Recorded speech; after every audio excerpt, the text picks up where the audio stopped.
ಗಜಮುಗದವಗೆ ಗಣಪಗೆ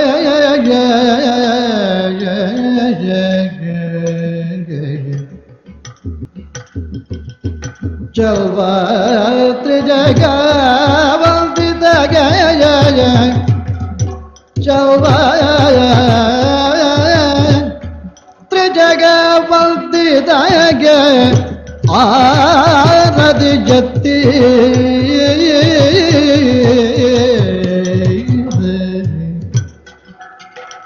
ಗಜಮುಖದ ಬಗೆ ಗಣಪಗೆ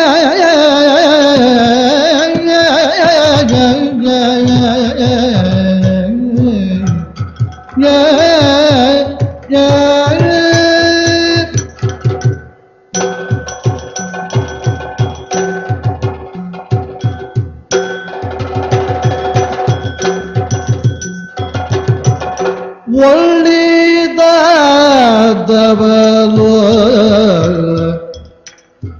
ತೆಂಗಿನಕಾಯಿ ಕಡಲೆಯು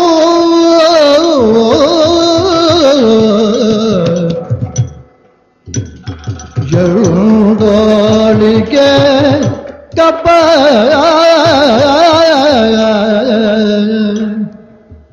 ಮೇಲುಬ ಬಗೆ ಒಳ್ಳಿದವಲು ತೆಂಗಿನಕಾಯಿ ಗಡಲೆಯು ಜರುಡೋಳಿಗೆ ಕಪ್ಪ ಮೇಲುಬ ಬಗೆ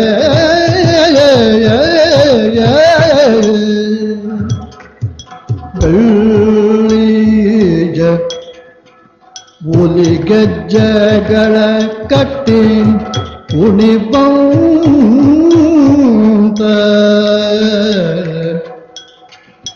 ಡೊಳ್ಳಿನ ಗಣಪಗೆ ರತಿ ಎತ್ತಿ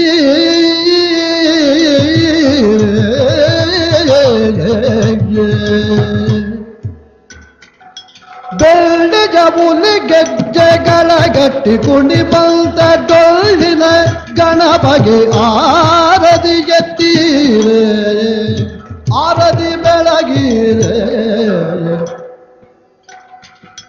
ಡೊಳ್ಳಿ ಜಬುಲಿ ಗೆಜ್ಜೆಗಳ ಗಟ್ಟಿ ಕುಣಿ ಬಂತ ಡೊಳ್ಳಿನ ಗಣಪಗೆ ಆರದಿ ಎತ್ತೀರೆ ಆರದಿ ಬೆಳಗೀರೆ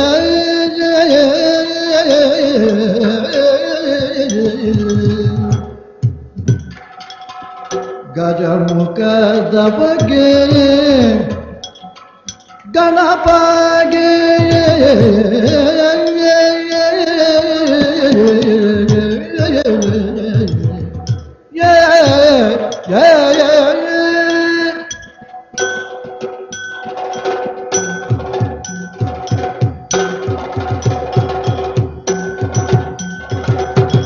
ದೇವತೆಗಳ ಕೈಯ ಕಪ್ಪವ ಗೊಂಬಗೆ ದಾವಾಗ್ನಿ ಜಂತಾರೆ ಮೇರೆ ಬಬಗೆ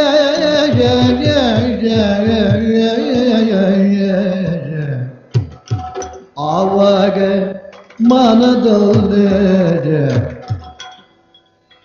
ಆವಾಗ ಮನದಲ್ಲಿ ನೆನವ ಇಟ್ಟಾತವ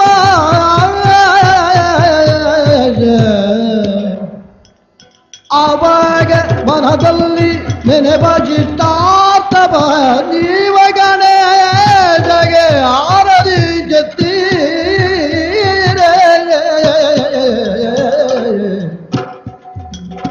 ಗಜಮುಖದವಗೆ ಗಣಪಗೆ ಆರದಿ ಎತ್ತೀರೆ ಆರದಿ ಬೆಳಗೀರೆ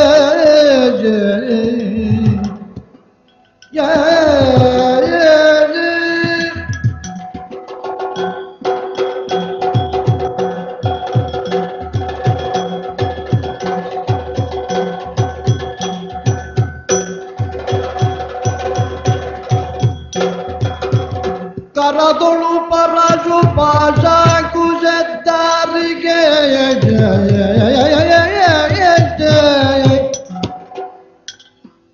ಹರುಜದಿ ಪಗುದರ ಪೊರವ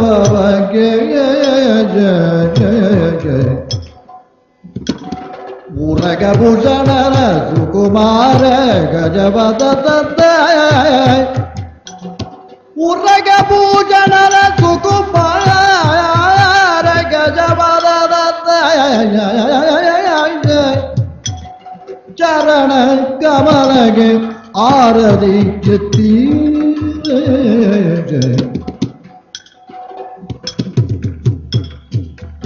ಉರಗಭೂಷಣದ ಸುಕುಮಾರ ಗಜಪದದ ಚರಣ ಕಮಲಗೆ ಆರತಿ ಎತ್ತೀರೆ ಆರತಿ ಬೆಳಗಿರೆ ಆರತಿ ಎತ್ತೀರೆ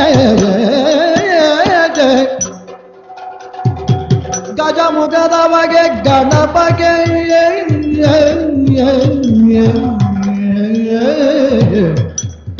ಆರತಿ ಎತ್ತಿದೆ ಆರತಿ ಬೆಳಗಿದೆ ಆರತಿ ಎತ್ತಿದೆ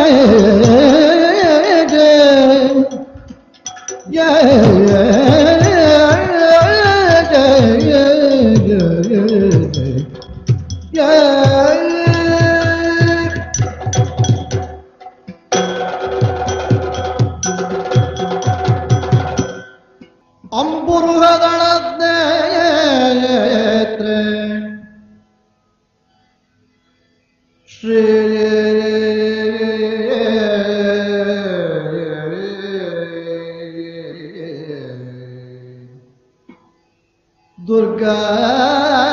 ದುರ್ಗಾಂಬಿಕೆಯ ಬಲಗೊಂಡು ಭಕ್ತಿಯೊಳು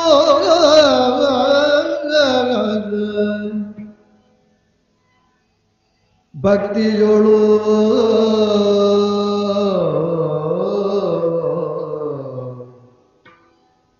ಅಂಬಿಕಾ ಸುತ ವಿಘ್ನರಾಜರ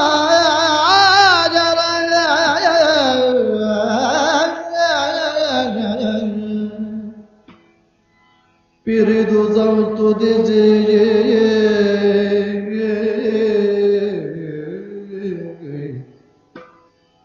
ಅಂಬುನಿಧಿ ಜಾತ್ಮಜಗೆ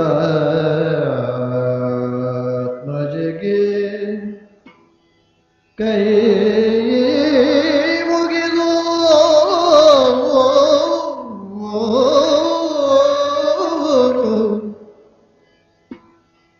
ಅಂಬುನಿಧಿ ಜಾತ್ಮಜಗೆ ಕೈ ಮುಗಿದು ಅಂಬುಜಾದರ ವಾಣಿಯರ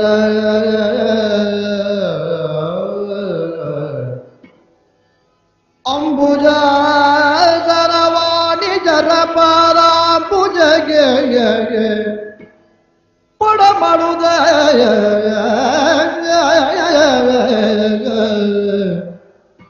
ಅಂಬುಜಾದರ ವಾಣಿಯರ ಪಾರಾಂಬುಜಗೆ ಪಡ ಮಾಡುದ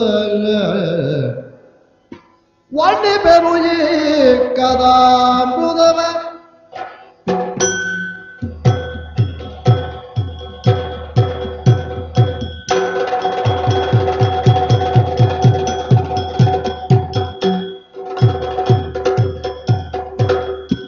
ನೋಡಿ ನಿರ್ಮಲ ಜಲದ ಮೇಪದಿ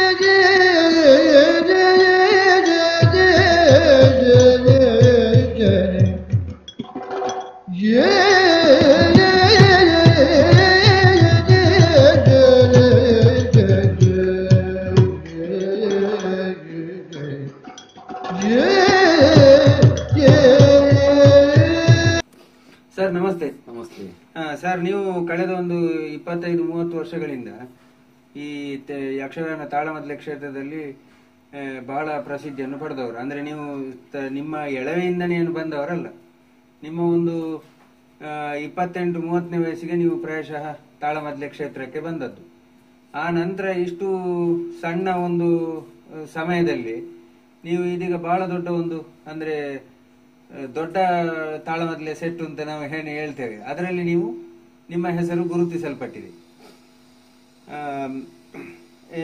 ಈಗ ಯಕ್ಷಗಾನ ಕ್ಷೇತ್ರಕ್ಕೆ ತಾವು ಪಾದಾರ್ಪಣೆ ಮಾಡಿದ ಹಿನ್ನೆಲೆಯ ಬಗ್ಗೆ ಸ್ವಲ್ಪ ಹೇಳ್ತೀರಾ ಸರ್? ನೀವು ತಾಳಮದ್ದಲೆ ಅರ್ಥಧಾರಿಯಾಗಿ ನನ್ನನ್ನು ಗುರುತಿಸ್ತಾ ಇರುವುದು ಇತ್ತೀಚಿನ ವರ್ಷಗಳಲ್ಲಿ. ಹಾಗೆಂತ ನಾನು ತಾಳಮದ್ದಲೆ ಅರ್ಥ ಹೇಳಿದ್ದು ನನ್ನ ಹೈಸ್ಕೂಲ್ ದಿನಗಳಲ್ಲಿ ಹೇಳಿದ್ದೇನೆ. ಮೂಲತಃ ನಾನು ಯಕ್ಷಗಾನ ವೇಷಧಾರಿ, ಕರ್ಗಲ್ ಅವರ ಶಿಷ್ಯ, ಸರಿಯಾಗಿ ನಾಟ್ಯವನ್ನು ಅಭ್ಯಾಸ ಮಾಡಿದವ, ಒಂದು 50-60 ವೇಷ ಮಾಡಿದೆ. ಓಹೋ. ಆಮೇಲೆ ಕ್ರಮೇಣ ತಾಳಮದ್ಲೆಗೆ ಆಸಕ್ತಿ ಉಂಟಾಯ್ತು. ತಾಳಮದ್ಲೆಯಲ್ಲಿ ಪ್ರವೇಶ ಮಾಡಿದೆ. ಕಾಲೇಜಿಗೆ ಹೋಗುವಾಗಲೂ ಅರ್ಥ ಹೇಳ್ತಾ ಇದ್ದೆ.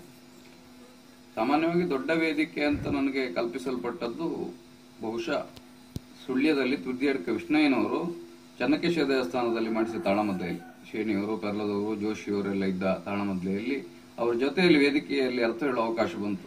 ಹಿನ್ನೆಲೆ ಅಂತ ಹೇಳಿದ್ರೆ ಅದನ್ನೇ ಹೇಳ್ಬೇಕಷ್ಟೇ ನಾವು. ಮತ್ತೆ ಇಷ್ಟಕ್ಕೂ ನನಗೆ ತಯಾರಿ, ನನ್ನನ್ನು ಹೀಗೆ ಅರ್ಥಧಾರಿಯಾಗಿ ರೂಪಿಸಿದ್ದು ನಮ್ಮ ಊರಿನ ಯಕ್ಷಗಾನ ಸಂಘದ ಚಟುವಟಿಕೆಗಳು. ಅದರಲ್ಲಿ ನಾನು ತೊಡಗಿಸಿಕೊಂಡದ್ರಿಂದ ಮತ್ತು ಬಯಲಾಟದಲ್ಲಿ ಅರ್ಥ ಹೇಳ್ತಾ ಇದ್ದದ್ರಿಂದ ಒಂದು ಶ್ರುತಿಬದ್ಧತೆ, ಒಂದು ಲಯ ಇತ್ಯಾದಿಗಳ ಕಲ್ಪನೆ ಬಂತು. ಅಂದ್ರೆ ನಿಮ್ಮ ಊರಿನ ಸಂಘಗಳು ಅಂತಂದ್ರೆ ಯಾವ ಊರಿನ? ಊರಿನ ಸಂಘಗಳು ಅಂದ್ರೆ ಪಂಬೆತ್ತಾಡಿಯಲ್ಲಿ ಯಕ್ಷಗಾನ ಸಂಘ ಅಂತ ಇರ್ಲಿಲ್ಲ. ನಮ್ಮ ಗ್ರಾಮ ಅದು ಪಂಜದಲ್ಲಿತ್ತು, ಕೇನ್ಯದಲ್ಲಿ, ಬೀದಿಗುಡ್ಡೆಯಲ್ಲಿತ್ತು, ಬೆಳ್ಳಾರಿಯಲ್ಲಿತ್ತು. ಈಗ ಬೇರೆ ಬೇರೆ ಸಂಘಗಳಲ್ಲಿ ನಾನು ನನ್ನ ಆಯುಸ್ಸಿನ ಉದ್ದಕ್ಕೂ ಒಂದಲ್ಲ ಒಂದು ಸಂಘದ ಸದಸ್ಯನೇ ಆಗಿದ್ದವ. ನಾನು ಉಡುಪಿಯಲ್ಲಿದ್ದಾಗ ಆತ್ರಡಿಯ ಸಂಘದ ಸದಸ್ಯನೂ ಆಗಿದ್ದೆ. ಹೀಗಾಗಿ ಅರ್ಥಧಾರಿಯನ್ನು ತಯಾರು ಮಾಡಿದ ಒಂದು ಕೀರ್ತಿ ನಮ್ಮ ದಕ್ಷಿಣ ಕನ್ನಡ ಜಿಲ್ಲೆಯಲ್ಲಂತೂ ಈ ಸಂಘಗಳಿಗೆ ಇರುತ್ತದೆ ಹೆಚ್ಚಾಗಿ. ಇದು ಒಂದು ಹಿನ್ನೆಲೆ ಹಾಗೆ ತಗೊಳ್ಳೋದಿದ್ರೆ. ಈ ತಾಳಮದ್ಲೆಯ ಉಗಮದ ಬಗ್ಗೆ ಐತಿಹ್ಯ ನೀವು ಹೇಳ್ಬೋದಾ ಸರ್? ಅಂದ್ರೆ ನೀವು ತಿಳಿದುಕೊಂಡ ಮಟ್ಟಿಗೆ. ನಾನು ಸಂಶೋಧಕ ಅಲ್ಲ ಸ್ವಾಮಿ, ನಾನು ಕಲಾವಿದ. ಆದ ಕಾರಣ ಆ ಬಗ್ಗೆ ನನ್ನ ಅಭಿಪ್ರಾಯಕ್ಕೆ ಏನೂ ಮೌಲ್ಯ ಇಲ್ಲ. ತಾಳಮದ್ಲೆ ಹೇಗೆ ಹುಟ್ಟಿತು ಅಥವಾ ಇದು ಅದರ ಮೊದಲು ಬಂತೋ ನಂತರ ಬಂತೋ ಇದೆಲ್ಲ ಸಂಶೋಧಕರ ವಿಷಯ. ಮತ್ತು ಜೋಶಿ ಅಂತವರು ಅದರ ಬಗ್ಗೆ ಲೇಖನಗಳನ್ನು ಬರೆದಿದ್ದಾರೆ. ಹೀಗಾಗಿ ಅದು ಹೇಗೆ ಬಂತು, ಉಗಮ ಏನು ಅನ್ನೋದು ಒಂದು ಪ್ರತಿಭೆಗೆ ಸಂಬಂಧಪಟ್ಟ ವಿಷಯ ಅಲ್ಲ, ಸಂಶೋಧನೆಗೆ ಸಂಬಂಧಪಟ್ಟ ವಿಷಯ. ಮತ್ತು ನಾನು ಅದರಲ್ಲಿ ಆಸಕ್ತನೂ ಅಲ್ಲ. ಹಾಗಾಗಿ ನಿಮ್ಗೆ ಈ ಪ್ರಶ್ನೆಗೆ ನನ್ನಿಂದ ಉತ್ತರ ಇಲ್ಲ. ಯಕ್ಷಗಾನ ತಾಳಮದ್ದಲೆಯ ಮೂಲ ಉದ್ದೇಶ ಏನಿರಬೇಕು ಸರ್? ಅಂದ್ರೆ ಈಗ ಉದ್ದೇಶ ಏನು ಅಂತಲ್ಲ, ಅಲ್ಲ ಅದರ ಹಿನ್ನೆಲೆಯಲ್ಲಿ ಉದ್ದೇಶ ಏನು ಅಂತಲ್ಲ. ರಂಗಭೂಮಿ ಸೃಷ್ಟಿಯಾದ ಯಾಕೆ ಅಂತಲ್ಲ, ಅಲ್ಲ ಈಗ ನಾವು ಎರಡು ಬೇಕು. ಅದು ಎರಡು ಬೇಕಂದ್ರೆ ಅದು ರಂಗಭೂಮಿ ಯಾಕಾಗಿ ಸೃಷ್ಟಿ ಆಗಿದೆ ಅನ್ನೋದ್ರ ಬಗ್ಗೆ ನಾವು ಸ್ವಲ್ಪ ಯೋಚಿಸಬೇಕು.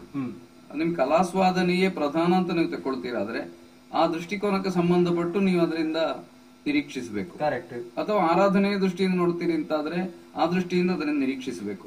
ನಮಗೆ ಸಮಸ್ಯೆ ಆಗಿರುವುದೇ ತಾಳಮದ್ಲೆ ಅಂತ ಒಂದು ರಂಗಭೂಮಿ ಯಾಕಾಗಿ ಉಂಟು ಅನ್ನೋದನ್ನು ನಾವು ಅರಿತೇವೆ.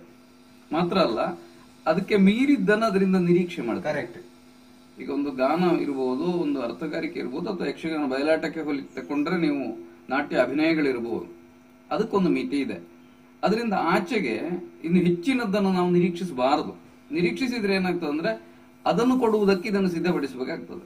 ಆಗ ಈ ರಂಗ ಸಹಜವಾಗಿ ರೂಪವನ್ನು ಕಳ್ಕೊಳ್ತದೆ. ನೀವು ಯಾವುದೋ ಒಂದು ಕ್ರಿಕೆಟ್ ಪ್ಲೇಯರ್ ಮಾಡುವಂತ ಒಂದು ವಿನ್ಯಾಸವನ್ನು ನೀವು ಯಕ್ಷಗಾನದಲ್ಲಿ ಹೇಗೆ ನಿರೀಕ್ಷೆ ಮಾಡ್ತೀರಿ? ನನಗೆ ಬೇಕು ಅಂತ ನಾನು ಬಯಸಿದ್ರೆ ನಾನೊಬ್ಬ ಒಳ್ಳೆ ಪ್ರೇಕ್ಷಕನೂ ಆಗುವುದಿಲ್ಲ, ಕೊಡ್ಲಿಕ್ಕೆ ಹೊರಟ್ರೆ ನಾನೊಬ್ಬ ಒಳ್ಳೆಯ ಕಲಾವಿದನೂ ಆಗುವುದಿಲ್ಲ. ಹೀಗಾಗಿ ಅದಿರುವುದು ಒಂದು ರಂಗಭೂಮಿ ಅನ್ನೋ ಗ್ರಹಿಕೆಯಿಂದ ನೀವು ತೆಕ್ಕೊಂಡ್ರೆ ಪೌರಾಣಿಕವಾದ ಒಂದು ಆಖ್ಯಾನವನ್ನು ಇಟ್ಟುಕೊಂಡು ವಿಶೇಷತಃ ತಾಳಮದ್ಲೆಯಲ್ಲಿ ಒಂದು ಮಾತುಗಾರಿಕೆಯಿಂದ ಇನ್ಯಾವುದೋ ಒಂದು ಆಶಯವನ್ನು ಸ್ಪಷ್ಟೀಕರಿಸುವುದಕ್ಕೆ ಅಥವಾ ಒಂದು ಮೌಲ್ಯವನ್ನು ಕಾಣಿಸುವುದಕ್ಕೆ, ಅದಕ್ಕೆಲ್ಲದಕ್ಕೂ ಮೀರಿ ಒಬ್ಬ ಶ್ರೋತೃವಿಗೆ ಒಂದು ರಸಾಸ್ವಾದನೆಯನ್ನು ಉಂಟು ಮಾಡುವುದಕ್ಕಾಗಿ ಈ ತಾಳಮದ್ಲೆ ರಂಗಭೂಮಿ ಇದೆ ಅಂತ ನಾನು ತಿಳಿತೇನೆ.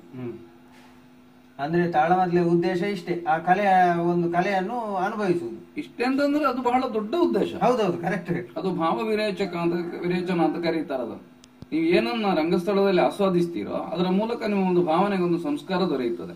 ಇದು ಬಹಳ ದೊಡ್ಡ ಉದ್ದೇಶ ಮತ್ತು ಈ ಆಶಯಕ್ಕಾಗಿ ನಾವು ದುಡಿಬೇಕಾದ್ದು. ಯಕ್ಷಗಾನ ತಾಳಮದ್ದಲೆಯ ಅರ್ಥಧಾರಿಯ ಮುಖ್ಯ ಗುಣಲಕ್ಷಣಗಳು ಏನಿರಬೇಕು? ಅವ ಒಳ್ಳೆಯ ಅರ್ಥಧಾರಿಯಾಗಿರ್ಬೇಕು. ಅಂದ್ರೆ ಅವ ಕವಿಯಾಗಿರ್ಬೇಕು, ಅವ ಭಾವುಕನಾಗಿರ್ಬೇಕು. ನೀವು ಬರೇ ಪಾಂಡಿತ್ಯವೋ ಅಥವಾ ಇನ್ಯಾವುದೋ ವಿದ್ವತ್ವ ಮಾತ್ರ ಸಾಕಾಗುವುದಿಲ್ಲ. ಅದು ಬೇಕಾದೀತು, ಅದು ಪಾತ್ರಗಳನ್ನು ಹೊಂದಿಕೊಂಡು. ಮೂಲತಃ ಅವ ನಟ ಆಗಿರ್ಬೇಕು. ಒಬ್ಬ ಒಳ್ಳೆಯ ನಟ ಅಲ್ಲದವ ಒಂದು ರಂಗಭೂಮಿಯಲ್ಲಿ ಏನು ತಾನೇ ಮಾಡ್ಲಿಕ್ಕೆ ಬಂದಿತ್ತು. ಅರ್ಥಧಾರಿ ಅಥವಾ ತಾಳಮದ್ಲೆ ಅಂದ್ರೆ ಒಂದು ರಂಗಭೂಮಿ ಅಲ್ಲ ಅಂತ ಇದ್ರೆ ಅದು ಬೇರೆ ವಿಷಯ. ಆದ್ರೆ ಇದು ರಂಗಭೂಮಿ ಅಂತ ನಾವು ತೆಕ್ಕೊಂಡ್ರೆ ನಾನು ಅರ್ಥ ಹೇಳ್ತಾ ಇರುವ ಪ್ರತಿ ಪಾತ್ರವನ್ನು ಅಭಿನಯಿಸಲು ಇರಬೇಕಾಗ್ತದೆ. ನಾವು ಮೂಲತಃ ನಟನೆಯ ಸಂಸ್ಕಾರ ಇದ್ದವನಾಗಿರ್ಬೇಕು. ಇದು ಪ್ರಧಾನತಃ ಅರ್ಥಧಾರಿಗೆ ಬೇಕಾದ ಯೋಗ್ಯತೆ. ಎರಡನೇದು ನಾನು ಹೇಳಿದಾಗ ಒಂದು ಕವಿ ಹೃದಯ ಬೇಕು. ಒಂದು ಕಾವ್ಯದ ಸಾಲುಗಳಿಗೆ ನಾವು ಅಲ್ಲಿ ಅರ್ಥವನ್ನು ಹೇಳ್ತೇವೆ ಅನ್ನೋ ಪ್ರಜ್ಞೆ ಇದ್ದಾಗ ಇನ್ಯಾವುದೋ ಒಂದು ಭಾವನಾತ್ಮಕವಾದ ಒಂದು ಹೊಸ ಕೋನದಿಂದ ಅದನ್ನು ನೋಡ್ಲಿಕ್ಕೆ ನಮ್ಗೆ ಸಾಧ್ಯ ಆಗ್ತದೆ. ಇದು ಬಹಳ ಪ್ರಧಾನವಾದದ್ದು. ಕವಿತ್ವ ಬೇಕು, ಪ್ರತಿಭೆ ಬೇಕು. ಎಲ್ಲಕ್ಕಿಂತ ಮೀರಿದ್ದು ಅದೇ ತಾನೆ. ಕೊನೆಯಲ್ಲಿ ನಿಲ್ಲುವುದು ನಮ್ಮ ಕಲೆ ಸಂಸ್ಕೃತಿಗೆ ಸಂಬಂಧಪಟ್ಟ ಎಲ್ಲದರಲ್ಲಿಯೂ ಪ್ರತಿಭೆಯೇ ನಿಲ್ಲುವುದು, ಅದೇ ನಿಲ್ಲಬೇಕಾದ್ದು. ಅದು ಅರ್ಥಧಾರಿಗೆ ಬೇಕೇ ಬೇಕು. ಆಮೇಲೆ ಈ ಸ್ವರಭಾರ, ಶ್ರುತಿ ಜ್ಞಾನ, ಲಯ ಜ್ಞಾನ ಇವೆಲ್ಲ ನೀವು ಹೇಳ್ತಾ ಇರೋದು ತಾಂತ್ರಿಕವಾದ ಅಂಶಗಳು. ಹೌದು. ನಾನು ಅದನ್ನೇ ಆಗ ಹೇಳಿದೆ, ಒಂದು ಸಂಘದ ತರಬೇತಿ ಅನ್ನುವುದು ಒಬ್ಬ ಅರ್ಥಧಾರಿಯನ್ನು ಸಿದ್ಧ ಮಾಡುವಲ್ಲಿ ಇದೆಲ್ಲವನ್ನು ಕೊಡ್ತದೆ. ಯಾಕಂದ್ರೆ ಅಲ್ಲಿ ಒಂದು ಪದ್ಯಕ್ಕೆ ಒಮ್ಮೆ ಅರ್ಥ ಹೇಳಲಿಕ್ಕೆ ಕಲಿತಾ ಇರುವ ಅರ್ಥ ಹೇಳುವಾಗ ಒಂದು ಸಣ್ಣ ದೋಷ ಅಂದ್ರೆ ಅದನ್ನು ತಿದ್ದುತ್ತಾ ಇತ್ತು. ನಾವೆಲ್ಲ ಹಿರಿಯರಿಂದ ಬೈಗಳನ್ನು ಕೇಳಿ ಅವರಿಂದ ಎಷ್ಟೋ ಸಲ ನಿಂದನೆಗೊಳಗಾಗಿ, ಉಳಿದವರಿಂದ ಅಪಹಾಸ್ಯಕ್ಕೊಳಗಾಗಿ, ಆದರೂ ಅದನ್ನು ಸಹಿಸಿಕೊಂಡು ಅಭ್ಯಾಸ ಮಾಡುತ್ತಾ ಕಲಿತಾ ಬಂದವರು. ಹೀಗಾಗಿ ನೀವು ಯಾವ ಪಾತ್ರವನ್ನೇ ಕೊಡಿ ಅದಕ್ಕೆ ತಕ್ಕ ಹಾಗೆ ಒಗ್ಗಿಸಿಕೊಳ್ಳುವುದಕ್ಕೆ ನಾನಂತಲ್ಲ, ಸಂಘದಲ್ಲಿ ತರಬೇತಿ ಪಡೆದ ಅರ್ಥಧಾರಿಗೆ ಬಹಳ ಸುಲಭ ಆಗ್ತದೆ. ಈಗ ನೀವು ಒಂದು ಪದ್ಯದ ಅರ್ಥವನ್ನು ಹೇಳಬೇಕು ಅಂತಂದ್ರೆ ನಿಮ್ಗೆ ಅರ್ಥಧಾರಿಗಳು ಸಿಗ್ತಾರಂತ ನಾನು ಕೇಳ್ತಾ ಇರೋದೇನಂದ್ರೆ, ಆ ಪದ್ಯಕ್ಕೆ ಎಷ್ಟು ಮಾತಾಡಬೇಕು, ಹೇಗೆ ಮಾತಾಡಬೇಕು ಅನ್ನೋದನ್ನು ತಿಳಿದ ಅರ್ಥಧಾರಿಗಳು ಸಿಗ್ತಾರ ಅಂತ. ಹೌದು, ಅದು ಕಷ್ಟ. ಈಗ ನಮ್ಮಲ್ಲಿ ಹೆಚ್ಚಿನವರೆಲ್ಲ ಮುಖ್ಯ ಪಾತ್ರಗಳಿಗೆ ಸಿದ್ಧರಾಗ್ತಾ ಇದ್ದಾರೆ. ಹಾಗಾಗಿ ಆ ಸಂಘದ ತರಬೇತಿ, ತಾಂತ್ರಿಕವಾದ ಒಂದು ನೈಪುಣ್ಯ, ಇದೆಲ್ಲ ಅರ್ಥಧಾರಿ ಅತ್ಯಂತ ಅಗತ್ಯವಾದ ವಿಷಯಗಳು. ಅಲ್ಲ, ಕೆಲವರೆಲ್ಲ ಶ್ರುತಿ ಜ್ಞಾನ, ಶ್ರುತಿಯಲ್ಲಿ ಮಾತಾಡ್ಬೇಕು ಅಂತಿಲ್ಲ ಅಂತ ಹೇಳುವುದನ್ನು ನಾನು ಕೇಳಿದ್ದೇನೆ. ಅದು ಎಷ್ಟು ಸರಿ ಅಥವಾ ಅದು ತಪ್ಪ? ರಂಗಧರ್ಮ ಗೊತ್ತಿಲ್ಲದೆ ನಾವು ಹೇಳೋದು. ಶ್ರುತಿಯಲ್ಲಿ ಮಾತಾಡುವುದು ಅಂದ್ರೆ ಏನು ಅಂತ ಮೂಲತಃ ಪ್ರಶ್ನೆ. ನೀವು ಒಂದೇ ಸ್ಥಾಯಿಯಲ್ಲಿ ರಾಗ ಎಳೆದು ಮಾತಾಡ್ಲಿಕ್ಕೆ ಬರುವುದಿಲ್ಲ. ಸಂಗೀತದನ್ನು ಹಾಡುವ ಶ್ರುತಿ ಬೇರೆ, ಕರೆಕ್ಟ್. ಮಾತಾಡುವವನಿಗಿರುವ ಶ್ರುತಿ ಬೇರೆ. ಹೌದು. ಈಗ ಗಮಕ್ಕೆ ವ್ಯಾಖ್ಯಾನ ಮಾಡುವವನು ಶ್ರುತಿಯಲ್ಲೇ ಮಾತಾಡ್ತಾ ಇರ್ತಾನೆ. ಹೌದು. ಆ ಸ ಪ ಸ ಎಂಬ 3 ಸ್ಥಾಯಿಗಳಲ್ಲಿ ಯಾವುದೋ ಒಂದಕ್ಕೆ ಸ್ವರ ಸೇರ್ತಾ ಇರಬೇಕು. ಅದನ್ನು ತಾಂತ್ರಿಕವಾಗಿ ನಿಮ್ಗೆ ಗುರುತಿಸಲಿಕ್ಕೆ ಸಾಧ್ಯ ಆಗುವುದು ಎತ್ತುಗಡೆ ಮಾಡುವಾಗ ಮತ್ತು ಪದ್ಯ ಪ್ರಾರಂಭಿಸುವ ಹಂತದಲ್ಲಿ. ಅದು ಸ್ಫುಟವಾಗಿ ಗೊತ್ತಾಗ್ತದೆ. ನನಗೆ ಅದರ ಬಗ್ಗೆ ತಾಂತ್ರಿಕ ಜ್ಞಾನ ಇಲ್ಲ. ಹಾಗಂತ ನನಗೆ ಶ್ರುತಿಯಲ್ಲಿ ಯಾವುದೋ ಒಂದು ವಾದ್ಯದಲ್ಲಿ ವ್ಯತ್ಯಾಸ ಇದ್ರೆ, ಭಾಗವತರ ಸ್ವರದಲ್ಲಿ ಶ್ರುತಿಗೆ ಸೇರದೇ ಇರುವ ಅಂಶಗಳಿದ್ರೆ ಆಗ ನನ್ನ ಸ್ವರ ಬೀಳ್ತದೆ. ನನ್ನ ಅನುಭವ ಅಷ್ಟೇ, ನನಗೆ ಅದನ್ನು ಹೇಳಲಿಕ್ಕೆ ತಿಳಿಯುವುದಿಲ್ಲ. ಹಾಗಂತ ತರಬೇತಿ ಕೊಡುವಾಗ ನಿಮಗೆ ಸಾಧಾರಣವಾಗಿ ಒಂದು ಶ್ರುತಿಯಲ್ಲಿ ಮಾತಾಡೋದು ಹೀಗೆ ಅನ್ನೋ ಒಂದು ಸಾಧಾರಣ ಒಂದು ಪ್ರಾಯೋಗಿಕ ಕ್ಲಾಸ್ ಮಾಡಬಲ್ಲೆ ನಾನಷ್ಟೇ. ಕರೆಕ್ಟ್. ಹೌದು ಹೌದು. ಈ ತಾಳಮದ್ದಲೆ ಅರ್ಥಗಾರಿಕೆಯಲ್ಲಿ ಕುಳಿತುಕೊಳ್ಳುವ ಭಂಗಿ, ಹಾವಭಾವ, ಉಡುಗೆ ತೊಡುಗೆ ಇದು ಎಷ್ಟು ಮುಖ್ಯ ಅಂತ ನಿಮ್ಗೆ ಅನ್ನಿಸ್ತದೆ? ಒಂದು ದೃಷ್ಟಿಯಿಂದ ತುಂಬಾ ಮುಖ್ಯ. ಯಾಕಂದ್ರೆ ಒಂದು ಪಾತ್ರದ ಸಂಸ್ಕಾರವನ್ನು ನಾವು ಈ ಅರ್ಥಧಾರಿಯಲ್ಲಿ ಗುರುತಿಸ್ತೇವೆ. ಹೌದು, ಕರೆಕ್ಟ್. ಹೇಗೋ ಇದ್ರೆ ಅವ ಅರ್ಥಧಾರಿಯಾಗಿ ಆ ಪಾತ್ರವನ್ನು ಅಭಿವ್ಯಕ್ತಿಸ್ತಾ ಇಲ್ಲ ಅಂತ ಅರ್ಥ. ಹಾಗಂತ ಸ್ತ್ರೀ ಪಾತ್ರ ಸೀರೆ ಉಟ್ಕೊಂಡು ಕೂತ್ಕೊಳ್ಳಬೇಕು, ಅದರ ಅಸಭ್ಯವಾಗಿರಬಾರದು. ತಾಳಮದ್ದಲೆ ಒಂದು ಒಪ್ಪಿತವಾದ ಒಂದು ರೂಢಿಯ ವಿನ್ಯಾಸ ಇದೆ. ಅದಕ್ಕೆ ನಾವು ನಮ್ಮನ್ನು ಒಗ್ಗಿಸಿಕೊಳ್ಬೇಕಾಗ್ತದೆ. ಸರಳವಾದ ನಮ್ಮ ದೈನಂದಿನ ಉಡುಗೆ, ಮತ್ತೊಂದು ಆಕರ್ಷಕವಾದ ಭಂಗಿ, ಅದು ನೀವು ನೋಡ್ಲಿಕ್ಕೆ ಖುಷಿ ಆಗ್ತದೆ ಅನ್ನೋ ಕಾರಣಕ್ಕೆ ಹೇಳ್ತಾರೆ. ಒಂದು ಶಿಸ್ತಿನಿಂದ ಒಂದು ಕೂತ್ಕೊಳ್ಳುವಾಗ ನಮ್ಮ ಆದಷ್ಟು ಮೈಯ ಭಾಗಗಳ ಕಾರಣದ ಹಾಗಿರುವುದೋ ಅಥವಾ ಒಂದು ತೀರ ಆಲಸ್ಯವನ್ನು ಪ್ರಕಟಿಸದೇ ಇರುವುದೋ ಇತ್ಯಾದಿಗಳು ಬಹುಮುಖ್ಯ. ಸಾಧಾರಣ ನಿಮಗೆ ಮೆಚ್ಚುಗೆ ಆಗುವ ಒಬ್ಬ ಕಲಾವಿದ ಹೇಗೆ ಕೂತಿದ್ದಾನೆ ಎನ್ನುವುದನ್ನು ಗಮನಿಸಿ. ಅವನ ಕೂತ ವಿನ್ಯಾಸದಿಂದಲೂ ನಿಮಗೆ ಇಷ್ಟ ಆಗಬಹುದು. ಈ ತಾಳಮದ್ದಲೆಯಲ್ಲಿ ಹಿಮ್ಮೇಳದವರು ಬಯಲಾಟದ ಕ್ರಮದಂತೆ ಮುಂಡಾಸು ಧರಿಸದೇ ಇರುವುದು ಇದು ಅನುಚಿತ ಅಂತ ನಿಮ್ಗೆ ಅನ್ನಿಸುದಿಲ್ವಾ? ತಾಳಮದ್ದಲೆಯ ಮೂಲ ಸ್ವರೂಪದಲ್ಲಿ ಈ ತರದ ವಿನ್ಯಾಸಗಳಿಲ್ಲ. ದೈನಂದಿನ ಸರಳವಾದ ವೇಷವಿನ್ಯಾಸವೇ ಇರುವುದು. ನಾವು ಏನು ಮಾಡ್ತಾ ಇದ್ದೇವೆ ಅಂದ್ರೆ, ನಾವು ಸರಳವಾಗಿದ್ದನ್ನು ಜಟಿಲ ಮಾಡ್ತಾ ಇದ್ದೇವೆ ಅಂತ ನನಗೆ ಅನ್ನಿಸ್ತದೆ. ಅಂದ್ರೆ ಯಾವ ರೀತಿ? ಈಗ ನೋಡಿ, ಸಾಮಾನ್ಯ ಒಂದು ಪ್ರಾಥಮಿಕ ಶಾಲೆಯ ಒಂದು 4-6 ಬೆಂಚುಗಳನ್ನು ಇಟ್ಟುಕೊಂಡು ಮಾಡ್ತಾ ಇದ್ದ ತಾಳಮದ್ದಲೆ ತುಂಬಾ ಸರಳವಾಗಿತ್ತು. ಕರೆಕ್ಟ್. ಅಲ್ಲಿ ನೀವು ಹೇಳುವ ಯಾವ ಸಮವಸ್ತ್ರವಾಗ್ಲಿ ಮತ್ತೊಂದಾಗ್ಲಿ ಇರ್ಲಿಲ್ಲ. ಆ ತಾಳಮದ್ದಳೆಯ ಅಭಿವ್ಯಕ್ತಿಯಿಂದ ಸಿಗ್ತಾ ಇದ್ದ ಆನಂದ, ಈಗ ನಿಮ್ ದೊಡ್ಡ ಬಹಳ ವೈಭವದ ವೇದಿಕೆ ಮಾಡಿ ನೀವು ಈ ಎಲ್ಲ ಶಿಸ್ತುಗಳನ್ನು ಅಳವಡಿಸಿ ಅದರಿಂದ ನೀವು ಆ ಆನಂದವನ್ನು ಪಡೀಲಿಕ್ಕೆ ಬರ್ತದ ಅಂತ ಇರುವುದು. ಅದರ ಅರ್ಥ ಆ ಶಿಸ್ತಿನಲ್ಲಿ ಇರಬೇಕು ಅಂತ ಹೇಳಿದ್ದಲ್ಲ. ಅದು ನೀವು ಮುಂಡಾಸು ಅಂತ ಹೇಳ್ತೀರಿ, ನಾಳೆ ಎಲ್ಲರೂ ಸಮವಸ್ತ್ರ ಧರಿಸಬೇಕು ಅಂತ ಹೇಳ್ತೀರಿ. ನಾಳೆ ನಮಗೆ ಕಾಣುತ್ತದೆ ದೇವೇಂದ್ರ ಪಾತ್ರ ಮಾಡುವ ಒಂದು ಕಿರೀಟ ಇಟ್ಟು ಕೂತ್ರೇನು ಅಂತ. ಅಂದ್ರೆ ಅದಕ್ಕೊಂದು ಎಲ್ಲಿ ಮಿತಿ?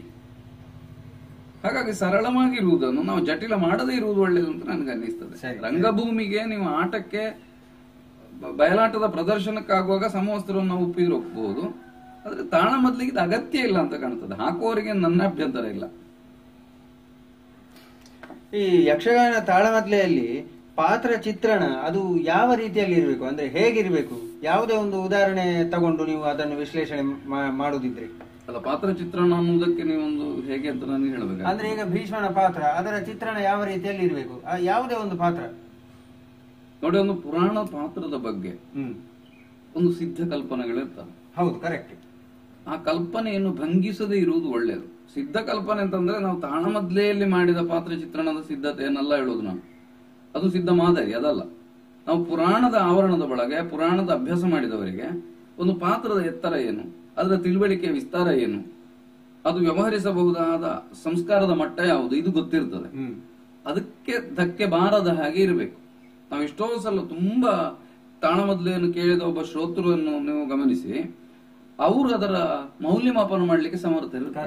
ಹೇಗೆ ಸಾಧ್ಯ ಆಗ್ತದೆ? ಒಂದು ಪಾತ್ರದ ಮಾದರಿ ಅವರ ಮನಸ್ಸಿನಲ್ಲಿ ಈಗಾಗಲೇ ಇದೆ. ಅದನ್ನು ಒಡೆಯುವ, ಅದಕ್ಕಿಂತ ಭಿನ್ನವಾದ ಅಥವಾ ಅದನ್ನು ಕೆಡಿಸುವ ಒಂದು ನಿರೂಪಣೆ ಯೋಗ್ಯವಲ್ಲ ಅಂತ ನನಗೆ ಕಾಣ್ತದೆ. ಹಾಗೆಂತ ಇದ್ದದನ್ನು ಒಪ್ಪಿಕೊಳ್ಳಬೇಕು ಅಂತ ಅರ್ಥ ಅಲ್ಲ. ಎಷ್ಟೋ ಸಲ ತಪ್ಪು ಕಲ್ಪನೆಯಿಂದ ಬಂದದ್ದುಂಟು. ಬಲರಾಮನಂತ ಒಂದು ಪಾತ್ರ ಬರೀ ಒಂದು ಹುಂಬನ ಹಾಗೆ, ಒಂದು ಕೊಡುಕನ ಹಾಗೆ ಕೀಳು ಮಟ್ಟದಿಂದ ಚಿತ್ರಿಸಲ್ಪಟ್ಟದುಂಟು. ಆದ್ರೆ ಅದನ್ನು ನೀವು ಸುಧಾರಿಸುವ ಪ್ರಯತ್ನವನ್ನು ಧಾರಾಳ ಮಾಡಬಹುದು.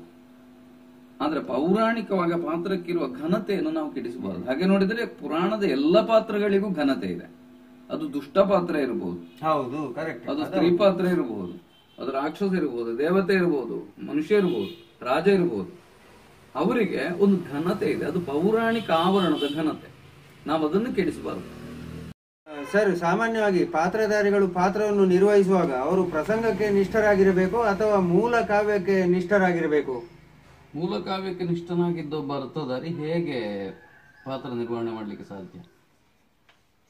ಅಂದ್ರೆ ಅಲ್ಲಿ ಇರುವುದು ನಮಗೆ ಪ್ರಸಂಗವೇ ಚೌಕಟ್ಟು, ಪ್ರಸಂಗದ ಪದ್ಯಗಳೇ ನಮ್ಗೆ ಆಧಾರ ಇರುವುದು. ನೀವು ಮೂಲ ಕಾವ್ಯ ಅಂತ ಹೇಳಿದ ಕೂಡಲೇ ಮತ್ತೆ ಗೊಂದಲ ಪ್ರಾರಂಭ ಆಗ್ತದೆ. ಪ್ರಸಂಗಕ್ಕೆ ಆಕರವಾದ ಕಾವ್ಯವನ್ನು ಮೂಲ ಕಾವ್ಯ ಅಂತ ಹೇಳ್ತೀರಾ, ಕಥೆಗೆ ಆಕರವಾದ ಕಾವ್ಯವನ್ನು ನೀವು ಮೂಲ ಕಾವ್ಯ ಅಂತ ಹೇಳ್ತೀರಾ? ಈಗ ಯಾವುದು ದ್ರೌಪದಿ ಸ್ವಯಂವರ ಪ್ರಸಂಗ, ನೀವು ಮಹಾಭಾರತದಲ್ಲಿ ವ್ಯಾಸ ಬರೆದದ್ದನ್ನು ಹೇಳ್ತೀರೋ, ಕುಮಾರವ್ಯಾಸ ಬರೆದದ್ದನ್ನು ಹೇಳ್ತೀರೋ, ಅಥವಾ ಇನ್ನೊಬ್ಬ ಕವಿ ಬರೆದದ್ದನ್ನು ಹೇಳ್ತೀರೋ? ನಾವು ಎತ್ತಿಕೊಳ್ತಾ ಇರೋದು ಪ್ರಸಂಗ. ನಾನು ಪ್ರಸಂಗಕ್ಕೆ ಅರ್ಥ ಹೇಳ್ತಾ ಇದ್ದೀನಿ, ಪ್ರಸಂಗದ ಪದ್ಯಕ್ಕೆ ಅರ್ಥ ಹೇಳ್ತಾ ಇದ್ದೇನೆ ಹೊರತು ನಾನು ಮಹಾಭಾರತದ ಶ್ಲೋಕಗಳಿಗೆ ಅರ್ಥ ಹೇಳ್ತಾ ಇಲ್ಲ. ಹಾಗಾಗಿ ನಾವು ಪ್ರಸಂಗಕ್ಕೆ ನಿಷ್ಠರಾಗಿರ್ಬೇಕಾದ್ದು. ಇಲ್ಲದ ನೀವು ಶರಸೇತು ಬಂಧನದಂತಹ ಪ್ರಸಂಗಗಳಿಗೆ ಅರ್ಥ ಹೇಳಿದಾಗೆ ಅದು ಮೂಲ ಮಹಾಭಾರತದಲ್ಲಿ ಇಲ್ಲ ಅಂತ ನೀವು ರಿಜೆಕ್ಟ್ ಮಾಡಬೇಕು. ಕರೆಕ್ಟ್. ಮತ್ತೆ ಹೌದು, ಇಲ್ಲ, ನಾವು ಪ್ರಸಂಗದ ಪದ್ಯಗಳಿಗೆ ಅರ್ಥ ಹೇಳ್ಬೇಕಾದ್ದು, ಆ ಚೌಕಟ್ಟಿನೊಳಗೆ ಹೇಳ್ಬೇಕಾದ್ದು. ತಾಳಮದ್ಲೆ ಅರ್ಥಗಾರಿಕೆಯಲ್ಲಿ ವೈಚಾರಿಕತೆ ಇರಬೇಕು ಅಂತ ನಿಮ್ಗೆ ಅನ್ನಿಸ್ತದೆ? ಇದ್ರೆ ಅದು ಎಷ್ಟು ಇರಬೇಕು? ಅಂದ್ರೆ ಅದರ ಒಂದು ಪರಿಮಾಣ ಏನು? ವೈಚಾರಿಕತೆ ಬೇಡ ಅಂತ ಆದ್ರೆ ನಾವು ತಾಳಮದ್ಲೆಯನ್ನು ಕ್ಷೇತ್ರದಲ್ಲಿ ಅರ್ಥ ಹೇಳುವ ಔಚಿತ್ಯ ಏನು ಅಂತ ಪ್ರಶ್ನೆ ಬರ್ತದೆ. ಯಾಕಂದ್ರೆ ವೈಚಾರಿಕವಾಗಿ ತಾಳಮದ್ಲೆ ಅರ್ಥಗಾರಿಕೆಗೆ ಹೆಚ್ಚು ಮೌಲ್ಯ ಇರುವುದು. ಹಾಗೆ ಅಂತ ಪ್ರಮಾಣ ಎಷ್ಟಿರಬೇಕು ಅಂದ್ರೆ ವಹಿಸುವ ಪಾತ್ರದ ವೈಚಾರಿಕತೆ ಎಷ್ಟು, ಅಷ್ಟರ ಮೇಲೆ ಇರಬೇಕು. ನೀವು ತೀರ ಮುಗ್ಧವಾದ ಒಂದು ಪಾತ್ರವನ್ನು ವಹಿಸಿ ವೈಚಾರಿಕವಾಗಿ ವಿಶ್ಲೇಷಿಸಲಿಕ್ಕೆ ಆಗುವುದಿಲ್ಲ. ಅದಕ್ಕೆ ಆ ಪಾತ್ರವು ಅರ್ಹವಾಗಿದೆಯೇ, ಅದಕ್ಕಷ್ಟು ಸಾಮರ್ಥ್ಯ ಉಂಟೆ, ಅದನ್ನು ನೋಡ್ಬೇಕು. ಅಂದ್ರೆ ಪಾತ್ರದ ಸ್ವಭಾವಕ್ಕೆ ಆ ವೈಚಾರಿಕತೆ ಒಗ್ಗುತ್ತದ ನೋಡ್ಬೇಕು. ಇಲ್ಲಂತಂದ್ರೆ ನೀವು ಅದನ್ನು ತಂದು ತುಂಬಿಸಲಿಕ್ಕೆ ಬರುವುದಿಲ್ಲ. ಅಥವಾ ತುಂಬಿಸಿದ್ರು ಅದು ಆಭಾಸ ಆಗ್ತದೆ. ಹೌದು, ಭಗವದ್ಗೀತೆಯ ಕೃಷ್ಣ ಹೇಳಬಹುದಾದ ಆಧ್ಯಾತ್ಮಿಕವಾದ ತತ್ವ ರಹಸ್ಯಗಳನ್ನು ನೀವು ಇನ್ಯಾವುದೋ ಒಂದು ಪಾತ್ರದ ಬಾಯಿಂದ ಹೊರಡಿಸಿದ್ರೆ ಹಾಗದು ಸಮತೋಲನ ಇರುವುದಿಲ್ಲ, ಅಸಮತೋಲ ಆಗ್ತದೆ. ತಾಳಮದ್ಲೆ ಅರ್ಥಗಾರಿಕೆಯಲ್ಲಿ ಸಂದೇಶ ಮುಖ್ಯವೋ ಅಥವಾ ಪದ್ಯದ ಭಾವಾರ್ಥ ಮುಖ್ಯವೋ? ಎರಡನ್ನು ಒಟ್ಟು ಮಾಡ್ಲಿಕ್ಕೆ ಆಗುವುದಿಲ್ವಾ? ಅಲ್ಲ, ಎರಡು ಒಟ್ಟು ಮಾಡ್ಲಿಕ್ಕೆ ಆಗ್ತದೆ. ಅದಷ್ಟು ಇರಬೇಕು. ಅರ್ಥಧಾರಿ ಆದವನಲ್ಲಿ ಆ ಸಾಮರ್ಥ್ಯ ಇರಬೇಕು. ನೀವು ಪದ್ಯದ ಚೌಕಟ್ಟಿನ ಒಳಗೆ ನೀವೇನು ಸಂದೇಶ ಕೊಡಬೇಕು ಅದನ್ನು ಕೊಡುವುದಕ್ಕೆ ಸಾಧ್ಯ ಆಗ್ತದೆ. ಅಂದ್ರೆ ಆ ಭಾವಾರ್ಥದ ಮೂಲಕವೇ ಸಂದೇಶ ಬರ್ತದೆ. ಈಗ ಉದಾಹರಣೆಗೆ ಶಲ್ಯ ಸಾರಥ್ಯ ಪ್ರಸಂಗದಲ್ಲಿ ಕೌರವನಾಗಿ ಒಂದು ಸಂದರ್ಭದಲ್ಲಿ ನಾನು ಹೇಳಿದ್ದೆ, ನಡೆ ನೀನಾತನ ವರುತಕ್ಕೆ ಸಾರಥ್ಯವನ್ನು ಮಾಡಿ ಮತ್ತೆ ಇದು ಮಾಡುವಂತ ಶಲ್ಯ ನಿಂದಿಸುವಾಗ ನೀವು ಅವನಿಗೆ ಛತ್ರ ಹಿಡಿಯಿರಿ, ಅವನ ಹಡಪ ಹಿಡಿಯಿರಿ ಅಂತೆಲ್ಲ ಹೇಳಿದಾಗ ಶಂಭು ಶರ್ಮರ ಶಲ್ಯ ಇದ್ದಿರ್ಬೇಕು. ಬೇರೆಯವ್ರು ಹೇಳಿರ್ಲಿಕ್ಕೂ ಸಾಕು, ನಂದು ಹೊಸ ಕೊಡುಗೆ ಅಂತ ಹೇಳ್ತಾ ಇಲ್ಲ, ನಾನು ಹೇಗ ಇದನ್ನು ತರಬಹುದು ಅನ್ನೋದಕ್ಕೆ ಹೇಳ್ತಾ ಇದ್ದೇನೆ. ಸರಿ ಮಾವ, ಇಷ್ಟು ಮಾಡಿದ್ರೆ ನೀವು ಬರ್ತೀರಾ? ಆಗ ಶಲ್ಯ ಕೇಳ್ತಾನೆ, ಥೂ, ನೀನು ಇದಕ್ಕೂ ಸಿದ್ಧನಾಗಿದ್ಯಾ? ಅಯ್ಯೋ, ಅಧಿಕಾರ ಸಿಗ್ತದೆ ಅಂತಾದ್ರೆ ಇಷ್ಟು ಮಾಡದೆ ಏನು? ಅಲ್ಲಿ ನಾನು ಪ್ರತ್ಯೇಕವಾಗಿ ಒಂದು ಸಂದೇಶವಾಗಿ ಕೊಡ್ತಾ ಇಲ್ಲ, ಆದ್ರೆ ಅಧಿಕಾರಕ್ಕಾಗಿ ಬಾಯಿ ಬಿಡುವ ಒಬ್ಬ ರಾಜಕಾರಣಿ ಯಾವ ಮಟ್ಟಕ್ಕೂ ಇಳಿಯಬಹುದು ಅನ್ನೋದನ್ನು ಒಂದು ಪರೋಕ್ಷವಾಗಿ ಧ್ವನಿಸ್ತಾ ಇದ್ದೇನೆ ಅಂತ ಅರ್ಥ. ಹೌದು, ಕರೆಕ್ಟ್. ಆ ರೀತಿಯಲ್ಲಿ ಅದು ಬರಬೇಕು. ನೀವು ಸಂದೇಶ ಅಂತ ಅದನ್ನು ಪ್ರತ್ಯೇಕ ಒಂದು ಮಾಡ್ಲಿಕ್ಕೆ ಬರುದಿಲ್ಲ. ಹೌದು, ಈಗ ಕುಲ ಮೇಲೋ ಗುಣ ಮೇಲೋ, ಇದು ಸಾಮಾನ್ಯವಾಗಿ ನಮ್ಮ ಸಾಮಾಜಿಕ ಸಂದರ್ಭಗಳಲ್ಲಿ ನೀವು ಜಾತಿಯನ್ನು ಎತ್ತಿಕೊಂಡ್ರೆ, ಕುಲವನ್ನು ಎತ್ತಿಕೊಂಡ್ರೆ ಅದೊಂದು ಪ್ರತಿಗಾಮಿ ಮೌಲ್ಯವಾಗ್ತದೆ. ಕರೆಕ್ಟ್. ಆಗ ನೀವು ಯೋಗ್ಯತೆಯನ್ನು ಸ್ಥಾಪಿಸಬಹುದಾದ ರೀತಿಯಲ್ಲಿ ವಾದ ಮಾಡ್ತಾ ಹೋಗ್ಬೇಕಾಗ್ತದೆ ಅಥವಾ ಪ್ರತಿಪಾದಿಸ್ತಾ ಹೋಗ್ಬೇಕಾಗ್ತದೆ. ಹಾಗೆಂತ ಆ ಕಾಲದಲ್ಲಿ ಯಾವುದು ಅಂಗೀಕೃತ ಮೌಲ್ಯವೋ ತೀರಾ ಅದನ್ನು ಧಿಕ್ಕರಿಸಿ ಮಾತಾಡ್ಲಿಕ್ಕೂ ಬರುವುದಿಲ್ಲ. ಕರೆಕ್ಟ್. ಅದಕ್ಕೆ ಒಗ್ಗಿಕೊಂಡೇ ಇದನ್ನು ಕಾಣಿಸುವ, ಅದು ತಾನೇ ಕಾವ್ಯ, ಅದು ತಾನೇ ಅರ್ಥಗಾರಿಕೆ. ಹೌದು. ಈಗ ಹೆಚ್ಚು ಕಡೆ ಸಮಸ್ಯೆ ಆಗುವುದು ಅದೇ, ಆಗಿನ ಕಾಲವನ್ನು ಈಗಿನ ಕಾಲಕ್ಕೆ ಸಮೀಕರಣ ಮಾಡಿ ಆ ಪಾತ್ರವನ್ನು ಈಗಿನ ಕಾಲದ್ದನ್ನು ಆ ಪಾತ್ರದ ಮೂಲಕ ತಿಳಿಸ್ಲಿಕ್ಕೆ ಪ್ರಯತ್ನ ಮಾಡ್ತಾರೆ. ಅದು ಸ್ವಲ್ಪ ಸಮೀಕರಿಸಬಹುದು, ಅದು ಕಾವ್ಯವಾಗಿ ಬರಬೇಕು. ಹೌದೌದು, ಅದೇ. ನೀವು ಅದನ್ನು ತೀರಾ ಬಿಚ್ಚಿ ವಾಚ್ಯವಾಗಿ ಹೇಳಬಾರದು. ಮತ್ತೆ ಅರ್ಥಗಾರಿಕೆ ಎನ್ನುವುದು ವಾಚ್ಯದ ಒಳಗಿನೊಂದು ಧ್ವನಿ ಇದ್ದದ್ದೇ ಆಗಿರ್ತದೆ. ಆ ಅರ್ಥಕ್ಕೆ ಮೌಲ್ಯ ಇರುವುದು. ನೀವು ಇವತ್ತು ಕೇಳಿ ಇವತ್ತು ಮರೆತು ಬಿಡುವ ಅಥವಾ ಇವತ್ತು ಮಾತ್ರ ಸಂತೋಷ ಪಟ್ಟು ಬಿಡುವುದು ಒಳ್ಳೆಯ ಅರ್ಥಗಾರಿಕೆ ಅಲ್ಲ. ನೀವೊಂದು 4 ದಿವಸ ಕಳೆದ ಮೇಲೂ ಅದನ್ನು ನೆನಪಿಸಿಕೊಳ್ಳುವ ಹಾಗಿರಬೇಕು. ನೀವು ಕಟ್ಟಿಕೊಟ್ಟ ಒಂದು ಪಾತ್ರದ ಚಿತ್ರಣ ಒಂದು ಸ್ಥಾಯಿ ಭಾವವಾಗಿ ಕೇಳಿದ ಒಂದು ಸ್ವಲ್ಪ ಕಾಲ ಉಳಿಬೇಕು. ಕರೆಕ್ಟ್. ಒಂದು ಶಬ್ದಕ್ಕೆ ಒಂದು ಸಂಭಾಷಣೆಗೆ ನಾವು ಸಂತೋಷ ಪಟ್ಟರೆ ನಾವಲ್ಲಿ ಕಳೆದು ಹೋಗ್ತೇವೆ. ನೀವು ಸಮಗ್ರವಾಗಿ ಅದನ್ನು ಗ್ರಹಿಸಲಿಕ್ಕೆ ಹೇಗೆ ಸಾಧ್ಯ ಆಗ್ತದೆ? ಕರೆಕ್ಟ್. ಹೌದೌದು. ನನ್ನ ನಿಲುವು ಇದು. ತಾಳಮದ್ಲೆಯಲ್ಲಿ ಹೆಚ್ಚಾಗಿ ಈ ಸಂಸ್ಕೃತ ಶ್ಲೋಕಗಳನ್ನು ಉಪಯೋಗಿಸುವುದು ಸಾಮಾನ್ಯ. ಕೆಲವೊಮ್ಮೆ ಈ ಅರ್ಥಗಳು ಸಂಸ್ಕೃತ ಶ್ಲೋಕಗಳಿಂದಲೇ ತುಂಬಿ ಹೋಗ್ತದೆ. ಇದರ ಬಗ್ಗೆ ನಿಮ್ಮ ಅಭಿಪ್ರಾಯ ಏನು ಸರ್? ಇದರ ಬದಲಿಗೆ ಈ ದಾಸರ ಪದಗಳ ಸೊಲ್ಲುಗಳು, ವಚನಕಾರರ ವಚನ, ಇವುಗಳನ್ನೆಲ್ಲ ತಾಳಮದ್ಲೆಯಲ್ಲಿ ಸಮರ್ಥವಾಗಿ ಬಳಸಿಕೊಳ್ಳಬಹುದಲ್ವಾ? ಅಮ ಬಳಸುವುದು ಅಮ ಓದಿದ್ದೇನೆ, ಅದು ಹೌದು. ನಾನು ಸಂಸ್ಕೃತ ಓದಿದ್ದೇನೆ, ನನಗೆ ಸಂಸ್ಕೃತ ಶ್ಲೋಕ ಬರ್ತದೆ ಅಂತ ಆದ್ರೆ ನಾನು ಹೇಳ್ತೇನೆ. ನಾನು ಕುಮಾರವ್ಯಾಸ ಓದಿದ್ದೇನೆ, ಕುಮಾರವ್ಯಾಸನ ಪದ್ಯಗಳು ಬರ್ತದೆ, ನಾನು ಅದನ್ನು ಹೇಳ್ತೇನೆ. ಆದ್ರೆ ಎಲ್ಲಿಯೂ ಅರ್ಥಾಭಿವ್ಯಕ್ತಿಗೆ ಅದು ತೊಡಕು ಅಂತ ಆಗಬಾರದು. ಈಗ ಸಂಸ್ಕೃತವನ್ನು ಬೇಡ ಅಂತ ಹೇಳುವಲ್ಲ, ನನಗೆ ಬರುವುದಿಲ್ಲ.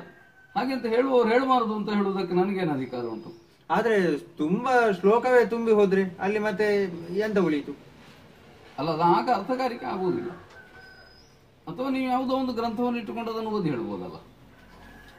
ಅತಿ ಅನ್ನುವುದು ನೀವು ಎಲ್ಲಿ ಯಾವ ಮಟ್ಟದಲ್ಲಿ ಗ್ರಹಿಸ್ತೀರಿ ಅನ್ನೋದ್ರ ಮೇಲೆ ಉಂಟು ಅಂತ. ಒಬ್ಬ ಒಂದು ಅರ್ಥಗಾರಿಕೆಯಲ್ಲಿ 200 ಶ್ಲೋಕ ಬಳಸ್ತಾನೆ ಅಂತಂದ್ರೆ ಅದು ಅರ್ಥಗಾರಿಕೆ ಹೇಗಾಗ್ತದೆ? ಅದು ಪುಷ್ಟಿಗಾಗಿ ಬರ್ತದ, ಚಿತ್ರಣಕ್ಕಾಗಿ ಬರ್ತದ, ಅದು ಯಾಕಾಗಿ ಬರ್ತದೆ ಅನ್ನೋದನ್ನು ನೋಡಬೇಕು. ಗೊತ್ತುಂಟು ಅನ್ನೋದ್ರಿಂದ ಹೇಳ್ತಾ ಹೋಗಬಾರದು. ಯಾಕಂದ್ರೆ ದೇವಿ ಮಹಾತ್ಮೆಯಲ್ಲಿ ಭಗವದ್ಗೀತೆ ಶ್ಲೋಕ ಹೇಳಿದವರನ್ನು ಭರತರ್ಷಭ ಅಂತ ಸೇರಿಸಿ ಹೇಳಿದ್ದನ್ನು ನಾ ಕೇಳಿದ್ದೇನೆ.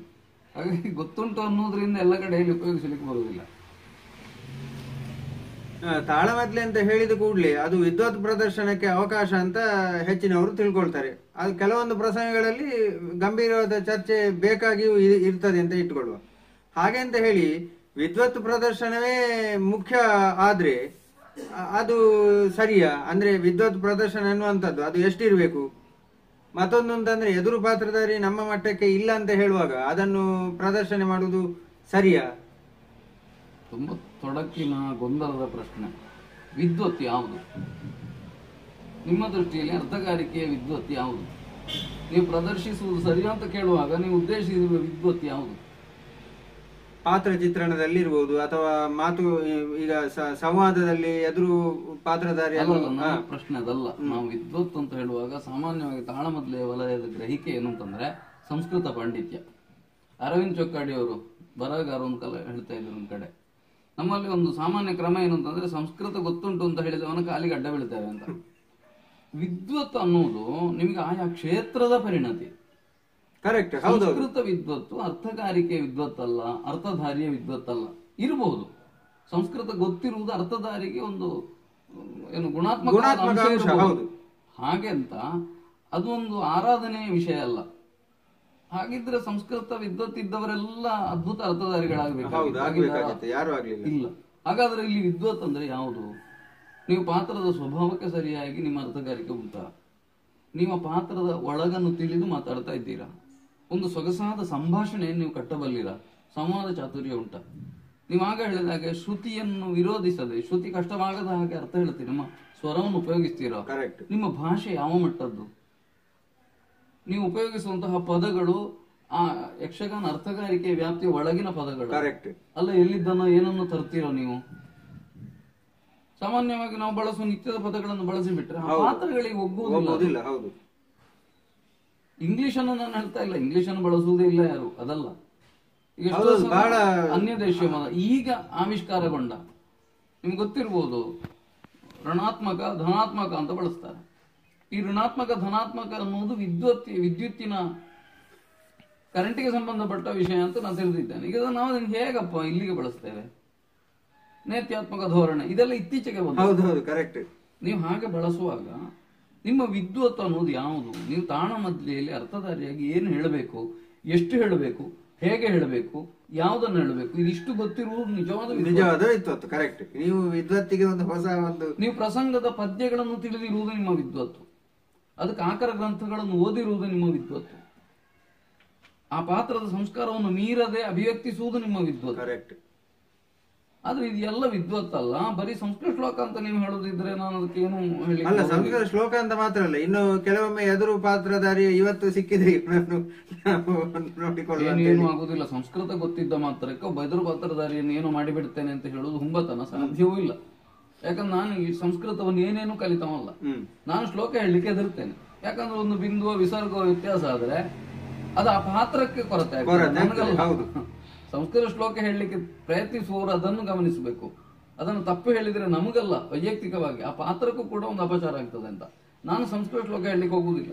ಹಾಗೆಂತ ನನ್ನನ್ನು ಅಡ್ರೆಸ್ ಇಲ್ಲದ ಹಾಗೆ ಮಾಡಿ ಕಟ್ಟಿ ಬಿಸಾಡಿದವರು ಯಾರು ಇಲ್ಲ ಇಷ್ಟವರೆಗೆ. ಇಲ್ಲಿ ಹಳೆ ತಲೆಮಾನ ತೆಕ್ಕಟ್ಟೆಯವರೋ ಶೇಣಿಯವರೋ ಶಾಸ್ತ್ರಿಗಳಲ್ಲ ಹೇಳ್ತಾ ಇರೋದು. ನನ್ನ ಸಮಕಾಲೀನ ಅರ್ಥಧಾರಿಗಳು ಯಾರು ಸಂಸ್ಕೃತ ತಿಳಿದವರು, ನನ್ನ ಮೇಲೆ ಕರುಣೆಯಿಂದಲೂ ಇರಬಹುದೇನೋ ನನಗೆ ಗೊತ್ತಿಲ್ಲ. ನನ್ನನ್ನೇನು ಮಾಡ್ಲಿಲ್ಲ ಇಷ್ಟವರೆಗೆ. ಸಂಸ್ಕೃತ ಗೊತ್ತಿರಲೇಬೇಕು ಅನ್ನೋದು ಕಡ್ಡಾಯವೇನೂ ಅಲ್ಲ. ಈಗ ಬಹು ಪ್ರಸಿದ್ಧ ದೊಡ್ಡ ತಲೆಮಾರಿನ ದೇರಾಜಿಯವರಿಗೆ ಸಂಸ್ಕೃತ ಏನು ಬರ್ತಿರ್ಲಿಲ್ಲ ಅಂತ ಹೇಳೋದು ಕೇಳಿದ್ದೇನೆ ನಾನು. ಹಾಗಾಗಿ ಅದು ಗೊತ್ತಿರುವುದು ಒಳ್ಳೇದಿರ್ಬೋದು, ಆದ್ರೆ ಅದೇ ಪ್ರಧಾನ ಅಲ್ಲ. ಆಮೇಲೆ ಅದೇ ವಿದ್ವತ್ ಅಂದ್ರೆ ನಾನು ಹೇಳಿದ್ದೆ ಇನ್ನೊಂದು ಅಂಶ, ನೀವು ಹೇಳಿದಾಗ ಇದರರ್ಥಧಾರಿಯನ್ನು ಕಟ್ಟಿ ಹಾಕುವುದು ಇತ್ಯಾದಿ, ಅದನ್ನು ಸಂಸ್ಕೃತ ಗೊತ್ತಿಲ್ಲದವನು ಮಾಡ್ಲಿಕ್ಕೆ ಬರ್ತದೆ. ಹೌದು. ನಿಮ್ಮ ತರ್ಕ ಪ್ರಜ್ಞೆ ಎಷ್ಟು ಉಂಟು ಅನ್ನೋದರ ಮೇಲೆ ಇರುವುದು ಮತ್ತು ಅದಲ್ಲಿಗೆ ಸರಿಯ. ಈಗ ಅರ್ಜುನನಾಗಿ ಕೃಷ್ಣನಲ್ಲಿ ಮಾತಾಡುವಾಗ ಕೃಷ್ಣನನ್ನು ಬಾಯಿ ಕಟ್ಟಿಸಿದ ಅಂತಾದ್ರೆ ಇವ ದೊಡ್ಡವಾದಂತ ಅರ್ಥವ ಸಣ್ಣವಾದಂತ ಅರ್ಥವ? ಅದೇ ಸಣ್ಣವಾದ. ಸೀತೆ ರಾಮನನ್ನು ಬಾಯಿ ಮುಚ್ಚಿಸಿದ್ಲು ಅಂತಾದ್ರೆ, ಲಕ್ಷ್ಮಣ ರಾಮನನ್ನು ಮಾತಾಡದಾಗೆ ಮಾಡಿದಂತಾದ್ರೆ, ಹನುಮಂತ ರಾಮನನ್ನು ಹೆದರಿಸಿದ ಅಂತಾದ್ರೆ, ಆಗ ನೀವೇನು ಗೊತ್ತಿಲ್ಲದವರಾಗ್ತೀರಿ, ನಿಮಗೆ ವಿದ್ವತ್ ಉಂಟು ಅಂತ ಆಗುದಿಲ್ಲ. ಕರೆಕ್ಟ್.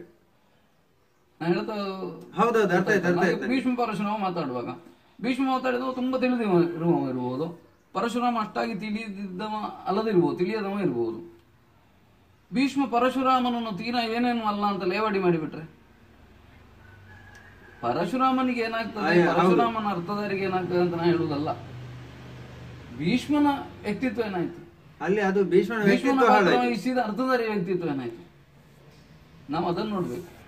ಮತ್ತೆ ಮೀರಿಸುವುದು ಎನ್ನುವುದು ಉಂಟು. ಒಬ್ಬ ಕಲಾವಿದನನ್ನು ಇನ್ನೊಬ್ಬ ಕಲಾವಿದ ಮೀರಿಸುವುದಕ್ಕಾಗಿ ಸ್ಪರ್ಧಿಸ್ತಾ ಇರುವುದೇ ಅದು ಜೀವಂತ ಸ್ಪರ್ಧೆ ರಂಗಭೂಮಿಯ ಮೇಲೆ. ಅದು ನಾಟಕದಲ್ಲಿ ಉಂಟು, ಸಿನಿಮಾದಲ್ಲಿ ಉಂಟು, ಎಲ್ಲದರಲ್ಲಿ ಉಂಟು. ಅದು ಯಾವುದರಲ್ಲಿ? ನೀವು ನಿಮ್ಮ ಪ್ರತಿಭಾ ಪ್ರದರ್ಶನದಲ್ಲಿ, ನಿಮ್ಮ ಪಾತ್ರ ಚಿತ್ರಣದ ವೈಖರಿಯಲ್ಲಿ, ನಿಮ್ಮ ಮಾತಿನ ಯೋಗ್ಯತೆಯಲ್ಲಿ ನೀವು ಮೀರಿಸಬೇಕು. ಬರೀ ಒಬ್ಬನನ್ನು ಕಟ್ಟಿ ಹಾಕೋದು ಪ್ರಶ್ನೆ ಅಲ್ಲ. ಕರೆಕ್ಟ್. ಹಾಗೆ ನೋಡಿದ್ರೆ ನಾನು ಇಬ್ಬರನ್ನು ಚೂರಿ ಹಿಡ್ಕೊಂಡು ಬಂದು ನಿಲ್ಲಿಸಿ ಹೆದರಿಸ್ತೇನೆ, ಅದು ಆಗ್ತದಾ? ಅದು ಅರ್ಥಕಾರಿಕೆ ಆಗುದಿಲ್ಲ. ನಿಮ್ಮ ಪ್ರತಿಭೆಯಿಂದ, ನಿಮ್ಮ ಯೋಗ್ಯತೆಯಿಂದ ಇನ್ನೊಬ್ಬನನ್ನು ಮೀರಿಸಿ, ಅದು ಸಹಜವಾದ ಕರೆಕ್ಟ್ ಸಹಜವಾದ ಅಪೇಕ್ಷೆ. ಅದು ನನ್ನಂಥವನಿಗೆ, ನಾನು ಅಂಥದ್ದನ್ನು ಸಮಾನ ಅಂತ ಭಾವಿಸ್ತೇನೆ. ತಾಳಮದ್ದಲೆ ಭಾಷಾ ಶುದ್ಧತೆಯನ್ನು ನೀಡುತ್ತದೆ, ಸಭಾಕಂಪನವನ್ನು ನೀಗಿಸ್ತದೆ, ಹಾಗೂ ನಮ್ಮನ್ನು ನಾವು ಸಮರ್ಪಕವಾಗಿ ತೊಡಗಿಸಿಕೊಳ್ಳಿಕ್ಕೆ ಸಹಾಯಕವಾಗ್ತದೆ ಅಂತೆಲ್ಲ ನಾವು ತಿಳ್ಕೊಂಡಿದ್ದೇವೆ. ಇದನ್ನೆಲ್ಲವನ್ನು ಸಮರ್ಪಕವಾಗಿ ಬಳಸಿಕೊಳ್ಳುವ ಬಗೆ ಹೇಗೆ? ಈಗ ನಾನೊಬ್ಬ ತಾಳಮದ್ದಲೆ ಅರ್ಥಧಾರಿ ಆಗಬೇಕು ಅಂತ ಒಬ್ಬ ಇದ್ರೆ ಇದು ಎಲ್ಲವನ್ನು ಬಳಸುವ ವಿಧಾನ ಹೇಗೆ? ನನ್ನ ತಯಾರಿ ಹೇಗಿರ್ಬೇಕು? ತುಂಬಾ ಸರಳವಾಗಿದೆ. ನೀವು ನಿಮ್ಮ ಊರಿನ ಸಂಘದಲ್ಲಿ ಅರ್ಥ ಹೇಳಿ, ಒಂದಿಬ್ಬರು ಹಿರಿಯರ ಹತ್ರ ಮಾರ್ಗದರ್ಶನ ಕೇಳಿ. ಅಂದ್ರೆ ಅಲ್ಲಿ ಅವರ ಹಳ್ಳಿಗರಿರ್ಬೋದು, ಎಷ್ಟೋ ದಶಕದಿಂದ ದುಡಿತಾ ಇರುವವರು, ಅವರಿಗೆ ಸರಿ ತಪ್ಪು ಗೊತ್ತಿರ್ತದೆ, ಒಳ್ಳೇದು ಕೆಟ್ಟದ್ದು ಗೊತ್ತಿರ್ತದೆ. ಸಂಘದ ಅರ್ಥಧಾರಿಯಾಗಿ ಅರ್ಥ ಹೇಳುವುದಕ್ಕಿಂತ ದೊಡ್ಡದು ಯಾವುದುಂಟು ಸ್ವಾಮಿ ನಿಮಗೆ ತರಬೇತಿ? ಎಲ್ಲವನ್ನು ಅಲ್ಲಿ ಕಲೀಲಿಕ್ಕೆ ಬರ್ತದೆ. ಮತ್ತು ನಿಮಗೆ ಹೇಳಿದ ಹೇಗೆ ತೊಡಗಿಸಿಕೊಳ್ಬೇಕು ಅನ್ನೋದನ್ನು ಅಲ್ಲಿ ಕಲೀಲಿಕ್ಕೆ ಬರ್ತದೆ. ನಾನು ಹಾಗೆ ಕಲ್ತವ. ನಾನು ಇವತ್ತು ನನ್ನ ಸಂಘದ ಹಿರಿಯ ಸದಸ್ಯರಿಗೆ ಕೃತಜ್ಞ, ಎಂದೆಂದಿಗೂ ಕೃತಜ್ಞ. ನಾನು ತಾಳಮದ್ದಲೆಗಳಲ್ಲಿ ವಾದ ವಿವಾದಗಳು ಸ್ವಾಭಾವಿಕ. ಬಹಳ ಹಿಂದೆ ಈ ಕಾರಣಕ್ಕೆ ಎಷ್ಟೋ ತಾಳಮದ್ದಲೆಗಳು ಅರ್ಧದಲ್ಲೇ ನಿಂತದ್ದು ಉಂಟು. ಅದು ಒಣ ಪ್ರತಿಷ್ಠೆಯಿಂದಾಗಿರ್ಬೇಕು, ಗೆಲ್ಲಲೇಬೇಕೆಂಬ ಛಲದಿಂದಾಗಿರ್ಬೋದು, ವಾದವನ್ನು ನಿರ್ವಹಿಸಲಿಕ್ಕೆ ಆಗದೆ ನಿಂತದ್ದು ಉದಾಹರಣೆಗಳುಂಟು. ತಾಳಮದ್ಲೆಯ ನಿಜವಾದ ಉದ್ದೇಶ ರಸವನ್ನು ಆವಿಷ್ಕರಿಸುವುದು ಅಂತ ಆದ್ಮೇಲೆ ಈ ಯಕ್ಷಗಾನ ಬಯಲಾಟಗಳಲ್ಲಿ ವೇಷಭೂಷಣ ಅಭಿನಯದಿಂದ ರಸಾವಿಷ್ಕಾರ ಆಗ್ತದೆ. ತಾಳಮದ್ಲೆಯಲ್ಲಿ ಇಂತಹ ಆಭಾಸಗಳು ಇಲ್ಲದೆ ರಸಾವಿಷ್ಕಾರ ಮಾಡ್ಲಿಕ್ಕೆ ಬರುವುದಿಲ್ವಾ? ತಾಳಮದ್ಲೆ ಅರ್ಥಗಾರಿಕೆ ಮೊದಲು ಬರೇ ರಸಾವಿಷ್ಕಾರವಲ್ಲ, ಅದರಲ್ಲಿ ವಾದಗಳು, ಪ್ರತಿವಾದಗಳು, ತರ್ಕಗಳು ಇರ್ತವೆ, ಇರಬೇಕು. ಆದ್ರೆ ತಾಳಮದ್ಲೆ ಅರ್ಧಕ್ಕೆ ನಿಂತದ್ದು ಅನ್ನುವುದು ತರ್ಕ ವಾದಗಳ ಕಾರಣಕ್ಕಲ್ಲ, ಪರಸ್ಪರ ವೈಯಕ್ತಿಕವಾದ ಅಸಹನೆಗಳಿಂದ. ಅದು ಅವತ್ತಿಗೂ ಸತ್ಯ, ಇವತ್ತಿಗೂ ಸತ್ಯ. ಹೌದಾ? ತಾಳಮದ್ಲೆ ಈಗ ನಿಲ್ಲುವುದಿಲ್ವ ಕೇಳಿದ್ರೆ, ಇತ್ತೀಚಿನ 1-2 ವರ್ಷಗಳಲ್ಲಿ 1-2 ತಾಳಮದ್ಲೆಗಳು ಹಾಗೆ ಒಮ್ಮೆ ನಿಂತದ್ದು ನನಗೂ ಗೊತ್ತಿದೆ. ಹೇಗೆ ನಿಂತಿತು? ಅರ್ಥಧಾರಿ ತನ್ನ ವಾದದಿಂದ ಇನ್ನೊಬ್ಬನನ್ನು ಕಟ್ಟಿ ಹಾಕಿದ್ರಿಂದ ನಿಂತದ್ದಲ್ಲ, ಅನ್ಯ ಕಾರಣಗಳಿಗಾಗಿ ನಿಂತದ್ದು. ಕೆಲವು ಗುಟ್ಟುಗಳನ್ನು ನಾವು ಹೇಳುವ ಹಾಗಿಲ್ಲ, ಅಂತದ್ದು ಅನೇಕ ಇದ್ದಾವೆ. ಹಿಂದಿನವರಿಗೂ ಅದಿತ್ತು. ತಾಳಮದ್ಲೆಗಳು ನಿಂತಿದ್ದಾವೆ ಅನ್ನುವ ಆ ಕಾಲದ ಸಂದರ್ಭಗಳನ್ನು ನೀವು ನೆನಪಿಸಿಕೊಳ್ಳಿ. ಅದು ವಾದದ ಕಾರಣಕ್ಕಾಗಿ ನಿಂತದ್ದಲ್ಲ. ವಾದದ ಕಾರಣಕ್ಕಾಗಿ ಸರಿಯಾದ ಅರ್ಥಧಾರಿಗಳಿದ್ರೆ ತಾಳಮದ್ಲೆ ನಿಲ್ಲುವುದಿಲ್ಲ. ಯಾಕೆ ನಿಲ್ತದೆ? ಯಾವ ಹಂತದಲ್ಲಿಯೂ ನೀವು ವಾದದಿಂದ ತಪ್ಪಿ ಇನ್ನೊಂದು ಬಗೆಯಿಂದ ಕೊಂಡೋಗ್ಲಿಕ್ಕೆ ಬರ್ತದೆ. ಹೌದು ಹೌದು. ಹಾಗೆಂತ ವಾದವೇ ಅರ್ಥಗಾರಿಕೆ ಅಲ್ಲ, ಅದು ಬೇಕಾಗ್ತದೆ. ಯಾಕಂದ್ರೆ ನೀವು ನಿಮ್ಮನ್ನು ಸಮರ್ಥಿಸಿಕೊಳ್ಳದೇ ಇದ್ರೆ ನೀವು ಅರ್ಥ ಹೇಳುವುದು ಹೇಗೆ? ಕರೆಕ್ಟ್, ಅದು ಹೌದು ಅಲ್ವಾ? ಹಾಗಾಗಿ ಹೇಳುವ ವಿಧಾನದಲ್ಲಿ ರಸ ಹುಟ್ಟುತ್ತದೆ. ಅಂದ್ರೆ ಹಾಗಾದ್ರೆ ನಿಂತದ್ದು ಯಾಕೆ? ಅಂದ್ರೆ ಬೇರೆ ಕಾರಣಗಳು ಅಂತಂದ್ರೆ ತಾಳಮದ್ಲೆ ಕಲೆಯ ಹೊರತಾದ ವೈಯಕ್ತಿಕ ಕಾರಣ ಅಂತ ನಾನು ತಗೊಳ್ಬೇಕಾಗ್ತದೆ. ಇರ್ತದೆ. ಈಗ ಮೊನ್ನೆ ಯಾವುದೋ ಒಂದು ಬಯಲಾಟದಲ್ಲಿ ಸಮಸ್ಯೆ ಆಯ್ತು. ಸಮಸ್ಯೆ ಯಾಕಾಯ್ತು ಅಂತ ನಾವು ಕಲಾವಿದರನ್ನು ಕೇಳಿದ್ರೆ ಅದರಲ್ಲಿ ಒಬ್ಬರು ಕಲಾವಿದರಿಗೆ ಕೊಟ್ಟ ಪಾತ್ರದ ಬಗ್ಗೆ ಸಮಾಧಾನ ಇರಲಿಲ್ಲ, ಹಾಗಾಗಿ ಹಾಗಾಯ್ತು ಅಂತ ಉತ್ತರ ಬಂತು. ಇಂಥದ್ದು ಎಲ್ಲ ಕಡೆ ನಡೀತದೆ. ಅಲ್ಲ, ಅಂತೂ ಕೊನೆಗೆ ನಾವು ಏನು ಹೇಳುದು ಅಂತಂದ್ರೆ ಕಲೆಗೆ ನ್ಯಾಯ ಸಿಗ್ಲಿಲ್ಲ ಅಂತ ಆಯ್ತಲ್ಲ. ಆದ್ರೆ ಅದು ಅದರ ಲಕ್ಷಣ ಅಲ್ಲ. ಯಾಕಂದ್ರೆ ಎಲ್ಲಿಯೋ 100ಕ್ಕೆ 1 ಆಗ್ತದೆ ಅನ್ನೋದರಿಂದ ನಾವು ಇದೇ ಸರಿ ಅಥವಾ ಹೀಗೆ ಆಗ್ತಾ ಇರುವುದು ಎಲ್ಲ ಕಡೆ ಅಂತ ಹೇಳಲಿಕ್ಕೆ ಬರುವುದಿಲ್ಲ. ಈ ಕಳೆದ ವರ್ಷ ಒಂದು ಕಡೆ 2ನೇ ಪ್ರಸಂಗದ ಅರ್ಥಧಾರಿಗಳು ಬಾರದೆ ತಾಳಮದ್ಲೆ 15 ನಿಮಿಷ ನಿಂತಿತ್ತು. ಸೂರ್ಯನ ಪ್ರಸಂಗ ಮುಗ್ದಿದೆ, 2ನೇದಕ್ಕೆ ಬರ್ಲಿಲ್ಲ. ಅವ್ರು ಯಾಕೆ ಬರ್ಲಿಲ್ವೋ ನಮ್ಗೆ ಗೊತ್ತಿಲ್ಲ. ಅದನ್ನು ಶೋಧನೆ ಮಾಡೋದು ನಮ್ಮ ಕೆಲಸ ಅಲ್ಲ. ಆದ್ರೆ ಎಲ್ಲ ತಾಳಮದ್ಲೆಗಳು ಹಾಗೆ ನಿಲ್ತಾವ? ಇಲ್ಲ. ಎಲ್ಲ ತಾಳಮದ್ಲೆಗಳಲ್ಲಿಯೂ ಅರ್ಥಧಾರಿಗಳು ತಡ ಮಾಡ್ತಾರ? ಇಲ್ಲ. ಹಾಗಾಗಿ ಒಮ್ಮೆ ಆದದ್ದನ್ನೇ ನಾವು ಇದು ಶಾಶ್ವತವಾದ ಸತ್ಯ ಅಂತ ತೆಕ್ಕೊಳ್ಳಿಕ್ಕೆ ಆಗೋದಿಲ್ಲ. ಆದಷ್ಟು ನಾವು ಅದನ್ನು ಉದಾರ ದೃಷ್ಟಿಯಿಂದ ಗ್ರಹಿಸಬೇಕಾಗ್ತದೆ. ತಾಳಮದ್ಲೆಗಳಲ್ಲಿ ಭಕ್ತಿ ರಸವನ್ನು ಪ್ರತಿಪಾದಿಸುವಂತಹ ಪಾತ್ರಗಳು ನಾವು ಉದಾಹರಣೆಗೆ 3 ತಗೊಂಡ್ರೆ, ಭೀಷ್ಮ, ವಿದುರ ಮತ್ತೆ ಸುಧನ್ವ, ಈ 3 ಜನ ಕೂಡ ಕೃಷ್ಣನ ಭಕ್ತರೇ. ಇವರು ಅಪ್ರತಿಮ ಭಕ್ತರಾದರೂ ಕೂಡ ಇವರ ಭಕ್ತಿಯ ವಿಧಾನ ಬೇರೆ ಬೇರೆ. ತಾಳಮದ್ಲೆಗಳಲ್ಲಿ ಇದನ್ನು ಪ್ರತಿಪಾದಿಸುವ ಬಗೆ ಹೇಗೆ, ಯಾವ ರೀತಿಯಲ್ಲಿ ಅದನ್ನು ಬೇರೆ ಬೇರೆ ಅಂತ ನಾವು ತೋರಿಸಿಕೊಡ್ಲಿಕ್ಕೆ ಸಾಧ್ಯ ಉಂಟು? ಭಕ್ತಿ ಅನ್ನೋದು ಭಾವನೆಗೆ ಸಂಬಂಧಪಟ್ಟದ್ದು. ಹಾಗೆ ಅಂತ ಆ ಭಾವನೆ ಎನ್ನುವುದು ಬೇರೆ ಬೇರೆ ಪಾತ್ರಗಳಲ್ಲಿ ಬೇರೆ ಬೇರೆ ಸ್ತರಗಳಲ್ಲಿ ಇರ್ತವೆ. ನೀವೀಗ ಎತ್ತಿಕೊಂಡ 3 ಪಾತ್ರಗಳು ವಿಭಿನ್ನ ಸ್ತರದವುಗಳು. ಭೀಷ್ಮನ ಭಕ್ತಿಯ ಭಾವ ಬೇರೆ, ವಿದುರನದು ಬೇರೆ, ಸುಧನ್ವನದ್ದು ಬೇರೆ. ಅದನ್ನು ಹೇಗೆ ಗ್ರಹಿಸಬೇಕು ಅಂತಂದ್ರೆ ನೀವು ಆ ಪಾತ್ರಗಳನ್ನು ಅಧ್ಯಯನ ಮಾಡುವುದರಿಂದ ಗ್ರಹಿಸಬೇಕು. ಮತ್ತೆ ಭಗವದ್ಗೀತೆಯಲ್ಲಿ ಬರ್ತದಲ್ಲ 4 ವಿಧದ ಭಕ್ತರಿದ್ದಾರೆ, ಅದರಲ್ಲಿ ಇದು ಯಾವ ವರ್ಗಕ್ಕೆ ಸೇರಿದ್ದು ಇತ್ಯಾದಿಗಳನ್ನು ತಿಳ್ಕೊಳ್ಬೇಕು. ಮತ್ತು ಆ ಪ್ರಾಯವನ್ನು ನೋಡಬೇಕು. ಆ ಪ್ರಾಯಕ್ಕೆ ಅನುಗುಣವಾದ ವೇಗ, ಗತಿ ಭಕ್ತಿಯ ಅಭಿವ್ಯಕ್ತಿಯಲ್ಲಿ ಇರುತ್ತದೆ. ಈಗ ಉದಾಹರಣೆಗೆ ರುಕ್ಮಾಂಗದ ಅಂತ ಬರ್ತದೆ, ಧರ್ಮಾಂಗದ ಪ್ರಸಂಗ. ಅದರ ರುಕ್ಮಾಂಗದನು ಭಕ್ತನೇ. ಹಾಗೆ ಅಂತ ಮೊದಲು ಮೋಹಿನಿಗೆ ಮರುಳಾಗಿ ಸಂದರ್ಭ ಬಂದ ಅಗತ್ಯವಿದ್ರೆ ನನ್ನ ಮಗನ ತಲೆಯನ್ನಾದ್ರೂ ಕಡಿಯುತ್ತೇನೆ ಅಂತ ಮಾತು ಕೊಡ್ತಾನೆ. ಈಗ ನಾವು ಹೇಳಿದ್ವಿ ಅಂತ ಅಪ್ಪ ಪರಮ ಮೂರ್ಖ ಅಲ್ವಾ? ಆದ್ರೆ ಆಗ ಅವ್ರು ಕೊಡ್ತಾ ಇದ್ದ ಮೌಲ್ಯ ಯಾವುದಕ್ಕೆ ಅದನ್ನು ನೋಡ್ಬೇಕಾಗ್ತದೆ. ಮತ್ತು ಕಥೆ ಇರುವುದು ಹರಿಭಕ್ತಿ ಎದುರು ಉಳಿದದ್ದೆಲ್ಲ ನಗಣ್ಯ ಅನ್ನೋದನ್ನು ತೋರಿಸಲಿಕ್ಕಾಗಿ. ಹೌದು, ಕರೆಕ್ಟ್. ಹಾಗೆ ಅಂತ ಅದನ್ನು ಅಭಿವ್ಯಕ್ತಿಸುವಾಗ ಆ ಪಾತ್ರದ ಎತ್ತರ, ಅದರ ಮಾನಸಿಕ ಸಂಸ್ಕಾರ ಇದನ್ನು ಲಕ್ಷಿಸಿಕೊಂಡು ನಾವು ವ್ಯವಹರಿಸಬೇಕಾಗ್ತದೆ. ಭೀಷ್ಮನಂತವನ ಈ ಕರ್ಮಬಂಧದ ಭಾಗ ನೀವು ಸುದರ್ಶನ ಗ್ರಹಣದ ಭಾಗ, ಅಲ್ಲಿ ಭೀಷ್ಮನಂತವ ಲಘುವಾದ ಪ್ರತಿಪಾದನೆಗೆ ಹೋಗಬಾರದು. ಅವನ ಎತ್ತರವನ್ನು ತಿಳಿದಿರಬೇಕು. ವಿದುರನಾದವ ಜ್ಞಾನಿಯೇ, ಬ್ರಹ್ಮೋಪದೇಶ ಮಾಡುವಂತ ಧೃತರಾಷ್ಟ್ರ ಅವನಲ್ಲಿ ಕೇಳುವಷ್ಟು ಜ್ಞಾನಿ. ಹಾಗೆಂತ ಕೃಷ್ಣನನ್ನು ಕಂಡಾಗ ನೋಡಿದಂ ಕಣದಣಿಯೇ ಚಿನ್ಮಯನ ಮೂರ್ತಿಯ ಮೈ ಮೆರೆತು ಅವ ಇಡೀ ಕುಮಾರವ್ಯಾಸ ಹೇಳ್ತಾನೆ ಮಾಡನ್ನು ಕಿತ್ತು ಬಿಸಾಡಿದ ಮನೆಯದ್ದು ಅಂತ. ಅಂದ್ರೆ ಅಲ್ಲಿ ಅವ ಜ್ಞಾನಿ ಅನ್ನೋದನ್ನು ಪ್ರತಿಪಾದಿಸಲಿಕ್ಕೆ ಹೋಗಬಾರದು. ಆ ಪ್ರಸಂಗದಲ್ಲಿ ಹೇಗಿದೆ ಅದರ ನೆಲೆಯಿಂದ ನಾವು ಅದನ್ನು ಗ್ರಹಿಸಬೇಕಾಗ್ತದೆ. ತಾಳಮದ್ಲೆಗಳಲ್ಲಿ ಈ ಖಳಪಾತ್ರಗಳು ಅವುಗಳಲ್ಲಿ ಇರುವ ಭಿನ್ನತೆಗಳು ಅಂದ್ರೆ ಕೌರವ ಇರ್ಬೋದು, ಕಂಸ, ಮಾಗಧ, ಕೀಚಕ, ಇದೆಲ್ಲ ಈ ಪಾತ್ರಗಳ ಭಿನ್ನತೆಯನ್ನು ತೋರಿಸುವ ಬಗೆ ಹೇಗೆ? ನಾನು ಕೆಲವು ಕಡೆ ಗಮನಿಸಿದ ಹಾಗೆ ಅವರದ್ದು ಬೇಸ್ ಒಂದೇ ಇರ್ತದೆ. ಆ ಬೇಸಿಂದ ಮತ್ತೆ ಅವರು ಬೇರೆ ಬೇರೆ ದಾರಿಗೆ ಹೋದಾಗೆ ಆಗ್ತದೆ. ಆ ಎಲ್ಲದಕ್ಕೂ ಬೇಸಿಂದನೇ ಬೇರೆ ರೀತಿಯಲ್ಲಿ ಬಿಲ್ಡಪ್ ಮಾಡ್ಲಿಕ್ಕೆ ಬರ್ತದ ಅಥವಾ ಹೇಗೆ ಅದು? ನೀವು ಬೇಸ್ ಅಂತ ಹೇಳುದು ಅರ್ಥಧಾರಿಯ ಬೇಸನ್ನು ಅಲ್ಲ, ಪಾತ್ರಗಳ ಬೇಸನ್ನು. ಪಾತ್ರಗಳು ಯಾಕಂದ್ರೆ ಅರ್ಥಧಾರಿಯ ಬೇಸು ಕೂಡ ಒಂದೇ ಆಗಿರ್ತದೆ ಎಷ್ಟೋ ಸಂದರ್ಭಗಳಲ್ಲಿ. ಖಳತ್ವ ಅನ್ನುವುದೇ ಬೇಸು, ನೀವು ಹೇಳುವ ಹಾಗೆ ಕರೆಕ್ಟ್ ತಾನೆ. ಅದರ ಮೂಲ ಅಸ್ಥಿವಾರ ಇರುವುದು ಖಳತ್ವದಲ್ಲಿ. ಆದ್ರೆ ಎಲ್ಲ ಖಳರು ಒಂದೇ ರೀತಿ ಅಲ್ಲ. ಹೌದು. ಈಗ ಬಕಾಸುರನ ಅಭಿವ್ಯಕ್ತಿ ಬೇರೆ, ರಾವಣನ ಅಭಿವ್ಯಕ್ತಿ ಬೇರೆ. ಬಕಾಸುರ ಕಾಡಿನಲ್ಲಿರುವ ಒಬ್ಬ ಸಾಮಾನ್ಯ ರಾಕ್ಷಸ, ದುಷ್ಟ, ಮನುಷ್ಯರನ್ನು ಇಟ್ಟು ತಿನ್ನುವ ಅಷ್ಟೇ. ಅದರಿಂದ ಆಚೆಗೆ ಅವನಿಗೊಂದು ಸಂಸ್ಕಾರ ಉಂಟು ಅಂತ ಕಾಣುವುದಿಲ್ಲ. ಹೌದು. ರಾವಣ ಹಾಗಲ್ಲ.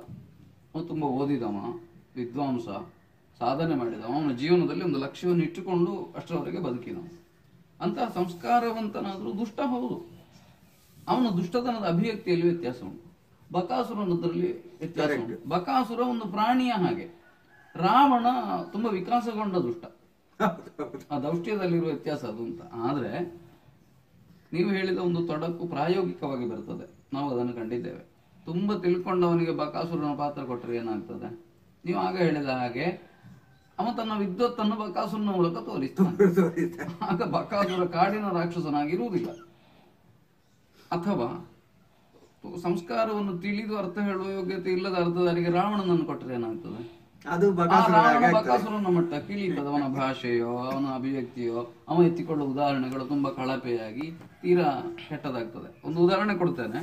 ಒಂದ್ಸಲ ಸುಧನ್ವ ಅರ್ಜುನದಲ್ಲಿ ನಾನು ಅರ್ಜುನನ ಪಾತ್ರ ವಹಿಸಿದ್ದೆ ತಾಳಮದ್ಲೆಯಲ್ಲಿ. ಇನ್ಯಾರೋ ಒಬ್ಬರು ಸುಧನ್ವನ ಅರ್ಥ ಹೇಳುವ ಪಾತ್ರ ವಹಿಸಿದ್ರು. ಮಾತಾಡ್ತಾ ಅವ್ರು ಏನ್ ಹೇಳಿದ್ರು ಅಂತಂದ್ರೆ, ಅರ್ಜುನ ಈ ಕಂಬಳದ ಕೋಣಗಳು ಹಲ್ಲು ಹೋದ ಮೇಲೆ ಬರೀ ಅವುಗಳಿಗೆ ಹಿಂಡಿ ಹಾಕಿದ ಪಾತ್ರೆಯನ್ನು ಹಾಕುತ್ತಾ ಇರ್ತವೆ, ನೀನ್ ಅಂಥವ ಅಂತ ಹೇಳಿದ್ರು. ನಾನು ಅರ್ಜುನನನ್ನು ಸ್ವಲ್ಪ ಪ್ರೌಢವಾದ ಅಭಿಮನ್ಯುವನ್ನು ಸುಧನ್ವನಲ್ಲಿ ಕಾಣುತ್ತಾ ಇರುವ ಒಂದು ಎತ್ತರದ ಪಾತ್ರವಾಗಿ ಚಿತ್ರಿಸ್ತಾ ಇದ್ದೆ. ಮತ್ತು ಸುಧನ್ವನನ್ನು ಒಬ್ಬ ರಾಜ ಋಷಿಯಂತಹ ಹಂಸಧ್ವಜನ ಮಗ ಅಂತ ಚಿತ್ರಿಸ್ತಾ ಇದ್ದೆ. ಈಗ ಇದು ಎಲ್ಲಿಗೆ ಬಂತು ನೋಡಿ. ಇದರಲ್ಲಿ ಸಣ್ಣವಾದ ಯಾರು? ಅರ್ಜುನನೋ, ನಾನು, ಸುಧನ್ವನ ಅರ್ಥಧಾರಿ, ಸುಧನ್ವನ ಪಾತ್ರಧಾರಿ ಅಷ್ಟೇ ಅಲ್ಲ. ನಾನು ಅದನ್ನು ತೀರ್ಮಾನ ಕೊಡ್ತಾ ಇಲ್ಲ. ಆದ್ರೆ ಸುಧನ್ವನಂತಹ ಒಬ್ಬ ರಾಜಕುಮಾರ ಈ ಪ್ರಮಾಣದ ಮಟ್ಟದಲ್ಲಿ ಈ ಮಟ್ಟದ ಉದಾಹರಣೆಗಳಲ್ಲಿ ಮಾತಾಡಬಹುದು. ಹಾಗೆ ನೀವು ಅರ್ಥಧಾರಿಯ ಸಂಸ್ಕಾರವು ಕೆಲವು ಸಲ ಪಾತ್ರ ಸಂಸ್ಕಾರವಾಗಿ ಅಭಿವ್ಯಕ್ತವಾಗ್ತದೆ. ಹಾಗಾಗಬಾರದು. ಯಾಕಂದ್ರೆ ನಾವು ನಟಿಸ್ತಾ ಇದ್ದೇವೆ ಆ ಪಾತ್ರವಾಗಿ. ಆ ನಟನೆ ಹೆಚ್ಚು ಪ್ರಭಾವಶಾಲಿಯಾಗಿರಬೇಕು. ಉದಾಹರಣೆಗೆ ಒಂದು 5-6 ವರ್ಷದ ಹಿಂದೆ ನಮ್ಮದು ದುಸ್ಸಾಹಸ ಅಂತ ನೀವು ಹೇಳಬಹುದು. ನಾನು ಮತ್ತೆ ವಾಸುದೇವ ರಂಗ ಭಟ್ರು ಶಂಕರ ವಿಜಯ ತಾಳಮದ್ಲೆಯಲ್ಲಿ ಅರ್ಥ ಹೇಳಿದ್ದೇವೆ. ಅದು ಮೊದಲು, ಬಹುಶಃ ಅದೇ ಕೊನೆ ಅಂತ ಗೊತ್ತಿಲ್ಲ. ನಾನು ಶಂಕರಾಚಾರ್ಯನಾಗಿಯೂ ಅವರು ಮಂಡನ ಮಿಶ್ರನಾಗಿಯೂ ಹೇಳಿದ್ರು. ನಾವು ನಿಜವಾಗಿಯೂ ಆ ಪಾತ್ರಗಳನ್ನು ಅಭಿವ್ಯಕ್ತಿಸುವಷ್ಟು ಓದಿದವರಲ್ಲ. ಅವರಿಗಾದ್ರೂ ಆ ತಿಳುವಳಿಕೆ ಇರ್ಬೋದು, ನನಗಂತೂ ಏನೇನೂ ಇಲ್ಲ. ಆದ್ರೆ ನಾನು ಒಂದು ನಿರ್ಣಯ ಮಾಡಿಕೊಂಡಿದ್ದೆ, ನಾನು ಶಂಕರಾಚಾರ್ಯರ ಪಾತ್ರವನ್ನು ನಟಿಸ್ತಾ ಇದ್ದೇನೆ ಅಂತ. ಕರೆಕ್ಟ್. ಆ ವಿದ್ವತ್ತು ನಟನೆಯೇ, ಅದು ಯಥಾರ್ಥ ಅಲ್ಲ, ಅಷ್ಟು ನನಗೆ ಗೊತ್ತಿಲ್ಲ, ಅಷ್ಟಲ್ಲ ಏನೇನು ಗೊತ್ತಿಲ್ಲ. ಆದ್ರೆ ಆ ಪಾತ್ರಕ್ಕೆ ಎಷ್ಟು ಬೇಕು ಅಷ್ಟನ್ನೇ ಅಲ್ಲಿಂದಲೂ ಗ್ರಹಿಸಿದ್ದೆ. ನಾವು ನಟಿಸ್ತಾ ಇದ್ದೇವೆ ಅಂತ. ಯಾಕಂದ್ರೆ ಒಬ್ಬ ವೈದ್ಯನ ಪಾತ್ರ ನಟಿಸಿದ್ರೆ MBBS ಓದಿರ್ಬೇಕಾಗಿಲ್ಲ. ಹೌದೌದು, MBBS ಓದಿರ್ಬೇಕು. ನಟಿಸ್ತಾನ, ಅವ ವೈದ್ಯ ಹೇಗಿದ್ದಾನೆ ಆ ಚಿತ್ರಣವನ್ನು ಕೊಡ್ತಾನೆ. ಯಾಕಂದ್ರೆ ಇದು ಕಲೆ. ಕರೆಕ್ಟ್. ವಿದ್ವತ್ತಿನ ಪ್ರದರ್ಶನದ ಬಗ್ಗೆ ನೀವು ಕೇಳಿದ ಪ್ರಶ್ನೆಗೂ ಇದೇ ಉತ್ತರ ಆಗಬಹುದು. ವಿದ್ವತ್ತು ಅನ್ನುವುದು ಅಲ್ಲಿ ನಟನೆ, ಅದು ಯಥಾರ್ಥ ಅಲ್ಲ. ಅದು ಈಗ ಅಲ್ಲಿ ಮಹಾ ಸುಳ್ಳುಗಾರನ, ಮಹಾ ಕಾಮುಕನ, ಕೀಚಕನ ಪಾತ್ರ ವಹಿಸುವ ನಿಜ ಜೀವನದಲ್ಲಿ ರೇಪ್ ಮಾಡಿರ್ಬೇಕು ಅಂತ ಅರ್ಥ ಇಲ್ಲಲ್ಲ. ಹಾಗೆ ಅಲ್ವಾ? ಈಗ ಒಬ್ಬ ವಿದ್ವತ್ತುಳ್ಳ ಪಾತ್ರವನ್ನು ವಹಿಸುವವನು ವಿದ್ವತ್ತು ಹೊಂದಿರಲೇಬೇಕು ನಾವು ಹಠ ಹಿಡಿಲಿಕ್ಕೆ ಬರುವುದಿಲ್ಲ. ಹೊಂದಿದ್ದಾನೆ ಅಂತ ಉಳಿದವರು ತಿಳಿಯಾಗಿ ಇರ್ಬೇಕಷ್ಟೇ. ತಾಳಮದ್ಲೆಗಳಲ್ಲಿ ಸ್ತ್ರೀ ಪಾತ್ರಗಳನ್ನು ನಿರ್ವಹಿಸುವಾಗ ಇರುವ ಸವಾಲುಗಳು ಏನು ಮತ್ತು ಸ್ತ್ರೀ ಪಾತ್ರ ಪ್ರಧಾನವಾಗಿರುವ ಪ್ರಸಂಗಗಳಲ್ಲಿ ಅರ್ಥಗಾರಿಕೆ ಹೇಗಿರಬೇಕು ಮತ್ತು ಹೇಗೆ ಹೆಚ್ಚು ಸೊಗಸಾಗಿ ಅದನ್ನು ನಿರ್ವಹಿಸಬಹುದು? ನೀವು ಒಂದೊಂದೇ ಕೇಳಿ. ಅಲ್ಲ, ಇದು 3 ಒಂದರಲ್ಲೇ ಇರುವಂತದ್ದು. ಸರ್, ತಾಳಮದ್ಲೆಗಳಲ್ಲಿ ಸ್ತ್ರೀ ಪಾತ್ರಗಳನ್ನು ನಿರ್ವಹಿಸುವಾಗ ಇರುವ ಸವಾಲುಗಳೇನು? ಸಹಜವಾಗಿಯೇ ಸ್ತ್ರೀ ಲಾಲಿತ್ಯದ ಸ್ವಭಾವದ ಮಾತುಗಾರಿಕೆ ಅಭ್ಯಾಸ ಇದ್ದವನಿಗೆ ಅಭಿವ್ಯಕ್ತಿ ಒಂದು ಸಮಸ್ಯೆ ಅಲ್ಲ. ಮತ್ತು ಗಂಡಾಗಿದ್ದು ನಾವು ಸ್ತ್ರೀ ಪಾತ್ರವನ್ನು ವಹಿಸುವಾಗ ಆ ಸ್ತ್ರೀತ್ವದ ಹೃದಯವನ್ನು ತಿಳ್ಕೊಳ್ತಾನೋ ಅಂತ ಇರುವುದು. ಯಾಕಂದ್ರೆ ಬಹು ಕಡೆಗಳಲ್ಲಿ ಏನಾಗ್ತದೆ ಅಂತಂದ್ರೆ ಸ್ತ್ರೀ ಪಾತ್ರ ವಹಿಸುವವ ಗಂಡಿನ ಮನೋಧರ್ಮದಿಂದ ಮಾತಾಡ್ತಾರೆ. ಹೌದು, ಕರೆಕ್ಟ್. ಹಾಗಾಗಬಾರದು. ಮತ್ತೆ ಈ ಸ್ತ್ರೀ ಪಾತ್ರದ ಅಭಿವ್ಯಕ್ತಿ ಮತ್ತು ಇದರ ಸವಾಲುಗಳು, ಈ ಪರಿವರ್ತನೆಗಳು, ಒಬ್ಬ ತುಂಬಾ ಕಾಲ ಸ್ತ್ರೀ ಪಾತ್ರದ ಅರ್ಥವನ್ನೇ ಹೇಳಿಕೊಂಡಿದ್ದವ ಪುರುಷ ಪಾತ್ರಕ್ಕೆ ಬರೋದು ಏನಾಗ್ತದೆ ಇತ್ಯಾದಿಯನ್ನು ನಾನೊಂದು ಗೋಪಾಲಕೃಷ್ಣ ಶಾಸ್ತ್ರಿಗಳ ಬಗ್ಗೆ ಕಾಂತಾವರದವರು ಹೊರತಂದು ಪುಸ್ತಕದಲ್ಲಿ ನಾನು ಸ್ವಲ್ಪ ವಿಶ್ಲೇಷಣೆ ಮಾಡಿದ್ದೆ. ನೀವು ಸಾಧ್ಯ ಆದ್ರೆ ಅದನ್ನು ನೋಡಿದ್ರೆ ನಿಮ್ಗೆ ಪೂರ್ಣ ಚಿತ್ರ ಸಿಗ್ತದೆ. ಶಾಸ್ತ್ರಿಗಳು ಮೊದಲು ಸ್ತ್ರೀ ಪಾತ್ರಗಳನ್ನು ಹೇಳ್ತಾ ಇದ್ರು, ಮೊದಲು ಪುರುಷ ಪಾತ್ರಗಳನ್ನು ಹೇಳ್ತಾ ಇದ್ರು, ಸ್ತ್ರೀ ಪಾತ್ರಗಳನ್ನು ಹೇಳಲಿಕ್ಕೆ ತೊಡಗಿದ್ರು, ಮತ್ತೆ ಇತ್ತೀಚೆಗೆ ಪುರುಷ ಪಾತ್ರಗಳನ್ನೇ ಮುಖ್ಯವಾಗಿ ಹೇಳ್ತಾ ಇದ್ದಾರೆ. ಈ ಸ್ಥಿತ್ಯಂತರ ಅಥವಾ ಪಾತ್ರಾಂತರ ಅದು ಎಲ್ಲ ಆಯಾಮಗಳಿಗೂ ಉತ್ತರ ಸಿಗ್ತದೆ. ನೀವು ಅದನ್ನು ನೋಡ್ತಾ, ನಾನು ಅದನ್ನು ವಿಶ್ಲೇಷಿಸಿ ಬರೆದಿದ್ದೇನೆ ನನ್ನ ದೃಷ್ಟಿಕೋನದಿಂದ. ಹೀಗಾಗಿ ಸವಾಲು ಅಂದ್ರೆ ಆ ಸ್ತ್ರೀಯ ಹೃದಯವನ್ನು ತಿಳಿಯುವುದೇ ಸವಾಲು. ಸ್ತ್ರೀ ಪಾತ್ರ ಪ್ರಧಾನವಾಗಿರುವ ಪ್ರಸಂಗಗಳಲ್ಲಿ ಅರ್ಥಗಾರಿಕೆ ಹೇಗಿರಬೇಕು ಅಂದ್ರೆ ಆ ಸ್ತ್ರೀ ಪಾತ್ರದ ಅರ್ಥಗಾರಿಕೆಯ? ಹೌದೌದು, ಆ ಸ್ತ್ರೀ ಪಾತ್ರದ ಅರ್ಥಗಾರಿಕೆ ಅಂದ್ರೆ ಇವನು ಪಾತ್ರಧಾರಿ ಗಂಡಲ್ವ? ಹೌದು, ಅದು ಎಲ್ಲ ಸ್ತ್ರೀ ಪಾತ್ರಗಳಿಗಿರುವ ಸಮಸ್ಯೆ ಅಂತ. ನೀವು ಸ್ತ್ರೀ ಪಾತ್ರ ಪ್ರಧಾನವಾದ ಪ್ರಸಂಗ ಅಂತ ಹೇಳುವಲ್ಲಿಯೂ ಅಲ್ಲದೆ ಇರುವಲ್ಲಿಯೂ ಆ ಪಾತ್ರವು ಅದರ ಮಟ್ಟಿಗೆ ಪ್ರಧಾನವೇ ಅಲ್ವಾ? ಕರೆಕ್ಟ್. ಅಂದ್ರೆ ಇದು ಪ್ರಧಾನ ಸ್ತ್ರೀ ಪಾತ್ರ ಅಂತ ಆಗುವಾಗ ಪ್ರಸಂಗದ ಉದ್ದಕ್ಕೂ ಇರ್ಬೇಕಲ್ಲ? ಹೌದು, ಆದ್ರೆ ತಾಣ ಮೊದಲೇ ನಿಮಗಂತಹ ಪ್ರಸಂಗಗಳು ಕಡಿಮೆ, ತುಂಬಾ ಕಡಿಮೆ. ಸ್ತ್ರೀಯ ಮಾನಸಿಕ ಅಭಿವ್ಯಕ್ತಿಗೆ ಅವಕಾಶಗಳು ಉಂಟೆ ಹೊರತು ನೀವು ಮೀನಾಕ್ಷಿ ಕಲ್ಯಾಣದ ಹಾಗೆಯೋ ಪ್ರಮೇಲಾರ್ಜುನದ ಹಾಗೆಯೋ ತಾಣ ಮೊದಲೆಯ ಪ್ರಸಂಗಗಳು ತುಂಬಾ ಕಡಿಮೆ. ಮತ್ತು ಸಂವೇದನೆ ಎಂಬುದು ಎಲ್ಲ ಕಾಲಗಳಲ್ಲಿ ಉಂಟು. ಅದು ಆ ಸ್ತ್ರೀಗಿದ್ದ ಸಂವೇದನೆ ಈಗ ಇಲ್ಲ, ಇನ್ನು ಬರುವ ವರ್ಷ ಇಲ್ಲ ಅಂತ ಹೇಳಲಿಕ್ಕಿಲ್ಲ. ಆ ಸಂವೇದನೆ ಎಂಬುದು ಮೂಲತಃ ಪ್ರತಿಯೊಬ್ಬರಲ್ಲಿಯೂ ಇರ್ತದೆ. ಅದನ್ನು ಗ್ರಹಿಸಬೇಕು, ನೀವು ಆ ನಾಡಿ ಮಿಡಿತವನ್ನು ಗ್ರಹಿಸಬೇಕು. ತಾಳಮದ್ಲೆಗಳಲ್ಲಿ ಭಾಗವತರು ಹಾಡುವಾಗ ಒಂದು ಸಣ್ಣ ಇದು, ಈಗ ಸ್ತ್ರೀ ಪಾತ್ರ ವಹಿಸಿದವ ನಾನೀಗ ಅಲ್ಲಿಗೆ ಹೋಗುವವಳಿದ್ದೇನೆ ಅಂತ ಹೇಳ್ಬೇಕು. ಹೌದು, ತಾನು ಸ್ತ್ರೀ ಪಾತ್ರ ವಹಿಸಿದ್ದೇನೆ ಎನ್ನುವ ಎಚ್ಚರ ಇಲ್ಲದೆ ಇದ್ದ ಅರ್ಥಧಾರಿ ಹೋಗುವವನಿದ್ದೇನೆ ಅಂತ ಹೇಳ್ತಾನೆ. ಹೌದು, ಸ್ತ್ರೀ ಪಾತ್ರದ ಎದುರು ಒಬ್ಬ ಮಾತಾಡ್ತಾ ಇದ್ದಾನೆ, ಇನ್ನೊಂದು ಪಾತ್ರ ದ್ರೌಪದಿಯಲ್ಲಿ ಭೀಮ ಮಾತಾಡ್ತಾ ಇದ್ದಾನೆ. ಭೀಮನಿಗೆ ಆವೇಶ ಬಂತು, ಏನ್ ಸ್ವಾಮಿ ಅಂತ ಹೇಳ್ತಾನೆ, ಅಥವಾ ಸ್ತ್ರೀ ಪಾತ್ರವನ್ನು ಅಯ್ಯ ಅಂತ ಸಂಬೋಧಿಸ್ತಾನೆ. ಇದೆಲ್ಲ ಗೊಂದಲಗಳಿಂದ ಆಗುವ ಸಮಸ್ಯೆಗಳು. ಅಂದ್ರೆ ಆ ಪ್ರಜ್ಞೆ ಬರೀ ಸ್ತ್ರೀ ಪಾತ್ರದಲ್ಲಿ ಮಾತ್ರವಲ್ಲ, ಈಚೆ ಪಾತ್ರ ಇರ್ಬೇಕಾಗ್ತದೆ. ತಾಳಮದ್ಲೆಗಳಲ್ಲಿ ಭಾಗವತರು ಹಾಡುವಾಗ ಅರ್ಥಧಾರಿಯೂ ಹಾಡುವುದು, ಆಮೇಲೆ ಅರ್ಥಧಾರಿ ಕೂಡ ಅಭಿನಯಿಸುವುದು, ಇದರ ಅವಶ್ಯಕತೆ ಉಂಟಾ? ತೀರಾ ಪ್ರಾಥಮಿಕ ಹಂತದಲ್ಲಿ ಉಂಟು. ಪ್ರಾಥಮಿಕ ಹಂತ ಅಂತಂದ್ರೆ ಅದೆಲ್ಲ ನಾನು ಹೇಳಿದ್ದೆ, ಯಾವುದು ತೊಡಗಿಕೆ ಹಂತ ಅಂತಲ್ಲ, ಒಂದು ಪ್ರಮಾಣದಲ್ಲಿ ಹೌದು. ಯಾಕಂದ್ರೆ ಆಶ್ಚರ್ಯ ಆಗುವ ಕಣ್ಣನ್ನು ಹೀಗೆ ಮಾಡುವುದು ಅದು ಅಭಿನಯವೇ. ಹೌದು, ಅಥವಾ ತೋಳನ್ನು ಬೀಸುವುದು, ಶ್ರೇಣಿಯವರು ಹೋರಾಟಕ್ಕಾಗುವ ಹೀಗೆ ಮಾಡ್ತಿದ್ರು, ಅದು ಅಭಿನಯವೇ. ಆದ್ರೆ ನೀವು ಶಬ್ದಶಃ ಅಭಿನಯ ಮಾಡಬೇಕಾದ ಅಗತ್ಯ ಕಾಣುವುದಿಲ್ಲ ತಾಳಮದ್ಲೆಯಲ್ಲಿ. ಮತ್ತೆ ಹಾಡುವಿಕೆ ಅನ್ನುವುದು ಅದು ಯಾರು ಹಾಡ್ತಾರೆ? ಸ್ವಯಂ ಭಾಗವತಿಕೆಯನ್ನು ಅಭ್ಯಾಸ ಮಾಡಿದವ ಭಾಗವತರ ಜೊತೆಯಲ್ಲಿ ಹಾಡ್ತಾನಾದ್ರೆ ಕೇಳಲಿಕ್ಕೆ ಆಗ್ತದೆ. ಹೌದು, ಕರೆಕ್ಟ್. ಎಲ್ರು ಹಾಡ್ಲಿಕ್ಕೆ ಹೊರಟ್ರೆ, ಶ್ರುತಿ ಅಂತ ಗೊತ್ತಿಲ್ಲದವ ಅಥವಾ ಪದ್ಯ ಸಾಹಿತ್ಯದ ಬಗ್ಗೆ ಸ್ಪಷ್ಟ ಕಲ್ಪನೆ ಇಲ್ಲದವ ಹಾಡ್ಲಿಕ್ಕೆ ಹೊರಟ್ರೆ, ನಿಲುಗಡೆಗಳಿದ್ದಾರೆ. ಘಾತದಲ್ಲಿ ಅಕ್ಷರಗಳು ಕೂತುಕೊಳ್ಬೇಕು ಅಂತಿದೆ, ಆ ಲಯ ಪ್ರಜ್ಞೆ ಇಲ್ಲದವ ಹಾಡ್ಲಿಕ್ಕೆ ಹೊರಟ್ರೆ ಅದು ಹೇಸಿಗೆ ಆಗ್ತದೆ. ಕೆರೆಮನೆ ಮಹಾಬಲ ಹೆಗಡೆಯವರು ವೇಷ ಮಾಡಿ ಹಾಡ್ತಾ ಇದ್ರು ಭಾಗವತರ ಜೊತೆಯಲ್ಲಿ. ಹಾಗೆ ಹೇಳೋದು ಕೇಳಿದ್ದೇನೆ ನಾನು, ಅವ್ರು ಹಾಡ್ಲಿಕ್ಕೆ ಶುರು ಮಾಡಿದ್ರೆ ಭಾಗವತರಿಗೆ ಕೆಲಸವೇ ಇಲ್ಲ ಅಂತ. ಹಾಗಾಗಬಾರದು.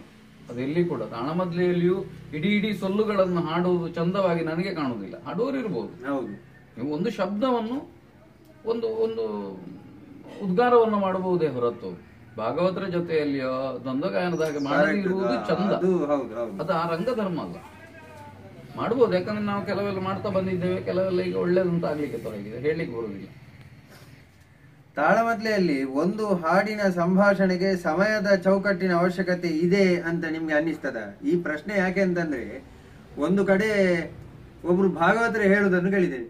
ನಂದು 5 ನಿಮಿಷದ ಪದ್ಯಕ್ಕೆ ಅವರು 25 ನಿಮಿಷ ಅರ್ಥ ಹೇಳಿದ್ದಾರೆ. ನಾನಿನ್ನು ನನ್ನ ಪದ್ಯವನ್ನು 10 ನಿಮಿಷ ಹೇಳುವುದು ಬೇಡವಾ ಅಂತ ಅವರು ಹೇಳಿದ್ದನ್ನು ನಾನು ಕೇಳಿದ್ದೇನೆ. ಸೊ ಇದಕ್ಕೆ ನೀವು ಏನ್ ಹೇಳ್ತೀರಿ? ಅಂದ್ರೆ ಸಮಯದ ಚೌಕಟ್ಟು ಅಂತ ಇಟ್ರೆ ಒಳ್ಳೇದಾ ಅಥವಾ ಹೇಗೆ ಇದನ್ನು ಸರಿ ಮಾಡಬಹುದು? ಎಷ್ಟಿಡ್ತೀರಿ ಒಂದು ಪದ್ಯಕ್ಕೆ, ಮತ್ತು ಇಡುವಾಗ ನೀವು ಏನನ್ನು ಗ್ರಹಿಸಿ ಇಡ್ತೀರಿ? ನೀವು ಲೆಕ್ಕಾಚಾರ ಮಾಡ್ಲಿಕ್ಕೆ ಆಗುದಿಲ್ಲಲ್ಲ. 2 ನಿಮಿಷದ ಪದ್ಯಕ್ಕೆ 3 ನಿಮಿಷದ ಅರ್ಥ ಅಂತ ಹೇಳಲಿಕ್ಕೆ ಆಗ್ತದ? 3.5 ನಿಮಿಷ ಆದ್ರೆ ಏನ್ ಮಾಡುದು?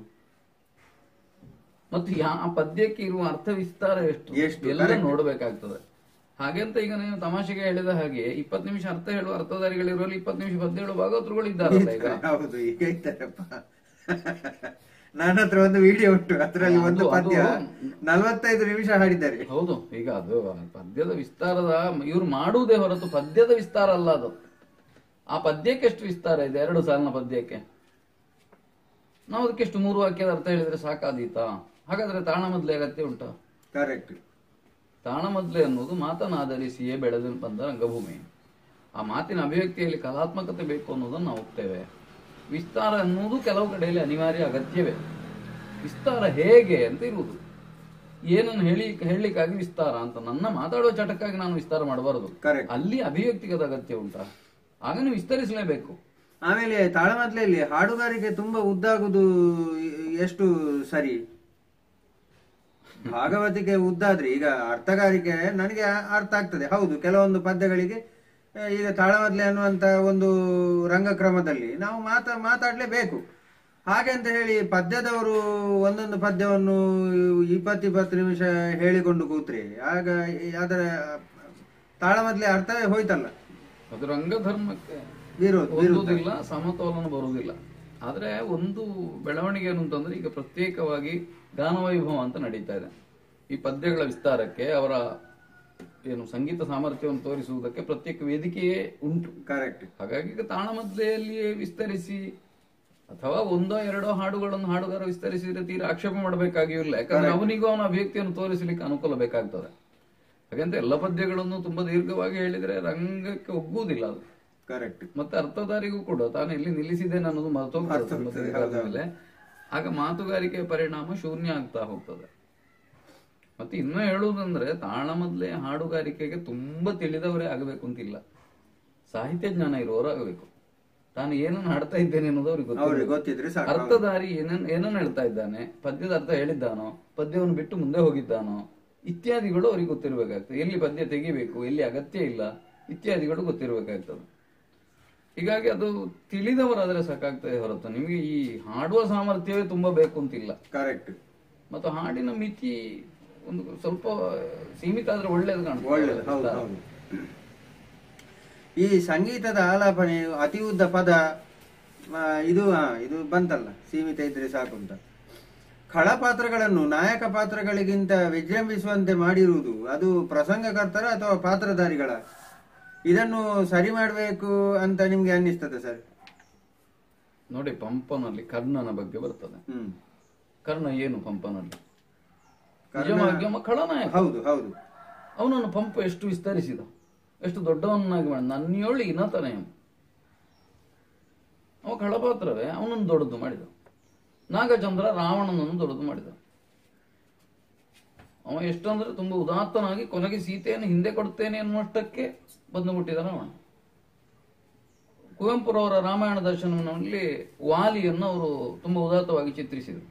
ವಾಲಿ ಎದುರು ರಾಮನೇ ಮನ್ನಿಸನ್ನ ಮಹಾವೀರ ಅಂತ ಕೇಳುವ ಸ್ಥಿತಿಯನ್ನು ನಿರ್ಮಾಣ ಮಾಡಿದ್ರು. ಅಂದ್ರೆ ಈ ಪ್ರಸಂಗದಲ್ಲಿಯೋ ಅಥವಾ ತಾಳಮದ್ಲೆ ಅರ್ಥಧಾರಿಗಳು ಮಾತ್ರ ಇದನ್ನು ಮಾಡಿದ್ದಲ್ಲ. ಉದಾತ್ತೀಕರಣ ಅನ್ನೋದು ನಮ್ಮ ಕಾವ್ಯದಲ್ಲಿಯೂ, ವೈಭವೀಕರಣ, ಉದಾತ್ತೀಕರಣ ಇದೆಲ್ಲ ಉಂಟು. ಆದ್ರೆ ಅರ್ಥಧಾರಿ ಖಳಪಾತ್ರಗಳನ್ನು ವೈಭವೀಕರಿಸಿದ ಅನ್ನೋದು ಹೌದು. ಇನ್ನೂ ಒಂದು ಸೂಕ್ಷ್ಮ ಏನಂದ್ರೆ, ನಿಮಗೆ ವಿಸ್ತರಿಸುವುದಕ್ಕೆ, ಒಂದು ಪಾತ್ರವನ್ನು ಬೆಳೆಸುವುದಕ್ಕೆ ಖಳಪಾತ್ರಗಳಿಗೆ ಇರುವ ಅನುಕೂಲ ಸಾತ್ವಿಕ ಪಾತ್ರಗಳಲ್ಲಿ ಇಲ್ಲ. ಅದು ಕರೆಕ್ಟ್. ಇದು ಒಂದು. ಮತ್ತೆ ಖಳಪಾತ್ರ ಹೆಚ್ಚು ಬೆಳೆದಷ್ಟು ಸಾತ್ವಿಕ ಪಾತ್ರದ ತೂಕವು ಹೆಚ್ಚಾಗ್ತದೆ. ಮತ್ತೆ ನೀವು ಸ್ವಲ್ಪ 1-2 ದಶಕದ ಹಿಂದಿನ ಬೆಳವಣಿಗೆಯನ್ನು ದೃಷ್ಟಿಯಲ್ಲಿ ಇಟ್ಕೊಂಡು ಕೇಳ್ತೀನಿ ಅಂತ ಕಾಣುತ್ತದೆ ನನಗೆ. ಯಾಕಂದ್ರೆ ತುಂಬಾ ತಿಳಿದ ಪ್ರಚಂಡರಾದ ಅರ್ಥಧಾರಿಗಳು ಬಂದು ರಾವಣ, ವಾಲಿ, ಮಾಗಧ ಇತ್ಯಾದಿಗಳನ್ನು ಬಹಳ ಸ್ಟ್ರಾಂಗ್ ಆಗಿ ರೂಪಿಸಿದರು. ಆದ್ರೆ ಈಗಲೂ ಅದಷ್ಟೇ ಸ್ಟ್ರಾಂಗ್ ಆಗಿದೆಯಾ? ಇಲ್ಲ. ಕರೆಕ್ಟ್. ಈಗ ಸಾತ್ವಿಕ ಪಾತ್ರಗಳು ಪ್ರಬಲವಾಗಿದ್ದಾವೆ. ಮೊನ್ನೆ ಯಾರೋ ನನ್ನ ಸ್ನೇಹಿತರೊಬ್ಬರು ಅರ್ಥಧಾರಿಗಳು ಮಾತಾಡುತ್ತಾ, ಈಗಿನ ಸಂಧಾನದ ಕೃಷ್ಣನ ಎದುರು ಕೌರವನಿಗೆ ಕಷ್ಟ ಆಗ್ತದೆ ಅಂತ ಹೇಳಿದ್ರು. ಯಾಕಂದ್ರೆ ಈಗ ಕೃಷ್ಣ ಮಾತಾಡುವವನು ಸಾಕಷ್ಟು ದೃಢವಾದ ನಿಲುಮೆಯನ್ನು ಹೊಂದಿ ಮಾತಾಡ್ತಾನೆ. ಹೀಗಾಗಿ ಖಳಪಾತ್ರಗಳನ್ನು ಉದಾತ್ತೀಕರಿಸುವುದು ಸಹಜವೇ ಹೌದಾದರೂ ಅದರಿಂದ ದೊಡ್ಡ ಹಾನಿಯಾಗಿದೆ ಅಂತ ನನಗೆ ಕಾಣುವುದಿಲ್ಲ. ತಾಳಮದ್ದಳೆಯ ಅದಕ್ಕೆ ಸರಿಯಾಗಿ ಸಾತ್ವಿಕ ಪಾತ್ರಗಳು ಸಿದ್ಧವಾಗಬೇಕಾದ ಶನಿಯವರು ಈಗ ಖಾಸಗಿ ಮಾತಾಡುವಾಗ ಹೇಳ್ತಾ ಇದ್ರು, ನೀವು ಹೀಗೆ ಎಲ್ಲವನ್ನು ಸರಿ ಅಂತ ಮಾಡಿ ಬಿಟ್ರೆ ಅವ ಎಂತ ಮಾಡಿ ಸಾಯ್ಬೇಕು ಅಂತ ನಾವು ಕೇಳಿದ್ರು. ಅವನು ಸ್ವಲ್ಪ ಓದಿಕೊಂಡು ಬರಲಿಲ್ಲ ಅಂತ ಹೇಳಿದ್ರು. ಅಂದ್ರೆ ಅದರ ಸೂಕ್ಷ್ಮವಾದ ಉತ್ತರವನ್ನು ನೀವು ಗಮನಿಸಿ. ಅವನು ಆ ಪಾತ್ರವನ್ನು ಬೆಳೆಸುವುದಕ್ಕೆ ಸಿದ್ಧನಾಗಿರಲಿ ಅಂತ. ಕಲಾವಿದನ ಶಕ್ತಿ ಇರುವುದೇ ಅದು. Correct correct. ಈಗ ನೋಡಿ, ಪ್ರಸಂಗದಲ್ಲೇ ಇರುವ ಅನಪೇಕ್ಷಿತ ವಿಚಾರಗಳ ಪದ್ಯಗಳು ಅದನ್ನು ಕಥಾಲೋಪವಾಗದಂತೆ ಬಿಟ್ರೆ ಕವಿಗೆ ಮಾಡಿದ ಅಪಚಾರ ಅಂತ ಆಗ್ತದೆ. ಉದಾಹರಣೆಗೆ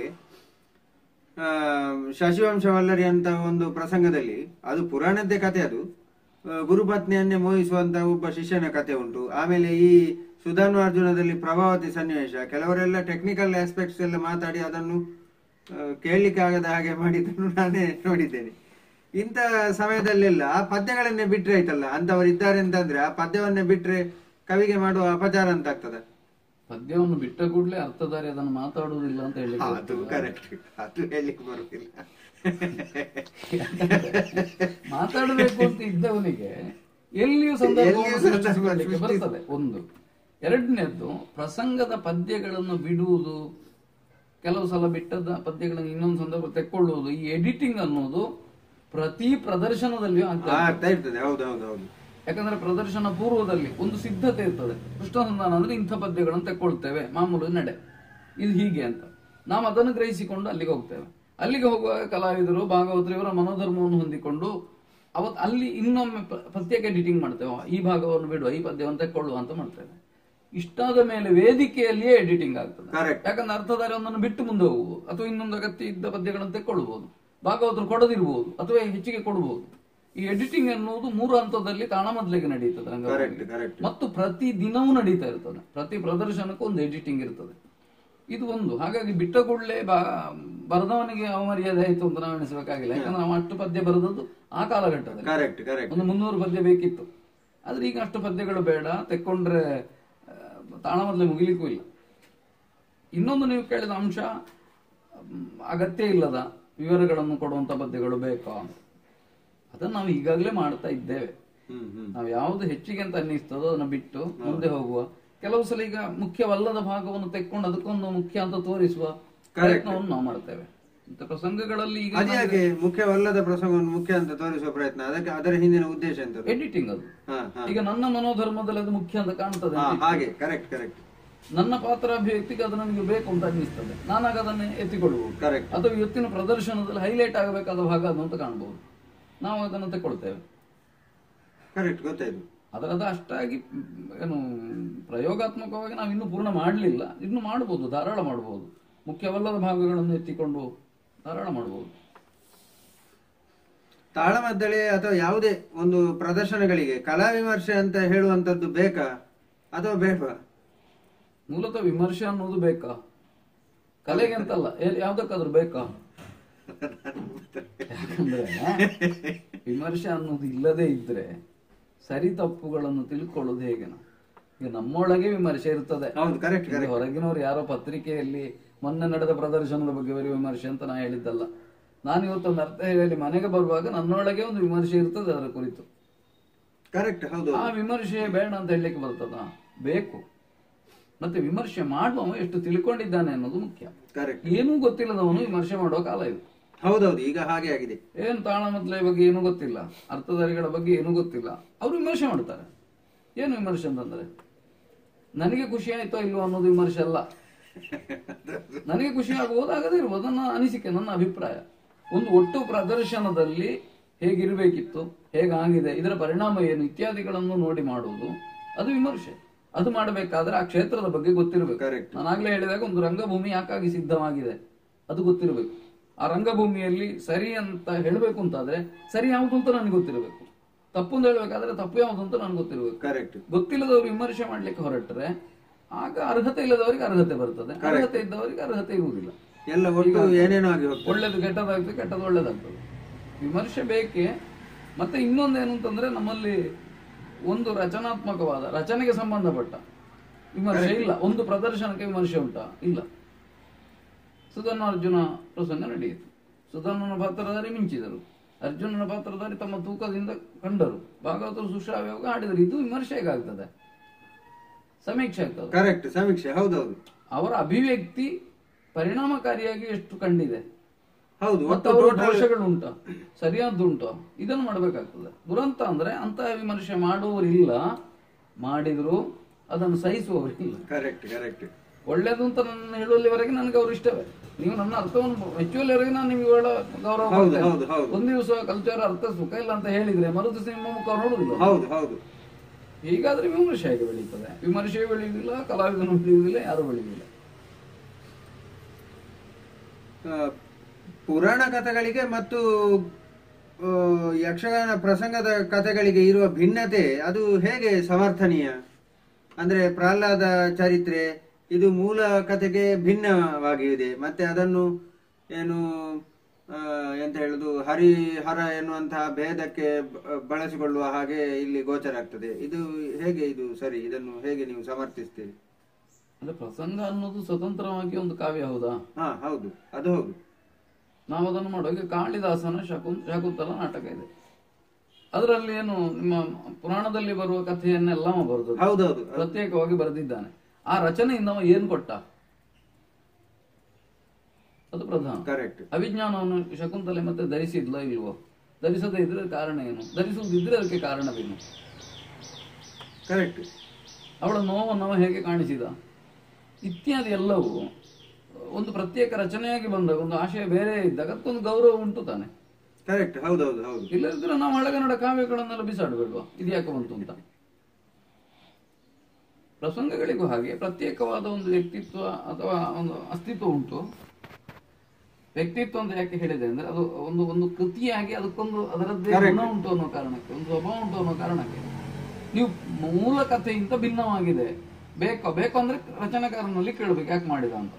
ನಮ್ಮ ಕೆಲಸ ಏನು ಅಂತಂದ್ರೆ ಇದಕ್ಕೆ ಸರಿಯಾಗಿ ನಮ್ಮ ರಂಗ ವ್ಯವಹಾರವನ್ನು ಮಾಡಿಕೊಡುವುದು. ಕರೆಕ್ಟ್. ಮೂಲ ಕಥೆಯಲ್ಲಿ ಹಾಗುಂಟು, ಹೌದು ಹಾಗೆ ಉಂಟು, ಇದರಲ್ಲಿ ಹಾಗೆ ಇಲ್ಲ. ಈಗ ನಾವು ಮಾಡಬೇಕಾದ್ದು ಇದಕ್ಕೆ ಸರಿಯಾಗಿ, ಅದರಲ್ಲಿ ಹಾಗುಂಟು ಅನ್ನೋದ್ರಿಂದ ನಾನು ಇದನ್ನು ಮಾಡುವುದಿಲ್ಲ ಅಂತ ಹೇಳಿ ಬರುವುದಿಲ್ಲ. ಕರೆಕ್ಟ್ ಅಲ್ವಾ? ಕೃಷ್ಣಾರ್ಜುನ ಕಾಳಗ ಅಂತ ಒಂದು ಕಥೆ ಇದೆ, ಹೌದು. ವ್ಯಾಸ ಬರೀಲಿಲ್ಲ ಅದು. ಹೌದೌದು. ವ್ಯಾಸ ಬರೀಲಿಲ್ಲ ಅಂತ ನಾನು ಅದರಲ್ಲಿ ಅರ್ಥ ಹೇಳುವುದಿಲ್ವಾ? ಹೇಳ್ತೇನಲ್ಲ. ಯಾವ್ದನ್ನು ಆಧರಿಸಿ ಹೇಳ್ತೇನೆ? ಪ್ರಸಂಗವನ್ನೇ ಆಧರಿಸಿ, ಪ್ರಸಂಗವನ್ನು ಆಧರಿಸಿ ಹೇಳ್ತೇನೆ. ಅಥವಾ ಇದಕ್ಕೆ ಯಾವುದೋ ಕಾವ್ಯದ ಆಧಾರ ಇರ್ಬೋದು, ಅದನ್ನು ಆಧರಿಸಿ ನಾನು ಹೇಳ್ತೇನೆ. ಮಹಾಭಾರತದಲ್ಲಿ ಇಲ್ಲ ಅನ್ನೋದ್ರ ನಿರಾಕರಿಸಲಿಕ್ಕೆ ಬರುವುದಿಲ್ಲಲ್ಲ. ಕರೆಕ್ಟ್. ಹೌದು, ನಿರಾಕರಿಸಲಿಕ್ಕೆ ಆಗುದಿಲ್ಲ. ಆದ್ರೆ ಆ ಪಾತ್ರದ ಘನತೆಗೆ ಕುಂದು ಬರಬಾರದು.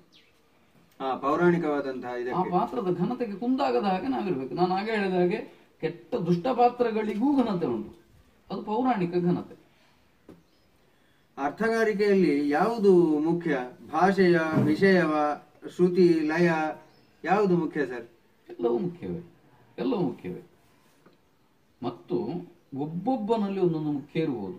ಪ್ರಾಯೋಗಿಕವಾಗಿ ನೀವು ಈಗಿನ ಇದನ್ನು ನೋಡಿದ್ರೆ ಅಥವಾ ಇಡೀ ತಾಳಮದ್ದಲೆ ಇತಿಹಾಸ ನೋಡಿ, ನೀವು ಒಂದೊಂದು ಶೈಲಿಗೂ ಪ್ರಾಧಾನ್ಯ ಉಂಟು. ಕರೆಕ್ಟ್.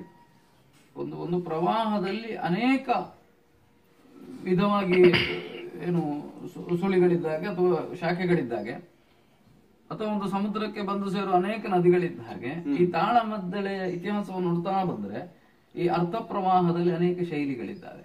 ನೀವು ಕೇಳಿದ ವಿದ್ವತ್ತಿನ ಶೈಲಿ ಇದೆ, ಅಭಿವ್ಯಕ್ತಿ ಸೌಂದರ್ಯದ ಶೈಲಿ ಇದೆ, ಭಾಷೆಯ ಪರಿಣಾಮಕಾರಿಯಾಗಿ ಭಾಷೆಯನ್ನು ಸ್ವರವನ್ನು ಬಳಸಿಕೊಳ್ಳುವ ಒಂದು ಶೈಲಿ ಇದೆ, ಕಾವ್ಯಾತ್ಮಕವಾದ ಶೈಲಿ ಇದೆ. ಈ ಕಾಂತರೈಗಳಂಥವರು ಹಳೆಗನ್ನಡವನ್ನು ನಡುಗನ್ನಡವನ್ನು ಬಹಳ ಸೊಗಸಾಗಿ ಅರ್ಥದಲ್ಲಿ ತರ್ತಾ ಇದ್ರು. ಪೆರ್ಲ ಪಂಡಿತರಂಥವರು ಅವರ ವಿದ್ವತ್ತನ್ನು ಇದಕ್ಕೆ ಒಗ್ಗಿಸಿ ತರ್ತಾ ಇದ್ರು. ರಾಮದಾಸ್ ಸ್ವಾಮಿಗಳಂಥವರು ಏನವರ ಕಾವ್ಯಾತ್ಮಕವಾದ ಭಾವುಕವಾದ ಮಂಡನೆಯ ಒಂದು ಶೈಲಿಯಿಂದ ಕಾಣ್ತಾ ಇದ್ರು. ತೆಕ್ಕಟ್ಟೆಯವರು ಅವರ ನಿರರ್ಗಳತೆಯಿಂದ, ಅವರ ಖಚಿತವಾದ ನಿಲುಮೆಗಳಿಂದ ಕಾಣಿಸ್ತಾ ಇದ್ರು. ಶೇಣಿಯವರದ್ದು ಇನ್ನೊಂದೇ ಭಿನ್ನವಾದ ಒಂದು ಪ್ರತ್ಯೇಕವಾಗಿ ಎದ್ದು ಕಾಣುವಂತಹ ಒಂದು ವಿಧಾನವಾದ ದಾರಿಯಾಗಿತ್ತು. ಈ ಎಲ್ಲ ಶೈಲಿಗಳನ್ನು ತಾಳಮದ್ದಲೆ ಉಳಿಸಿಕೊಂಡು ಬಂದಿದೆ. ಕರೆಕ್ಟ್. ಇವತ್ತಿಗೂ ಹಾಗೆ ಒಂದು ಶೈಲಿ ಅರ್ಥಧಾರಿ ಯಾವುದೋ ಕಾರಣಕ್ಕೆ ಕಣ್ಮರೆಯಾದಂತಾದ್ರೆ ಅದನ್ನು ಒಪ್ಪುವ ಅಥವಾ ಅದಕ್ಕೆ ಹೊಂದುವ ಇನ್ನೊಬ್ಬ ಅರ್ಥಧಾರಿ ಸಿದ್ಧನಾಗ್ತಾನೆ ಆ ಭಾಗದಲ್ಲಿ. ನೀವು ಬೇಕಾದ್ರೆ ಗಮನಿಸಿ ನೋಡಿ ಇತಿಹಾಸದಲ್ಲಿ. ಹಾಗಾಗಿ ಭಾಷೆ ಮುಖ್ಯವಾಗಿ ಕೇಳಿದ್ರೆ ಭಾಷೆಯೂ ಮುಖ್ಯವೇ, ಶೈಲಿ ಮುಖ್ಯವಾಗಿ ಕೇಳಿದ್ರೆ ಶೈಲಿಯೂ ಮುಖ್ಯವೇ, ವಿಷಯ ಮುಖ್ಯವಾಗಿ ಕೇಳಿದ್ರೆ ಅದು ಮುಖ್ಯವೇ, ಅಭಿವ್ಯಕ್ತಿಯ ಸೌಂದರ್ಯ ಮುಖ್ಯವಾಗಿ ಕೇಳಿದ್ರೆ ಅದು ಮುಖ್ಯವೇ. ಇದು ಏನಂತಂದ್ರೆ ನೀವೊಂದು ತಾಳಮದ್ದಲೆಯಲ್ಲಿ ಏನನ್ನು ಅಪೇಕ್ಷಿಸ್ತೀರಿ, ಅಥವಾ ನಿಮಗೊಂದು ತಾಳಮದ್ದಲೆ 4 ಗಂಟೆ ಒಂದು ಚೂರು ಬೇಸರ ಆಗದ ಹಾಗೆ ಹೋಯ್ತು ನಂದ್ರದಲ್ಲಿ ಯಾವ ಅಂಶ ಕೊಂಡೊಯ್ಯಿತು, ಅದು ಪ್ರಧಾನ ವಿಷಯವಾಗುವುದು. ಮತ್ತೆ ನೋಡುವವನಿಗೆ ಒಬ್ಬೊಬ್ಬನಿಗೆ ಒಂದೊಂದರಲ್ಲಿ ರುಚಿ ಇರ್ತದೆ. ಕೆಲವರಿಗೆ ಬರೀ ನಗೆ ಚಟಾಕಿ ಬೇಕಾಗ್ತದೆ, ಇನ್ನು ಕೆಲವರಿಗೆ ಏನು ಪೌರಾಣಿಕ ವ್ಯಕ್ತಿತ್ವದ ಒಂದು ಕಾಣಿಸುವಿಕೆ ಮುಖ್ಯ ಆಗಿರ್ತದೆ, ಇನ್ಯಾರಿಗೋ ಒಂದು ಕಾವ್ಯಾತ್ಮಕವಾದ ಒಂದು ಹೊಸ ಆಶಯ ಮುಖ್ಯ ಆಗ್ತದೆ. ಹೀಗೆ ಒಬ್ಬೊಬ್ಬ ದೃಷ್ಟಿಕೋನವೂ ಬೇರೆ ಇರ್ತದೆ, ಅರ್ಥಧಾರಿಗಳ ಶೈಲಿಯೂ ಬೇರೆ ಬೇರೆ ಇರ್ತದೆ. ಆದರೆ ತುಂಬಾ ಆದರ್ಶವಾದ ಅರ್ಥಗಾರಿಕೆಯಲ್ಲಿ ಇದೆಲ್ಲ ಒಂದು ಹದವಾದ ಪಾಕವಾಗಿರ್ಬೇಕು ಮತ್ತು ಒಂದೊಂದು ಪಾತ್ರಕ್ಕೆ ಸಂಬಂಧಪಟ್ಟು ಒಂದೊಂದು ಮುಖ್ಯ ಆಗಬಹುದು. ಕರೆಕ್ಟ್, ಅದು ಹೌದು ಹೌದು ಹೌದು. ಸಂಧಾನದ ಕೌರವನ ಪಾತ್ರ ಮಾಡುವವನಿಗೆ ವಾದಶಕ್ತಿಯು ಒಂದು ಪ್ರಧಾನವಾದ ವಿಷಯವೇ. ಕರೆಕ್ಟ್. ಹಾಗಂತ ಪಟ್ಟಾಭಿಷೇಕದ ರಾಮನ ಅರ್ಥವನ್ನು ಅವನೇ ಹೇಳುವಾಗ ಅವನು ವಾದ ಪ್ರಧಾನವಾಗಿ ಮಾತಾಡುವುದಲ್ಲ. ಅಥವಾ ಕರ್ಣಭೇದನದ ಕರ್ಣ ಹೇಳುವಾಗ ಅವನು ತುಂಬಾ ಭಾವನಾತ್ಮಕವಾದ ಮಂಡನೆಯನ್ನು ಮಾಡ್ತಾನೆ. ಅದೇ ಮಂಡನೆಯನ್ನು ಕರ್ಣ ಪರ್ವದ ಕರ್ಣನಲ್ಲಿ ಕಾಣಲಿಕ್ಕೆ ಬರುವುದಿಲ್ಲ. ಪ್ರಧಾನವಾಗಿ ಅರ್ಜುನೊಟ್ಟಿಗೆ ಕಾಡಾಕಾಡಿ ಜಗಳ ಆಗ್ತದೆ. ಹೀಗಾಗಿ ಅದು ಸ್ವರ ಮತ್ತು ಭಾಷೆ ಎರಡು ಅತ್ಯಂತ ಅನಿವಾರ್ಯವಾದ ಅಂಗಗಳು. ಅದೆರಡು ಇಲ್ಲದ ಅರ್ಥಧಾರಿಗೆ ಕಾಣುವುದು ಕಷ್ಟ. ಮತ್ತೆ ಎಲ್ಲ ಪಾತ್ರಗಳಿಗೆ ಹೋಗುವುದು ಎಂಬ ಒಂದು ಆದರ್ಶ ಇದೆ ನಮ್ಮಲ್ಲಿ, ಅದು ಸುಮ್ಮನೆ. ಯಾಕಂದ್ರೆ ಎಲ್ಲ ಪಾತ್ರಗಳನ್ನು ಒಬ್ಬ ಅರ್ಥಧಾರಿ ಹೇಳಿ ಗೆಲ್ಲುವುದು ಪ್ರಾಯೋಗಿಕವಾದಲ್ಲ. ಹೌದೌದು, ಅದು ಕರೆಕ್ಟ್. ಸಾಧ್ಯ ಆಗುವುದೂ ಇಲ್ಲ. ಆದ್ರೆ ಒಳ್ಳೇದೇ. ಆದ್ರೆ ಹಾಗಾದ ಅರ್ಥಧಾರಿಗೆ ಗೌರವ ಕಡಿಮೆ. ಅವರಿಗೆ ಯಾವುದಾದ್ರೂ ನಡೀತದೆ ಅಂತ ತೀರಾ ನಿರ್ಲಕ್ಷ್ಯದ ಅವಜ್ಞೆಯ ಧೋರಣೆಯನ್ನು ಉಳಿದವರು ಸಂಘಟಕರು ಕಾಣ್ತಾರೆ. ಯಾಕಂದ್ರೆ ನಾನು ಇಂಥ ಬ್ರ್ಯಾಂಡಿನಿಂದ ಪ್ರಸಿದ್ಧನಾದವ ಅಂತ ಇಟ್ಟುಕೊಳ್ಳಿ. ನಾನು ಯಾವ್ದು ಕರ್ಣಪರ್ವದ ಕರ್ಣನ ಅತ್ಯದ್ಭುತವಾಗಿ ಆಗ್ತದೆ ಅಂತ ಆದ್ರೆ ನಾನು ಎಲ್ಲಿಯೇ ಕರ್ಣಪರ್ವ ಆಗ್ಲಿ ನಾನು ಹೋಗುವಾಗ ನನಗೆ ನಿರ್ಣಯ ಇರ್ತದೆ ಕರ್ಣನ ಅರ್ಥ ಹೇಳಲಿಕ್ಕೆ ನಾನು ಹೋಗೋದು ಅಂತ. ಕರೆಕ್ಟ್. ಆದ್ರೆ ಇದರಿಂದ ಆಗುವ ಅಸಮತೋಲನವನ್ನು ಗಮನಿಸಿ. ಉಳಿದ ಅರ್ಥಧಾರಿಗಳು ಅವರು ಕರ್ಣ ಹೇಳಲಿಕ್ಕೆ ಇಲ್ವಾ ನಾನಿದ್ದಲ್ಲಿ, ಈ ಸಮಸ್ಯೆ ಬರ್ತದೆ. ಈಗ ನಾನು ಎಲ್ಲ ಪಾತ್ರವನ್ನು ಹೇಳ್ತೇನೆ. ಸಾಮಾನ್ಯವಾಗಿ ಸ್ತ್ರೀ ಪಾತ್ರಗಳನ್ನು ಬಿಟ್ಟು ಬಹುಪಾಲು ಹೆಚ್ಚಿನ ಪಾತ್ರಗಳನ್ನು ನಾನು ಅರ್ಥ ಹೇಳ್ತೇನೆ. ಅದು ನನಗೆ ನಿರ್ಣಯವೇ ಇರುವುದಿಲ್ಲ. ನನಗೆ ಇವತ್ತೊಂದು ಪ್ರಸಂಗ ಇದ್ರದಲ್ಲಿ ಯಾವ ಅರ್ಥ ಇರ್ಬೋದು ನನಗೆ ಗೊತ್ತಿಲ್ಲ. ಕರೆಕ್ಟ್. ನೀವು ಹೇಳಿದಾಗ ಸುಧನು ಅರ್ಜುನ, ಸುಧನನೋ ಕೃಷ್ಣನೋ ಅರ್ಜುನನೋ ನನಗೆ ಗೊತ್ತಿರುವುದಿಲ್ಲ. ಹಾಗೆ ಹೇಳುವವರು ಅಷ್ಟೇ ಮೊದಲು ಹೇಳುವುದಿಲ್ಲ. ಅವರಿಗೆ ಹೇಳುದಿದ್ರೆ ನಡೀತು, ಯಾವ್ದು ಹೇಳ್ತಾರಲ್ಲ ಅಂತ. ಈ ದೃಷ್ಟಿಕೋನ ಅಲ್ಲ. ನಿಜವಾಗಿ ಎಲ್ಲ ಪಾತ್ರಗಳನ್ನು ಹೇಳುವ ಅರ್ಥದಲ್ಲಿ ಗೌರವ ಹೆಚ್ಚಿರಬೇಕು. Correct correct. ಅದೀಗ ಏನಾಗಿದೆ ಅಂತ ನಿರ್ದಿಷ್ಟ ಪಾತ್ರವನ್ನು ಹೇಳುವವನಿಗೆ ಮಾತ್ರ ಹೆಚ್ಚು ಗೌರವ. ಕರೆಕ್ಟ್. ಇದು ವಾಸ್ತವ. ಆದರ್ಶ ಮತ್ತು ವಾಸ್ತವ ಬೇರೆ ಬೇರೆ. ತಾಳಮದ್ಲೆಗೆ ಸಮದಂಡಿಯಾದ ಇತರ ಯಾವುದಾದ್ರೂ ಕಲೆಗಳು ಇವೆ ನಿಮ್ಗೆ ಗೊತ್ತಿರುವ ಹಾಗೆ? ನನಗೆ ತಿಳಿದ ಮಟ್ಟಿಗೆ ಇಲ್ಲ. ಯಾಕಂದ್ರೆ ಈ ಲಕ್ಷಣ ಉಳ್ಳ ಪ್ರಕಾರ ಇದ್ರದ್ದು ಯಕ್ಷಗಾನ ಮಾತ್ರವೇ. ಕರೆಕ್ಟ್. ನ್ಯಾಯ ಯಾರಿಗೆ ಒದಗಬೇಕು ಸರ್? ಪ್ರಸಂಗಕ್ಕೂ, ಪಾತ್ರಗಳಿಗೋ, ಪ್ರಾಯೋಜಕರಿಗೋ, ಶ್ರೋತೃಗಳಿಗೋ, ಕಲಾವಿದರಿಗೋ ಅಥವಾ ಪ್ರದರ್ಶನಕ್ಕೂ? ಯಾಕೆ ಯಾರಿಗಾದ್ರೂ ಅನ್ಯಾಯ ಆಗಲೇಬೇಕು ಅಂತ ಉಂಟಾ? ಎಲ್ರಿಗೂ ನ್ಯಾಯ ಸಿಕ್ಕುವಲ್ಲ? ಹಾಗೆಲ್ಲ ನಾನು ಹೇಳಿದ್ದು. ನೀವು ಬಿಡಿಸಿ ಹೇಳಿದ್ರೆ ನಾನು ಉತ್ತರಿಸಿ. ಅದೇ ಯಾರಿಗೆ ನ್ಯಾಯ ಸಿಗ್ಬೇಕು ಅಂತ ಒಟ್ಟು ಇಲ್ಲಿ ನ್ಯಾಯ ಅಂದ್ರೆ ಯಾವ್ದನ್ನು ಹೇಳ್ತಾ ಇದ್ದೇನೆ? ಅದೇ ಒಂದು ಒಟ್ಟು ಅನ್ನದ ಯಾವುದೇ ಒಂದು ಇದಿಲ್ಲದ ಒಂದು ಒಳ್ಳೆ ಒಂದು ಪ್ರದರ್ಶನ ಆಗ್ಬೇಕು ಅಂತ ನಾವು ಹೇಳುವಾಗ ಹಾಗೆ ಎಲ್ರಿಗೂ ನ್ಯಾಯ ಸಿಕ್ಕಲೇಬೇಕಲ್ಲ. ಶ್ರೋತೃವಿಗೆ ಅನ್ಯಾಯ ಆಯ್ತಾ, ಆಗ ಉಳಿದವರಿಗೆ ನ್ಯಾಯ ಸಿಕ್ಕಿಯೂ ಪ್ರಯೋಜನ. ಹೌದು, ಅದು ಕರೆಕ್ಟ್. ಕಲಾವಿದನಿಗೆ ಅನ್ಯಾಯ ಆಯ್ತಾ, ಯಾರಿಗೂ ನ್ಯಾಯ ಸಿಕ್ಕಲಿಕ್ಕೆ ಸಾಧ್ಯ ಇಲ್ಲ ಅಲ್ವಾ? ಹಾಗಿದ್ರೆ ಎಲ್ರಿಗೂ ನ್ಯಾಯ ಸಿಕ್ಬೇಕು, ಅವರವರ ಪಾಲ ಅವರವರಿಗೆ ಸಿಗ್ಬೇಕು. ಆಟದ ಪ್ರಸಂಗ, ಕೂಟದ ಪ್ರಸಂಗ ಅಂತ ಇಲ್ಲ. ಆದ್ರೆ ಯಾಕೆಂತಂದ್ರೆ ಆಟಕ್ಕೆ ಮತ್ತೆ ಕೂಟಕ್ಕೆ ಉಪಯೋಗಿಸುವ ಪ್ರಸಂಗ ಒಂದೇ ಅಲ್ವಾ? ಆದ್ರೂ ಕೂಡ ಈ ರೀತಿ ವಿಭಜನೆ ಆಗ್ಲಿಕ್ಕೆ ಕಾರಣ ಎಂತದ್ದು? ಮೊದಲಿನಲ್ಲೇ ವಿಭಜನೆಯಾಗಿ ಬಂದಿದೆ. ಮತ್ತು ಇಲ್ಲ ಅಂತ ನಾವು ಹೇಳಿದ್ರು ಕೆಲವು ಲಕ್ಷಣಗಳಿಂದಾಗಿ ಹಾಗೆ ಉಂಟಾತಲು ಕಾಣ್ತದೆ. ಈ ಅಗ್ರ ಪೂಜೆ ಅಂತ ಒಂದು ಪ್ರಸಂಗವನ್ನು ನೀವು ಆಟದಲ್ಲಿ ಯಶಸ್ವಿಯಾಗಿ ಪ್ರದರ್ಶಿಸಿದ ಹಾಗೆ ತಾಳಮದ್ಲೆಯಲ್ಲಿ ಮಾಡುವುದು ಕಷ್ಟ. ಒಂದು ವೇಳೆ ಮಾಡ್ತಿದ್ರೆ ನೀವೇನ್ ಮಾಡ್ತೀರಿ ಅಂದ್ರೆ ಅಗ್ರ ಪೂಜೆಯ ಪದ್ಯಗಳಿಗೆ ಕತ್ತರಿ ಹಾಕ್ತೀರಿ. ಹೌದು. ಆಟದಲ್ಲಿ ನಿರ್ಲಕ್ಷಿಸಲ್ಪಟ್ಟ ಭಾಗ ತಾಳಮದ್ದಳೆಯಲ್ಲಿ ಹೈಲೈಟ್ ಆಗ್ತದೆ. ಕರೆಕ್ಟ್. ಹೌದು. ತಾಳಮದ್ಲೆಯಲ್ಲಿ ನಾವು ದೊಡ್ಡದಲ್ಲ ಅಂತ ಬಿಡುವ ಭಾಗ ಆಟದಲ್ಲಿ ಬಹು ಮುಖ್ಯ ಸಂಗತಿ ಆಗ್ತದೆ. ಯಾಕಂದ್ರೆ ಅಲ್ಲಿ ಒಂದು 10 ಏರು ಪದ್ಯಗಳಿಗೆ ಶಿಶುಪಾಲ ಕುಣಿದ್ರೆ ಆಟ ನೋಡ್ಲಿಕ್ಕೆ ಬಂದವನಿಗೆ ಅದು ತೃಪ್ತಿಯನ್ನು ಕೊಡ್ತದೆ. ತಾಳಮದ್ಲೆ ನೀವು 10 ಏರು ಪದ್ಯಗಳಿಗೆ ಅರ್ಥ ಹೇಳುವುದು ಎಷ್ಟು ಹೊತ್ತು ಹೇಗೆ ಮತ್ತೆ? ಹಾಗಾಗಿ ಏನ್ ಮಾಡ್ತೇವೆ ನಾವು, ಇದನ್ನು ಪುನಃ ಎಡಿಟ್ ಮಾಡ್ತೇವೆ. ಹಾಗೆ ಈ ಆಟದ ಪ್ರಸಂಗ ಅಂತ ಇದ್ದದ್ದು ಎಡಿಟ್ ಆಗಿ ಸಂಪಾದನೆಯಾಗಿ ತಾಳಮದ್ಲೆಯ ಪ್ರಸಂಗವೇ ಆಗ್ತದೆ. ತಾಳಮದ್ಲೆಯ ಪ್ರಸಂಗವು ತನ್ನ ಸ್ವರೂಪದಲ್ಲಿ ಸ್ವಲ್ಪ ವ್ಯತ್ಯಾಸ ಮಾಡಿಕೊಂಡು ಎಡಿಟಿಂಗ್ ನಲ್ಲಿ ವ್ಯತ್ಯಾಸ ಆಗಿ ಆಟದ ಪ್ರಸಂಗ ಆಗ್ತದೆ. ಹಾಗೆ ನೋಡಿದ್ರೆ ನಾವು ಹೇಳ್ಬಹುದು ಎರಡಕ್ಕೂ ವ್ಯತ್ಯಾಸ ಇಲ್ಲ ಮಾಡಬಹುದು ಅಂತ. ಆದ್ರೆ ಸ್ವಲ್ಪ ಕಷ್ಟ ಉಂಟದು. ಕೆಲವು ನಿರ್ದಿಷ್ಟವಾಗಿ ಆಟಕ್ಕಾಗಿಯೇ ಸಿದ್ಧವಾದವು ಮತ್ತೆ ಹಾಗೆ ನೋಡಿದ್ರೆ ಹೆಚ್ಚಿನ ಪ್ರಸಂಗಗಳು ಆಟಕ್ಕಾಗಿ ಸಿದ್ಧವಾಗುವ, ಕರೆಕ್ಟ್. ಅದರ ಸಂಧಾನದಂತಹ ಅಥವಾ ಇನ್ಯಾವುದೋ ಪ್ರಸಂಗ ಅದು ತಾಳ ಮದ್ದಳೆಗೆ ಇಷ್ಟು ಚೆನ್ನಾಗಿ ಒಗ್ಗುತ್ತದೆ ಅನ್ನುವಾಗ ಅದು ಆಟದಲ್ಲಿ ಅಷ್ಟು ಯಶಸ್ವಿ ಆಗಲಿಲ್ಲ ಅಂತ ನಾವೇನು. ಹೌದು, ಕರೆಕ್ಟ್. ಈ ಎರಡರ ವ್ಯತ್ಯಾಸ ಇರುವುದಲ್ಲಿ ಮತ್ತೆ ಹೊಸ ಪ್ರಸಂಗಗಳು. ಸರ್, ಈ ಅರ್ಥಗಾರಿಕೆಯನ್ನು ಮೌಲ್ಯಮಾಪನ ಮಾಡುವ ಬಗೆ ಹೇಗೆ? ಅಂದ್ರೆ ಉತ್ತಮ, ಅತ್ಯುತ್ತಮ, ಸಾಧಾರಣ, ಕಳಪೆ ಹೀಗೆ ವರ್ಗೀಕರಿಸುವ ದರ್ಜೆಗಳಿಗೆ ಮಾನದಂಡ ಅಂತ ಏನಾದ್ರೂ ಉಂಟಾ? ಯಾವ ರೀತಿಯಲ್ಲಿ ಅದನ್ನು ನಾವು ಮಾಡಬಹುದು? ಮೌಲ್ಯಮಾಪನ ಮಾಡುವವರು ಯಾರು ಅಂತ ಉಂಟು. ಈಗ ಸಾಮಾನ್ಯವಾಗಿ ಯಕ್ಷಗಾನದ ಒಂದು ಕೇಳುಗ ವರ್ಗ ಉಂಟು. ಕರೆಕ್ಟ್. ಅವರಿಗೆ ಆ ಮೌಲ್ಯಮಾಪನ ಮಾಡುವುದು ನೀವು ಹೀಗೆ ವರ್ಗೀಕರಣ ಮಾಡದೆಯೂ ಗೊತ್ತಿರ್ತದೆ. ಒಂದು ಪರಂಪರೆಯಿಂದಲೇ ಒಂದು ಸಿದ್ಧವಾದ ಒಂದು ಬಗೆಯ ತಾಳಮದ್ದಲೆಯನ್ನು ನಾವು ಹೇಗೆ ನೋಡ್ತೇವೆ ಅಂತ. ಆ ನೋಟ ಅದು ಇವತ್ತಿನದ್ದಲ್ಲ. ಕರೆಕ್ಟ್. ನನ್ನ ಅಜ್ಜ ನೋಡ್ತಾ ಇದ್ದ ದೃಷ್ಟಿ, ನನ್ನ ಅಪ್ಪ ನೋಡ್ತಾ ಇದ್ದ ದೃಷ್ಟಿ, ನಾನು ನೋಡ್ತಾ ಇರೋ ದೃಷ್ಟಿ, ನಾಳೆ ನನ್ನ ಮಕ್ಕಳು ನೋಡ್ತಾ ಇರೋ ದೃಷ್ಟಿ, ತಲೆಮಾರಿಂದ ತಲೆಮಾರಿಗೆ ತಾಳಮದ್ದಲೆ ನೀವು ಹೇಗೆ ನೋಡ್ತೀರಿ ಅನ್ನುವುದೇ ಒಂದು ಸಿದ್ಧವಾಗಿ ಬಂದಿದೆ. ಕರೆಕ್ಟ್. ಆ ದೃಷ್ಟಿಯಿಂದಲೇ ಅವರು ಅದನ್ನು ಹೀಗೆ ನೀವು ಪ್ರತ್ಯೇಕವಾಗಿ ಇಷ್ಟ ಅಂಕ ಅಂತ ಕೊಡದೆಯೂ ಒಳ್ಳೆದು ಕೆಟ್ಟದ್ದು ಎರಡೇ ಶಬ್ದಗಳಲ್ಲಿ ಮೌಲ್ಯಮಾಪನ ಮಾಡ್ತಾ ಇದ್ರು. ಹೌದು. ಮತ್ತೆ ಮಾತುಗಾರಿಕೆ ಅನ್ನುವುದಕ್ಕೆ ಬೇಕಾದ ಏನು ಲಕ್ಷಣಗಳು ನಾವೀಗ ಮಾತಾಡಿದೆವೋ ಅದೆಲ್ಲವೂ ಒಂದು ಸುಸಂಬದ್ಧವಾಗಿ ಇರುವವರನ್ನು ನಾವು ಒಳ್ಳೆಯ ಅರ್ಥಧಾರಿಗಳು ಅಂತ ಹೇಳ್ತೇವೆ. ಒಳ್ಳೆಯ ಅರ್ಥಧಾರಿಗಳು ಹೇಳುವ ಎಲ್ಲ ಅರ್ಥವೂ ಒಳ್ಳೇದಾಗ್ತದೆ ಅಂತ ಅವ್ರು 3 ಅರ್ಥ ಹೇಳಿದ್ರೆ ಒಂದು 25 ಬಹಳ ಒಳ್ಳೇದಾಗಬಹುದು, ಒಂದು 25 ಸಾಮಾನ್ಯ ಇರಬಹುದು, ಮತ್ತೊಂದು 25 ಎವರೇಜ್ ಅಂತ ಕಡಿಮೆ ಇರಬಹುದು, ಇನ್ನು ಕೆಲವು ಹಾಳಾಗಬಹುದು. ಕೆಲವು ಅಷ್ಟೇನು ಒಳ್ಳೆಯದಲ್ಲ, ಯೋಗ್ಯತೆ ಅಷ್ಟಾಗಿ ಇಲ್ಲದ ಅರ್ಥಧಾರಿಗಳದ್ದು 1-2 ಅರ್ಥ ಅದ್ಭುತವಾಗಿ ಆದರೂ ಆಗಬಹುದು. ಕರೆಕ್ಟ್. ಹಾಗಾಗಿ ನೀವು ಒಂದು ಅರ್ಥವನ್ನು ಒಳ್ಳೇದು ಕೆಟ್ಟದ್ದು ಅಂತ ಹೇಳ್ತೀರೋ, ಇಡೀ ಅರ್ಥಧಾರಿಯ ನಿರ್ವಹಣೆಯನ್ನು ಜೀವಿತಾವಧಿಯನ್ನು ಲಕ್ಷಿಸಿ ಹೇಳ್ತೀರೋ ಅನ್ನೋದ್ರ ಮೇಲೆ ಉಂಟು. ಜೀವಿತಾವಧಿಯನ್ನು ಎತ್ತುಕೊಳ್ಳಿಕ್ಕೆ ಆಗುದಿಲ್ಲ. ಅವರು ರಂಗದಿಂದ ನಿರ್ಗಮಿಸಿದ ನಂತರ ನಾವು ಜೀವಿತಾವಧಿ ಅಂತ ತಗೊಳ್ಬೇಕು. ಜೀವಿತಾವಧಿಯನ್ನು ಹುಟ್ಟಿದ ಮೇಲೆ ಸಾಯುವಲ್ಲಿವರೆಗೆ ಅಂತ ಗ್ರಹಿಸಬೇಕಾಗಿಲ್ಲ. ನೀವು ಒಬ್ಬ ಲಾಂಗ್ ಸ್ಟ್ಯಾಂಡಿಂಗ್ ಅರ್ಥಧಾರಿ, ಒಂದು 10 ವರ್ಷ, ಒಂದು 15 ವರ್ಷ, 20 ವರ್ಷ ಅರ್ಥ ಹೇಳಿದವನ ಅವನ ಆ ಸ್ಪ್ಯಾನಿನ ಅರ್ಥಗಾರಿಕೆಯನ್ನೇ ನಾವು ಒಳ್ಳೇದು ಕೆಟ್ಟದ್ದು ಮಾಡ್ಲಿಕ್ಕೆ ಬರ್ತದೆ. ಹೌದೌದು. ಮತ್ತೆ ಈ ಮೌಲ್ಯಮಾಪನ ಸತ್ತ ಮೇಲೆ ಮಾಡುವುದಲ್ಲ. ಹೌದೌದು. ಕೂಡ ಪ್ರದರ್ಶನ ನಡೀತಾ ಇರುವಾಗಲೂ ಮೌಲ್ಯಮಾಪನ ಆಗ್ತಾ ಇರ್ತದೆ. ಹೌದು. ಮತ್ತೆ ಯಾವಾಗಲೂ ಅರ್ಥಧಾರಿಯ ಸ್ವಾತಂತ್ರ್ಯ ಇರುವುದು ಮೊದಲ ಒಂದು ವಾಕ್ಯದಲ್ಲಿ ಮಾತ್ರ. ನೀವು ಆ ರಂಗಕ್ರಿಯೆಯನ್ನು ಗಮನಿಸಿ, ಯಾವ ಅರ್ಥ ಇರುವುದು, ನಾನು ಪ್ರಾರಂಭ ಮಾಡಿದ ಮೊದಲ ಒಂದು ವಾಕ್ಯದ ಮೇಲೆ ಮಾತ್ರ ನನಗೆ ಹತೋಟಿ ಇರುವುದು. 2ನೇ ವಾಕ್ಯಕ್ಕೆ ಭಾಗವತರ ಪ್ರತಿಕ್ರಿಯೆ, ಪ್ರೇಕ್ಷಕರ ಪ್ರತಿಕ್ರಿಯೆ, ಸಂಭಾಷಣೆ ಆದ್ರೆ ಇದರಿದ್ದ ಅರ್ಥಧಾರಿಯ ಪ್ರತಿಕ್ರಿಯೆ ಮೇಲೆ ಇದು ವಿಭಿನ್ನ ಆಗ್ತಾ ಹೋಗ್ತದೆ. ಹಾಗಾಗಿ ನಾವು ನಿರೀಕ್ಷಿಸಲಿಕ್ಕೆ ಆಗುದಿಲ್ಲ.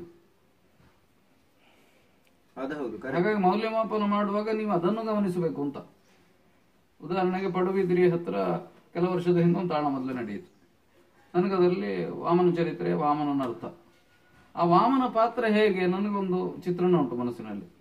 ನಾನು ಅದಕ್ಕೆ ಸರಿಯಾಗಿ ಚಿತ್ರಿಸ್ತಾ ಹೋದೆ ಮತ್ತು ನನ್ನದದು ಯಶಸ್ವಿಯಾದ ಅರ್ಥಗಾರಿಕೆ ಅಂತ ನನ್ನ ವಿಮರ್ಶೆ. ಆದ್ರೆ ಅವರಿಗೆ ಅದಷ್ಟು ಇಷ್ಟ ಆಗ್ಲಿಲ್ಲ. ಅವರು ಸಪ್ಪೆ ಆಯ್ತು ಅಂತ ಹೇಳಿದ್ರು.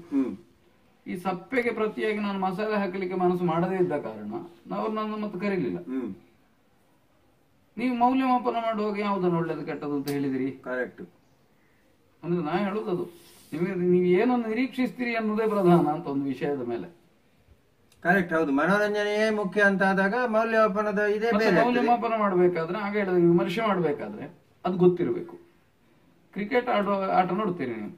ಕ್ರಿಕೆಟ್ ನಲ್ಲಿ ಒಬ್ಬ ಬೌಲರ್ ಹೇಗೆ ಬೌಲಿಂಗ್ ಮಾಡಿದ, ಅದಕ್ಕೆ ಬ್ಯಾಟ್ಸ್ಮನ್ ಹೇಗೆ ಉತ್ತರ ಕೊಟ್ಟ, ಅವನು ಚೆಂಡನ್ನು ಹೇಗೆ ಬೌಂಡರಿ ದಾಟಿಸಿದ, ಇದನ್ನೆಲ್ಲ ನೀವು ತಿಳಿದು ಆಸ್ವಾದಿಸಬೇಕು. ಸುಮ್ಮನೆ ನೋಡುವವನಿಗೆ ಏನು ಕಾಣುತ್ತದೆ, ಇವ ಬ್ಯಾಟ್ ಎತ್ತಿ ಚೆಂಡಿಗೆ ಹೊಡಿತಾರೆ ಅಂತ ಕಾಣುತ್ತದೆ. ಈಗ ಉದಾಹರಣೆಗೆ ಒಂದು ವಿಕೆಟ್ ಹೋಯ್ತು, ವಿಕೆಟ್ ಅಲ್ಲಿ 3 ಉಂಟಲ್ಲ ಅಂತ ಹೇಳುವ ಮುಗ್ಧರಿಲ್ವಾ? ಅವ್ರು ಕ್ರಿಕೆಟ್ ಅನ್ನು ಏನ್ ಎಂಜಾಯ್ ಮಾಡ್ತಾರೆ. ಹಾಗೆ ತಾಳಮದ್ದಲೆಯಲ್ಲಿಯೂ ಅದರ ಬೇಸಿಕ್ ಗೊತ್ತಿರಬೇಕು. ಅದರ ಪ್ರಾಥಮಿಕ ಜ್ಞಾನ ಇಲ್ಲದವರು ವಿಮರ್ಶೆ ಮಾಡಬಾರದು. ಏನು ಪ್ರೇಕ್ಷಕರಾಗಿಯೂ ಪ್ರಯೋಜನ ಇಲ್ಲ. ಯಾಕಂದ್ರೆ ಅವ್ರ ಪ್ರತಿಕ್ರಿಯೆಯೇ ವಿಚಿತ್ರ ಇರ್ತದೆ. ಹೌದು. ನೀವು ಉತ್ತರ ಕರ್ನಾಟಕಕ್ಕೆ ಹೋದ್ರೆ ಏನ್ ನೀವು ಇಷ್ಟನ್ನು ಬಾಯ್ಪಾಠ ಮಾಡಿ ಮಾತಾಡ್ತೀರೋ ಅಂತ ಕೇಳ್ತಾರೆ. ಇಲ್ಲಾಂದ್ರೆ ಅವ್ರಿಗೆ ಆಶ್ಚರ್ಯ ಆಗ್ತದೆ. ಇದ್ರ ಗುಣ ಗೊತ್ತಿಲ್ಲ ಅವ್ರಿಗೆ. ಕರೆಕ್ಟ್. ಈಗ ಮೌಲ್ಯಮಾಪನ ಅನ್ನುವುದು ಬರೀ ಒಂದು ಪಾತ್ರದ ನಿರ್ವಹಣೆಯ ಮೇಲೂ ಅಲ್ಲ. ನಾನು ಹೇಳಿದ ಹಾಗೆ ಜೀವಿತಾವಧಿ ಅಥವಾ ಒಂದು ಒಂದು ನಿರ್ದಿಷ್ಟ ಕಾಲ ಪ್ರಮಾಣದ ಮೇಲೆ ಒಬ್ಬ ಅರ್ಥಧಾರಿಯನ್ನು ಮೌಲ್ಯಮಾಪನ ಮಾಡಬೇಕಾಗ್ತದೆ. ನಾವು ಮಾಡ್ತಲೂ ಇದ್ದೇವೆ ಹಾಗೆ. ಹೌದೌದು. ಒಂದು ಹಾಳಾದ ಕೂಡಲೇ ಅವನನ್ನು ಬಹಿಷ್ಕರಿಸುವುದಿಲ್ಲ ನಾವು. ಕರೆಕ್ಟ್. ಹೌದೌದು. ಪುರಾಣ ಪ್ರಪಂಚದಲ್ಲಿ ಮಾತ್ರ ವಿಹರಿಸುವ ತಾಳಮದ್ದಳೆ ಒಂದು ಇದಕ್ಕೆ ಅರ್ಥಧಾರಿಗಳು ವರ್ತಮಾನದ ಸಂಗತಿಗಳನ್ನು ತಿಳಿದಿರುವ ಅವಶ್ಯಕತೆ ಏನು? ಉಂಟು ಉಂಟು ಮತ್ತು ಬೇಕು. ನೀವು ವರ್ತಮಾನವೇ ತಿಳಿಯದೇ ಇದ್ರೆ ನೀವು ಆ ಕಲೆಯನ್ನು ನೀವು ಎಲ್ಲಿ ಇಟ್ಟ ಹಾಗಾಯ್ತು? ಕರೆಕ್ಟ್, ಅಲ್ಲೇ ಇಟ್ಟ ಹಾಗೆ ಆಗ್ತದೆ ಅಲ್ವಾ? ಅದಲ್ಲ ಅದರ ಗುಣ. ಅದು ಇವತ್ತಿನ ಪ್ರೇಕ್ಷಕನಿಗೆ ಮುಟ್ಟಬೇಕಾದ್ದು. ಅಂದ್ರೆ ಇವತ್ತಿನ ವರ್ತಮಾನದ ಒಂದು ತಿಳುವಳಿಕೆ ಮತ್ತು ಸ್ಪಂದನ ನನ್ನಲ್ಲಿ ಇದ್ದಾಗ ಮಾತ್ರ ಅದೊಂದು ಹೊಸತಾಗಿ ಸಂಭವಿಸ್ತದೆ. ಕರೆಕ್ಟ್. ಒಂದು ಪುರಾಣದ ಘಟನೆ ಆಗಿ ಹೋಗಿದೆ, ಈಗ ನಾವು ಅದನ್ನು ಪುನರ್ ಸಂಭವ ಮಾಡ್ತಾ ಇದ್ದೇವೆ, ಅರ್ಥಾತ್ ಪುನರಭಿನಯ ಮಾಡ್ತಾ ಇದ್ದೇವೆ. ಪುನರ್ ಸೃಷ್ಟಿ. ಹೀಗೆ ಪುನರ್ ಸೃಷ್ಟಿ ಮಾಡುವಾಗ, ಪುನರ್ ಅಭಿನಯ ಮಾಡುವಾಗ ಅದಕ್ಕೆ ವರ್ತಮಾನದ ಒಂದು ಬೆಳಕು ಬಿದ್ದೇ ಬೀಳ್ತದೆ. ಯಾಕಂದ್ರೆ ಈಗ ಕೇಳ್ತಾ ಇರುವ ಕಿವಿ ಇವತ್ತಿನ ಕಿವಿ, ಕರೆಕ್ಟ್, ಆ ಕಾಲದ ಬಾಯಿಯು ಇವತ್ತಿನ ಬಾಯಿ. ಆದ್ರೆ ನೀವು ಹೇಳುವ ಬಾಯಿಯನ್ನು ಅವತ್ತಿಗೆ ನಿರ್ಬಂಧಗೊಳಿಸಬಹುದು, ಅಥವಾ ಆ ಕಾಲಘಟ್ಟದ ಮೀರಿದ್ದನ್ನು ಮಾತಾಡಿ ಕೊಡುವುದೊಂದು ಮಾಡುವುದು. ಕೇಳುವವ ಕರೆಕ್ಟ್, ಅವ ಇವತ್ತಿನ ಅನುಭವ ಇರುವವ. ಆದ ಕಾರಣ ನಿಮಗೆ ವರ್ತಮಾನ ತಿಳಿದಿದ್ರೆ ಆ ಪರಿವರ್ತನೆ ಏನು ಮಾಡಿದೆ, ಒಂದು ಜನ ಸಮುದಾಯದ ಮೇಲೆ ಏನು ಪ್ರಭಾವ ಬೀರಿದೆ ಅದನ್ನು ಗ್ರಹಿಸಿಕೊಂಡು ಮಾತಾಡ್ಲಿಕ್ಕೆ ಬರ್ತದೆ. ಹಿಂದಿನ ಅರ್ಥಧಾರಿಗಳು ಮಾಡ್ತಿದ್ರು. ಉದಯವಾಣಿಯ ಹೆಡ್ಡಿಂಗ್ ಅನ್ನೇ ಅರ್ಥದ ವಾಕ್ಯಗಳನ್ನಾಗಿ ಹೇಳುವವರು ಇದ್ರು. ನೀವು ಅದನ್ನ ಅಲ್ಲಿಗೆ ಸಮನ್ವಯ ಮಾಡ್ಲಿಕ್ಕೆ ಬರ್ತದ ಅಂತ. ನಾನು ಅದು ಸರಿ ಅಂತ ಹೇಳಿದ್ದಲ್ಲ, ವರ್ತಮಾನ ಪತ್ರಿಕೆ ಶೀರ್ಷಿಕೆಯನ್ನು ಹೇಳ್ಬೇಕು ಅಂತಲ್ಲ, ನೀವು ಅದನ್ನ ಅಲ್ಲಿಗೆ ಸಮನ್ವಯ ಮಾಡ್ತೀರಾ. ಹೌದು, ಅದು ಬಹಳ ಅಷ್ಟು ಅಚ್ಚುಕಟ್ಟಾಗಿ ಹಾಲಿನೊಟ್ಟಿಗೆ ಜೇನು ಬೆರೆತಾಗೆ ಬೆರೆತ್ರೆ ಸರಿ. ಅದು ಅದಕ್ಕಿಂತ ಭಿನ್ನವಾಗಿ ಕಾಣಬಾರದು. ಕರೆಕ್ಟ್. ಪುರಾಣವನ್ನೇ ಮಾತಾಡ್ತಾ ಇದ್ದೇವೆ ಅಂತ ಆಗ್ತಲೂ ಜೊತೆಯಲ್ಲಿ ಇವತ್ತಿನ ವರ್ತಮಾನವೂ ಆಗ್ಬೇಕಲ್ಲ. ಕರೆಕ್ಟ್. ಅಷ್ಟು ಸಮನ್ವಯ ಮಾಡುವುದಕ್ಕೆ ಬರಬೇಕು. ಅದು ಇಲ್ಲದಿದ್ರೆ ಅದು ಅದರ ಕೊಂಡಿಯನ್ನು ಕಳೆದುಕೊಳ್ತದೆ, ಇಲ್ಲಿ ಮಾತ್ರ ಅಂಗದ ಸಂಧಾನದ ಪ್ರಹಸ್ತ ಹೇಳುವಾಗ ಮೊನ್ನೆ ಯಾವಾಗಲೂ ಒಂದು ಸಂದರ್ಭದಲ್ಲಿ ಒಂದು ಮಾತು ಹೇಳಿದೆ ನಾನು, ಮಂತ್ರಿಯಾಗಿರುವುದು ಕಷ್ಟ ಅಂತ. ಯಾಕಂದ್ರೆ ನಮಗೆ ಹೆದರಿಕೆ ಆದ್ರೆ ಹೆದರಿಕೆ ಆಗಿದೆ ಅಂತ ಹೇಳುವ ಹಾಗಿಲ್ಲ, ನಾವು ನಗು ಬಂದ್ರೆ ನಗುವ ಹಾಗಿಲ್ಲ, ಅಳು ಬಂದ್ರೆ ಅಳುವ ಹಾಗಿಲ್ಲ ಅಂತ. ಅದು ಅವತ್ತಿಂದ ಇವತ್ತಿನವರೆಗೆ ಜನನಾಯಕನಾದವನಿಗಿರುವ ಸಮಸ್ಯೆ. ಕರೆಕ್ಟ್. ಇಂಥದ್ದನ್ನು ನೀವೇನು ವರ್ತಮಾನದ ಭಾಷೆಯಲ್ಲಿ ಮಾತಾಡಬಾರ್ದು, ಭಾವದಿಂದ ವ್ಯತ್ಯಾಸವನ್ನು ನೀವು ಗಮನಿಸಿ. ಶ್ರೇಣಿಯವರು ಎಷ್ಟೋ ಕಡೆಗಳು ಅತ್ಯದ್ಭುತ ಕಲಾತ್ಮಕವಾಗಿ ವರ್ತಮಾನದ ವಿಷಯವನ್ನು ತರ್ತಿದ್ರು. ಉತ್ತರ ಕುಮಾರನ ಅರ್ಥದಲ್ಲಿ ಅವರೊಂದು ಕಡೆ ಹೇಳ್ತಾರೆ, ಹೇಗೂ ಕೌರವರು ಬಂದಾಯ್ತಲ್ಲ, ಇವ್ರು ಹೋಗ್ಲಿ, ದೊಡ್ಡವರ ತಂಟೆ ನಮಗೆ ಯಾಕೆ, ಇನ್ಯಾರಾದ್ರೂ ಸಿಗ್ತಾರೋ ನೋಡುವ ಸಣ್ಣವರು ಸವಾರಿ ಮಾಡ್ಲಿಕ್ಕೆ. ನೀವು ಆಲೋಚನೆ ಮಾಡಿ, ಸವಾರಿ ಮಾಡುವ ಮನಸ್ಸುಳ್ಳ ಹುಡುಕುವುದು ದುರ್ಬಲನನ್ನು. ಕರೆಕ್ಟ್. ಎಷ್ಟು ಚಂದಕ್ಕೆ ಹೊಂದಿ ಬಂತು ನೋಡಿ ಅದು. ಅಲ್ಲ, ಹಾಗೆ ಅಂತ ಅವರು ವರ್ತಮಾನದನ್ನು ತುಂಬಾ ಹಸಿ ಹಸಿಯಾಗಿ ತಂದದಿರ್ಬೋದು. ಕರೆಕ್ಟ್. ಅದರಿಂದ ಕಲಾತ್ಮಕತೆ ಇದ್ದಾಗ ನಿಮಗೆ ವರ್ತಮಾನವೂ ಕೂಡ ಉಪಯುಕ್ತವಾಗ್ತದೆ. ಕಾಸರಗೋಡು ಮತ್ತು ದಕ್ಷಿಣ ಕನ್ನಡ ಜಿಲ್ಲೆಗಳ ಅರ್ಥಧಾರಿಗಳಿಗೂ ಉಡುಪಿ, ಉತ್ತರ ಕನ್ನಡ ಮತ್ತು ಮಲೆನಾಡು ಪ್ರಾಂತ್ಯದ ಅರ್ಥಧಾರಿಗಳಿಗೂ ಗುರುತಿಸಬಹುದಾದ ವ್ಯತ್ಯಾಸಗಳು ಏನಿದೆ ಸರ್? ಶೈಲಿಯಲ್ಲೇ ಇದೆ. ನೀವು ಕೇಳುವ ಅಭ್ಯಾಸವುಳ್ಳ ಕಿವಿ ಆದ್ರೆ ಕರೆಕ್ಟ್, ನೀವು ಕೇಳುವಾಗ ಈ ಕಡೆಯವರ ಆ ಕಡೆಯವರ ಅರ್ಥಧಾರಿ ಎಂದು ಗೊತ್ತಾಗ್ತದೆ. ಭಾಷೆಯ ವ್ಯತ್ಯಾಸದಲ್ಲಿ, ಶೈಲಿಯ ವ್ಯತ್ಯಾಸದಲ್ಲಿ, ಎತ್ತಿಕೊಳ್ಳುವ ವಿಷಯದ ವ್ಯತ್ಯಾಸದಲ್ಲಿ. ಅವರು ಹೆಚ್ಚು ಭಾವಕ್ಕೆ ಪ್ರಾಧಾನ್ಯ ಕೊಡ್ತಾರೆ ಉತ್ತರ ಕನ್ನಡದ ಆ ಕಡೆಯ ಅಥವಾ ಬಡಗಿನ ಅರ್ಥಧಾರಿಗಳು. ತೆಂಕಿನವರು ಹೆಚ್ಚು ವಿಚಾರಕ್ಕೆ ಪ್ರಾಶಸ್ತ್ಯ ಕೊಡ್ತಾರೆ ಅಂತ ಕಾಣ್ತದೆ. ಹಾಗಂತ ಇದು ಸಾರ್ವತ್ರಿಕವಾದ ಸತ್ಯ. ಮೇಲ್ನೋಟಕ್ಕೆ ಹಾಗೆ ನೋಡಿದರೆ ಅಲ್ಲಿ ಯಕ್ಷಗಾನ ಬಯಲಾಟದ ಪ್ರಭಾವ ಹೆಚ್ಚಿದೆ. ಕರೆಕ್ಟ್. ಇಲ್ಲಿಯ ಬಯಲಾಟದ ಮೇಲೆ ಅರ್ಥಗಾರಿಕೆಯ ತಾಳಮದ್ದಳೆಯ ಪ್ರಭಾವ ಹೆಚ್ಚಿದೆ. ಹೌದು, ನನ್ನ ದೃಷ್ಟಿಕೋನದಲ್ಲಿ ಹಾಗೆ ಕಾಣ್ತದೆ. ತಾಳಮದ್ಲೆ ಈ ಒಂದು ವಾಂಗ್ಮಯ ಲೋಕದ ಬಹಳ ದೊಡ್ಡ ಒಂದು ಕೊಡುಗೆ ಅಂತ ಆದ್ರೂ ಕೂಡ ಇನ್ನೂ ಕೂಡ ಸಮಸ್ತ ಕರ್ನಾಟಕವನ್ನು ಅದು ತಲುಪದೇ ಇರ್ಲಿಕ್ಕೆ ಕಾರಣ ಏನಿರ್ಬೋದು ಸರ್? ನಾವು ತಲುಪಿಸುವ ಪ್ರಯತ್ನವನ್ನೇ ಮಾಡ್ಲಿಲ್ಲಲ್ಲ. ಅಲ್ಲ, ತಲುಪಿಸುವ ಪ್ರಯತ್ನ ಅಂತಂದ್ರೆ ನಾವು ಯಾವ ರೀತಿ ಮಾಡ್ಬೇಕಾಗ್ತದೆ? ನೀವು ಸ್ವಲ್ಪ ಹೊರಗಡೆ ಹೋಗಿ ಸಂಘಟಿಸಬೇಕಾಗ್ತದೆ, ಅವರಿಗೆ ಇದರ ರುಚಿಯನ್ನು ಹಿಡಿಸಬೇಕಾಗ್ತದೆ. ಆ ಪ್ರಯತ್ನವನ್ನು ಎಲ್ಲಿಯೋ ಹಿಂದೆ ಕುಬಣವರು, ಬಾಲಕೃಷ್ಣರಾಯರಂತವರು ಮಾಡಿರ್ಬೋದು. ಈಗ ಅಂತ ಪ್ರಯತ್ನ ಎಲ್ಲಿ ಆಗ್ತದೆ? ವಾಸುದೇವ ಸ್ವಾಮಿಗಳು ಅವರ ತಂಡವನ್ನು ತೆಕ್ಕೊಂಡು ಆ ಕಡೆ ಎಲ್ಲ ಹೋಗ್ತಾರೆ. ಕರೆಕ್ಟ್.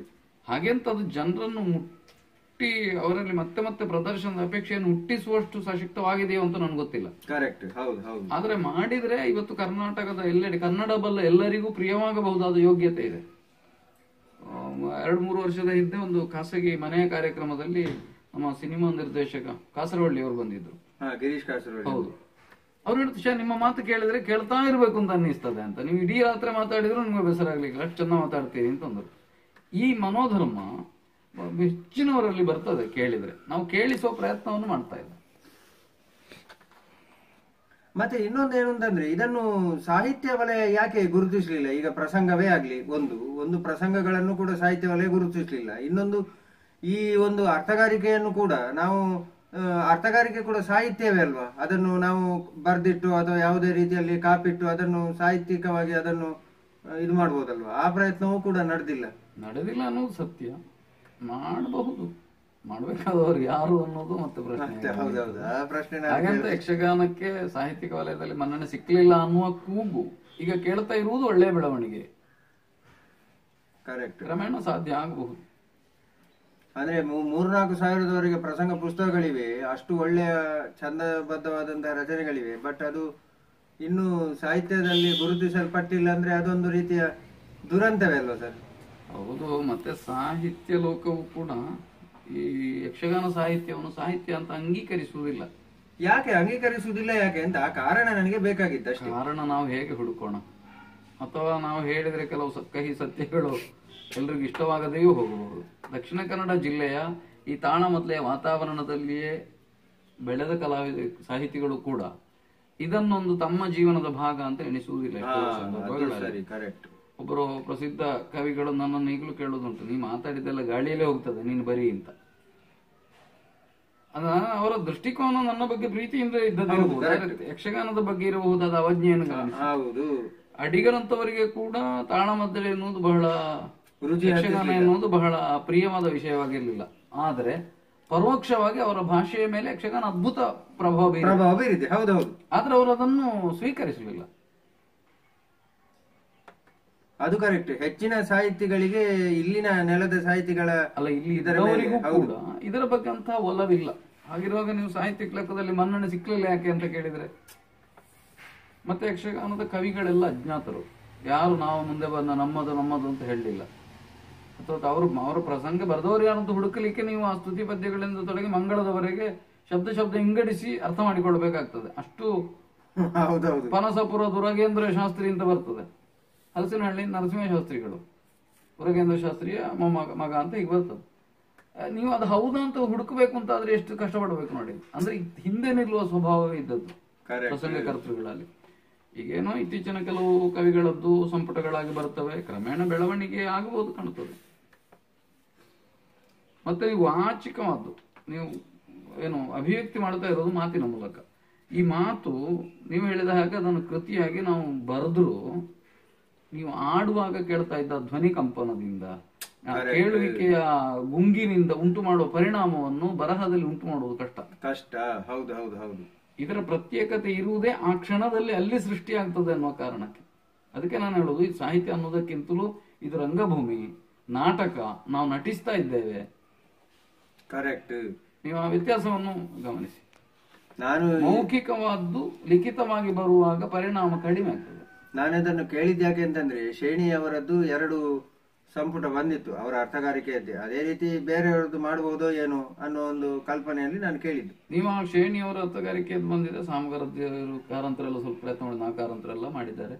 ಈ ಸಾಹಿತ್ಯದ ಲಿಖಿತ ರೂಪವನ್ನು ಯಕ್ಷಗಾನ ತಾಳಮದ್ದಲೆಯನ್ನು ಕೇಳದ ಶೇಣಿಯವರು ಯಾರು ಅಂತ ಗೊತ್ತಿಲ್ಲದವರ ಎದುರು ಅದನ್ನು ಇಡಿ, ಅದಕ್ಕೆ ಎಷ್ಟು ಮೌಲ್ಯಕ್ಕೆ ಸಿಗ್ತದೆ? ಅದಕ್ಕೆ ನಮ್ಗೆಲ್ಲ ಕೇಳಿ ಗೊತ್ತಿರೋದ್ರಿಂದ ಅದೇ ಕೇಳುವಾಗ ಶೇಣಿಯವರು ಮಾತಾಡ್ತಾ ಇದ್ದಾರೆ ಅನ್ನುವ ಲೈವ್ ಆಗಿ ನಾವು ಅನುಭವಿಸ್ತಾ ಓದ್ತೇವೆ ಅದನ್ನು. ಕರೆಕ್ಟ್.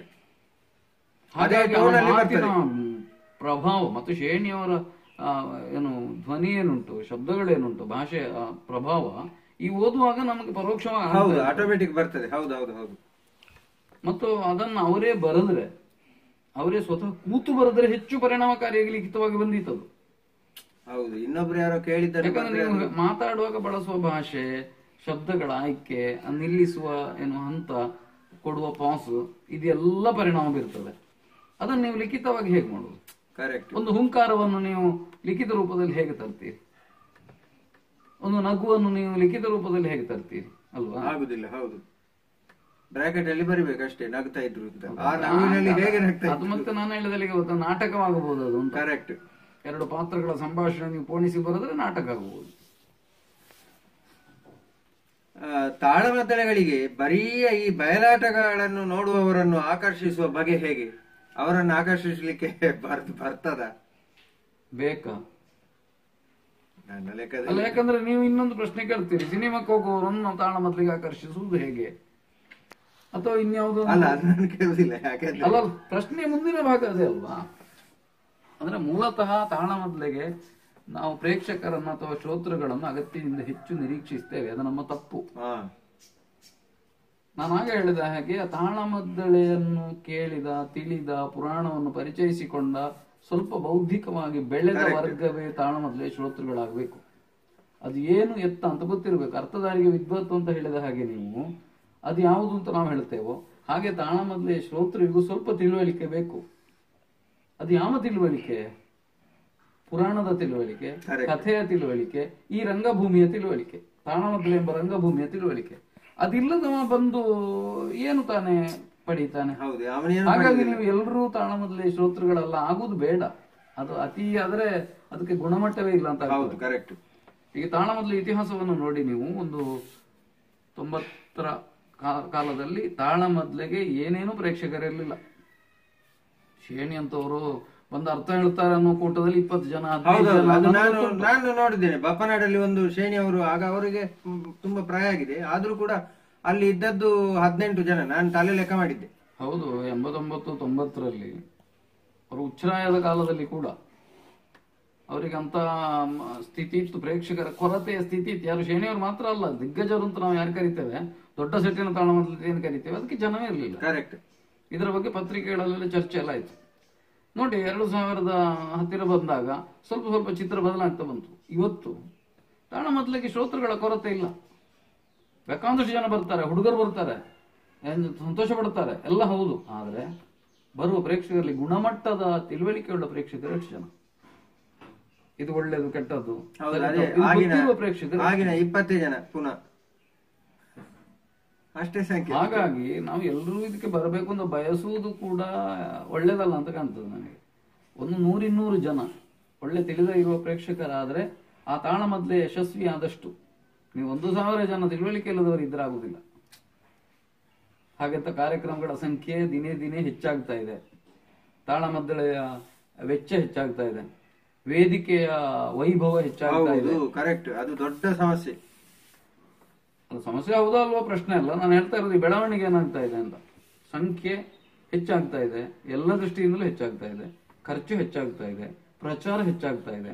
ಆದರೆ ಅದಕ್ಕೆ ತಕ್ಕ ಕಾರ್ಯಕ್ರಮವನ್ನು ಕಲಾವಿದರು ನಾವು ಕೊಡ್ತಾ ಇದ್ದೇವ? ಇದು ನನ್ನಂಥವನಿಗೆ ಆತ್ಮವಿಮರ್ಶೆಗೆ ಇರುವ ವಿಷಯ. ಭರವಸೆಯ ಕಲಾವಿದರು ಯಕ್ಷಗಾನ ತಾಳಮದ್ದಳೆ ಕ್ಷೇತ್ರದಲ್ಲಿ ರೂಪುಗೊಳ್ತಾ ಇದ್ದಾರ ಅಥವಾ ರೂಪುಗೊಳ್ಳುತ್ತಿಲ್ಲ ಅಂತಾದ್ರೆ ರೂಪುಗೊಳ್ಳದೇ ಇರುವುದಕ್ಕೆ ಕಾರಣ ಏನಿರ್ಬೋದು? ಇದು ನೀವು ತಾಳಮದ್ದಳೆ ಅರ್ಥದಲ್ಲಿ ಸಿಕ್ಕಿಸಿ ಹಾಕುವ ಹಾಗೆ ಕೇಳ್ತೀಯಲ್ಲ ನನ್ನನ್ನು. ರೂಪುಗೊಳ್ತಾ ಇದ್ದಾರೆ ಅಂತ ಪೂರ್ತಿ ಧೈರ್ಯದಿಂದ ಹೇಳಲಿಕ್ಕೆ ಬರುವುದಿಲ್ಲ. ಕರೆಕ್ಟ್.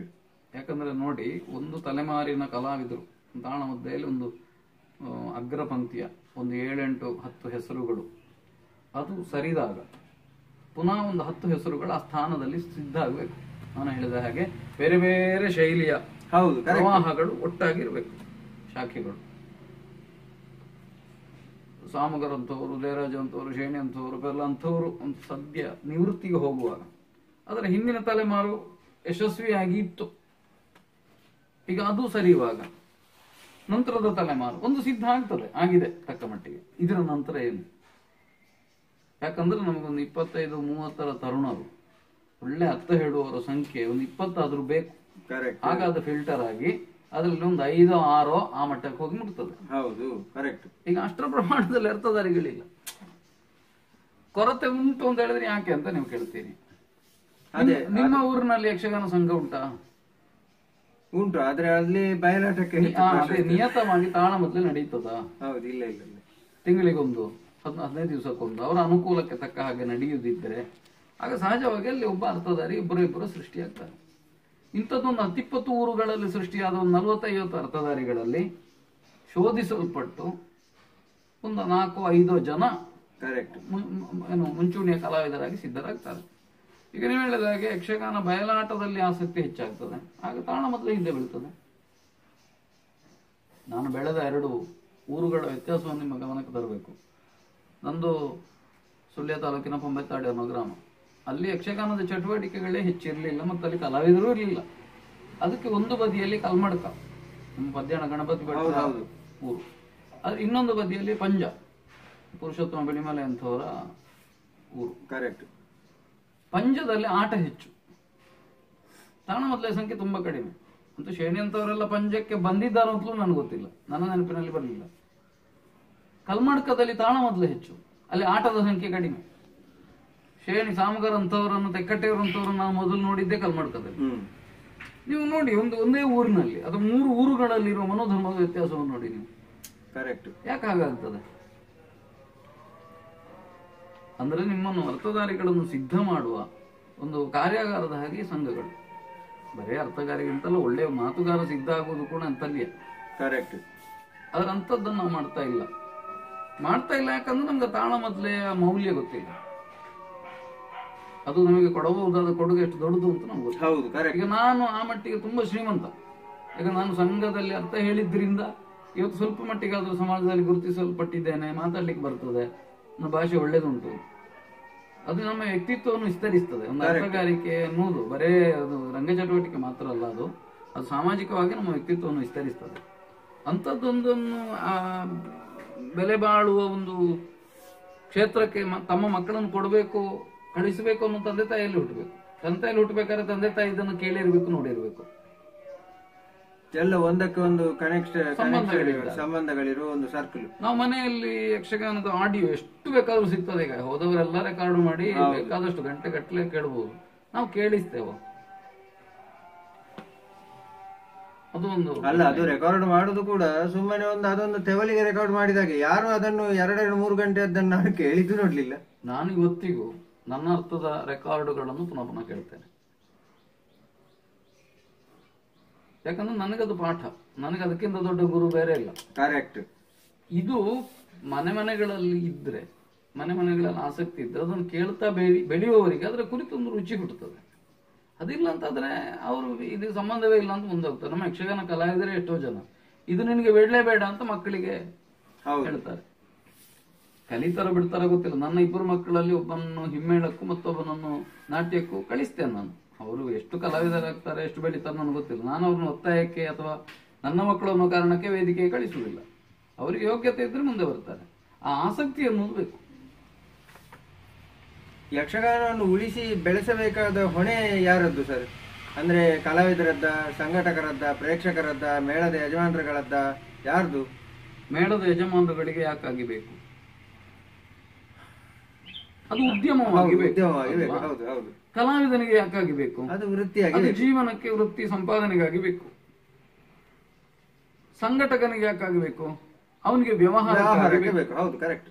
ಹಾಗಾದ್ರೆ ನಿಜವಾಗಿಯೂ ಕಲೆಗಾಗಿ ಬೇಕಾದ ಯಾರಿಗೆ? ಪ್ರೇಕ್ಷಕನಿಗೆ. ಉಳಿಸಬೇಕಾದ ಅವನೇ ಅಲ್ಲ. ಅವನು ಹೇಗೆ ಉಳಿಸ್ಲಿಕ್ಕೆ ಸಾಧ್ಯ ಉಂಟು?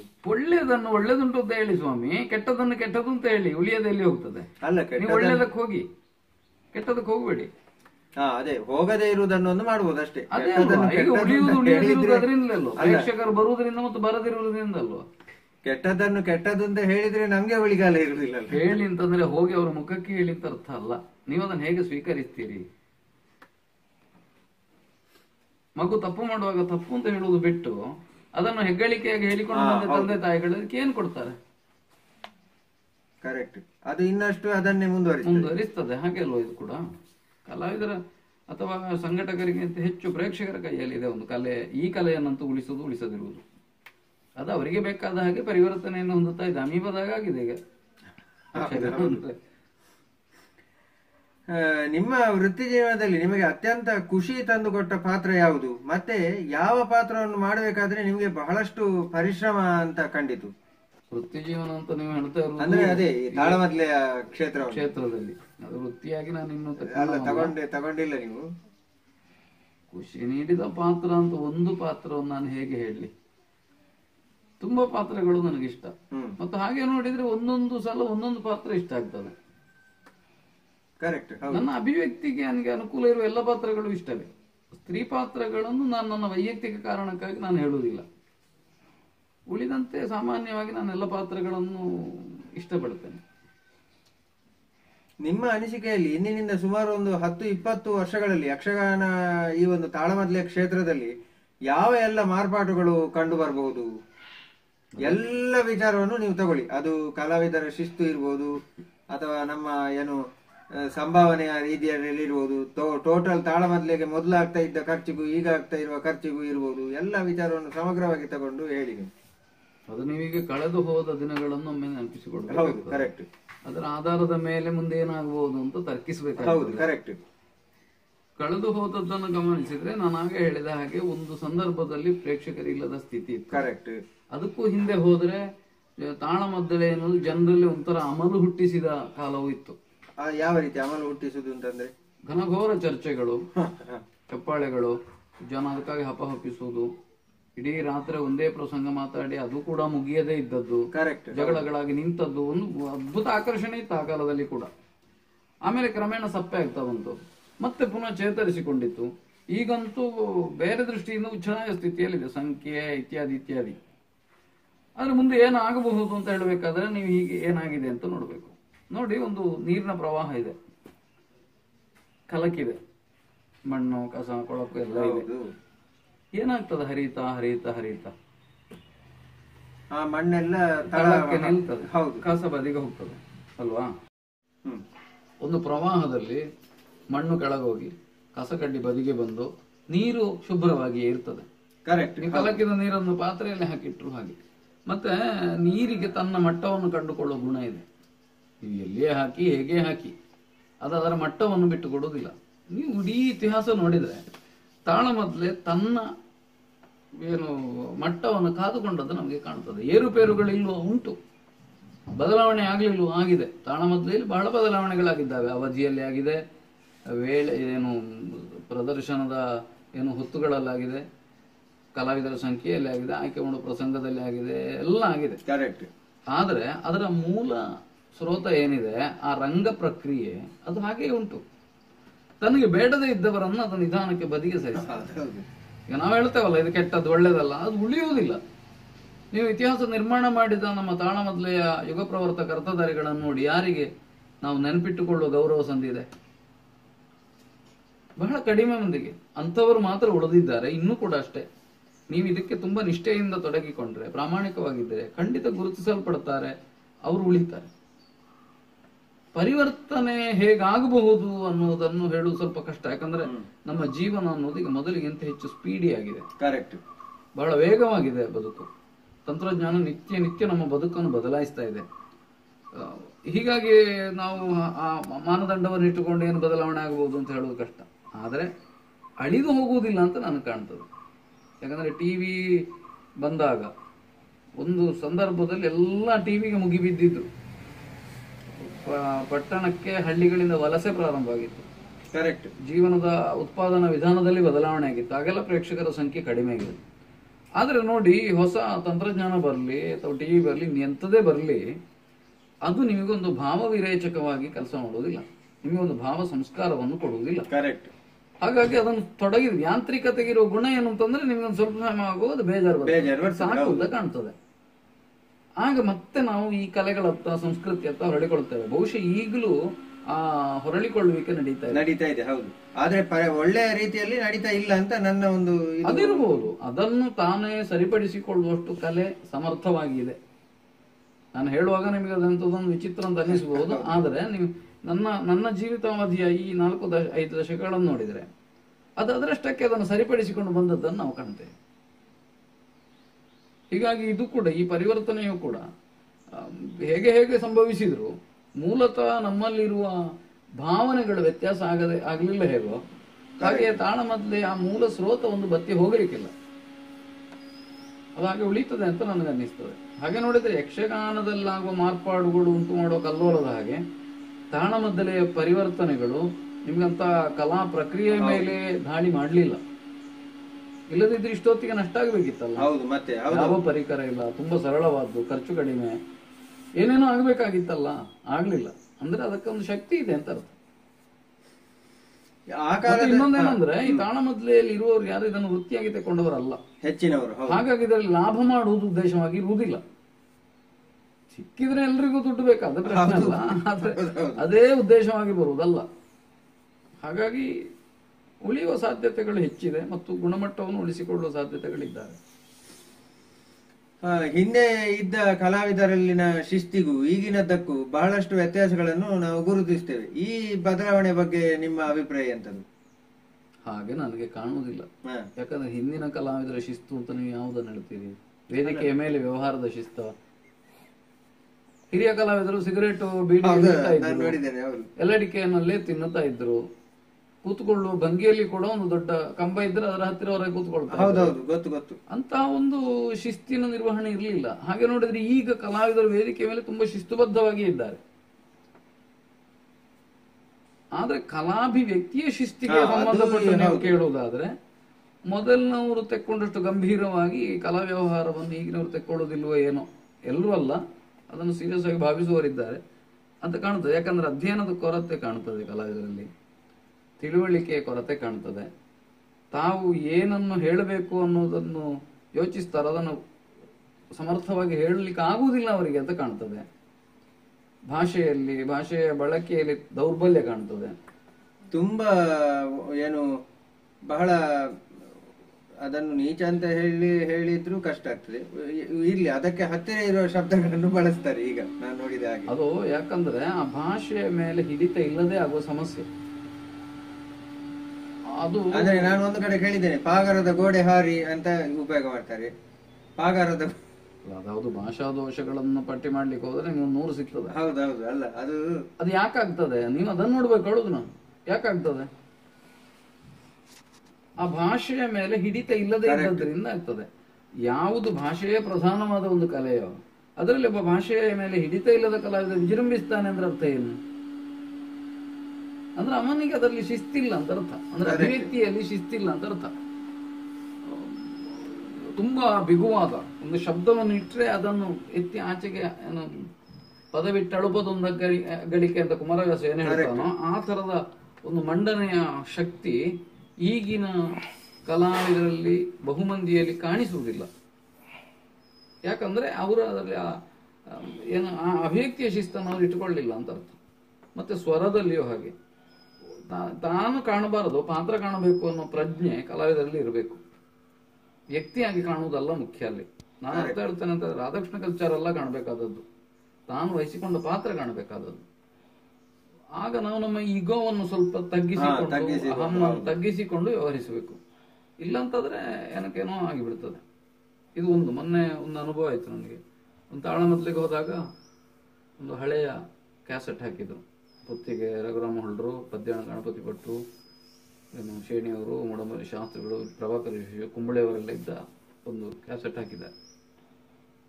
ಬಹಳ ಪರಿಣಾಮಕಾರಿಯಾದ ಅಭಿವ್ಯಕ್ತಿಯನ್ನು ಕೇಳುತ್ತಾ ನಾವು ಇನ್ನು ತಾಳಮದ್ಲಿ ನಮ್ಮದು ಪ್ರಾರಂಭ ಆಗಬೇಕಷ್ಟೆ. ನನಗೆ ಒಂಥರ ಕಂಪನ ಪ್ರಾರಂಭ ಆಯಿತು. ಮತ್ತು ಅವರಲ್ಲಿ ನಾನು ವಿನಂತಿ ಮಾಡಿದೆ, ದಯವಿಟ್ಟು ಇದನ್ನು ನಿಲ್ಲಿಸಿ ಅಂತ. ಯಾಕಂದ್ರೆ ಅದನ್ನು ಕೇಳಿದ ಮೇಲೆ, ಆ ಗುಣಮಟ್ಟದ ಅಭಿವ್ಯಕ್ತಿಯನ್ನು ಕೇಳಿದ ಮೇಲೆ ನಮಗೆ ನಮ್ಮ ಶಕ್ತಿಯ ಬಗ್ಗೆ ಸಂಶಯ ಬರುವುದಕ್ಕೆ ತೊಡಗಿ. ಮತ್ತೆ ಇನ್ನೊಂದು ಏನು ಅಂತಂದ್ರೆ ನಾವು ಆತ್ಮಶೋಧ ಮಾಡಿಕೊಳ್ತಾ ಇಲ್ಲ. ಕರೆಕ್ಟ್. ನಾನು ಮಾಡಿದ್ದು ಎಷ್ಟು ಸಾರಿ ತಪ್ಪೋ, ಇದು ಯಾಕೆ ಮಾಡ್ತೇನೆ, ಇದನ್ನು ನಾವು ಕಲಾವಿದರು ಅಂತಲ್ಲ ಪ್ರತಿಯೊಬ್ಬನೂ ಮಾಡಿಕೊಳ್ಬೇಕಾದ್ದು, ಅದನ್ನು ಮಾಡಿಕೊಳ್ತಾ ಇದ್ದೆ. ನನ್ನ ಕಲಾ ಜೀವನದಲ್ಲಿ ನಾನು ಮತ್ತೆ ಅದನ್ನು ಮಾಡಿಕೊಂಡು ಬಂದಿದ್ದೇನೆ. ಹಾಗಾಗಿ ನನಗೆ ಇಡೀ ನನ್ನ ಈ 3 ದಶಕದ ಅರ್ಥಗಾರಿಕೆಯಲ್ಲಿ ವಿಷಾದ ಪಡಬೇಕಾದ ಸಂದರ್ಭಗಳು ಹೆಚ್ಚು ಬರಲಿಲ್ಲ. ಇವತ್ತಿಗೂ ನನಗೆ ಆ ಕುರಿತು ವಿಷಾದ ಇಲ್ಲ. ಮತ್ತು ತಾಳಮದ್ಲೆ ಕ್ಷೇತ್ರ ನನ್ನ ತುಂಬ ಉದಾರವಾಗಿ ನಡೆಸಿಕೊಂಡಿದೆ. ನನ್ನ ಯೋಗ್ಯತೆಗೆ ಮೀರಿ ನನಗೆ ಅವಕಾಶ ಬಂದಿದೆ. ಹಾಗಾಗಿ ನಾನು ಹಾಳಾಗಿದೆ ಅಂತ ಹೇಳುವಾಗಲೂ ಪೂರ್ಣ ಧೈರ್ಯದಿಂದ ಹೇಳಲಿಕ್ಕೆ ನನಗೆ ಬರುವುದಿಲ್ಲ. ಯಾಕಂದ್ರೆ ನನಗೆ ನನ್ನ ಧೋರಣೆಯನ್ನು ಕಲೆ ಒಪ್ಪಿಕೊಂಡಿದೆ, ಈ ಕ್ಷೇತ್ರ ಒಪ್ಪಿಕೊಂಡಿದೆ. ತುಂಬಾ ಜನ ನನ್ನನ್ನು ಗೌರವದಿಂದ ಕಾಣ್ತಾರೆ. ಹಾಗಾಗಿ ಅದರ ಬಗ್ಗೆ ಅಷ್ಟು ಸುಲಭದಲ್ಲಿ ತೀರ್ಮಾನ ಕೊಡುವುದು ಕಷ್ಟ. ಆದ್ರೆ ಅಭಿವ್ಯಕ್ತಿಯ ಶಿಸ್ತು ಕಡಿಮೆ ಆಗ್ತಾ ಇದೆ, ಅಧ್ಯಯನದ ಶಿಸ್ತು ಕಡಿಮೆ ಆಗ್ತಾ ಇದೆ. ಓದಿಕೊಳ್ಳದೆ ಪಕ್ಕನ ಆ ಸಂದರ್ಭಕ್ಕೆ ಯಾರಲ್ಲಿಯೋ ಒಂದು ಕೇಳಿ, ಇದು ಒಳ್ಳೆಯ ಬೆಳವಣಿಗೆ. ಕ್ಯಾಸೆಟ್ಗಳನ್ನು ಕೇಳಿ ಮತ್ತು ಅದು ಉಳಿಯುವುದಿಲ್ಲ. ನೀವು ಅದನ್ನು ಗಮನಿಸಿ, ಅದು ಉಳಿಯುವುದಿಲ್ಲ. ಸ್ವಂತ ಅಭಿವ್ಯಕ್ತಿ ಇಲ್ಲದವ, ತನ್ನ ಸ್ವಂತಿಕೆ ಇಲ್ಲದವ, ಪ್ರಾಮಾಣಿಕತೆ ಇಲ್ಲದವ, ಶ್ರದ್ಧೆ ಇಲ್ಲದವ, ಶಕ್ತಿ ಇಲ್ಲದವ, ಪ್ರತಿಭೆ ಇಲ್ಲದವ ಉಳಿತಾನೆ ಅಂತ ನನಗೆ ಕಾಣುವುದಿಲ್ಲ. ಉಳಿತಾನೋ ಅಂತ ಕಾಣುತ್ತದೆ ಅಂದ್ರೆ ಪಕ್ಕನೆ, ಅದು ಉಳಿಯುವುದಿಲ್ಲ, ಅಳಿಸಿ ಹೋಗ್ತದೆ. ಕಾಲೇ ತನಗೆ ಬೇಕಾದನ್ನು ಇಟ್ಟುಕೊಳ್ಳುತ್ತದೆ, ಬೇಡದೇ ಇದ್ದದನ್ನು ಬಿಟ್ಟು ಬಿಡುತ್ತದೆ. ನೋಡಿ, ಈಗ ಹಿಂದೆ ಎಲ್ಲ ಸಂಭಾವನೆ ಒಟ್ಟು ಒಂದು ತಾಳಮದ್ಲೆ ಮಾಡೋದಂದ್ರೆ ಚೀಪ್ ಅಂಡ್ ಬೆಸ್ಟ್ ಅಲ್ಲಿ ಮುಗಿತದೆ ಅಂತ ಒಂದು ಇದಿತ್ತು. ಮತ್ತೆ ಅದು ಸತ್ಯವೂ ಆಗಿತ್ತು. ಈಗ ತಾಳಮದ್ಲೆ ಕೂಡ ಬಯಲಾಟದಷ್ಟೇ ಬಯಲಾಟಕ್ಕೆ ವೀಳ್ಯ ಕೊಡುವಷ್ಟೇ ತಾಳಮದ್ಲೆಗೂ ಖರ್ಚಾಗುವಂತ ಒಂದು ಸಂದರ್ಭ ಬಂದಿದೆ. ಇದರ ಬಗ್ಗೆ ನಿಮ್ಮ ಅಭಿಪ್ರಾಯ ಏನು? ಹೀಗೆ ಬೆಳೆದ್ರೆ ಹೇಗೆ ಒಳ್ಳೇದ? ಇದು ವೆಚ್ಚ ಹೆಚ್ಚಾಗಿದೆ ಅನ್ನುವುದನ್ನು ನಾವು ಒಪ್ಪಬೇಕು. ಮತ್ತು ಎಲ್ಲದರ ವೆಚ್ಚವೂ ಹೆಚ್ಚಾಗಿದೆ. ಕರೆಕ್ಟ್. ತಾಳಮದ್ಲೆ ವೆಚ್ಚ ಹೆಚ್ಚಾಗುವುದರಲ್ಲಿ ಸಂಶಯ ಏನಿಲ್ಲ. ಆದ್ರೆ ಈ ಹಣ ಹೆಚ್ಚು ಹೆಚ್ಚು ಬಂದಾಗ ಆಗ್ತಾ ಇರುವ ಪರಿಣಾಮವನ್ನು ನೀವು ನೋಡಬೇಕು. ಯಕ್ಷಗಾನ ಕ್ಷೇತ್ರಕ್ಕೆ ಹಣದ ಕೊರತೆ ಇಲ್ಲ. ಈಗ ನಿಮಗೆ ಪ್ರಾಯೋಜಕರು ಸಿಗ್ತಾರೆ. ನೀವು ನೋಡಿ, ವರ್ಷದ ಉದ್ದಕ್ಕೂ ಒಂದು 6-8 ಕಡೆ ಸಪ್ತಾಹಗಳಾಗ್ತವೆ. ಬರೀ ತಾಳಮದ್ಲೆಯ ಸಪ್ತಾಹಗಳಾಗ್ತವೆ. ಪ್ರಾಯೋಜಕರಿದ್ದಾರೆ. ಲಕ್ಷ ಲಕ್ಷ ಖರ್ಚಾಗ್ತದೆ ಅಂದ್ರೆ ಅರ್ಥ ಏನು? ಹಣ ಬರ್ತದೆ ಅಂತ. ಹೌದು, ಕರೆಕ್ಟ್. ಹೀಗಿರುವಾಗ ಸಹಜವಾಗಿ ಆರ್ಥಿಕವಾದ ಆಕರ್ಷಣೆ. ನೀವು ಒಂದು ಬೆಲ್ಲದ ತುಂಡನ್ನು ಅಲ್ಲಿ ಇಡಿ, ಏನಾಗ್ತದೆ? ಒಂದು ಅರ್ಧ ಗಂಟೆ ಕಳೆಯುವಾಗ ಒಂದು 10 ಇರುವೆಗಳು ಬಂದು ಮುತ್ತುತ್ತವೆ. ಹಾಗೆ ಹಣ ಇದ್ದಲ್ಲಿ ಹೆಚ್ಚು ಹೆಚ್ಚು ಜನ ಆಕರ್ಷಿಸಲ್ಪಡ್ತಾರೆ. ಆಗ ನನಗಲ್ಲಿ ಅವಕಾಶ ಸಿಕ್ಕಿದ್ರೆ ನನಗೆ ಆ ಹಣದಲ್ಲಿ ಪಾಲು ಸಿಗ್ತದೆ. ಅರ್ಥಾತ್ ನನಗೆ ಲಾಭ ಉಂಟು ಅನ್ನೋ ಕಾರಣಕ್ಕೆ ಬರುವವರಿದ್ದಾರೆ. ನೀವು ಕಲೆಯನ್ನು ಪ್ರೀತಿಸದೆ, ಅದರಲ್ಲಿ ಪ್ರಾಮಾಣಿಕವಾದ ದುಡಿಮೆ ಇಲ್ಲದೆ, ಅದರ ಹಿನ್ನೆಲೆ ಇಲ್ಲದೆ ಬರೀ ಆರ್ಥಿಕ ಆಕರ್ಷಣೆಗೆ ಬಂದ್ರೆ ಆಗ ಗುಣಮಟ್ಟ ಹೇಗೆ ಉಳಿಯುತ್ತದೆ ಹೇಳಿ? ಕರೆಕ್ಟ್. ಗುಣಮಟ್ಟ ಉಳಿಯುವುದಿಲ್ಲ ಅಲ್ವಾ? ಈಗ ನಾವು ಹೇಳ್ತೇವೆ, ಯಾವ್ಯಾವುದೋ ವಿದೇಶಗಳಿಗೆ ಹೋಗೋ ನಿಯೋಗಗಳಲ್ಲಿಯೋ ಮತ್ತೊಂದಲ್ಲಿ ಅರ್ಹತೆ ಇಲ್ಲದವರು ಸೇರಿಕೊಂಡ್ರು ಅಂತ. ಅವ್ರು ಯಾಕೆ ಸೇರಿಕೊಂಡ್ರು? ಅವ್ರಿಗೆ ಇನ್ಯಾವುದೋ ಒಂದು ಆಕರ್ಷಣೆ ಇದೆ ಅನ್ನೋದಕ್ಕೆ ಸೇರಿಕೊಂಡ್ರು. ಹೀಗಾಗಿ ತಾಳಮದ್ಲೆ ಅಂತ ಕ್ಷೇತ್ರದಲ್ಲಿ ಪೂರ್ತಿ ಅರ್ಹತೆ ಇಲ್ಲದವರು ಪ್ರವೇಶ ಮಾಡಿದಾಗ ನಿಮಗೆ ಪ್ರದರ್ಶನದ ಗುಣಮಟ್ಟ ಸಹಜವಾಗಿ ತಗ್ಗುತ್ತದೆ. ಕರೆಕ್ಟ್. ಹೌದೌದು. ವೆಚ್ಚ ಹೆಚ್ಚಾಗಿದೆ. ಹೌದು. ನೀವು ವೆಚ್ಚವನ್ನು ಹೇಗಪ್ಪ ಕಡಿಮೆ ಮಾಡ್ತೀರಿ? ಕಡಿಮೆ ಮಾಡಿದ್ದಂದ ನೀವು ಕೇಳ್ತೀರಿ, ಹಾಗಿದ್ರೆ ನಿಮಗೆ ದುಡ್ಡು ಕೊಡದಿದ್ರೆ ಆಗಬಹುದಾ ಅಂತ. ಇಂಥ ಪ್ರಶ್ನೆಗಳನ್ನು ನಾನು ಎದುರಿಸಿದ್ದುಂಟು. ಆದ್ರೆ ನಾನು ಹೇಳ್ತಾ ಇರುವುದೇನು ಅಂತಂದ್ರೆ, ಎಲ್ಲರಿಗೂ ಕೊಡುವ ಹಣದ ಪ್ರಮಾಣ ಕಡಿಮೆ ಆದ್ರೆ ಆಗ ಹಣದ ಆಕರ್ಷಣೆ ಇಲ್ಲದೇ ಇದ್ದ ಕಲಾವಿದ ಇಲ್ಲಿ ಉಳಿತಾನೆ. ಕರೆಕ್ಟ್. ಹಣ ಮಾಡಬೇಕು ಅಂತ ಇದ್ದವ ಹಣ ಆಗುವ ಕಡೆಗೆ ಹೋಗ್ತಾನೆ. ಒಂದು ಕ್ಷೇತ್ರದ ಒಂದು ಯೋಗ್ಯತೆ ನಾವು ಕಾಯ್ದುಕೊಳ್ಳಿಕ್ಕೆ ಸಾಧ್ಯ ಆಗುವುದು ಅಂತ ಸಂದರ್ಭಗಳಲ್ಲಿ ಮಾತ್ರ. ಕರೆಕ್ಟ್. ಈಗ ತುಂಬಾ ಸಿಗ್ತದೆ ಅಂತ ಆಗುವಾಗ ನಾನು ಮಾತ್ರ ಅಲ್ಲ, ನನ್ನ ಮನೆಯವರು ಬರ್ತಾರೆ, ಇನ್ಯಾರು ಆ ಮನೆಯವರು ಬರ್ತಾರೆ, ಎಲ್ರಿಗೂ ಬೇಕು. ಇಲ್ಲ, ಇದು ಪರಿಶ್ರಮ ಪಡಬೇಕಾದ ಜಾಗ, ನಿಮಗೆ ಆಕರ್ಷಣೆ ಹಣದ್ದಾಗಬಾರದು ಅನ್ನುವಾಗ ಅದರಲ್ಲಿ ಆಸಕ್ತಿ ಇದ್ರೆ ಮಾತ್ರ ಬರ್ತಾರೆ. ಹೌದು. ತಮ್ಮ ಈ ಎಲ್ಲಾ ರೀತಿಯ ಸಾಧನೆಗಳಿಗೆ ಕುಟುಂಬ ವರ್ಗದ ಸಹಕಾರ. ಇನ್ನೊಂದು ಅಂಶವನ್ನು ನಾನು ಹೇಳಬೇಕು. ಇತ್ತೀಚೆಗೆ ಬೇರೆ ಬೇರೆ ಮಾಧ್ಯಮಗಳಲ್ಲಿ ಚರ್ಚೆಗೆ ಬಂತು, ಯಕ್ಷಗಾನ ಕಲಾವಿದರೆಲ್ಲ ದುಶ್ಚಟಗಳನ್ನು ಅಭ್ಯಾಸ ಮಾಡಿಕೊಂಡು ಶಿಸ್ತನ್ನು ಉಳಿಸಿಕೊಳ್ಳದೆ ಹಾಳಾಗ್ತಾ ಇದ್ದಾರೆ ಅಂತ. ಇದೊಂದು ಗಂಭೀರವಾದ ಪ್ರಶ್ನೆ. ಯಾಕಂದ್ರೆ ಕುಡಿತದಂತಹ ಅಥವಾ ಇನ್ಯಾವುದೋ ಚಟಗಳಂತದನ್ನು ನಟಿಸಿಕೊಂಡವರು ತಮ್ಮ ಸಂಪಾದನೆಯಿಂದ ಮನೆಗೂ ಪ್ರಯೋಜನಕ್ಕೆ ಬರುವುದಿಲ್ಲ, ತಾವು ಅದನ್ನು ಉಳಿಸುವುದಿಲ್ಲ, ಮತ್ತೆ ಯಾವುದೋ ಒಂದು ಹಂತದಲ್ಲಿ ಅಸಹಾಯಕರಾಗಿ ನಿವೃತ್ತರಾಗಿ ಮತ್ತೆ ಯಾರದೋ ನೆರವಿನ ನಿರೀಕ್ಷೆಯಲ್ಲಿ ಇರ್ತಾರೆ ಅನ್ನೋದು ಸಂತೋಷ ಪಡಬೇಕಾದ ವಿಷಯ ಅಲ್ಲ. ಆದ್ರೆ ಯಾಕೆ ಹೀಗಾಗ್ತದೆ ಅಂತಂದ್ರೆ ಬೇರೆ ಬೇರೆ ಆಯಾಮಗಳಿದ್ದಾವೆ ಅದಕ್ಕೆ. ಕೆಲವರು ಅಭಿಮಾನಿಗಳಿಂದಾಗ ಹಾಳಾಗ್ತಾರೆ, ಕೆಲವರು ಇನ್ಯಾವುದೋ ಕಾರಣಗಳಿಂದ ಅಭಿಮಾನಿಗಳಿಂದಲೇ ಹಾಳಾಗುದು. ಆದ್ರೆ ಈ ಹಾಳಾಗುವುದು ಅಥವಾ ದುಶ್ಚಟೆಗೆ ಉದಾಹರಣೆಗೆ ಕುಡಿತದ ಒಂದು ವಿಷಯ ತಕ್ಕೊಳ್ಳಿ ನೀವು. ನಾವು ಕುಡಿತ ಇದ್ದ ಕಲಾವಿದನ್ನು ಹೇಗೆ ನೋಡುತ್ತೇವೆ? ಅದೊಂದು ವಿಟ್ರಮ ಆಗಬಹುದು ಅಂತ ನೋಡೋದು. ಈಗ ಅದೊಂದು ಉಂಟು ಅನ್ನೋದು ದೋಷ ಅಲ್ವಾ? ನಮ್ಮಲ್ಲಿ ಈ ಕ್ಷೇತ್ರ ಅಂತಲ್ಲ, ಎಲ್ಲ ಕಡೆಯಲ್ಲಿಯೂ ಸಾರ್ವತ್ರಿಕವಾಗಿ ವಿವೇಚನಾ ಶಕ್ತಿ ಕಡಿಮೆ ಇದೆ. ಈಗ ಸಮಾಜದಲ್ಲಿ ಆ ರೀತಿ ಸರಿ ತಪ್ಪುಗಳನ್ನು ವಿಮರ್ಶೆ ಮಾಡುವ ಶಕ್ತಿಯನ್ನು ಕಳ್ಕೊಳ್ತಾ ಇದ್ದೇವೆ. ಹಾಗಾಗಿ ತುಂಬಾ ಸಾಲ ಮಾಡಿ ದೇಶದ ಬೊಕ್ಕಸಕ್ಕೆ ಕನ್ನ ಕೊರೆದವ ಆರಾಧಿಸಲ್ಪಡ್ತಾನೆ. ಕರೆಕ್ಟ್. ಅವನು ತಪ್ಪು ತಪ್ಪು ಅಂತ ಅನಿಸುವುದಿಲ್ಲ. ಅವನ ಜಾಗದಲ್ಲಿ ನೀನಿದ್ರೆ ನೀನು ಹಾಗೆ ಮಾಡ್ತಿದ್ದೆ ಅಂತ ಹೇಳುವ. ಭ್ರಷ್ಟಾಚಾರ ಮಾಡದೇ ಇದ್ದ ರಾಜಕಾರಣಿಯನ್ನು ನಾವು ನಿರ್ಲಕ್ಷ್ಯದಿಂದ ಕಾಣ್ತೇವೆ. ನೀವು ಆಲೋಚನೆ ಮಾಡಿ, ಸಾಹಿತಿಗಳು ಪ್ರಶಸ್ತಿಗಾಗಿ ಒದ್ದಾಡ್ತಾರೆ, ಇನ್ಯಾರೋ ಸಿನಿಮಾ ತಾರೆಯರು ಮತ್ಯಾವುದಕ್ಕಾಗಿಯೋ ಪೇಚಾಡ್ತಾರೆ, ರಾಜಕಾರಣಿಗಳು ಹಣಕ್ಕಾಗಿ ಅಧಿಕಾರಕ್ಕಾಗಿ ಹಂಬಲಿಸ್ತಾರೆ. ಹಾಗಾದ್ರೆ ಏನಿದ್ರ ಅರ್ಥ? ಎಲ್ಲ ಕ್ಷೇತ್ರದಲ್ಲಿಯೂ ಸಾರ್ವಜನಿಕವಾದ ಸರಿತಪ್ಪುಗಳ ವಿವೇಚನೆ ಕಡಿಮೆ ಆಗ್ತಾ ಇದೆ ನಮ್ಮಲ್ಲಿ. ಎಲ್ಲಿ ಸಾಮಾಜಿಕವಾಗಿ ತಪ್ಪನ್ನು ತಪ್ಪು ಅಂತ ಹೇಳುವುದಿಲ್ವೋ, ಸರಿಯನ್ನು ಸರಿ ಅಂತ ನಾವು ಒಪ್ಪಿ ಗೌರವಿಸುವುದಿಲ್ವೋ, ಆ ಸಮಾಜ ಪತನ ಹೊಂದುತ್ತದೆ. ಕರೆಕ್ಟ್. ಅದೇ ಹೌದು. ಕಲಾವಿದರಿಗೆ ಸಂಬಂಧಪಟ್ಟ ಮಾತ್ರ ಅಲ್ಲ, ಎಲ್ಲ ಕಡೆ ಕಲಾಕ್ಷೇತ್ರದಲ್ಲಾದ್ರೂ ತಪ್ಪು ಮಾಡುವ ಕಲಾವಿದ ನೀನು ತಪ್ಪು ಮಾಡ್ತಾ ಇದ್ದಿ ಅಂತ ನಾವು ಹೇಳ್ತಾ ಇಲ್ಲ. ಹೇಳಲಿಕ್ಕೆ ನಮ್ಗೆ ಹೆದರಿಕೆ ಆಗ್ತದೆ. ನಾವು ಯಾವುದಕ್ಕಾಗಿ ಹೆದರ್ಬೇಕು? ಮತ್ತೆ ನಮ್ಮಲ್ಲಿ ವಿಚಾರವನ್ನು ವಿಚಾರದಿಂದ ಎದುರಿಸುವ ಬದಲು ದೊಣ್ಣೆಯಿಂದ ಎದುರಿಸುವ ಒಂದು ಪ್ರವೃತ್ತಿ. ಹೌದೌದು ಹೌದು. ಸರಿಯಾದ್ದನ್ನು ಹೇಳಿದವನಿಗೆ ಅವನು ಹೇಳ್ತಾನೋ ಅವನ ಕೈಕಾಲು ಮುರಿಯುತ್ತೇವೆ ಅನ್ನೋ ಧೋರಣೆ ಇದೆ. ಇದು ಕೂಡ ಅಪಾಯಕಾರಿ. ಹೀಗಾಗಿ ಸಾಮಾಜಿಕವಾದ ದೃಷ್ಟಿಯಲ್ಲಿ ವಿವೇಚನೆ ಕಡಿಮೆ ಆಗ್ತಾ ಬಂದ ಹಾಗೆ ಇಂಥದ್ದು ಹೆಚ್ಚಾಗ್ತದೆ. ಆದ್ರೆ ನಾವು ಉಳಿದವರ ಜೀವನವನ್ನು ನೋಡಿ ಕಲಿಬಹುದಾದ ತುಂಬಾ ಇದೆ. ಕರೆಕ್ಟ್.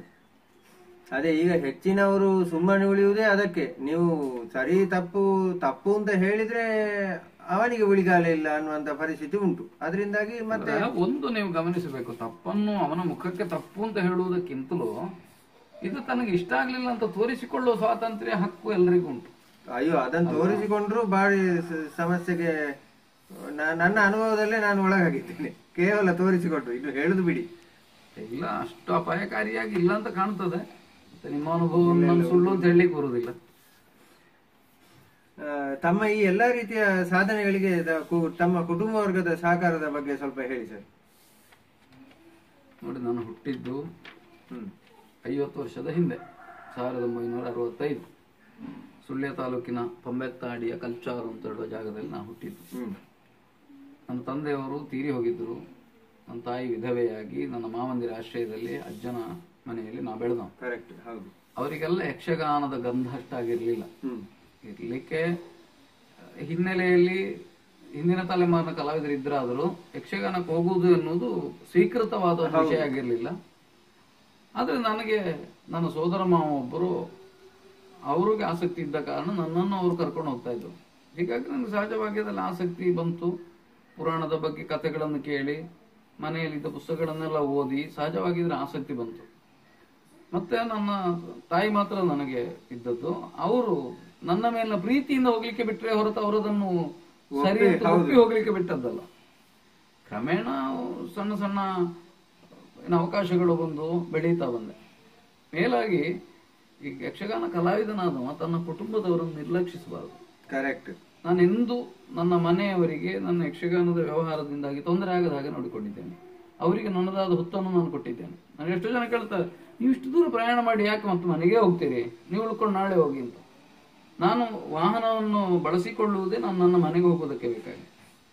ನಾನು ಹಾಗೆ ನೋಡಿದ್ರೆ ತುಂಬಾ ದೀರ್ಘಾವಧಿಯ ಹೊರಗಿನ ಪ್ರಯಾಣಗಳನ್ನು ಕೂಡ ಒಪ್ಪುವುದಿಲ್ಲ. ಈ ಬೊಂಬೈಗೆ ಕೇಳಿದ್ರು, ನಾನು ಎಷ್ಟೋ ಸಲ ಬರುವುದಿಲ್ಲ ಅಂತ ಹೇಳುವುದುಂಟು. 1-2 ಸಲ ಮಾತ್ರ ಹೋಗಿದ್ದೇನೆ. ಮತ್ತೆ ನನ್ನ ಮನೆಯವರು ಈ ವಿಷಯದಲ್ಲಿ ತುಂಬಾ ಸಹಕಾರ ಕೊಡ್ತಾರೆ. ನಡು ರಾತ್ರಿ ಆಗಲಿ ಎಷ್ಟೇ ಹೊತ್ತಾಗಲಿ ಗುಣಗಾಡದೆ ನನ್ನ ಪ್ರಯಾಣಗಳಿಗೆ ಬೇಕಾದ್ದನ್ನು ಒದಗಿಸಿಕೊಡ್ತಾ ನನ್ನ ಶ್ರೀಮತಿ ಬಹಳ ಸಹಕಾರ ಕೊಡ್ತಾ ಇದ್ದಾಳೆ. ಹೀಗಾಗಿ ನಮ್ಮ ಮನೆಯವರು ನಾನು ಇದರಿಂದ ಪಡೆಯುವ ಗೌರವವನ್ನು ತಮ್ಮದು ಅಂತ ಸ್ವೀಕರಿಸ್ತಾರೆ. ಹಾಗಾಗಿ ನನಗೆ ತುಂಬಾ ಸಹಕಾರ ಇದೆ. ಮತ್ತೆ ಸಹಕಾರ, ಮನೆಯವರ ಸಹಕಾರ ಇಲ್ಲದೆ ಯಾವ ಕಲಾವಿದನು ಬೆಳೀಲಿಕ್ಕೆ ಆಗುದಿಲ್ಲ. ಅಲ್ಲ, ಯಾವ ಕಲಾವಿದ ಮಾತ್ರ ಅಲ್ಲ, ಯಾರು ಏನು ಮಾಡ್ಲಿಕ್ಕೆ ಸಾಧ್ಯ ಇಲ್ಲ. ಆದ ಕಾರಣ ಅವರನ್ನು ನಾನು ಕೃತಜ್ಞತೆಯಿಂದ ಸ್ಮರಿಸ್ತೇನೆ ಯಾವಾಗಲೂ. ಯಕ್ಷಗಾನ ತಾಳಮದ್ದಲೆ ಮಾತ್ರ ಅಲ್ಲದೆ, ಯಕ್ಷಗಾನ ವೇಷ ಮಾತ್ರ ಅಲ್ಲದೆ, ಬರವಣಿಗೆಯಲ್ಲಿ ಅಂದ್ರೆ ಸಾಹಿತ್ಯ ಕ್ಷೇತ್ರದಲ್ಲಿ ಕೂಡ ಗುರುತಿಸಿಕೊಂಡವರು. ನಾನೇ ನಿಮ್ಮ ಒಂದು ಕಥೆಯನ್ನು ಓದಿದ್ದು ನೆನಪುಂಟು. ಆ ಏಕಲವ್ಯನ ಕಥೆಯನ್ನು ಸ್ವಲ್ಪ ನೀವು ಬದಲಾವಣೆ ಮಾಡಿ ಬರ್ತದ್ದು ನನಗೆ ಈಗಲೂ ನೆನಪುಂಟು. ಆಮೇಲೆ ಒಂದು ಕಾದಂಬರಿ ಕೂಡ ನಾನು ಓದಿದ್ದು ನೆನಪುಂಟು. ಅದರದ್ದು ಶೀರ್ಷಿಕೆಗೆ ನೆನಪಿಲ್ಲ. ಈ ಬರವಣಿಗೆಯ ಕ್ಷೇತ್ರಕ್ಕೆ ನೀವು ಬರ್ಲಿಕ್ಕೆ ಅದಕ್ಕೆ ಪ್ರೇರಕವಾದಂತಹ ಅಂಶಗಳು ಏನು? ನನ್ನ ಓದು ಅಷ್ಟೇ. ನಾನು ತುಂಬಾ ಓದ್ತಾ ಇದ್ದೆ ಸಣ್ಣದಿರುವಾಗ. ಮನೆಯಲ್ಲಿ ಹಳೆಯ ಪತ್ರಿಕೆಗಳ ಸಂಗ್ರಹ ಇರ್ತಿತ್ತು. ಚಂದಮಾಮ ಓದ್ತಾ ಇದ್ದೆ. ಮತ್ತು ಪುಸ್ತಕ ಓದುವುದು ನನಗೆ ಚಟವಾಗಿತ್ತು. ಅದಕ್ಕೆ ನನಗೆ ಹೈಸ್ಕೂಲ್ನ ನನ್ನ ಕನ್ನಡ ಅಧ್ಯಾಪಕರು ಪ್ರೇರಣೆ ಕೊಟ್ಟರು, TG ಮುಡೂರು ಅಂತ. ಪೇಪರ್ ದಿನಪತ್ರಿಕೆಯನ್ನು ಓದಿಸಲಿಕ್ಕೆ ಗೊಳತಜ ಸದಾಶಿವಯ್ಯ ಅಂತ ನನ್ನ ಪ್ರಾಥಮಿಕ ಶಾಲಾ ಅಧ್ಯಾಪಕರು ಸಹಾಯ ಮಾಡಿದರು. ಹೀಗಾಗಿ ಓದುವ ಅಭ್ಯಾಸವೇ ನನಗೆ ಬರೆಯಲಿಕ್ಕೆ ಪ್ರೇರಣೆ ಆಯಿತು. ಮತ್ತು ಪತ್ರಿಕೆಯಲ್ಲಿ ಒಂದು ಹೆಸರು ಬರ್ತದೆ ಎನ್ನುವುದು ಒಬ್ಬನಿಗೊಂದು ಪ್ರಚೋದನೆ ಆಗ್ತದೆ. ಹೀಗಾಗಿ ನಾನು ಸಣ್ಣ ಸಣ್ಣ ಬರವಣಿಗೆಗಳನ್ನು ಪ್ರಾರಂಭ ಮಾಡಿದೆ. ಬಹುಶಃ ನಾನು ತಾಳಮದ್ದಲೆಗೆ ಬಾರದೇ ಇದ್ರೆ ಅಥವಾ ಯಕ್ಷಗಾನ ವೇಷಗಾರಿಕೆಗೆ ಹೋಗದೇ ಇದ್ದಿದ್ರೆ ನಾನು ಬರೆಯುವುದರಲ್ಲಿ ಹೆಚ್ಚು ತೊಡಗಿಸಿಕೊಳ್ತಿದ್ನೋ ಏನೋ. ನೀವು ಪತ್ರಕರ್ತರಾಗಿ ಕೂಡ ಇದ್ರಲ್ಲ ಸ್ವಲ್ಪ ಸಮಯ? ನಾನೊಂದು 3-4 ವರ್ಷ ಪತ್ರಿಕೆಗಳಲ್ಲಿ ಕೆಲಸ ಮಾಡಿದವ. ಹೊಸದಿಗಂತ ದಿನಪತ್ರಿಕೆಯಲ್ಲಿ 1 ವರ್ಷ ಉಪಸಂಪಾದಕನಾಗಿದ್ದೆ. ತರಂಗವಾರ ಪತ್ರಿಕೆಯಲ್ಲಿ ಒಂದು 3 ವರ್ಷ ಉಪಸಂಪಾದಕನಾಗಿ ಕೆಲಸ ಮಾಡಿದೆ. ಆಮೇಲೆ ತರಂಗದಲ್ಲಿ ಅಂಕಣವನ್ನು ಬರೀತಾ ಇದ್ದೆ, ಬಿಂಬ ಪ್ರತಿಬಿಂಬ ಅಂತ. ಹೌದೌದು. 1.5 ವರ್ಷ ಅಂಕಣವನ್ನು ಬರೀತಾ ಇದ್ದೆ. ಈಗಲೂ ಉತ್ಥಾನ ಪತ್ರಿಕೆಗೆ ಪ್ರತಿ ತಿಂಗಳು ಪರಕಾಯ ಪ್ರವೇಶ ಅಂತ ಒಂದು ಅಂಕಣ ಬರೀತಾ ಇದ್ದೇನೆ. ಇನ್ನು ಬೇರೆ ಪತ್ರಿಕೆಯಲ್ಲಿಯೂ ನನ್ನ ಬರವಣಿಗೆಗಳು ನಿಗೊಂದು ಲೇಖನ ಮೇಲೆ ಪ್ರಾರಂಭ ಆಗ್ತದೆ. ಈಗ ಬರವಣಿಗೆ ಅನ್ನೋದು ನನ್ನ ಆಸಕ್ತಿಯ ವಿಷಯವೇ. ಮತ್ತು ಈಗಲೂ ಓದುವುದು ಅನ್ನೋದು ನನ್ನ ಪೂರ್ತಿ ಸಮಯವನ್ನು ಬಯಸುವ ಒಂದು ಹವ್ಯಾಸ ನನಗೆ. ನನ್ನಲ್ಲಿ ಸಾಕಷ್ಟು ಪುಸ್ತಕ ಸಂಗ್ರಹ, ಸಾವಿರಾರು ಪುಸ್ತಕಗಳಿದ್ದಾರೆ. ಇದು ನನ್ನ ಆಸಕ್ತಿ. ಇದರ ಪರಿಣಾಮವಾಗಿ ಒಂದು ಕಾದಂಬರಿ, ಒಂದು ಕಥಾ ಸಂಕಲನ, ಮೊನ್ನೆ ಮೋಡಂಬಲ್ ಗೋಪಾಲಕೃಷ್ಣ ಶಾಸ್ತ್ರಿಗಳನ್ನು ವ್ಯಕ್ತಿ ಪರಿಚಯದ ಪುಸ್ತಕ ಪ್ರಕಟ ಆಯಿತು. ಇನ್ನೊಂದು 2-3 ಪುಸ್ತಕ ಮಾಡುವಷ್ಟು ಸಾಮಗ್ರಿಗಳು ನನ್ನಲ್ಲಿದ್ದಾವೆ. ಸಾಮಗ್ರಿಗಳು ಅಂತಂದ್ರೆ ಅದೇ ನಾನು ಬರೆದಿಟ್ಟದ್ದು, ಕೆಲವು ಪತ್ರಿಕೆಗಳಲ್ಲಿ ಬಂದದ್ದು ಇತ್ಯಾದಿ. ಯಕ್ಷಗಾನಕ್ಕೆ ಸಂಬಂಧಪಟ್ಟ ಲೇಖನಗಳನ್ನೇ ಒಂದು ಪುಸ್ತಕ ಮಾಡಬಹುದು. ಈಗ ಬರೀತಾ ಇರುವ ಉತ್ಥಾನದ ಅಂಕಣಗಳನ್ನೇ ಒಂದು ಪುಸ್ತಕ ಮಾಡಬಹುದು. ಬಿಂಬ ಪ್ರತಿಬಿಂಬವನ್ನು ಮಾಡಬಹುದು. ಹಾಗೆಯೇ ನಾನು ಮಡಿಕೇರಿ ಆಕಾಶವಾಣಿಯಲ್ಲಿ ಭಗವದ್ಗೀತೆಯ ಕುರಿತು ನನ್ನ ಸ್ನೇಹಿತ ಸುಬ್ರಾಯ ಸಂಪಾಜಿಯವರು ಹಾಡ್ತಾ ಶ್ಲೋಕಗಳನ್ನು ಅದಕ್ಕೆ ವ್ಯಾಖ್ಯಾನ ಮಾಡ್ತಾ ಬಂದದ್ದು ಒಂದು ಪುಸ್ತಕ ಮಾಡುವಷ್ಟು ಇದೆ. ಹಾಗೆಂತ ಪುಸ್ತಕ ಪ್ರಪಂಚ, ಮುದ್ರಣ ಇತ್ಯಾದಿ ಅದು ಸ್ವಲ್ಪ ಕಷ್ಟಕರದ ವ್ಯವಹಾರವಾದ ಕಾರಣ ನಾನು ಅದಕ್ಕೆ ಹೋಗಲಿಲ್ಲ. ಇನ್ನು ಕೂಡ ಸಾಹಿತ್ಯವು ನನ್ನ ಆಸಕ್ತಿಯ ಒಂದು ಭಾಗವೇ. ಈ ಸಾಹಿತ್ಯದಲ್ಲಿ ನೋಡಿ, ಹಳೆ ಸಾಹಿತ್ಯ ಅಥವಾ ಕಾವ್ಯಾಸಕ್ತಿ ಅನ್ನುವುದು ಅರ್ಥಗಾರಿಕೆಗೆ ನನಗೆ ಒಂದು ಹೊಸ ಬೆಳಕನ್ನು ಕೊಟ್ಟಿದೆ. ನಾನು ಮೂಲತಃ ಕವಿಯೂ ಹೌದು. ನಾನು ಇತ್ತೀಚೆಗಷ್ಟೇ ಒಂದು ಪ್ರಸಂಗವನ್ನು ಬರೆದಿದ್ದೇನೆ, ಶಲ್ಯ ಭೇದನ ಅಂತ. ಪಣಮೂರಿನಲ್ಲೇ ಅದು ಪ್ರದರ್ಶನವಾಯಿತು. ಹೀಗಾಗಿ ಕವಿತ್ವ ಅನ್ನೋದು ನನ್ನ ಹೃದಯವನ್ನು ಸದಾ ಮಾರ್ಧವಗೊಳಿಸ್ತಾ, ಆರ್ದ್ರವಾಗಿಡ್ತಾ, ಅರ್ಥಗಾರಿಕೆಯಲ್ಲಿ ಕೂಡ ನನಗೆ ಅದು ತುಂಬಾ ಸಹಾಯ ಮಾಡಿದೆ. ಈ ಸಾಹಿತ್ಯದಲ್ಲಿ ನೋಡಿ, ಹಳೆ ಒಂದು ಸಾಹಿತ್ಯ ಪ್ರಕಾರ, ಹಳೆಗನ್ನಡದ ಸಾಹಿತ್ಯ, ಆಮೇಲೆ ನಡುಗನ್ನಡದ ಸಾಹಿತ್ಯ, ಆಮೇಲೆ ಹೊಸಗನ್ನಡ, ಅದರಲ್ಲಿ ಪುನಃ ಬಂಡಾಯ, ಅದು ಇದು ಅಂತ 26 ಬಗೆಗಳೆಲ್ಲ. ಆ ಬಗೆಗಳನ್ನೆಲ್ಲ ಯಾರು ಮಾಡಿರುವುದು? ಆ ಬರವಣಿಗೆ ಸ್ವರೂಪದಿಂದ ಆಗಿರುವಂತದ್ದ ಅಥವಾ ಸಾಹಿತಿಗಳು ಆ ರೀತಿ ಗುರುತಿಸಲ್ಪಟ್ಟದ್ದ? ಹೇಗೆ ಅದು? ಹಳೆಗನ್ನಡ, ನಡುಗನ್ನಡ ಇದೆಲ್ಲ ಭಾಷಾ ಸ್ವರೂಪದಿಂದ ನಾವು ವಿಭಾಗ ಮಾಡ್ತಾ ಬಂದೆವು. ಇತ್ತೀಚೆಗೆ ಎರಡೂ ಇದೆ. ಸಾಹಿತ್ಯದ ಏನು ವಸ್ತುವನ್ನು ನೋಡಿ ನೀವು ಇದು ಇಂಥ ವರ್ಗದ್ದು ಅಂತಲೂ ಹೇಳುವುದುಂಟು. ಹಾಗೆ ಇಂಥ ವರ್ಗಕ್ಕೆ ಸೇರಬೇಕು ಅಂತ ಬರೆಯುವವರು ಇದ್ದಾರೆ. ಅದು ಇನ್ನು ನಿಮಗೆ ಒಂದು 10 ವರ್ಷ ಕಳೆದ ಮೇಲೆ ಇದು ಚರಿತ್ರೆ ಆಗ್ತದೆ. ಆಗ ನೀವು ಇದನ್ನು ನೋಡುವಾಗ ನಿಮಗೆ ವಿಭಾಗೀಕರಣ ಕಾಣುತ್ತದೆ. ಹೌದು, ಈಗ ಕಾಣುದಿಲ್ಲ. ಈಗ ಹಾಗೆ ಹೇಳೋದಕ್ಕೆ ಬರುವುದಿಲ್ಲ. ಅದೀಗ ಕಳೆದು ಹೋದ ದಶಕದ್ದನ್ನು ನಾವು ಚರಿತ್ರೆ ಅಂತ ಕರಿತೇವೆ. ಯಾವುದು ವರ್ತಮಾನ ಇದೆಯೋ ಅದು ಮತ್ತೆ ಚರಿತ್ರೆ ಆಗ್ತಾ ಹೋಗ್ತದೆ. ಕರೆಕ್ಟ್, ಹೌದು. ಈಗ ಸಾಹಿತ್ಯ ಅನ್ನೋದು ಕೂಡ ಹಾಗೆ ಬೇರೆ ಬೇರೆ ವ್ಯಕ್ತಿಗಳು, ಬೇರೆ ಬೇರೆ ಬಣ್ಣಗಳು, ಬೇರೆ ಬೇರೆ ಬರಹಗಳು ಬಂದು ಸೇರ್ತಾ ಹೋಗ್ತದೆ. ಗಟ್ಟಿಯಾದ್ದು ಉಳಿಯುತ್ತದೆ. ಇಲ್ಲ ನೀವು ಎಷ್ಟು ಪ್ರಭಾವಶಾಲಿ ಆದರೂ, ಎಷ್ಟು ಶ್ರೀಮಂತರಾದರೂ, ಸಾಹಿತ್ಯ ಅನ್ನೋದು ಉಳಿಯುವುದು ನಿಮ್ಮ ಬರವಣಿಗೆಯಿಂದ. ಅದು ದೃಢವಾಗಿದ್ದರೆ, ಅನುಭವನಿಷ್ಠವಾಗಿದ್ದರೆ ಅದು ಉಳಿಯುತ್ತದೆ. ಅದಕ್ಕೆ ಪಂಥಗಳ ಅಗತ್ಯ ಉಂಟು ಅಂತ ನನಗೆ ಕಾಣುವುದಿಲ್ಲ. ಅಲ್ಲ, ಮೊನ್ನೆ ಒಂದು ಪುಸ್ತಕ ಒಂದು ಪ್ರಿಂಟ್ ಮಾಡ್ಲಿಕ್ಕೆ ಅಂತ ನಾನು ಹೋಗಿದ್ದೆ. ಆಗ ಒಂದು ಗವರ್ಮೆಂಟ್ ಇಂದ ಅದಕ್ಕೆ ಅನುದಾನ ಉಂಟು. ಅದೊಂದು 30-40 ಪುಸ್ತಕಗಳನ್ನು ನೋಡಿದೆ ಪ್ರಿಂಟ್ ಆಗಿರುವಂಥದ್ದು. ಅದರಲ್ಲಿದ್ದ ಕವಿತೆಗಳನ್ನು, ಕಥೆಗಳನ್ನು ಓದಿ ನಾನೊಂದು ಸ್ಯಾಂಪಲ್ಗೆ ಒಂದು 2-3 ಓದಿದ್ದು. ಅದನ್ನು ಯಾರು ಅದನ್ನು ಸಾಹಿತ್ಯ ಅಂತ ಹೇಳ್ತಾರೆ ಅಂತ ನನಗೆ ಗೊತ್ತಿಲ್ಲ. ಅದು ಎಲ್ಲ ಕ್ಷೇತ್ರಗಳಲ್ಲಿ ಇರುವ ಸಮಸ್ಯೆ. ನಿಮಗೆ ಗುಣಮಟ್ಟದ ಸಮಸ್ಯೆ ಅನ್ನೋದು ಅದು ಒಂದರಲ್ಲ. ನಾವು ಮನೆಗೆ ತರುವ ಸಾಮಗ್ರಿಗಳನ್ನು ಬಿಡ್ಲಿಲ್ಲ. ಹಾಗಾಗಿ ಅದು ಸಹಜವಾಗಿ ಉಂಟು. ಅದನ್ನು ನಾವು ಏನು ಅಂತ ಹೇಳಲಿಕ್ಕೆ ಬರುವುದಿಲ್ಲ. ಮತ್ತೆ ಸರ್ಕಾರದ ಅನುದಾನಗಳು, ಯೋಜನೆಗಳು, ಅಲ್ಲಿ ಮಂಜೂರಾದ ಆರ್ಥಿಕ ಸಹಾಯಗಳು ಎಲ್ಲಿಗೆ ಮುಟ್ಟುತ್ತವೆ, ಹೇಗೆ ಮುಟ್ಟುತ್ತವೆ, ಎಷ್ಟು ಮುಟ್ಟುತ್ತವೆ ಇದು ನಿಮಗೂ ಗೊತ್ತಿದೆ. ಹಾಗೆ ಅದು ಸಾಹಿತ್ಯ ಅಂತ ನಾವು ಪ್ರತ್ಯೇಕವಾಗಿ ನೋಡಬೇಕಾಗಿಲ್ಲ. ಸಹಜವಾದ ಒಂದು ಸ್ಥಿತಿಯಲ್ಲಿ ನಾವಿದ್ದೇವೆ ಅಷ್ಟೇ. ಸಾಮಾಜಿಕವಾದ ಸ್ಥಿತಿಯೇ ಹಾಗುಂಟು. ಕರೆಕ್ಟ್. ಈಗ ನೋಡಿ, ಒಂದು ವಸ್ತು ನಮ್ಗೆ ಸಿಕ್ಕಿತು ಅಂತ ಇಟ್ಕೊಳ್ಳಿ. ಸಾಹಿತ್ಯಕ್ಕೆ, ಕತೆಗೆ ಆಗ್ಲಿ ಅಥವಾ ಕವನಕ್ಕಾಗ್ಲಿ, ಇದಕ್ಕೆಲ್ಲ ಒಂದು ವಸ್ತು ನಮ್ಗೆ ಬೇಕಲ್ಲ. ಒಂದು ವಸ್ತು ಸಿಕ್ಕಿತು ಅಂತ ಇಟ್ಕೊಳ್ಳಿ. ಅದನ್ನು ಕಥೆಯನ್ನಾಗಿ ಮಾಡುದು ಅಥವಾ ಕವನವನ್ನಾಗಿ ಮಾಡುದು ಅಥವಾ ಧಾರಾವಾಹಿಯನ್ನಾಗಿ ಮಾಡುದು, ಅದು ಬರೆಯುವ ವ್ಯಕ್ತಿಯ ಮೇಲೆ ಆಧಾರಿತವಾಗಿದೆಯಾ ಅಥವಾ ವಸ್ತುವಿನ ಮೇಲೆ ಆಧಾರಿತವಾಗಿ ಉಂಟಾ? ವಸ್ತುವಿನ ಮೇಲೆ ಹೌದು ಅಂತ ಅದರಷ್ಟಕ್ಕೆ ಬರೆಸಿಕೊಳ್ಬೇಕಲ್ಲ, ಅದು ಬರೆಸಿಕೊಳ್ಳುವುದಿಲ್ಲ. ಕರೆಕ್ಟ್, ಹೌದು. ಬರೆಯುವನ ಮೇಲೆ ಇರ್ತದೆ. ಮತ್ತೆ ನಾನು ಬರೀತೇನೆ ಅಂದ್ರೆ ಯಾಕೆ ಬರೀತೇನೆ? ನನ್ನ ಒಳಗಿನ ಒಂದು ಅಭಿವ್ಯಕ್ತಿಯ ಅಗತ್ಯವನ್ನು ಕಂಡು ಬರೀತೇನೋ. ನನಗೆ ವಸ್ತು ಸಿಕ್ಕುವುದು ಅಂತ ಹೇಳುವುದರಲ್ಲಿ ಕೂಡ ವಿಶ್ವಾಸ ಇಲ್ಲ. ನನ್ನ ಜೀವನ ಅನುಭವವೇ ಅದು ಯಾವುದನ್ನೋ ಒಂದು ನೋಟವನ್ನು ರೂಪಿಸ್ತದೆ. ಕರೆಕ್ಟ್. ಅದು ಸಹಜವಾಗಿ ಸಾಹಿತ್ಯವಾಗಿ ಅಭಿವ್ಯಕ್ತಗೊಳ್ಳುತ್ತದೆ. ಆದ್ರೆ ಹೆಚ್ಚಿನವರು ಅದೇ ಅದರ ವಸ್ತು ವಸ್ತು ಅಂತ ಹೇಳ್ತಾರೆ. ಹೆಚ್ಚಿನವರು ಹೇಳುವುದು ಬೇರೆ ಬೇರೆ ದೃಷ್ಟಿಕೋನದಿಂದ ಹೇಳುವವರಿರ್ಬೋದು. ನಾನು ಅಭಿವ್ಯಕ್ತಿಸುವುದು ನನ್ನ ಅನುಭವವನ್ನು, ನನ್ನ ಅನುಭವಕ್ಕೆ ಸಿಕ್ಕಿದ ದ್ರವ್ಯವನ್ನೇ ನಾನು ಬರೀತೇನೆ. ನನ್ನ ಅನುಭವದಲ್ಲಿ ಇಲ್ಲದೆ ಇದ್ದದ್ದನ್ನು ನಾನು ಹೇಗೆ ಬರೀಲಿಕ್ಕೆ ಬರ್ತದೆ? ಮತ್ತೆ ಬರೀ ಕಾಲ್ಪನಿಕ ಸಾಹಿತ್ಯವನ್ನು ರಚಿಸಿ ಹಾಕುವುದು ಬೇರೆ. ಮತ್ತೆ ಸಾಹಿತಿಗಳಾದವರು ಕೂಡ ಒಂದು ಪಂಥಕ್ಕೆ ಬದ್ಧವಾಗಿ ಬರೆಯುವುದು ಪ್ರಾಮಾಣಿಕತೆ ಅಂತ ನನಗೆ ಕಾಣುವುದು. ಅದು ಹೌದು, ಅದು ಪ್ರಾಮಾಣಿಕತೆ ಅಲ್ಲ ಅಂತ ನನಗೆ ಕಾಣುವುದಿಲ್ಲ. ಮತ್ತು ನಾನು ಅಂತ ಯಾವ ದೃಷ್ಟಿಯನ್ನು ಇಟ್ಟುಕೊಂಡು ಬರೆದವನು ಅಲ್ಲ.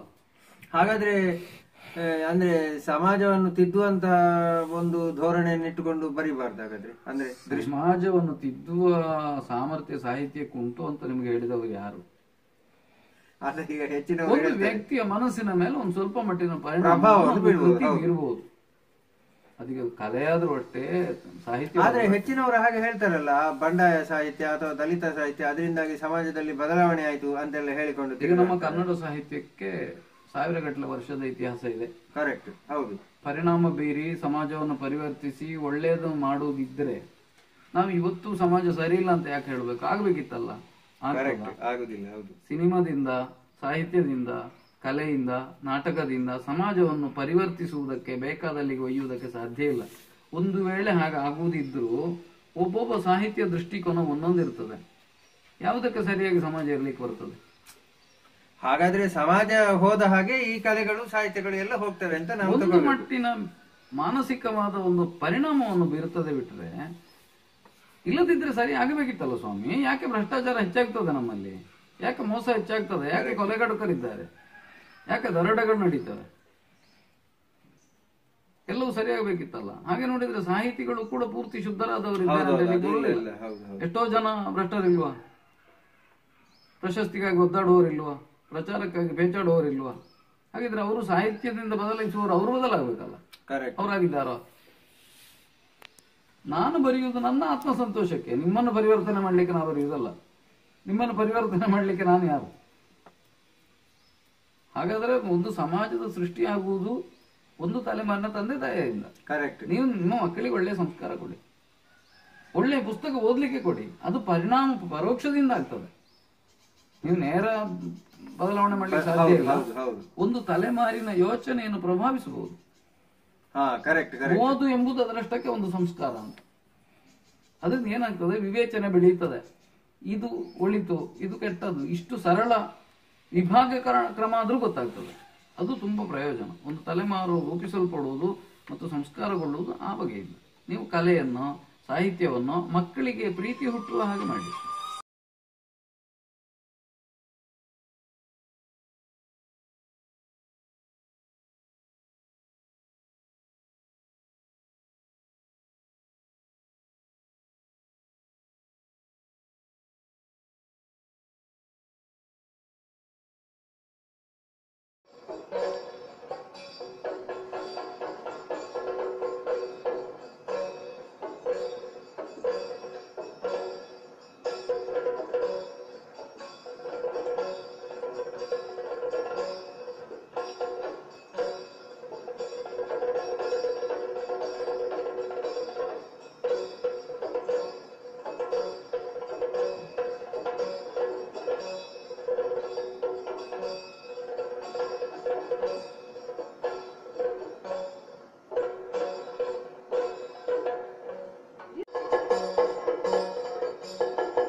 ಛಾತ್ರವನ್ನೇ ಮನ ಮುಖ ಅಂತ ಹೇಳ್ತಿಂತಾದ್ರೆ ಅರ್ಥಶೂನ್ಯವಾಗಿದೆ. ಅದ್ರ ಅರ್ಥ ಎದಿರಿದ್ದವ ಯಾರು ಅದನ್ನು ನೋಡಿಯೇ ವ್ಯವಹರಿಸಬೇಕು. ಎಂತದ್ದು 14 ಜಗತ್ತಿಗಳು ಅಧಿಕ ಅಧಿಕ ಅಧಿಕ ಅಂದ್ರೆ ಹೆಚ್ಚಿಗೆ ಇದ್ದದ್ದು ಅರ್ಥ, ಅದನ್ನು ತೆಗಿಬೇಕಾಗ್ತದೆ ಕೆಲಸ.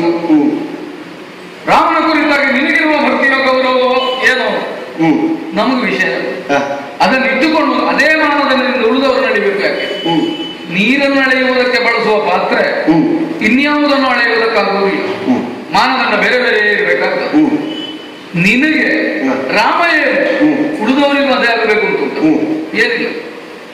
ಸಾರ್ವತ್ರಿಕವಾಗಿ ಅಂಗೀಕೃತವಾದ ಕೆಲವು ಸಿದ್ಧಾಂತಗಳಿರ್ತವೆ, ಅದನ್ನು ನಾವು ಒಪ್ಪೋಣ. ಬೆಂಕಿ ಉರಿಯುತ್ತದೆ, ಸಾರ್ವತ್ರಿಕವಾಗಿ ಅಂಗೀಕರಿಸಬಹುದು. ಹಾಗೆ ಅಂತ ಯಾವುದರಲ್ಲಿ ದೈವತ್ವವನ್ನು ಕಾಣುವುದಕ್ಕೆ ಸಾಧ್ಯವೇ ಇಲ್ಲವೋ ಅದರಲ್ಲಿ ಒಂದು ದೈವತ್ವವನ್ನು ಆರೋಪಿಸಿಕೊಂಡು ಇದು 14 ಲೋಕದಲ್ಲಿ ಅಧಿಕವಾದದ್ದು ಅಂತ ನೀವು ತಿಳಿದಿರಿ. ಅಗತ್ಯ ಯಾಕೆ? ಕ್ಷಾತ್ರ ವಿದ್ಯಾ ಸಂಪನ್ನರಾದ ನಮಗೆ, ಒಂದು ಪುರವನ್ನು ಆಳುತ್ತಿರುವ ನಮಗೆ ನಮ್ಮ ವ್ಯವಹರಣೆಯ ಕುರಿತಾಗಿ ಸ್ಪಷ್ಟ ಕಲ್ಪನೆ ಉಂಟು. ಅಶ್ವಮೇಧ ವಿಧಿಯ ಭಾಗವಾಗಿ ಕುದುರೆಯನ್ನು ನಾವು ಕಟ್ಟಿದೆವು. ಆದ್ರೆ ಅವರ ಅಶ್ವವನ್ನು ಕಟ್ಟಿದ್ರಿಂದ ಬರಿದೆ ಕದನಕ್ಕೆ ಕಾರಣರಾಗಿದ್ದೀವಿ. ಅದಕ್ಕೆ ಬರಿದೆ ಕದನಕ್ಕೆ ಕಾರಣ ಆಗುವುದು ಒಂದು ಸೈದ್ಧಾಂತಿಕವಾದ ಬದ್ಧತೆ ಇದ್ದವ, ಒಂದು ತಾತ್ವಿಕವಾದ ಸ್ವರೂಪದಿಂದ ಹೋರಾಟ ಕಣಿಯಾಗಿ ನಿಂತವ ಬರಿದೆ ಕದನ ಮಾಡ್ತಾನೆ ಅಂತ ಅರ್ಥ ಏನು? ನಿನ್ನ ಧ್ವನಿ ಹೀಗಿರ್ಬೇಕು. ಈ ಯುದ್ಧದಲ್ಲಿ ನಿಮಗೆ ಗೆಲುವಾಗುವುದಿಲ್ಲ, ಇದು ಸಿದ್ಧಾಂತ ನಮ್ಮದು. ನಮ್ಮದರಲ್ಲಿ ಇಲ್ಲ. ಇದನ್ನು ಆಧರಿಸಿ ಎಲ್ಲಿ ಗೆಲುವೇ ಇಲ್ಲವೋ ಅಂತಲ್ಲಿ ಒಂದು ಹೋರಾಟವನ್ನು ಮಾಡ್ಲಿಕ್ಕೆ ಹೊರಟಿದ್ದೀರಿ ಅಂತಾದ್ರೆ ಬರಿದೆ ಕದನ ಕಾರಣವಾಗುವುದು ನಿರ್ಣಯ ಆಗಲಿಲ್ಲ. ನಿರ್ಣಯ ಆಗಲಿಲ್ಲ. ಯಾಕಾಗಲಿಲ್ಲ? ರಾಮನಿಗೋ ರಾಮನ ಕಡೆಯವರಿಗೋ ಜ್ಯೋತಿರ್ಮಯದ ಸಿಂಹಾಸನದ ಪ್ರಾತಿನಿಧ್ಯವನ್ನು ವಹಿಸಿದವರಿಗೆ ಮುಖಾಮುಖಿ ಇಲ್ಲಿಯವರೆಗಾಗಲಿಲ್ಲ. ಆದ್ರಿಂದಲೇ ನಿಮ್ಮ ಭಾವದಿಂದ ದೊಡ್ಡವನಾದವ. ನೀನು ಹೇಳಿದ ಹಾಗೆ ಅಳಿಯಂದಿರಿಗೆ ಮಾವನಾದ, ಊರಿನವರಿಗೆಲ್ಲ ಮಾವ ಅಲ್ವ? ರಾಮ ದೊಡ್ಡವರಿಗೆ, ಊರಿನವರಿಗೆ ಅಲ್ಲದೇ ಇದ್ರು ಕಾಣುವವರಿಗೆ ಅವನಿಗೆ ಇವ ಮಾವ ಎನ್ನುವುದು ಸತ್ಯ ತಾನೆ. ಅವನಿಗೆ ಮಾವ ಹೌದಯ್ಯ. ಹಾಗೆ ಅಂತ ಬೀದಿಯಲ್ಲಿ ಹೋಗುವವನಿಗೂ ಮಾವನೋ ಇನ್ನೊಂದು ಮನೆಯವನಿಗೂ ಮಾವನೋ ಅಲ್ವಲ್ಲ? ಆದ್ರಿಂದಲೇ ಹೇಳಿಕೆ ಹೌದು, ಹೇಳಿದ್ರಿಂದಲೇ ಪ್ರಶ್ನೆ ಬರುವುದು. ಈಗ ಹೇಗಪ್ಪ ಎಲ್ರಿಗೂ ಮಾವನಾಗುವುದಷ್ಟೊತ್ತಿಗೆ ಇವನಲ್ಲಿ ಯಾಕೆ ಒಂದು ಅಷ್ಟು ಮಂದಿ ಹೆಣ್ಣು ಮಕ್ಕಳು ಇರಬೇಕು ಅಲ್ವಾ? ಲಘು ಅಂತ ಎಣಿಸಬೇಡ. ಇಲ್ಲ ಇಲ್ಲ, ನಮ್ಮ ಮಾತಿಗೆ ಒಂದು ಆಳ ಉಂಟು, ಒಂದು ಗಾಂಭೀರ್ಯ ಉಂಟು. ಆಳ ಇಲ್ಲದೆ ಇದ್ದವರಲ್ಲಿ ಮಾತಾಡುವುದಿಲ್ಲ ನಾನು. ಅಲ್ಲ, ನೀನು ಮಾತಾಡ್ತೀಯ ಎನ್ನುವುದರಿಂದ ನಮ್ಮ ಯೋಗ್ಯತೆ ನಿರ್ಣಯ ಆಗುವುದಲ್ಲ. ನಮ್ಮಂಥವರ ಎದುರಿನಲ್ಲಿ ಒಂದು ಮಂಡನೆಯನ್ನು ಮಾಡಿ ಪ್ರತಿಕ್ರಿಯೆಯನ್ನು ನಿರೀಕ್ಷೆ ಮಾಡುವಲ್ಲಿ ವಿಷಯಕ್ಕೆ ಮಹತ್ವ ಕೊಟ್ಟು ಮಾತಾಡುವುದು ನಿನ್ನ ವ್ಯಕ್ತಿತ್ವಕ್ಕಲ್ಲ. ಇಲ್ಲದಿದ್ರೆ ಮಂಗನೊಟ್ಟಿಗೆ ಮಾತಾಡ್ಲಿಕ್ಕೆ ಏನ್ ಮಾಡುವ? ರಾಜನೈತಿಕವಾದ ವ್ಯವಹಾರದಲ್ಲಿ ಮಂಗ ಏನು ಮಾಡುವಾಗ ರಾಜಕಾರಣಕ್ಕೆ ಮಂಗ ಬಂದರೆ ನಮ್ಗೆ ವ್ಯವಹಾರ ಇಲ್ಲ ಅಂತ ಕೂತ್ಕೊಳ್ಳಿಕ್ಕೆ ಅನಿವಾರ್ಯ. ಮಂಗ ಇರುವ ಕ್ಷೇತ್ರದಲ್ಲಿ ನಮ್ಮ ವ್ಯವಹಾರ ಇಲ್ಲ ಅಂತ ನೀವು ಊರು ಬಿಡ್ಲಿಕ್ಕೆ ಆಗ್ತದೆ. ನಮ್ಮ ಕ್ಷೇತ್ರ ನಾವು ಬಿಡ್ಬೇಕಾದ್ರೆ ಮಂಗಗಳಿಗೆ ನುಗ್ಗಲಿಕ್ಕೆ ಸ್ಥಳವೂ ಇಲ್ಲ, ಕಾಲವೂ ಇಲ್ಲ, ಎಲ್ಲಿಯೂ ಆಗ್ತದೆ. ರಾಜಕೀಯದಲ್ಲಿ ಮಂಗ ಉಂಟು, ನಾನಿಲ್ಲ ಹೇಳಿಕ್ಕೆ ಆಗುದಿಲ್ಲ. ಮಂಗ ಅಂದ್ರೆ ಮಂಗ. ರಾಜಕೀಯ ಹೇಗೆ ಮಾಡ್ತದೆ? ರಾಜಕೀಯ ಬೇಕು, ಮಂಗನೊಟ್ಟಿಗೆ ನೀವು ಬೇಕು. ಅದಾಗುದಿಲ್ಲ. ಅದು ನೀನು ಅದನ್ನು ತಿರುಗಿಸಿ ಇನ್ನೇನು ಹೇಳಬೇಡ. ವ್ಯಾಕರಣ ಶುದ್ಧ ಉಂಟು ಅಂತಾದ್ರೆ ವಾಕ್ಯ ಹಿಂದೆ ಮುಂದೆ ಮಾಡಿದ್ರೆ ಸರಿಯಾಗುವುದಿಲ್ಲ. ಏನ್ ಮಾಡುವ? ರಾಜಕಾರಣಕ್ಕೆ ಮಂಗ ಬಂತು ಅಂತಾದ್ರೆ ರಾಜಕಾರಣದಲ್ಲಿ ಇದ್ದವರೆಲ್ಲ ಮಂಗಗಳಾಗುವುದಿಲ್ಲ. ನೀನು ಅದನ್ನು ಗ್ರಹಿಸಬೇಕು. ಒಂದು ಹೇಳಿಕೆ ಕೊಡುವಾಗ ಅದಕ್ಕೊಂದು ಧ್ವನಿ ಬೇಡ, ಅರ್ಥ ಬೇಡ. ಒಟ್ಟು ನಮ್ಮನ್ನು ಮಂಗ ಮಾಡ್ಲಿಕ್ಕೆ ಹೊರಟಿದ್ದೇನೋ ಹಾಗಲ್ಲ. ಆಗ್ತೀರ ಎನ್ನುವುದು ಮುಖ್ಯ. ನಾವು ಆಗ್ಲಿಕ್ಕೆ ಅಪೇಕ್ಷೆ ಇದ್ರೂ ಆಗುವವರು, ಮತ್ತೆ ಸಾಧ್ಯತೆ ಹೇಗೂ ಇಲ್ಲ. ಈಗ ಮಂಗನಾದವ ಮಾನವನಾಗ್ತಾರೋ ಅಂತ ನಮಗಿರುವುದು. ಸ್ವಲ್ಪ ಸಂಸ್ಕಾರ ಬಲವನ್ನು ಕೊಟ್ಟರೆ ಭಾಷೆ ಹೇಗೂ ಒಳ್ಳೆದು. ಈಗ ವ್ಯಕ್ತಿತ್ವವನ್ನು ಉದಾತ್ತೀಕರಿಸಲ್ಪಟ್ಟರೆ ಅದಕ್ಕೆ ತಿದ್ದುವ ಪ್ರಯತ್ನ ಬೇಕಾದ್ರೆ ತಿಳಿ. ನಿನಗೊಂದು ಗ್ರಹಿಕೆ ಬಂದು ಹೋಗಿ ನೀನು ಯಾವನನ್ನು ನಂಬಿದ್ದಿ ಒಪ್ಪಿದ್ದಿ ಅವನು ಸರ್ವಶ್ರೇಷ್ಠ. ಅವನ ಎದುರಿನಲ್ಲಿ ಉಳಿದವರೆಲ್ಲ ನಾ ಗಣ್ಯ ಲೆಕ್ಕಕ್ಕೆ. ರಾಮ ಅಟ್ಟುಗಟ್ಟ ಯಾವುದರಲ್ಲಿ ಪ್ರಜ್ಞೆ ಇರುವುದದು. ಒಬ್ಬ ಶಿಲ್ಪಿ ಶಿಲೆಯೊಂದನ್ನು ಖಂಡರಿಸಿ ಸುಂದರವಾದ ಮೂರ್ತಿಯನ್ನು ನಿರ್ಮಾಣ ಮಾಡ್ತಾನೆ. ಪ್ರವೀಣನೇ ಇದ್ದಾನೆ. ಹಾಗೆ ಅಂತ ನಾಳೆ ಪಾಠಶಾಲೆಯಲ್ಲಿ ಪಾಠ ಮಾಡಲಿಕ್ಕೆ ಅವನನ್ನು ನಿಯೋಜಿಸಲಿಕ್ಕೆ ಬರ್ತದ? ಯಾವುದು ಶಿಲ್ಪಕಲೆಯ ಪಾಠ ಅಲ್ಲ. ನಾನು ಅದನ್ನು ತಿಳಿಸಬೇಡ. ಆದ್ರೆ ಒಂದುಂಟು, ಏನು ಆಸಕ್ತಿ ಹೆಚ್ಚುಂಟು ಅಂತ ಇದ್ರೆ ಪಾಠ ಮಾಡುವವರು ಅದು ಬೇಡ ನಮಗೆ ಮತ್ತೊಂದು ಆದೀತು ಅಂತ ಹೇಳಿ ಅದನ್ನು ಬಿಟ್ಟು ಬೇರೆ ಕ್ಷೇತ್ರಕ್ಕೆ ಬರ್ಲಿಕ್ಕೂ ಸಾಕು. ಒಂದು ದೇಶ ಹಾಳಾಗಲಿಕ್ಕೆ ನಿನ್ನಂತ ಸಿದ್ಧಾಂತಿಗಳು ಒಬ್ಬ ಸಿಕ್ಕಿದ್ರೆ ಸಾಕು. ಅಧ್ಯಾಪನ ಇರುವುದು ಅವನಿಗೆ ಆಸಕ್ತಿ ಉಂಟು ಅಂತಲ್ಲ, ಅವನಿಗೆ ಯೋಗ್ಯತೆ ಉಂಟು ಅಂತ. ಅಧ್ಯಾಪನಕ್ಕೆ ಯೋಗ್ಯತೆ ಬೇಕು. ಅದಿಲ್ಲದ ಅವನಿಗೆ ಆಸಕ್ತಿ ಉಂಟು ಎನ್ನುವುದರಿಂದ ಆಗುವುದಿಲ್ಲ. ಹಾಗಾಗುವುದಿದ್ರೆ ನೀನು ನಾಳೆ ಒಂದು ಮಠ ಕಟ್ಟಿಕೊಂಡು ನಾನು ಗುರು ಅಂತೇನೆ ಅಂತ ಹೊರಡುವುದು. ಇದು ಮಾತ್ರವಲ್ಲ ಭವಿಷ್ಯದಲ್ಲಿ ನಾನು ಕಟ್ಟದೇ ಇದ್ರು ನನಗೆ ಯಾರಾದ್ರೂ ಗುಡಿ ಕಟ್ಟಲಿಕ್ಕೂ ಸಾಕಲ್ಲ, ಹೇಳಲಿಕ್ಕೆ ಸಾಧ್ಯ ಇಲ್ಲ. ಇನ್ನೊಂದು ಗುಡಿ ಕಟ್ಟಬೇಕು ಅಂತ ಉಂಟು, ಆದ್ರೆ ಅದು ಉಳಿದವರು ಪ್ರವೇಶ ಮಾಡಬಹುದಾದ ಗುಡಿ ಅಲ್ಲ. ಇನ್ನು ಯಾರಿಗೂ ಈ ಗುಡಿ ಬೇಡ ಅಂತ ನಾವು ಗುಡಿ ಕಟ್ಟಬೇಕು ಅಂತ ಕಾಣ್ತದೆ. ಕಟ್ಟಿದ ಗುಡಿ ಕೋಟೆ ಬದಿಯಲ್ಲಿದ್ರೆ ಕೋಟೆಯವ ನಾನು ಅಂತ ಹೇಳ್ತಾರೋ ಹೇಳಲಿಕ್ಕೆ ಬರುವುದಿಲ್ಲ. ಈ ಮಂಗಗಳು ಗುಡಿ ಕಟ್ಟಿಕೊಳ್ಳಿಕ್ಕೆ ಹೊರಟ್ರೆ ಅಲ್ಲ, ನಾನು ನಿನ್ನ ಹೇಳಿದ್ ನಾನು ಆ ಜಾಯಮಾನ ಕೇಳಿದ ಮಂಗ ಅಂತಂದ್ರೆ ಮನುಷ್ಯರಲ್ಲಿ ಬುದ್ಧಿ ಆಗಿರುವವರಿದ್ದಾರೆ, ಬಾಲ ಬುದ್ಧಿಯವರು, ಬಾಲದಲ್ಲಿಯೇ ಬುದ್ಧಿ ಇರುವವರು, ಬುದ್ಧಿಯೇ ಕೆಲವರಿಗೆ ಬಾಲವಾಗಿರುವವರು. ರಾಜಕಾರಣದಲ್ಲಿಯೂ ಮಂಗಗಳ ಪ್ರವೇಶ ಮಾಡ್ಲಿಕ್ಕೆ, ವಿದ್ಯಾಮಂದಿರಕ್ಕೂ ಮಂಗಗಳ ಪ್ರವೇಶ ಮಾಡ್ಲಿಕ್ಕೆ, ಮಠಕ್ಕೂ ಮಂಗಗಳ ಪ್ರವೇಶ ಆಯ್ತು ಅಂತ ಅಂದ್ರೆ ಮಂಗ ಇಲ್ಲದ ತಡೆಯಲ್ಲಿ ಕೊಡ್ಲಿಕ್ಕೆ ಉಳಿದವರಿಗೆ ಒಂದು ಕೆಲಸ ಆಗಲಿಲ್ಲ. ಯಾಕಾಗ್ತದೆ ತಿಳ್ಕೊಳ್ಳಿಕ್ಕೆ ಬರುವುದಿಲ್ಲ ಯಥಾರ್ಥವನ್ನು. ಜೀವ ಕೃಷಿ ಹೋಗಿದೆ ನಿನ್ನಂತ ನನಗೆ ಹಸಿದವನಿಗೆ ಕಣ್ಣೆದುರು ತಿನ್ನಬಹುದಾದದ್ದೆಲ್ಲವೂ ಆಹಾರವಾಗಿ ಕಾಣ್ತದೆ, ಅದು ಸರ್ವಥಾ ಸ್ವೀಕಾರ್ಯ ಅಂತ ಅರ್ಥ. ಅವನಿಗೆ ಹಸಿವಾಗಿದೆ, ಅವನಿಗೆ ಆಗಿದೆ. ತಿನ್ನುವನ ಸಂಸ್ಕಾರದ ಮೇಲಲ್ಲ ಯಾವುದು ತಿನ್ನಬೇಕು ಯಾವುದು ತಿನ್ನುವಲ್ಲ. ಹುಲಿಯನ್ನು ಅಟ್ಟಿಯಲ್ಲಿ ಕಟ್ಟಿ ಹುಲ್ಲಾಕಿದ್ರೆ ಹುಲ್ ತಿಂತದ್ದು, ಹಾಗಾದ್ರೆ ಅರ್ಥ ಏನು? ಹುಲಿಗೆ ತನ್ನ ಆಹಾರ ಯಾವುದು ಅಂತ ಗೊತ್ತುಂಟು, ಅದನ್ನು ಮಾತ್ರ ಅದು ತಿಂತದೆ. ಮಂಗನಿಗೆ ಯಾವುದು ದೊಡ್ಡದು ಯಾವುದು ಸಣ್ಣದು ಅಂತ ಗೊತ್ತಾಗುವುದಿಲ್ಲ, ನಿನಗದು ದೊಡ್ಡದು. ಅದನ್ನೇ ದೊಡ್ಡದು ಅಂತ ಹೇಳಿಕ್ಕೆ ಹೊರಟ್ರೆ ನಾವು ಆಗುವುದು ಅದೇ ಅಲ್ಲ, ನಾವು ಸಿದ್ಧರಿಲ್ಲ. ಕಾರಣ ಏನು? ರಾಮ ದೊಡ್ಡವನಾದ್ರೆ ಯಾವ ಕ್ಷೇತ್ರದಲ್ಲಿ ದೊಡ್ಡವ, ಯಾಕಾಗಿ ದೊಡ್ಡವ? ಪ್ರಶ್ನಾರ್ಹವಾದದ್ದೇ. ಒಬ್ಬ ಸುಂದರವಾಗಿದ್ದಾನೆ, ಸುಂದರನಾಗಿದ್ದಾನೆ ಎನ್ನುವುದರಿಂದ ಅವನು ದೊಡ್ಡವ. ಯಾಕೆ? ಸೌಂದರ್ಯದಲ್ಲಿ ಬಲಿಷ್ಠ ಅಂತ ಅರ್ಥ ಅಲ್ಲ. ಏನ್ ನಿನ್ನ ರಾಮನ ಯೋಗ್ಯತೆ? ಶಾಸ್ತ್ರ ವಿದ್ಯಾ ಪ್ರಾವೀಣ್ಯದಲ್ಲಿ, ಅಸ್ತ್ರ ವಿದ್ಯಾ ಪ್ರಯೋಗದಲ್ಲಿ ಅಲ್ಲ. ಒಬ್ಬ ಅರಸನಾಗಿ ಆಡುವಾಗ ವಿರೋಧಿಗಳನ್ನು ಬಗ್ಗುಬಡಿಯ ಕಲಿತನ ಉಂಟು ಅವನಲ್ಲಿ. ಆದರೆ ನಿನ್ನ ರಾಮ ಏನೋ ಕಲಿತನ ನೋಡುವ ಇದ್ರೆ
ನಿನ್ನ ಭಾಷೆ ನಿನ್ನ ಸ್ವರ ಆದರೆ ಏನು ಪ್ರಯೋಜನ?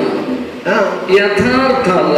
ಅಯ್ಯೋ, ಒಂದು ವಿಷಯವನ್ನು ನಾವು ಸೆರೆ ಹಿಡಿಯುವಾಗ, ಅರ್ಥಾತ್ ಗ್ರಹಿಸುವಾಗ, ಮನಗಟ್ಟು ಮಾಡಿಕೊಳ್ಳುವಾಗ ಅವಕಾಶ ಇದ್ದನ್ನೆಲ್ಲ ಹೋಗಬೇಕಾಗ್ತದೆ. ಹೌದಪ್ಪ. ವಿಷಯಗಳನ್ನು ಒಂದು ಮಗುವಿಂದ ನೋಡಿದರೆ ಸಾಕಾಗುವುದಿಲ್ಲ. ಸುತ್ತ ಮುತ್ತ ಮುತ್ತ ಸುತ್ತ ಎಲ್ಲ ಬರಬೇಕಾಗ್ತದೆ. ಅದೇ ಎರಡನೇದು ನಿನ್ನ ಕಾರಣ ಅಂತ ಕಾಣ್ತದಲ್ವ? ಇರ್ಲಿಯಪ್ಪ, ಆ ಕಡೆಯಿಂದ ಪ್ರದಕ್ಷಿಣೆ, ಈ ಕಡೆಯಿಂದ ಅಪ್ರದಕ್ಷಿಣೆ, ಏನಾದ್ರೆ ನಿನ್ಗೊಟ್ಟು ಸುತ್ತು ಬಂದ್ರೆ ನೋಡುವವರಿಗೆ ಎಂತೋ ಕಾಣಬಹುದು.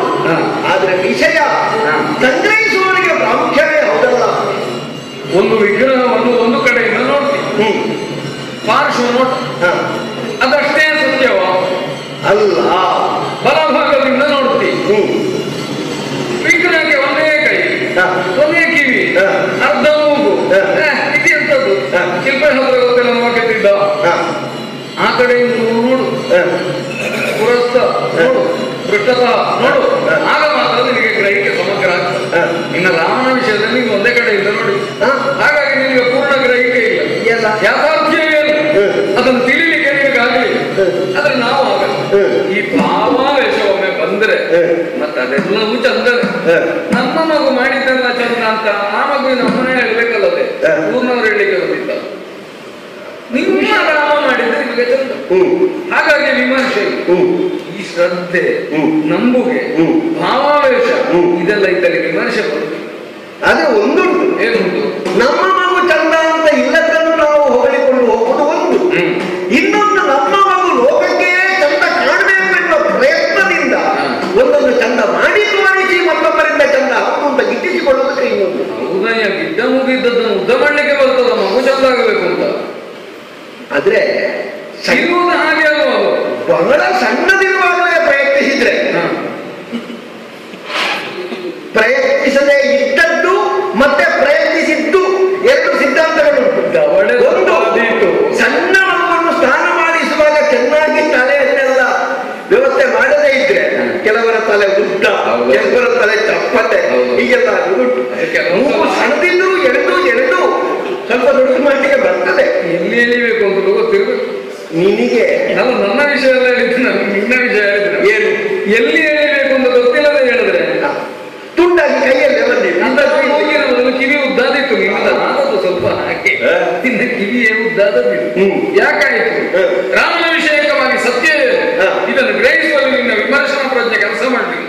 ಆದ್ರೆ ನಾವು ಆಗಲ್ಲ.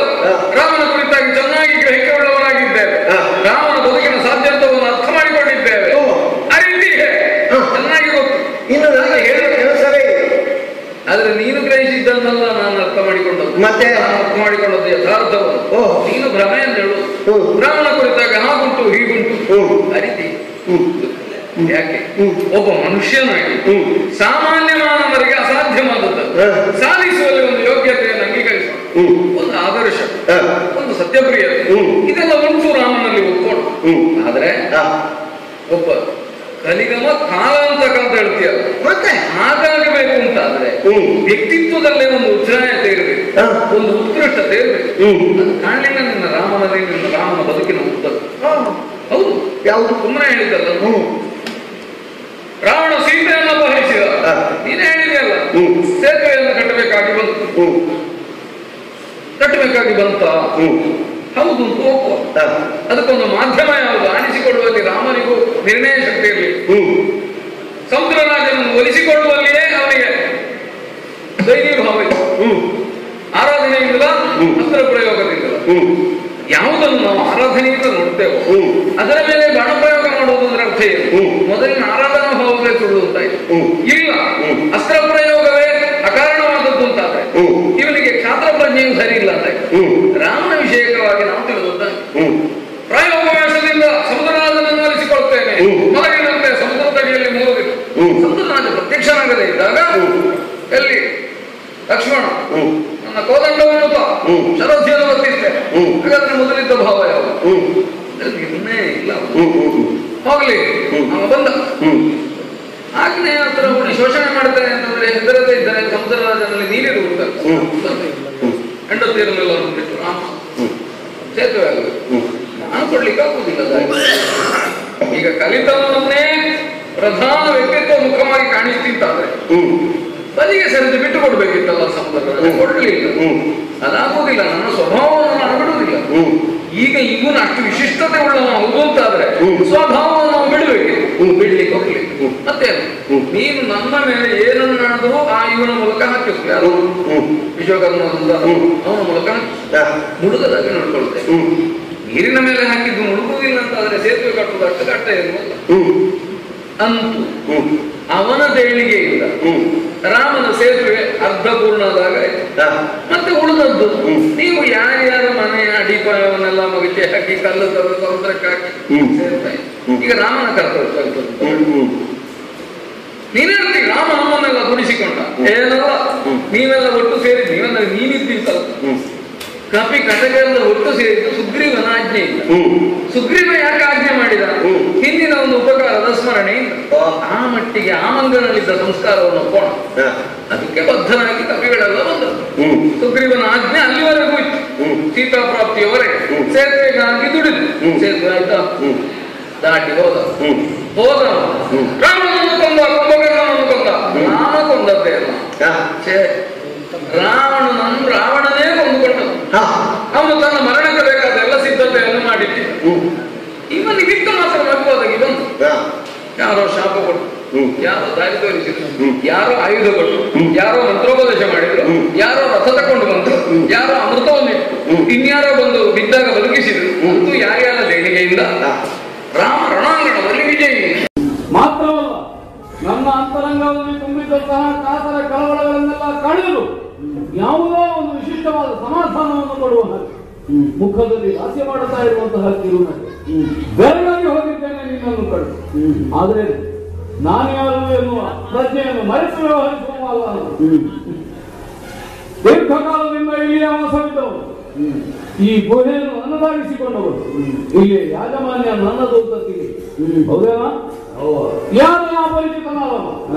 ನನ್ನ ಗುಹೆಯನ್ನು ಪ್ರವೇಶ ಮಾಡಿದ್ದು ಮಾತ್ರವಲ್ಲ, ಇದು ನನ್ನದೋ ನಿನ್ನದೋ ಹೀಗೊಂದು ಸಂದೇಹ ಬರುವ ಸ್ಥಿತಿಯಲ್ಲಿ ಸೊಂಟದ ಮೇಲೆ ಕೈಯಿಟ್ಟು ನಿಂತಿದೆಯಲ್ಲ, ಆಶ್ಚರ್ಯವಾಗ್ತದೆ.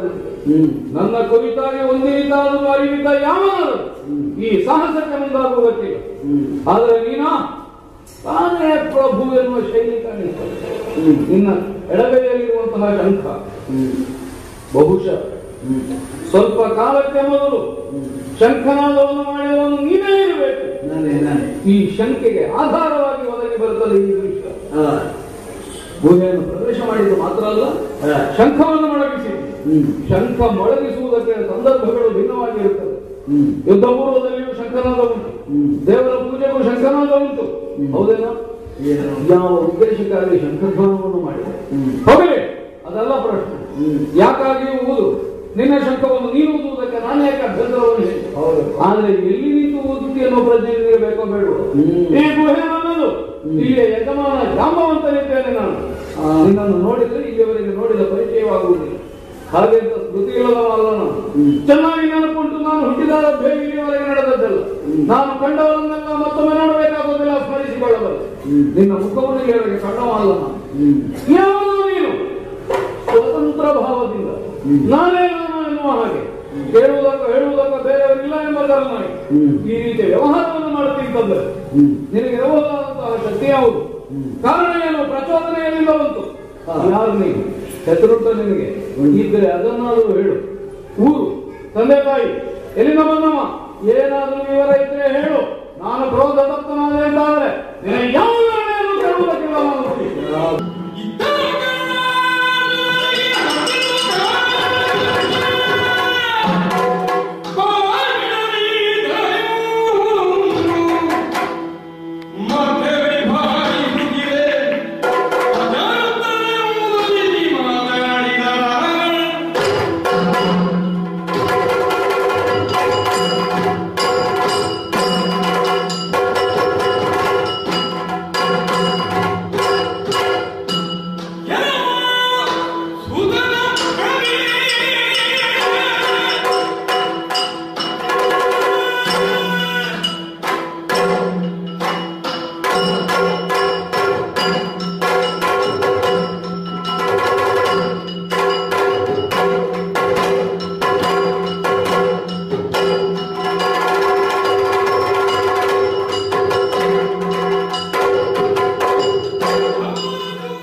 ಕರ್ಣ ಕೌರವ ಸೇನಾಧ್ಯಕ್ಷ ಆದರೆ ಎಲ್ಲಿಂದ ಎಲ್ಲಿಗೆ ಮುಟ್ಟಿಬಿಟ್ಟೆ. ನಿನ್ನ ಈ ಬೆಳವಣಿಗೆಯನ್ನು ನೋಡಿದರೆ ಎಂಥವನಾದರೂ ಒಮ್ಮೆ ಆಶ್ಚರ್ಯಚಕಿತನಾಗಲೇಬೇಕು. ಶಸ್ತ್ರ ಪರೀಕ್ಷಾ ರಂಗದಲ್ಲಿ ಪಾರ್ಥನೊಂದಿಗೆ ಯುದ್ಧಕ್ಕಾಗಿ ಆಹ್ವಾನ ಇಟ್ಟಿದ್ದವನು ನೀನು. ಯಾವುದು ನಿನಗೆ ಆತಂಕಪ್ರಾಯವಾಗಿ ಒದಗಿ ಬಂತು ಅದನ್ನು ಉಳಿಸಿಕೊಂಡೇ ಇಲ್ಲಿಯವರೆಗೆ ಬಂದಿಲ್ಲ. ಆ ಮಟ್ಟಿಗೆ ನಿನ್ನನ್ನು ಮೆಚ್ಚಬೇಕು ಅಂತದ್ದಕ್ಕೆ ಒಂದು ಅರ್ಥದಿಂದ ಸಾಹಸವನ್ನೇ ಪ್ರಕಟಿಸಿಬಿಟ್ಟೆ ಬದುಕಿನಲ್ಲಿ. ತಾನೇನು ಅನ್ನುವುದನ್ನು ತಿಳಿದು ಅದನ್ನು ಉಳಿಸಿಕೊಂಡೇ ಮುಂದೆ ಬಂದೆ. ನೋಡುವಾಗ ಸಾಹಸ ಅಂತ ಕಾಣ್ತದೆ ನಿಜವೇ, ಆದ್ರೆ ನಿಜಕ್ಕೂ ಸಾಹಸವ.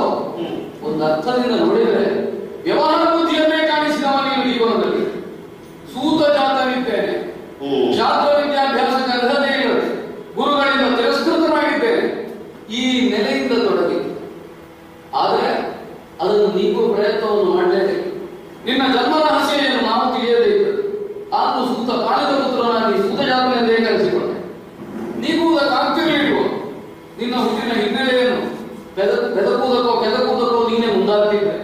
ಬಹುಶಃ ನಿನ್ನ ಹಿನ್ನೆಲೆ ಬೇರೆ ಇದ್ರೆ ಪ್ರಕಟವಾಗಿ ಹೋಗ್ತಿದ್ದೆ. ನೀನದನ್ನು ಬಯಸಲಿಲ್ಲ. ಯಾಕೆ? ಅದರಲ್ಲಿರುವುದು ನಿನ್ನ ಸ್ವಾರ್ಥ, ನಿನ್ನ ವ್ಯವಹಾರ. ತಾನು ಹುಟ್ಟಿನಿಂದ ಅರ್ಹನಲ್ಲದೇ ಇದ್ರು ಜೀವನದಲ್ಲಿ ಹೋರಾಟವನ್ನು ಮಾಡುತ್ತಾ ಈ ಮಟ್ಟಕ್ಕೆ ಬಂದು ಮುಟ್ಟಿದ್ದೇನೆ. ಇವತ್ತು ನೋಡಿ ನಾನು ಸೇನಾಧ್ಯಕ್ಷನಾಗಿದ್ದೇನೆ. ಸಾರ್ವತ್ರಿಕವಾಗಿ ಜನರಿಂದ ಒಂದು ತರನಾದಂತಹ ಅನುಭವವನ್ನು ಪಡೆಯುವುದಕ್ಕಿರುವ ದಾರಿ ಅದನ್ನೇ ಮಾಡ್ತಾ ಬದುಕಿನ. ಹಾಗೆ ಅಂತ ಪಾರ್ಥನಿಗೆ ಸಣಿಸ್ತೇನೆ, ಪಾರ್ಥನ ತಲೆಯನ್ನು ಕತ್ತರಿಸ್ತೇನೆ. ನಿನ್ನ ಪ್ರತಿಜ್ಞೆ ಹೌದಲ್ಲ, ಅವತ್ತೇ ತೊಡಗಿ. ಕಾರಣ ಇತ್ತೋ ಇಲ್ವೋ, ತೊಡಗಿದವ ನೀನು ಅನ್ನುವುದರಿಂದ ನಿನಗೊಬ್ಬ ಸ್ಪರ್ಧಿಯಾಗಿ ನಾನು ನಿಲ್ಲಬೇಕಾದ ಅನಿವಾರ್ಯತೆ ನನಗೊದಗಿ ಬಂದ. ಎಲ್ಲಿ ಕುರುಸಭೆಯಲ್ಲಿ ನಮ್ಮ ಪತ್ನಿಯಾದಂತಹ ದ್ರೌಪದಿಗೆ ಅವಮಾನವಾಯಿತು, ಅಲ್ಲಿಂದ ಮೇಘಕರ್ಣನ ತಲೆಯನ್ನು ತೆಗೆಯುತ್ತೇನೆ ಎನ್ನುವ ಪ್ರತಿಜ್ಞೆ ಧ್ವನಿಪೂರ್ಣವಾಗಿ ಹೋಗಿ ಅಲ್ಲಿವರೆಗೆ ನಿನ್ನ ಕುರಿತಾಗಿ ಯಾವ ವಿದ್ವೇಷವೂ ನನಗಿದ್ದಂತೆ. ಹಾಗಾದ್ರೆ ನಿನಗಿರುವ ಕೇಳಿದೆ, ಪ್ರಥಮತಃ ಭೇಟಿಯಲ್ಲೇ ನೀನು ಆಡಿದ್ದೇನು ಅರ್ಜುನನೊಂದಿಗೆ ತಂದು ಇದ್ದ. ಯಾಕಪ್ಪ ನನ್ನ ಮೇಲೆ ದ್ವೇಷ ನಾನು ತಿಳಿಯದೇ ಇದ್ದೆ.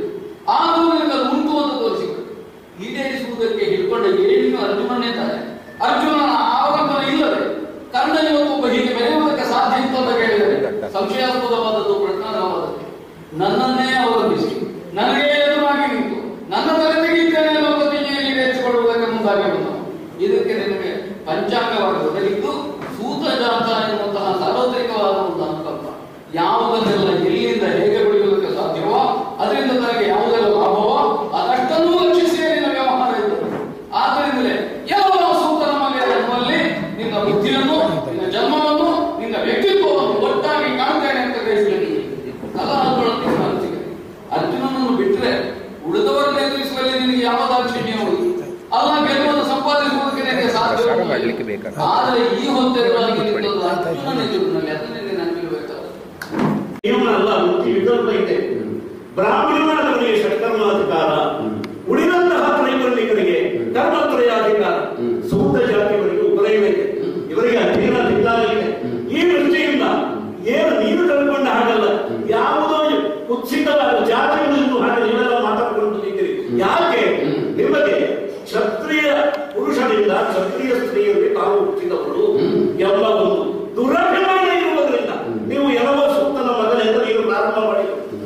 ಆಚಾರ್ಯ ಕೃಪರಲ್ಲಿ ಶಾಸ್ತ್ರ ಓದಿದ ನೀನು ಇಷ್ಟು ಪುಕ್ಷವಾಗಿ ನಾಲಿಗೆಯನ್ನು ಬಳಸ್ಕೊಳ್ತೀಯ ಅಂತಾದ್ರೆ ನಾವು ಬಿಡ್ತೇವ. ಹೊಡೆದಾಟಕ್ಕೆ ಬಂದವು ಅಂದ್ರೆ ಬಿಡೋದಿಲ್ಲ. ಯಾವುದೋ ಒಬ್ಬರು ತಲೆ ಹೊಡಿಬೇಕು. ಆದ್ರೆ ಯೋಚನೆ ಮಾಡು, ನೀನು ಕೃಪರ ಶಿಷ್ಯನಾಗಿ ಇಷ್ಟು ವಾದವನ್ನು ಕೇಳಕ್ಕೆ ತಪ್ಪಿಯಲ್ಲ. ಅದು ನಮ್ಮ ಸಮಸ್ಯೆ ನಿನ್ನನ್ನು ಈಗ ನಿನ್ನನ್ನು ಉಳಿಸುವುದು ಯಾರು ಅಂತ ನೀನು ಕೇಳ್ತೀನಿ. ನೀನೇ ಬೇಕಾದ್ರೆ ಜೀವದಾನ ಮಾಡ್ತೇನೆ ಅಂತ ಹೇಳಿ. ಈಗ ನಿನ್ನ ಕಡೆಯಲ್ಲಿ ನೀನು ಜೀವದಾನ ಮಾಡಬೇಕಾಯ್ತು. ಗುರುಗಳನ್ನ ಆಕ್ಷೇಪ ಮಾಡ್ತಾರೆ, ಪ್ರಾಥಮಿಕ ಗುರುಗಳನ್ನ ಆಕ್ಷೇಪ ಮಾಡಿದ್ದೆ ಅಂತ ನೀನು ಹೇಳ್ತೀನಿ. ಒಂದು ವ್ಯವಹಾರವನ್ನು ಕೂಲಂಕಷವಾಗಿ ವಿಚಾರ ಮಾಡಿ. ನೀನು ನನ್ನ ಶಿಷ್ಯ ಅಲ್ಲ, ನಿನಗೆ ಪಾಠ ಹೇಳುವುದಿಲ್ಲ ಅಂತ ಅವರು ಹೇಳಿ ಆಮೇಲೆ ಗುರುತು ಉಳಿತ ಯೋಚನೆ. ನೀನು ನನಗೆ ಶಿಷ್ಯ ಅಲ್ಲ, ನಿನಗೆ ಪಾಠ ಹೇಳುವುದಿಲ್ಲ ಅಂತ ಹೇಳಿ ಗುರುಕುಲದಿಂದ ಹೊರಗಿಟ್ಟ ಮೇಲೆ ಅವರು ಗುರುಗಳಾಗುವುದಕ್ಕೆ ಸಾಧ್ಯ. ಆದರೂ ಅವರನ್ನ ಗುರು ಅಂತ ಭಾವಿಸಿ ಅವರ ಸೇನಾಧಿಪತಿತ್ವದ ಅವರ ಮಾತನ್ನ ನಡೆಸಿದ್ದೆ. ಯಾಕೆ ಹೇಳಿದ್ರೆ ಅವರನ್ನೇ ಗುರು ಅಂತ ನೀನು ಭಾವಿಸ್ತಿ. ಅರ್ಜುನ ಅಂದ್ರೆ ತನ್ನ ಶಿಷ್ಯ ಮಾತ್ರ ಅಲ್ಲ, ತನ್ನ ಮಗನೇ ಅಂತ ಅವರು ಕರೆದಿದ್ದಾರೆ. ದ್ರೋಣ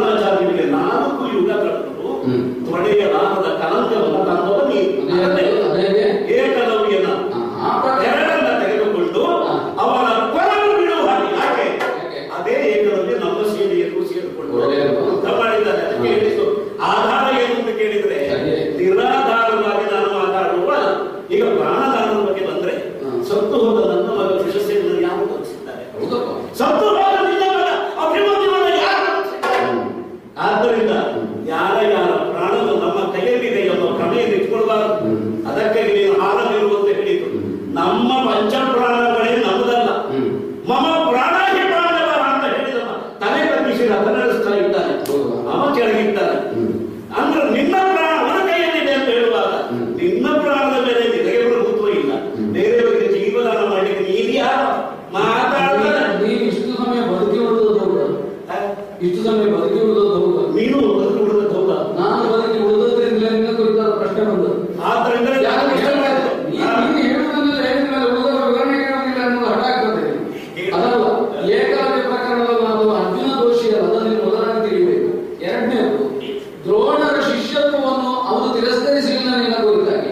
ನಿನಗೆ ಮಂತ್ರಾಸ್ತ್ರಗಳ ಉಪದೇಶದ ಅರ್ಹತೆ ಇಲ್ಲ ಅಂತ ಹೇಳಿದ್ದು. ಶಿಷ್ಯತ್ವವೇ ಇಲ್ಲ, ನೀನು ಹೊರಗಂತ ಹೇಳಿದಲ್ಲ, ನೀನೇ ಹೊರಗೋದು. ನೀನು ಘಟನೆಯನ್ನು ತಿರುಚಿ ಹೇಳಬಹುದು, ಯಥಾರ್ಥವನ್ನು ಮಾತ್ರ ಹೇಳಬೇಕು. ಶಾಸ್ತ್ರದ ಬಗ್ಗೆ, ಶಾಸ್ತ್ರದ ಅಧಿಕಾರ ಇಲ್ಲದ ನೀನು ಇಷ್ಟು ಮಾತಾಡ್ತಿಂತಾರೆ ಶುದ್ಧ ಕ್ಷತ್ರಿಯರಾಗಿ ಕಲಿಯಲ್ಲ. ಅಲ್ಲ, ನೀನು ಜಾತಿ ಮಾತಾಡಬೇಡ. ಸೂತ ಜಾತಿಯವರಿಗೆ ಶಾಸ್ತ್ರದ ಅಧಿಕಾರ ಇಲ್ಲದೆ ಇದ್ದರೆ ಸೂತ ಜಾತದಲ್ಲಿ ಋಷಿಮುನಿಗಳು ತತ್ವೋಪದೇಶವನ್ನು ಅದಾಗುದಿಲ್ಲ.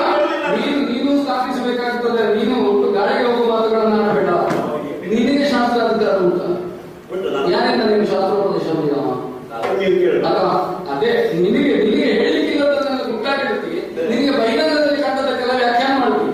ಏಕಲವ್ಯ ಪ್ರಕರಣದಲ್ಲಿ ಅರ್ಜುನನ ದೋಷಿಯಾಗಿ ನಿಲ್ಲಿಸಲಿಕ್ಕೆ ನಿನಗೆ ಆಧಾರ ಎನ್ನುವುದು ನನಗಿಂತ ಅಧಿಕವಾದ ವಿಜ್ಞಾನವನ್ನು ಇದ್ದಾನೆ. ಹೇಗೆ ಸಾಧ್ಯ ಆಯಿತು ಮಾತ್ರ ನಾ ಕೇಳಿದ್ದು. ಅದರಲ್ಲಿ ಅಸೂಯೆ ಇತ್ತು. ಅರ್ಜುನ ತಲೆ ತಗ್ಗಿಸಿ ಹೇಳಿದ, ತಲೆ ಎತ್ತಿ ಹೇಳಿದ. ಹಾಗೆ ನೋಡಿದ್ರೆ ಈಗಿನ ಇದೆಲ್ಲ ನಿಮ್ಮ ವ್ಯಾಖ್ಯಾನಕ್ಕೆ ಅರ್ಥ ಇರುತ್ತಲ್ಲ, ನಿಜವಾಗಿ ಆಡಿದ ಶಬ್ದಗಳಿಗೆ ಅರ್ಥ ಇರುವುದು. ಗುರುಗಳಲ್ಲಿ ನಾನು ಆಡಿದ್ದದನ್ನು ಮಾತ್ರ. ನನಗಿಂತ ಅಧಿಕವಾದ ಯೋಗ್ಯತೆಯನ್ನು ಕಾಣಿಸ್ತಾ ಇದ್ದಾನೆ. ನೀವು ಆಡಿದ್ದೀರಿ ಪಾರ್ಥನೊಬ್ಬನೇ ಶ್ರೇಷ್ಠನಾದ ಬಿಲ್ಗಾರ ಅಂತ ಹೇಳಿದ್ದೀರಿ. ಹಾಗಾದ್ರೆ ನಿಮ್ಮ ಮ್ಯಾಪಿಗೆ ಚ್ಯುತಿ ಬಂದಾಗ ಇಲ್ಲ ಅಂತ ಕೇಳಿದ್ದು ಮಾತ್ರ ಅದಕ್ಕಿಂತ ಹೆಚ್ಚು ಏನು ಬೇಕು ಅಂತ. ನಿಮ್ಮ ಮಾತಿಗೆ ಚ್ಯುತಿ ಬರ್ತಲ್ಲ ಅಂತ ಹೇಳುವಾಗಲೇ ಅವ ಅಧಿಕ ಯೋಗ್ಯವಂತನಾಗಿ ಇರಬಾರದು ಅಂತ ಆಯ್ತೇನೆ. ಅಲ್ಲವೇ ಗುರುಗಳು ಪೂರ್ವದಲ್ಲಾಡಿದ ಮಾತು ಅದು ಸತ್ಯವಾಗಿ ಉಳಿದಿದೆಯೋ ಇರುವ ಅನ್ನೋದನ್ನು ಮಾತ್ರ ನಾನು ಕೇಳಿದ್ದೆ ಹೊರತು ಏಕಲವ್ಯನ ಬೆಳಕಲ್ಲಿ ಚಿಂತಾಡಲಿಲ್ಲ. ಅವನಿಗೆ ಉಪದೇಶ ಮಾಡಬೇಡಿ ಮಾಡಲಿಲ್ಲ. ಇನ್ನೂ ಕೇಳಿದ್ರೆ ಗುರುಗಳು ನನ್ನಲ್ಲಿ ಯೋಗ್ಯತೆಯನ್ನು ಕಂಡ ಮೇಲೆ ವಿದ್ಯಾಪ್ರದಾನವನ್ನು ಮಾಡುವುದು ದೊಡ್ಡದು. ಅದನ್ನು ನಿಮಗೆ ಗೊತ್ತಿರಬೇಕು. ವಿದ್ಯಾಭ್ಯಾಸ ಕಾಲದಲ್ಲಿ ನಾವು ಯಾವ ಯಾವ ಬಗೆಯಿಂದ ವ್ಯವಹರಿಸ್ತಾ ಇದ್ದೇವೆ ಅನ್ನೋದನ್ನು ಮಗನೇ ನೀನು ಅಶ್ವತ್ಥಾಮನಿಗೆ ಸರಿ ಅಂತ ದ್ರೋಣರು ನನ್ನ ಕುರಿತಾಡ್ತಾರೆ ಹೊರತು ನಿನ್ನ ಕುರಿತಲ್ಲ. ದ್ರೋಣದಲ್ಲಿ ಯೋಗ್ಯತೆ ಇಲ್ಲ ಅಂತ ನೀನು ಆಡುವುದಾದ್ರೆ ನಿನ್ನನ್ನು ನಾನೇನು ಮಾಡುವುದಿಲ್ಲ. ಯಾಕೆ ನಿನಗೂ ಪುಸ್ತಕದಲ್ಲಿ ಅವರನ್ನು ಒಪ್ಪಿದ್ದೀನಿ. ಒಪ್ಪಿದ ಮೇಲೆ ಅವರನ್ನು ನಿಂದಿಸ್ತಿರ್ತಾರಲ್ಲ, ಆಕ್ಷೇಪ ನಮ್ಮದಿಲ್ಲ. ಆದರೆ ಗುರು ಅಂತ ಒಪ್ಪುವುದು ಹೌದು ಅಂತಾದ್ರೆ ಗುರು ಪ್ರೇಮಕ್ಕೆ ಪೂರ್ಣವಾಗಿ ಬಾಧನ ನನಗೆ ಗುರುಶಾಪ ಇಲ್ಲ. ಗುರುಗಳನ್ನು ತಿರಸ್ಕರಿಸಲಿಲ್ಲ. ನಿನಗೆ ಅರ್ಹತೆ ಅಂತ ಆಡಲಿಲ್ಲ. ಪೂರ್ಣ ಅರ್ಹತೆಯನ್ನು ನನ್ನಲ್ಲಿ ಕಂಡು ಗುರುಗಳು ಆಡಲಿಲ್ಲ. ಮಾತ್ರವಲ್ಲ, ಅವರು ಹೇಳಿದ್ರು ಮುಂದೆ ಯುದ್ಧ ಮಾಡುವ ಸಂದರ್ಭ ಬಂತು ಅಂತಾದ್ರೆ ಮಗನೇ ನೀನು ನನ್ನಲ್ಲಿ ನಾನು ಯುದ್ಧ ಮಾಡತಕ್ಕ ಬ್ರಹ್ಮಾಸ್ತ್ರ ಉಪದೇಶ ಮಾಡುವಾಗ ಹೇಳಿದರು.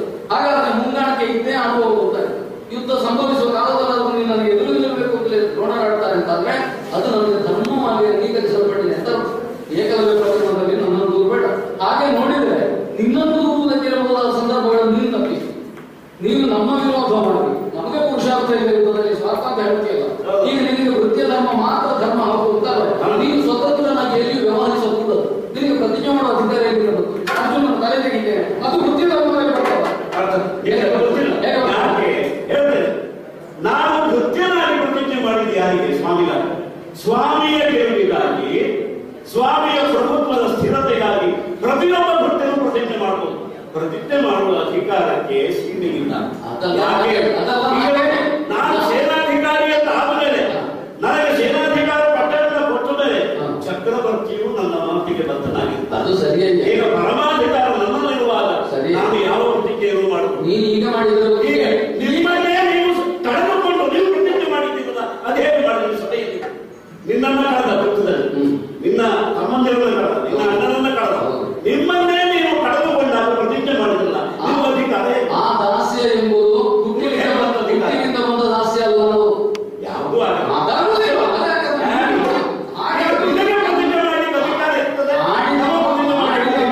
ಆಡಿದ ಮಾತಿಗೆ ಬದ್ಧತೆ ಉಂಟು ಅಂತದ್ದು ನಿಮಗೂ ಇರಬೇಕು, ನನಗೆ ಮಾತ್ರವಲ್ಲ.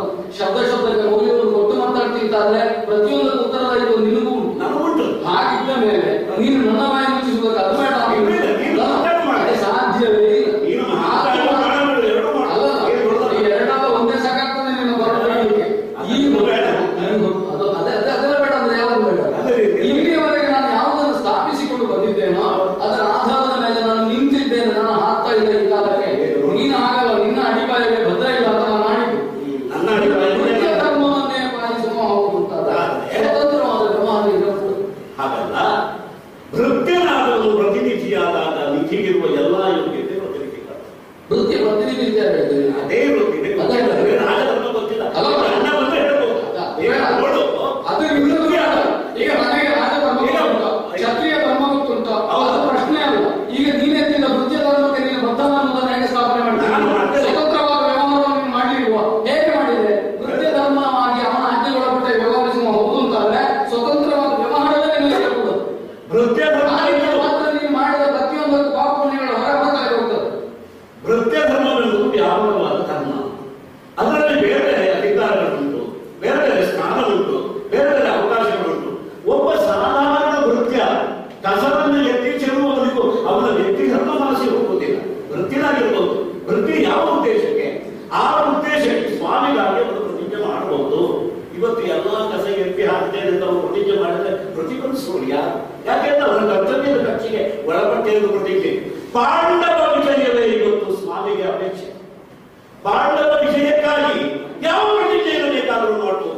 ಆದ್ದರಿಂದ ಹಿಂದೆ ಮಾಡಿದ ಪ್ರತಿಜ್ಞೆಗಳನ್ನ ಊರ್ಜಿತಗೊಳಿಸುವ ಸಲುವಾಗಿ ಸೇನಾಧಿಪತಿತ್ವವನ್ನು ಪಡ್ಕೊಂಡ ಮೇಲೆ ಮತ್ತೆ ಪ್ರತಿಜ್ಞೆ ಮಾಡಿದ ಪ್ರತಿಜ್ಞೆ.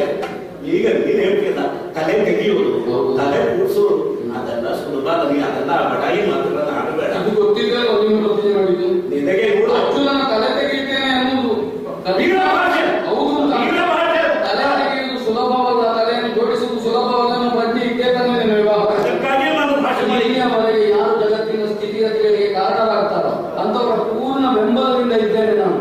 ನೀನು ಹಾಗಿಲ್ಲ ಅನ್ನೋದರ ತಿಳಿ ಯುದ್ಧವನ್ನು ನೋಡುವುದಕ್ಕೆ ಆಸಕ್ತಿಯಿಂದ ಬಂದ ಅಷ್ಟು ಮಂದಿಯಲ್ಲಿ ಯಾರು ಸಜ್ಜನರು, ಯಾರು ಸಾತ್ವಿಕರು, ಯಾರ ಕಡೆಗಿದ್ದಾರೆ ಅನ್ನೋದನ್ನು ಆಲೋಚನೆ ಮಾಡು. ವೃದ್ಧಾಪವಾದವನ್ನು ಯಾರ ಮೇಲೆ ಹೋಲಿಸಬಹುದು? ರಾಮಚಂದ್ರನ ಅಪವಾದ ಕಟ್ಟಿದೆ.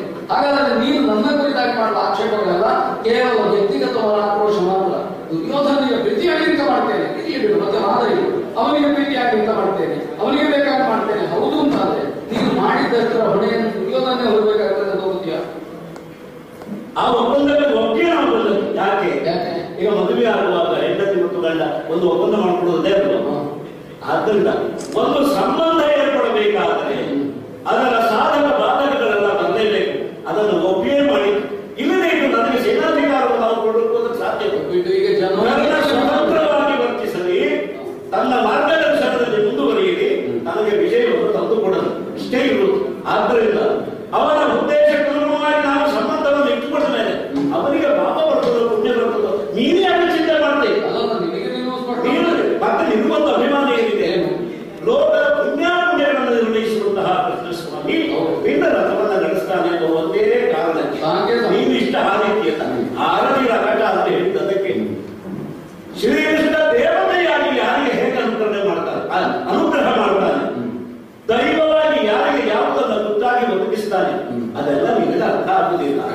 ಅದನ್ನು ಅವನಿಗೆ ಬಿಡು. ಅವರ ಮಾರ್ಗದರ್ಶನದಲ್ಲಿರುವ ನೀನೇ ಇಷ್ಟು ಸ್ವತಂತ್ರ ಮಾತಾಡುತ್ತಿ. ನಮ್ಮ ಸ್ವಾತಂತ್ರ್ಯ ಪ್ರಶ್ನೆ ನಾನು ಕೃಷ್ಣನ ವೃತ್ತಿಯನಲ್ಲ, ಕೃಷ್ಣ ವೃತ್ತಿಯಲ್ಲ, ಕೃಷ್ಣ ಭಕ್ತ ಮಾಡ್ತಾರ ಅಲ್ಲ ಸರಿ ಮಾತ್ರವಲ್ಲ.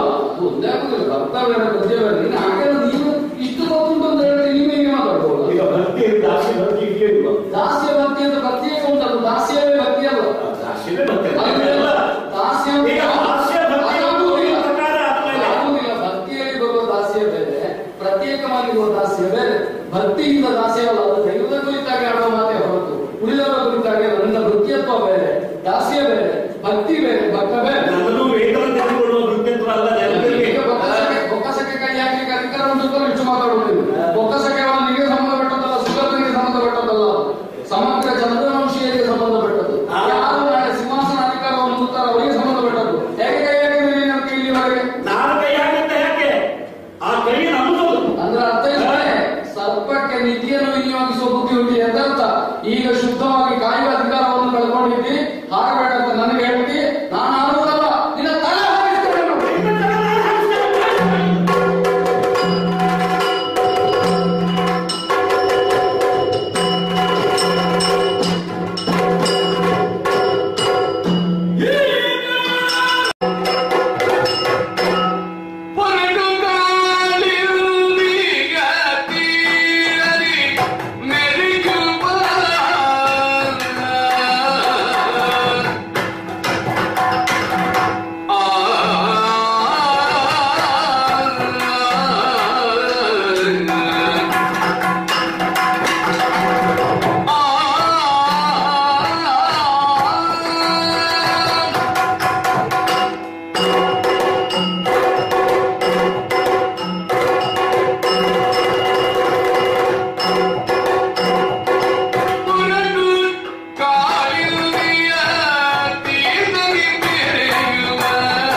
ಬಂದ ಕಾರ್ಯವನ್ನು ಪೂರ್ಣಗೊಳಿಸಿದ ಮೇಲೆ ಒಂದು ಕೃತಕೃತ್ಯದ ಭಾವ ಅಂತರಂಗವನ್ನು ತುಂಬಿಕೊಂಡದರಿಂದಲಾಗಿ ಈ ನದಿ ತೀರದಲ್ಲಿ ಕುದುರೆಯಲ್ಲಿ ಹೊರಡುವಾಗ ಮನಸ್ಸಿಗೊಂದು ಸಂಭ್ರಮವೇ ಉಂಟಾಗುತ್ತಾ ಇದೆ. ಕಾರಣ ಏನು? ಮಾಡಿದಂತಹ ಸಾಧನೆ ವೈದಿಕರಾದಂತಹ ಋಷಿಗಳಿಂದ ಮೆಚ್ಚುಗೆಯನ್ನು ಪಡೆದದ್ದು. ಅರಮನೆಗೆ ಬಂದ ಗಾಲವರನ್ನು ಮಾತನಾಡಿದರು. ತಮಾಲಕೇತನಾಮಕನಾದಂತಹ ಒಬ್ಬ ರಾಕ್ಷಸ ಯಜ್ಞಗಂಟಕನಾಗಿ ತಮಗೆಲ್ಲ ಪ್ರಾಣ ಭೀತಿಯನ್ನು ಒಡ್ಡುತ್ತಾ ಇದ್ದಾನೆ. ನಮ್ಮ ಕರ್ತವ್ಯ ತಾನೇ ಕ್ಷಾತ್ರ ಧರ್ಮವನ್ನು ಅಂಗೀಕರಿಸಿದ ಒಬ್ಬರು. ಅಂತಹ ದುಷ್ಟನ ಭಯವನ್ನು ನಿವಾರಿಸಿ ಆ ಮೂಲಕ ಋಷಿಗಳಿಗೆ ಅವರ ಕರ್ತವ್ಯದಲ್ಲಿ ನ್ಯೂನತೆ ಉಂಟಾಗದಂತೆ ಬೇಕಾದ ಹಾಗೆ ಅನುಕೂಲವನ್ನು ಕಲ್ಪಿಸಬೇಕಾದದ್ದು ನನಗೆ ಹೊಣೆ, ಅರಸನಾಗಿ ಚಕ್ರವರ್ತಿಯಾಗಿ. ಇಲ್ಲದೆ ಇದ್ದರೆ ಚಕ್ರವರ್ತಿ ಪೀಠವನ್ನೇರಿದ ಶಂತಭೂಪತಿಯ ಆಳ್ವಿಕೆಯಲ್ಲಿ ಋಷಿಗಳು ಕ್ಷೇಮದಿಂದಿರುವುದಿಲ್ಲ ಅಂತಾದ್ರೆ ಪರಮಧಾರ್ಮಿಕನಾದ ನನ್ನ ಅಂತರಂಗಕ್ಕದು ಪ್ರಿಯವಾದೀತೆ. ಹೀಗಾಗಿ ಕರ್ತವ್ಯವನ್ನು ನಿರ್ವಹಿಸುವುದಕ್ಕಾಗಿ ಹೊರಟು ಬಂದವ ಅರಮನೆಯನ್ನು. ಹಾಗೆ ನೋಡಿದ್ರೆ ಅರಮನೆಯಲ್ಲೇ ಇರುವುದಕ್ಕೆ ಆಕರ್ಷಣೆಯಾದರೂ ನನಗೇನು, ಕೈ ಹಿಡಿದ ಪತ್ನಿ ಬಿಟ್ಟು ಹೋದ್ರು, ಮಗ ಬೇರೆಯೋ ಬೆಳೀತಾ ಇದ್ದಾನೆ. ಒಂದು ತರ ಏಕಾಂಗಿತನವೇ ನನ್ನನ್ನು ಕಾಡ್ತಾ ಇದ್ದದ್ರಿಂದ ಇದನ್ನು ನೀಗಿಸಿಕೊಳ್ಳುವುದಕ್ಕೆ ಒಂದು ದಾರಿಯೂ ಆಯಿತು ಎಂಬ ಭಾವದಿಂದಲೇ ಹೊರಟೆ. ಬಂದವ ಆ ರಾಕ್ಷಸನನ್ನು ಅವನು ಕೊಲ್ಲುವುದು ದೊಡ್ಡ ಕಾರ್ಯವಲ್ಲ, ಅವನನ್ನು ಸಂಹರಿಸಿದ್ದಾಯ್ತು. ಋಷಿಗಳೆಲ್ಲ ಸಂತುಷ್ಟರಾದ. ಆಳುವ ಪ್ರಭುವಿಗೆ ತಪಸ್ವಿಗಳು ವಿದ್ಯಾವಂತರೂ ಆದಂತಹ ಋಷಿಗಳ ಆಶೀರ್ವಾದ ದೊರೆತರೆ ಅದಕ್ಕಿಂತ ಬೇರೆ ಇನ್ನೇನು ಬೇಕು. ಹಾಗಾಗಿ ಅವರೇನೋ ಉಡುಗೊರೆಗಳನ್ನೆಲ್ಲ ಕೊಟ್ಟರು, ಅವರಲ್ಲಿ ಇದ್ದದ್ದನ್ನು ಅವರು ಕೊಟ್ಟರು. ಹಾಗೆ ನೋಡಿದ್ರೆ ನನಗೆ ಸೂಚಿಸುವುದು ಏನೋ ವೃದ್ಧಾಪ್ಯ ಹತ್ತಿರವಾಗ್ತಾ ಬಂತು. ಹಾಗಾಗಿ ಕೃಷ್ಣಾಜಿನೋ ಮತ್ತೊಂದು ನಿನಗೆ ಉಚಿತವಾದದ್ದು ಅಂತ ಸೂಚಿಸಿದ್ರು. ವಿನೀತ ಭಾವದಿಂದ ಅವುಗಳನ್ನು ಸ್ವೀಕರಿಸಿ. ಆದ್ರೆ ಅದರ ಹಿಂದಿರುವ ಆಶಯ ಒಂದು ವೇಳೆ ಅದೇ ಆಗಿದ್ರೆ ಅದನ್ನು ಸ್ವೀಕರಿಸುವುದಕ್ಕೆ ಯಾಕೋ ನನ್ನ ಅಂತರಂಗ ಒಡಂಬಡುವುದಿಲ್ಲ. ವಯಸ್ಸಾಯಿತು ಅಂತ ಉಳಿದವರು ಹೇಳಿದರೆ ಸಾಕು, ನಮಗನಿಸಬೇಕಲ್ಲ ನಮಗೆ ವಯಸ್ಸಾಯಿತು, ಯಾಕೋ ನನಗೆ ವಯಸ್ಸಾಯಿತು ಅಂತ ತೋರುವುದಿಲ್ಲ. ಹಾಗಾಗಿ ಅವರಿಂದ ಬೇಡಿಕೊಂಡು ವೃಕ್ಷಾಶ್ರಮದಿಂದ ದೂರವಾಗಿ ನದಿ ತೀರದಲ್ಲಿಯೇ ಹೊರಟಿದ್ದೆ. ನೆನಪಾಗ್ತದೆ, ಬಹು ಹಿಂದೆ ಮೃಗೇಗಾಗಿ ಬಂದ ನಾನು ಹೀಗೆ ನದಿ ತೀರದಲ್ಲಿ ಸಾಗುತ್ತಾ ಇದ್ದ. ಆ ಕಾಲಕ್ಕೆ ಅವಳು ಕಂಡು ಲೋಕದ ಜನರ ಪಾಪಕರ್ಮಗಳನ್ನೆಲ್ಲ ತೊಳೆದು ಪುನೀತರಾಗಿಸುವ ಪುಣ್ಯ ಕೈಂಕರ್ಯವನ್ನೇ ಸಾಗುತ್ತಾ ಇದ್ದಂತಹ ಗಂಗೆ. ಉಳಿದವರಿಗೆಲ್ಲ ಅವಳು ಮಾತೃಸ್ಥಾನೀಯಳೇ ಇದ್ದಾಳೆ. ಆದ್ರೆ ನನಗಾ ಕಾಲಕ್ಕೆ ಅವಳು ತಾಯಿಯ ಹಾಗೆ ಕಾಣಲಿಲ್ಲ. ಪರಿಣಾಮ ಏನಾಯಿತು? ಪರಸ್ಪರ ಸಂಧಿಸಿದೆವು. ಒಂದು ವಿಚಿತ್ರವಾದಂತಹ ದಾಂಪತ್ಯ ಸಂಬಂಧವು ಏರ್ಪಟ್ಟಿತು. ಕಳೆದುಕೊಂಡೇ ಕೆಲವು ಮಕ್ಕಳು. ಆದರೆ ದೇವವ್ರತನನ್ನವಳು ನದಿಯಲ್ಲಿ ಪಿಸುಡುವ ಕಾಲದಲ್ಲಿ ನಡೆದೆ. ಗೊತ್ತಿತ್ತು ದಾಂಪತ್ಯ ಭಗ್ನವಾಗುತ್ತದೆ, ಅವಳ ಪೂರ್ವ ನಿಬಂಧನೆಯೇ ಹಾಗಿತ್ತು. ಆದರೂ ಅವಳು ಹೆತ್ತಂತಹ ಗಂಡು ಮಗುವಿನ ಮುಖವನ್ನು ನೋಡಿದ ಮೇಲೆ ಇವನ ಎದುರಿನಲ್ಲಿ ಬೇರೆ ಯಾವುದೂ ನನಗೆ ಗಣ್ಯವಲ್ಲ. ಈ ಭಾವ ಸ್ಫುರಿಸಿದ್ರಿಂದಲಾಗಿ ದಾಂಪತ್ಯವನ್ನಾದರೂ ಬಲಿಗೊಟ್ಟು ಒಬ್ಬ ಮಗನನ್ನು ಉಳಿಸಿಕೊಂಡು ಅವನನ್ನು ಉಳಿಸಿದ ಬಗ್ಗೆ ಈ ಹೊತ್ತಿಗೂ ಒಂದು ಸಮಾಧಾನವೂ ಸಂತೋಷವೂ ಅಂತರಂಗದಲ್ಲಿ. ದೂರದಲ್ಲಿ ವಿದ್ಯಾಭ್ಯಾಸವನ್ನು ಮಾಡ್ತಾ ಇದ್ದಾನೆ. ಇವತ್ತೋ ನಾಳೆಯೋ ಹಿಂದೆ ಅರಮನೆಗೆ ಬರ್ತಾನೆ. ಆ ಕಾಲಕ್ಕೆ ನನ್ನ ದಾಂಪತ್ಯದ ಫಲಸ್ವರೂಪವಾದ ಆ ಮಗನೆಂಬ ವೃಕ್ಷವನ್ನು ನೋಡಿ ಆನಂದಿಸ್ತೇನೆ. ಹೀಗೆ ನಿರೀಕ್ಷೆಯಲ್ಲಿ ಇರುವ ನಾನು ಅರ್ಥದಲ್ಲಿ ನಾನು ಮಾಡಬೇಕಾದದ್ದನ್ನು ಮಾಡಿ ಆಯಿತು. ಇನ್ನು ಉಳಿದದ್ದೇನು ಅನ್ನುವುದನ್ನು ಯೋಚಿಸಬೇಕಾದ ಹೊತ್ತು. ಋಷಿಗಳೆಲ್ಲ ಸೂಚಿಸಿದ್ದು ಅದನ್ನೇ. ಆದ್ರೆ ಹೀಗೆ ಇಲ್ಲಿ ಏಕಾಂಗಿಯಾಗಿ ಹೊರಟ ಕಾಲಕ್ಕೆ ನಾನು ಒಬ್ಬನೇ ಇದ್ದೇನೆ ಎನ್ನುವ ಭಾವ ಯಾಕೆ ನನ್ನನ್ನು ಕಾಡುತ್ತದೋ ಗೊತ್ತಿಲ್ಲ. ಇದನ್ನು ನೀಗಿಕೊಳ್ಳುವುದಕ್ಕಾಗಿ ಅರಮನೆಯಿಂದ ಹೊರಟು ಬಂದವ. ಆದ್ರೆ ಬಂದಲ್ಲಿಯೂ ಇದೇ ನನ್ನನ್ನು ಕಾಡುತ್ತದೆ ಅಂತ ಆದ್ರೆ ಹೌದು, ಮಿಥುನನಿದ್ದೇನೆ ನಾನು. ವಾರ್ಧಕ್ಯ ಸಮೀಪಿಸುತ್ತಿರುವ ಈ ವಯಸ್ಸಿನಲ್ಲಿ ದಾಂಪತ್ಯವನ್ನು ಜೊತೆಯಾಗಿ ಅನುಭವಿಸುತ್ತಿದ್ದಂತಹ ದಂಪತಿಗಳಿಗೆ ಒಬ್ಬರ ವಿಯೋಗ ಉಂಟಾಯಿತು ಅಂತಾದ್ರೆ ಸಹಿಸುವುದು ಕರ್ತವ್ಯ. ಪತ್ನಿಯಾದವಳು ಪತಿ ಅಗಲಿದ್ರೂ ಸಹಿಸಿಕೊಳ್ತಾಳೆ. ಯಾಕೆ? ಅವಳ ಗರ್ಭದಿಂದ ಮೂಡಿ ಬಂದಂತಹ ಮಕ್ಕಳ ಮುಖವನ್ನು ನೋಡಿ ಅವರಲ್ಲಿಯೇ ತನ್ನ ಜೀವನದ ಸಕಲ ಸುಖವನ್ನು ಕಾಣುವುದಕ್ಕೆ ಅವಳಿಗೆ ಸಾಧ್ಯವಾಗ್ತದೆ. ಆದರೆ ಪುರುಷನಾದವನ ಸ್ಥಿತಿಯೇ ಬೇರೆ. ಏನಿದ್ದರೂ ಮಕ್ಕಳಿಗೂ ತಂದೆಗೂ ಕರುಳಿನ ಸಂಬಂಧ ಅಲ್ವಲ್ಲ, ಕರುಳ ಬಳ್ಳಿಯ ಸಂಬಂಧ ಅಲ್ವಲ್ಲ. ಆದ್ರಿಂದಲೇ ನಾನು ಪರಕೀಯನಾದನು ಎನ್ನುವ ಭಾವವೇನಾದರೂ ತಂದೆಯ ಅಂತರಂಗಕ್ಕೆ ಬಂತು ಅಂತಾದ್ರೆ ಉಳಿದ ಶೇಷಾಯುಷ್ಯ ಕಳೆಯುವುದಕ್ಕೆ ಬಹಳ ಕಠಿಣದ. ಎಲ್ಲಿಯಾದ್ರೂ ಅಂತಹ ಸ್ಥಿತಿ ಬಂದು ಬಿಟ್ಟಿತ್ತು. ಮಗ ಯೋಗ್ಯನಿದ್ದಾನೆ ಎಲ್ಲ ಹೌದು, ಆದ್ರೆ ತಾಯಿಯ ಕುರಿತಾಗಿ ಮಗನಾದವನಿಗೆ ಯಾವ ಭಾವ ಬರ್ತದೋ ಅಷ್ಟು ಆಪ್ತತೆ ತಂದೆಯೊಂದಿಗೆ ಸಿದ್ಧಿಸುವುದಕ್ಕಿಲ್ಲ. ಇದು ನಮ್ಗೆ ಅರ್ಥ ಆಗ್ತದೆ. ಹಾಗಾದ್ರೆ ನನಗೇನಪ್ಪ ಇನ್ನು ವಾನಪ್ರಸ್ಥವೇ ಹಾಗೆ ಅಂತ ನಿರ್ಣಯ ಮಾಡುವುದಕ್ಕೆ ಒಡಲು ಕೂರಿ ದೇಹ ಹೇಳ್ತದೆ ನೀನು ಜೀವನದಲ್ಲಿ ಅನುಭವಿಸುವುದಕ್ಕೂ ಯಾವುದನ್ನು. ಅದೇ ಅವತ್ತು ನದಿ ತೀರದಲ್ಲಿ ಹೋಗ್ತಾ ಇದ್ದಾಗ ಅವಳನ್ನು ಕಂಡೆನಲ್ಲ, ಆ ಭಾವ ಯಾಕೆ ಬರ್ತದೋ ಗೊತ್ತಿಲ್ಲ. ಆಗುವುದಕ್ಕೆ ಇದು ಗಂಗೆಯ ತೀರವಲ್ಲ, ಕಾಳಿಂದಿ ತೀರ, ಯಮುನೆ. ಆ ನದಿ ಬೆಳಗಿನ ಪ್ರವಾಹವಾದ್ರೆ ಇದು ಮೇಘವರ್ಣ ಕಪ್ಪು ಅಂತ ನಾವು ರೂಢಿಯಿಂದ ಆಡುವ ಭಾಷೆ. ಆ ವರ್ಣದಿಂದ ಕೂಡಿದಂತಹ ಈ ನದಿ ಪ್ರವಾಹವನ್ನು ಕಾಣ್ತಾ ಇದ್ರೆ ಯಾಕೋ ದಿವದ ಸಂಬಂಧ ಮಾಡಿದ ನನಗೆ ಅದು ಪೂರ್ಣಾರ್ಥದಲ್ಲಿ ಫಲಿಸದೇ ಇದ್ದಾಗ ಈ ಭುವಿಯ ಸಂಬಂಧ ರೂಢಿಸಿಕೊಂಡ್ರೆ ಎಷ್ಟು ಒಳ್ಳೆಯದು ಅಂತ ತೋರ್ತದೆ. ಆದರೂ ಮಣ್ಣಿನ ಮಗಳು ನನ್ನ ಕೈ ಹಿಡಿಯುವುದಕ್ಕೆ ಆಸಕ್ತಿಗಳಿದ್ರೆ ಇನ್ನೊಮ್ಮೆ ದಾಂಪತ್ಯವನ್ನು ಹೊಂದಬಹುದಲ್ಲ ಅಂತ ಅನ್ನಿಸ್ತದೆ. ಯಾಕೋ ಕೆಲವು ಅಂತರಂಗದ ಪ್ರಶ್ನೆಗಳಿಗೆ ನಾವು ಉತ್ತರಿಸಲಾರೆವು. ಆದರೂ ಹಾಗೆ ತೋರುತ್ತಿರುವುದು ನಿಜವೇ. ಅಧರ್ಮ ಅಂತ ಅದನ್ನು ಅಂಗೀಕರಿಸುವುದಕ್ಕೆ, ಯಾಕಂದ್ರೆ ಕ್ಷತ್ರಿಯನಾದವ ಮೇಲಾಗಿ ಚಕ್ರವರ್ತಿ ಪೀಠವನ್ನೇ ಇದ್ದವ, ಉಳಿದ ಅರಸರೆಲ್ಲ ನನ್ನಲ್ಲಿ ಧರ್ಮವು ಮೂರ್ತಿವಂತವಾಗಿ ನೆಲೆಸಿದೆ ಅನ್ನುವ ಕಾರಣದಿಂದ ನನ್ನನ್ನು ಚಕ್ರವರ್ತಿ ಅಂತ ಅಂಗೀಕರಿಸಿದ್ರಿಂದಲಾಗಿ ನನ್ನ ಯೋಚನೆ ಎಲ್ಲ ತೀರ ಸಂಕುಚಿತ ಮನೋಧರ್ಮದ್ದು ವ್ಯಕ್ತಿಗತವಾದ ಉತ್ಕರ್ಷಕ್ಕೆ ಮಾತ್ರ ಕಾರಣವಾದಿತ್ತು ಅಂತ ತಿಳಿಯುವುದಕ್ಕೆ ಧರ್ಮಸಮ್ಮತವಾಗಿರಲೇಬೇಕು. ಅಲ್ಲಿ ಈಡೇರಿಸಿಕೊಳ್ಳುವುದಕ್ಕೆ ಯೋಗ್ಯವಾದಂತಹ ಅನುಕೂಲ ಸನ್ನಿವೇಶ ವ್ಯಕ್ತಿತ್ವ ಯಾವುದು ಹೀಗೆ ಜೀವನದ ಕುರಿತಾಗಿ ಯೋಚಿಸ್ತಾ ಯೋಚಿಸ್ತಾ ಯೋಚಿಸ್ತಾ ಮಂದಗತಿಯಿಂದ ಹೆಜ್ಜೆ ಇಡುತ್ತಿರುವ ಕುದುರೆಯನ್ನು ಏರಿ ಸಾಗ್ತಾ ಇದ್ದೇನೆ. ಇದಕ್ಕಿದ್ದ ನನಗೆ ಏನಿದು ಒಂದು ವಿಚಿತ್ರವಾದ ಅನುಭೂತಿ, ಎಚ್ಚರವ ಸ್ವಪ್ನವಾಗಿಸುವ ಸ್ಪಷ್ಟ ನಿರ್ಣಯಕ್ಕೆ ಬರುವುದಕ್ಕಾಗದಂತಹ ಸ್ಥಿತಿ ಏರ್ಪಟ್ಟು ಹೋಯ್ತಲ್ಲ. ಏನಿದು ಏನಿದು ಎಲ್ಲಿಂದ ಬಂತು? ಯಾವುದೋ ಒಂದು ಸುಗಂಧ ನನ್ನ ಘ್ರಾಣೇಂದ್ರಿಯವನ್ನು ಪ್ರಚೋದಿಸ್ತಾ ಉಂಟು. ಏನಿದು ಏನಿದು ಏನಿದ ಜರಿ ದಿವ್ಯ ಸೌಗಂಧ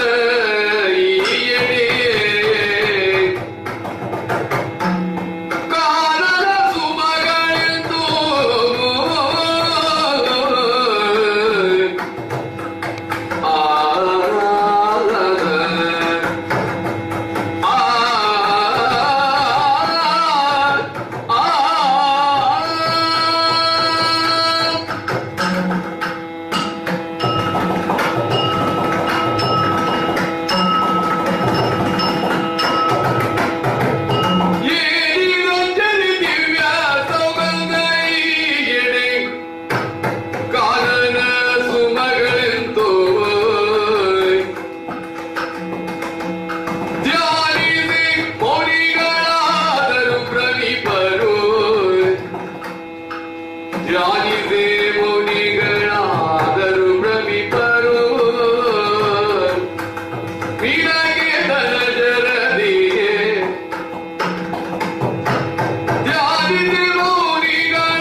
ಯಾರು ಬದುಕಿದೆ. ಇದೇ ಕಂಠಸ್ವರ ನನಗೆ ತಿಳಿಯದ ಹಾಗೆ ನಿನ್ನ ಕುರಿತಾಗಿ ಒಂದು ಸಂಬೋಧನೆಯನ್ನು ರೂಪಿಸ್ತಾ ಉಂಟು. ಹೇಗದು? ಕಲಗೀರವಾಣಿಯೇ ಕಲಗೀರವಾಲಾಡಿ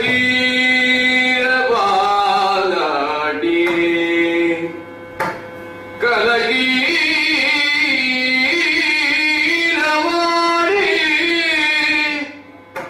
ನೀ ಆರಾತ್ಮದವಳು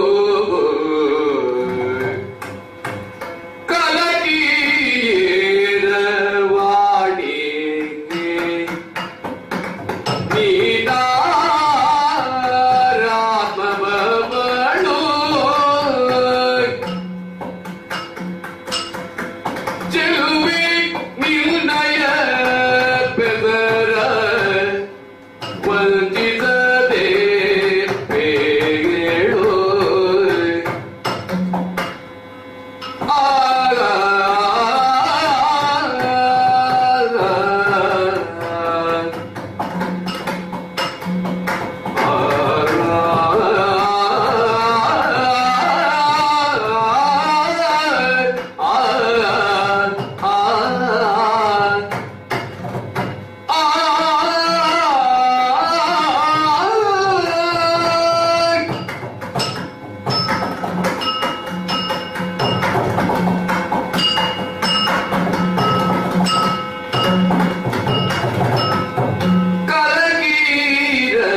ಚೆಲುವೆ ನಿರ್ಣಯ ಬೆದರ ವಂಚಿಸದೆ ಬೇಳು ಮಲಯ ಗಲ್ದಿನಿಯಿಂದ ಸ್ಮರದಗೀಪ ಕೇಳು ಮಲಯ ಗಲ್ದಿನಿ ಎಂದ ಸ್ಮರದಗೀಪ ಕೇಳು ಒಲಿಸುವರೆ ಬಂದಿಗೇನು ಒಲವಿನಿಂದೇಳು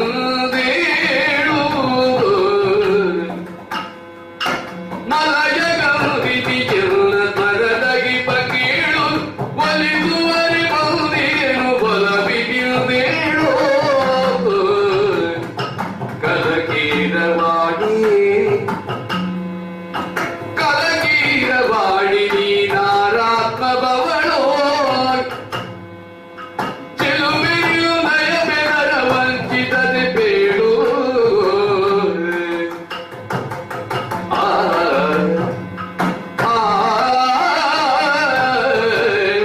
ಆ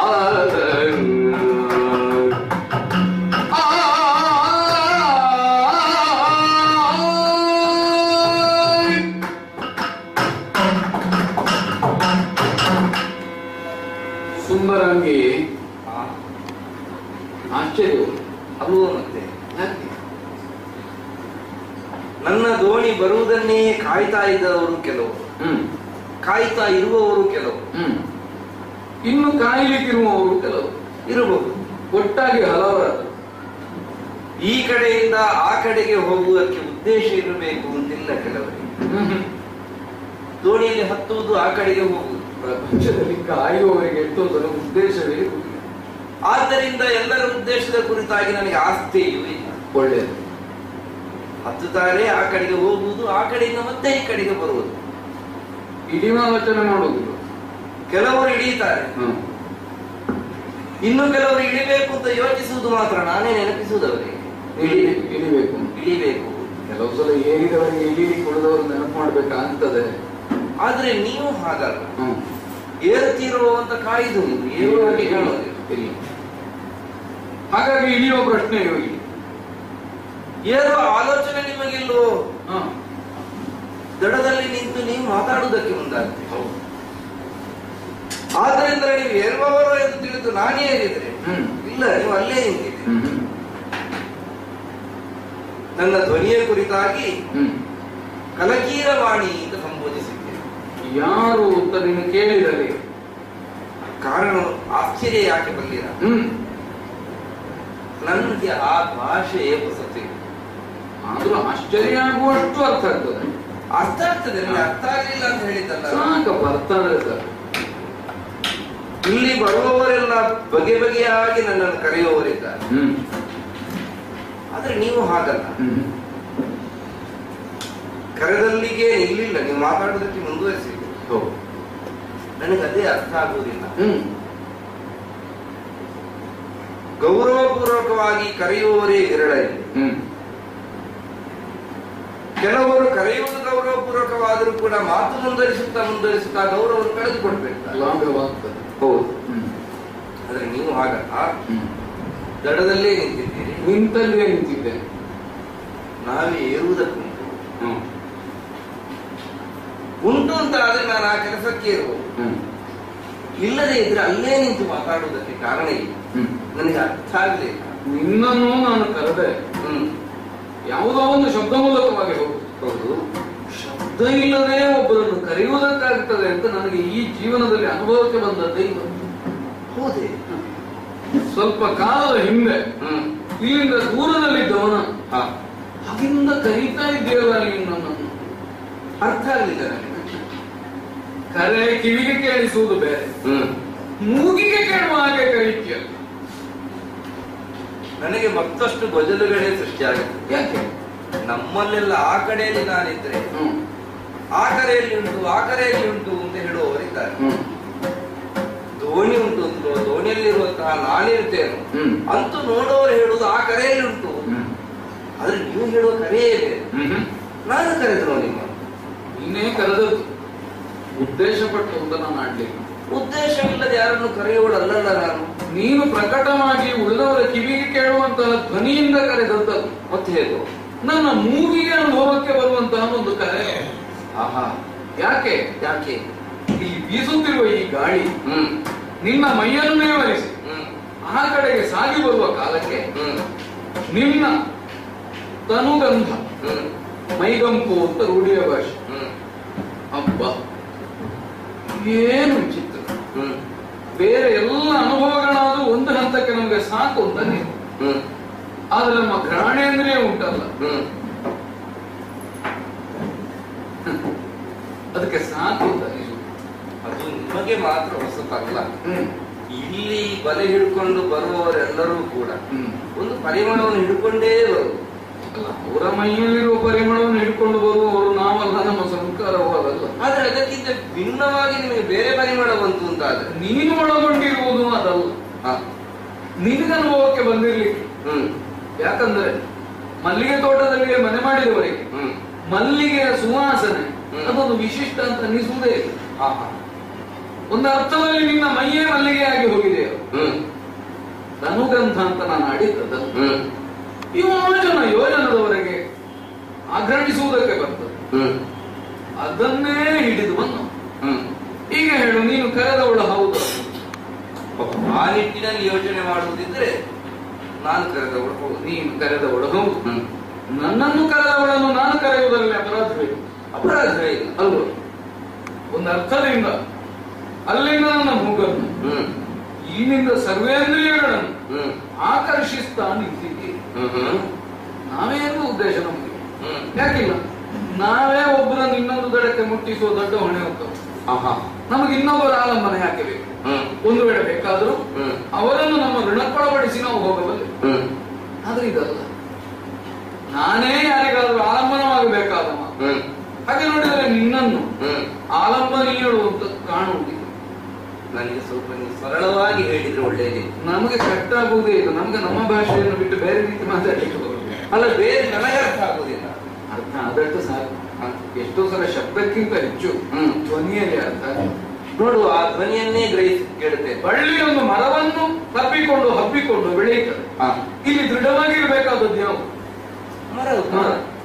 ಬಳ್ಳಿಗೆ ಹೊಣೆ ಅದನ್ನು ಆವರಿಸಿಕೊಂಡಿರುವುದು ಮಾತ್ರ. ಹೌದು, ನೀನು ಬಳ್ಳಿಯಾಗಿದ್ದಿ ಅಂತ ಹೇಳಿದೆ ಸರಿ, ನಾನು ಮರದ ಆಗಿರುವ. ಅಂದ್ರೆ ಅರ್ಥ ಏನು? ಯಾರು ಯಾರನ್ನಾದ್ರೂ ಆಧರಿಸಬೇಕಾದ್ರೆ ಆಧರಿಸುವುದಕ್ಕೆ ಆಧಾರವಾಗುವ ಯೋಗ್ಯತೆ ಇಲ್ಲಿ ಉಂಟು. ಆಧರಿಸುವುದಕ್ಕೆ ನೀನು ನಿನಗೆ ಎಷ್ಟು ಅರ್ಥ ಆಗ್ತದೆ ಎನ್ನುವುದೇ ಸಮಸ್ಯೆ. ಕೆಲವು ಸಲ ಏನು ಗೊತ್ತಾಗದ ಹಾಗೆ ಮಾಡ್ತೀನಿ, ಕೆಲವು ಸಲ ನಾನು ಹೇಳಿದ್ದಕ್ಕಿಂತ ಹೆಚ್ಚು ಅರ್ಥ ಆದ ಹಾಗೆ ಮಾಡ್ತೀನಿ. ಎಣ್ಣೆ ಕಲಕೀರವಾಣಿ ಅಂತ ಆಡುವಲ್ಲಿ ಮೂಗಿನಿಂದ ಕಿವಿಗೆ ಪ್ರಿಯವಾಗಬಹುದಾದ ಒಂದು ಧ್ವನಿ ನಿನ್ನ ಕಂಠವೆಂಬ ವೀಣೆಯಿಂದ ಹೊಮ್ಮಿದ್ದನ್ನು ನಾನು ಗ್ರಹಿಸಿ. ಜೀವನದಲ್ಲಿ ಕೆಲವನ್ನೆಲ್ಲ ಹೇಳ್ತಾ ಇರೋಣ ಅಂತ ಕಾಡಿನಲ್ಲಿ ಓಡುತ್ತಾನೆ. ಕಾಡಿನ ಹೂಗಳ ಪರಿಮಳವನ್ನು ಆಘ್ರಾಣಿಸಿ ಸಾಕು ಅಂತ ಅನ್ನಿಸಲಿಕ್ಕಿಲ್ಲ. ಕಾಡಿನಲ್ಲಿರುವ ಹಕ್ಕಿಗಳ ವಿವಿಧ ರವಗಳನ್ನು ಕೇಳಿ ಸಾಕಪ್ಪ ಇದು ಅಂತ ಅನ್ನಿಸಲಿಕ್ಕೂ. ಹಾಗೆ ನಾಗರಿಕರಾದಂತಹ ನಿಮಗೆ ಕಾಡಿನಲ್ಲಿ ಕೆಲವನ್ನೆಲ್ಲ ನೋಡಿ ಸಾಕು ಅಂತ ಅನ್ನಿಸುವುದಿಲ್ಲ, ಅನ್ನಿಸಲಿಕ್ಕಿಲ್ಲ, ಅನ್ನಿಸಬಾರದು. ನಗರದಲ್ಲಾದ್ರೆ ನಮಗೆ ಕೆಲವೆಲ್ಲ ಸಾಕು ಅಂತ ಅನ್ನಿಸ್ತದೆ, ಅದು ಸಹಜವಲ್ಲ ಅನ್ನುವ ಕಾರಣಕ್ಕೆ ಅನಿವಾರ್ಯ ಬದ್ಧತೆ ನಾವು ಅಲ್ಲಿದ್ದೇವೆ. ಅಂದ್ರೆ ನೀವು ಬಂದವರು ಸಾಕು ಅಂತ ಹೇಳೋ ಊರಿನಿಂದಲೇ ನನ್ನನ್ನು ಸಾಕು ಅಂತ ಊರೇ ಹೇಳಿದ್ರು, ನನಗೆ ಸಾಕು ಅಂತ ಆದ್ರೆ ಈಗ ಇಲ್ಲಿಗೆ ಬಂದ ಮೇಲೆ ಬೇಕು ಅಂತ ಅನ್ನಿಸುವುದಕ್ಕೆ ತೊಡಗಿ. ಏನೇ ಇಂತಹ ಸುಂದರವಾದಂತಹ ದೇಹಯಷ್ಟಿಯ ಬಹು ಮಾಧುರ್ಯಯುಕ್ತವಾದಂತಹ ಪರಿಮಳವನ್ನು ಇಂಪಾದ ಕಂಠವನ್ನೂ ಹೊಂದಿದ ನಿನಗೆ ಅಷ್ಟೇ ಸುಂದರವಾದ ಒಂದು ಹೆಸರು ಇರಬೇಕಲ್ಲ. ಹೆಸರು ಸುಂದರವಾಗುವ ಪ್ರಶ್ನೆ ಅಲ್ಲ, ಯಾರದು ಅನ್ನುವುದರ ಮೇಲೆ ಕೆಲವರ ಹೆಸರು ಹೀಗೆ ಕೇಳಿದ್ರೆ ನಮಗೆ ಚಂದ ಕೇಳುದು, ಆದ್ರೆ ಇಂಥವರದ್ದು ಅಂತ ಗೊತ್ತಾದ ಮೇಲೆ ಅದು ಬಹಳ ಪ್ರಿಯವಾದ. ಹಾಗೆ ನಿನಗೊಂದು ಹೆಸರು ಇರಬೇಕು, ಅದನ್ನು ಕೇಳಬೇಕು ಅಂತ ಅನ್ನಿಸ್ತದೆ. ಕೇಳಬೇಕು ಅಂದ್ರೆ ನಾನು ನಿನ್ನಲ್ಲಿ ಕೇಳಬೇಕು ಅಂತಲ್ಲ, ನಿನ್ನ ಬಾಯಿಂದ ಅದನ್ನು ಕೇಳಬೇಕು ಅಂತ ಅನ್ನಿಸ್ತದೆ. ನಿನ್ನ ಪ್ರಾಯದ ಕನ್ಯೆಯರಲ್ಲಿ ಹೆಸರನ್ನು ಕೇಳಿದ್ರೆ ಯಥಾರ್ಥವನ್ನು ಹೇಳುವುದಕ್ಕೆ ಕೆಲವು ಸಲ ಯೋಚಿಸಬೇಕಾಗ್ತದೆ. ಸತ್ಯ ಹೇಳಿದ್ರೆ ನಾಳೆ ಮನೆ ಬಾಗಿಲಿಗೆ ಬಂದರೆ ಅಲ್ವ? ಅಲ್ಲ, ಕೆಲವು ಜನ ಇರ್ತಾರೆ ಹೆಣ್ಣಿರುವ ಮನೆಗೆ ಕಲ್ಲಾಕುವ ಜಾತಿಯವರು. ಆದ್ರೆ ನನ್ನ ಕುರಿತಾಗಂತಹ ಯಾವ ಶಂಕೆಯೂ ಬೇಡ.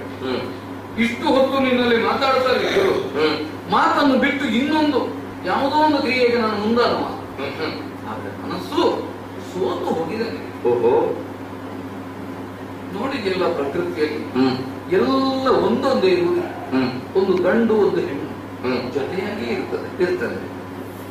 ನಾನು ಗಂಡು ಒಬ್ಬನೇ ಇದ್ದೇನೆ, ನೀನು ಹೆಣ್ಣು ಒಬ್ಬಳೇ. ಈಗ ನಾವಿತ್ತು ಒಬ್ಬೊಬ್ಬರೇ ಇದ್ದೇವೆ.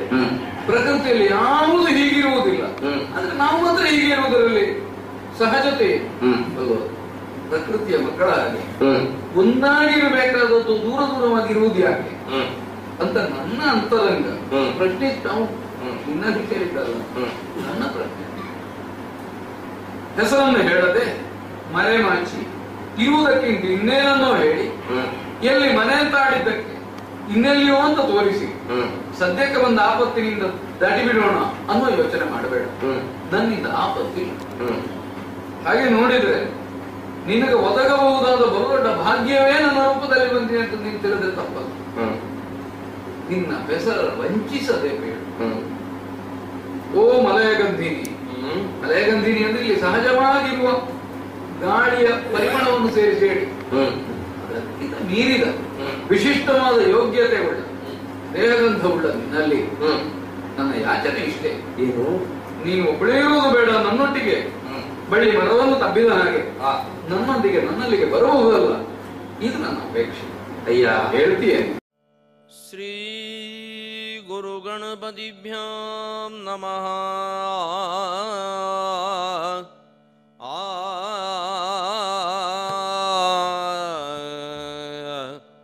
ವಿಘ್ನೇಶಾಯ ಸರಸ್ವತ್ಯೈ ಪಾರ್ವತ್ಯೈ ಗುರವೇ ನಮಃ.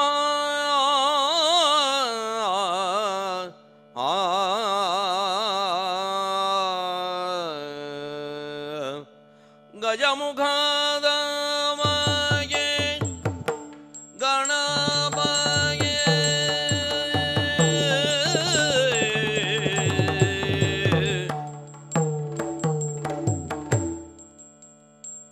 ಗಜಮುಖದ ಮಗೆ ಗಣ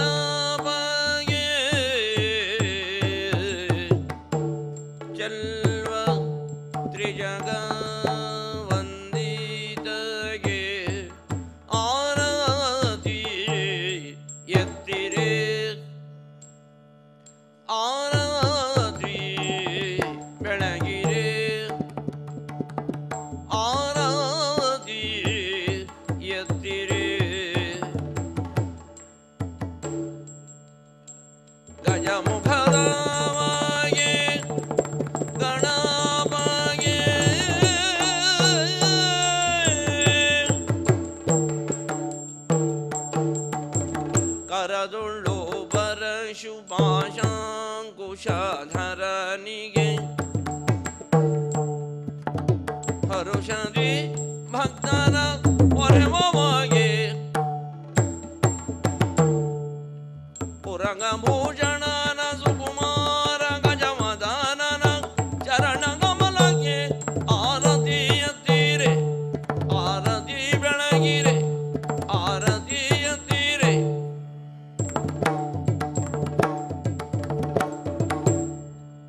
ಗಜಮುಖದ ಮಗೆ ಗಣಪಗೆ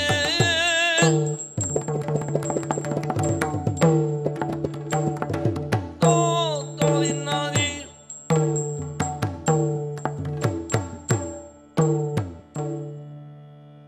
ನೀನಾಸಮಿತ್ರರೇ,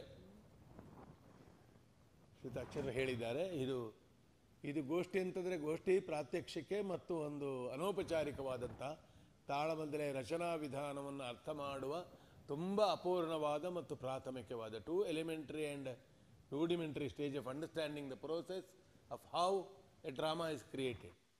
ಬೈಲಿಂಗ್ಯುಲ್ ಆಗಿ ಮಾತಾಡೋದು ಬರುಚೇಜ್ ಮತ್ತು ಪಾಲರಿಚ್ಮೆಂಟ್ for their benefit also. Talamaddale ಏನು ಅಂತ 1 ನಿಮಿಷದಲ್ಲಿ ಹೇಳಿಬಿಡ್ತೇನೆ. 15ನೇ ಶತಮಾನದಿಂದ ಇವತ್ತಿನವರೆಗೂ ಅನೇಕರು ಪುರಾಣಗಳನ್ನು ಕಥೆಗಳನ್ನು ಆಧರಿಸಿ ಪದ್ಯ ರೂಪದಲ್ಲಿ ಲಿರಿಕಲ್ ಆಗಿ ಕಥೆಯನ್ನು ಹೇಳಿದ್ದಾರೆ, which is suitable for a dialogue, for dance, ಬಯಲಾಟದ ರೂಪದಲ್ಲಿ with costume, without costume Talamaddale ರೂಪದಲ್ಲಿ ಅದನ್ನು ಕೊಡುವುದಕ್ಕೆ ಸ್ಥೂಲವಾದ ಸ್ಕೆಲೆಟನನ್ನು ಪದ್ಯಗಳು ಕೊಡ್ತವೆ. ಆ ಪದ್ಯಗಳನ್ನು ಇಟ್ಟುಕೊಂಡು ಅವರವರಿಗೆ ಆಯಾ ದಿವಸ ಹೊಳೆದ ಹಾಗೆ ಅರ್ಥ ಹೇಳುವುದು. ಅಂದರೆ ತುಂಬ ಶಾರ್ಟಾಗಿ ನಮ್ಮ ಇಲ್ಲಿಯ ಸ್ಥಳೀಯವಾದ ಒಂದು ಕನ್ನಡದ ನುಡಿಗಟ್ಟಿನಲ್ಲಿ ಹೇಳುವುದಾದರೆ ಪದ್ಯ ನಿತ್ತ ಮೇಲೆ ಬಾಯಿಗೆ ಬಂದಾಗ ಮಾತಾಡೋದು. ಆದರೆ ಪದ್ಯಕ್ಕೆ ಸಂಬಂಧಿಸಿ ಎಕ್ಸ್ಟೆಂಪೋರ್ ಕುಶಿವಾಶಿ ಅಲ್ಲ, ಜೋಚಾಯವನೀಯ, ಅದರಲ್ಲಿ ಏನುಂಟೋ ಅದನ್ನು ಇಟ್ಕೊಂಡು ನಮಗೆ ಅದು ಹೇಗೆ ಇಂಪ್ರೂವೈಸ್ ಮಾಡಬೇಕಂತ ಕಾಣ್ತದೋ ಅದರ ಮೇಲೆ ಸ್ವಗತ, ಪೀಠಿಕೆ, ಸಂವಾದ, ವಾದ, ವಾಗ್ವಾದ ಮತ್ತು ಮುಕ್ತಾಯದ ರೀತಿಯಲ್ಲಿ ಇದು ಹೋಗ್ತದೆ. ಅದಕ್ಕೆ ಬೇರೆ ಬೇರೆ ಕಂಪೋನೆಂಟ್ಸ್ ಎಲ್ಲ ಇದೆ. ಅಂದರೆ ಒಂದು ಪದ್ಯದ ಪಠ್ಯ ತಾಳಮದ್ದಲೆ ಪಠ್ಯವಾಗಿ, ಅರ್ಥವಾಗಿ, ನೃತ್ಯವಾಗಿ ಬೇರೆ ಬೇರೆ ರೂಪದಲ್ಲಿ ವಿಕಾಸಗೊಂಡು ರೂಪಾಂತರಗೊಳ್ಳುವಾಗ ಅದು ಯಾವ ಎಲ್ಲ ಪ್ರಕ್ರಿಯೆಗಳನ್ನು ಒಳಗೊಂಡು ಹೋಗ್ತದೆ ಅಂತ ತೋರಿಸುವ ಪ್ರಯತ್ನ ಹಾಗಾಗ್ತದೋ ಇಲ್ಲೋ ಗೊತ್ತಿಲ್ಲ.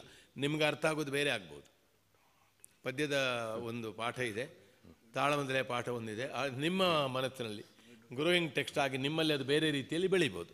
This is the essence of what we are going to do today. ಇದರಲ್ಲಿ ನಾವು 3-4 ಕಥಾ ಭಾಗಗಳನ್ನು ರಾಮಾಯಣ ಭಾರತಗಳಿಂದ ಆರಿಸಿಕೊಂಡಿದ್ದೇವೆ. ಮೊದಲನೇ ಭಾಗ ರಾವಣ ಅತಿಕಾಯ ಸಂವಾದ, ರಾವಣ ಅತಿಕಾಯ ಡಯಲಾಗ್. ಸೀತಾಪಹಾರದ ಕಾರಣದಿಂದ ಯುದ್ಧ ಆರಂಭ ಆಗಿದೆ. ಸ್ವಲ್ಪ ದಿವಸಗಳ ಯುದ್ಧ ನಡೆದಿದೆ. ಕೆಲವು ರಾಕ್ಷಸ ವೀರರು, ಕುಂಭಕರ್ಣ ಎಲ್ಲ ತೀರ್ಕೊಂಡಿದ್ದಾರೆ. ಈ ಮಧ್ಯದಲ್ಲಿ ರಾಮಾಯಣದ ಉದ್ದಕ್ಕೂ ಯುದ್ಧಕಾಂಡಕ್ಕೂ ಮೊದಲು ಕಾಣುವ ಹಾಗೆ ರಾವಣನಿಗೆ ಅನೇಕರು ಬುದ್ಧಿವಾದ ಹೇಳ್ತಾರೆ. 2 ಲೆವೆಲ್ನಲ್ಲಿ ಹೇಳ್ತಾರೆ. ಒಂದು ಪರಸ್ತ್ರೀ ಅಪಹಾರ ತಪ್ಪು, ಸೀತೆಯನ್ನು ತಂದ ತಪ್ಪು, ಹೇಗೂ ತಪ್ಪು, ರಾಮನ ಹೆಂಡತಿ ಅಂತಂದದ್ದು ದೊಡ್ಡ ತಪ್ಪು. ಯಾಕೆಂದರೆ ರಾಮ ದೇವರು, ಅವನು ಯಾಕೆ ದೇವರು, ಅವನೇನು ಮಾಡಿ ತೋರಿಸಿದ್ದಾನೆ, ಇದು ಒಂದು ಅಂದರೆ ಲೌಕಿಕ ಮತ್ತು ಆಧ್ಯಾತ್ಮಿಕವಾದ ನೆಲೆಯಲ್ಲಿ ಹೇಳ್ತಾರೆ. ಅತಿಕಾಯ ಸನ್ of Ravana,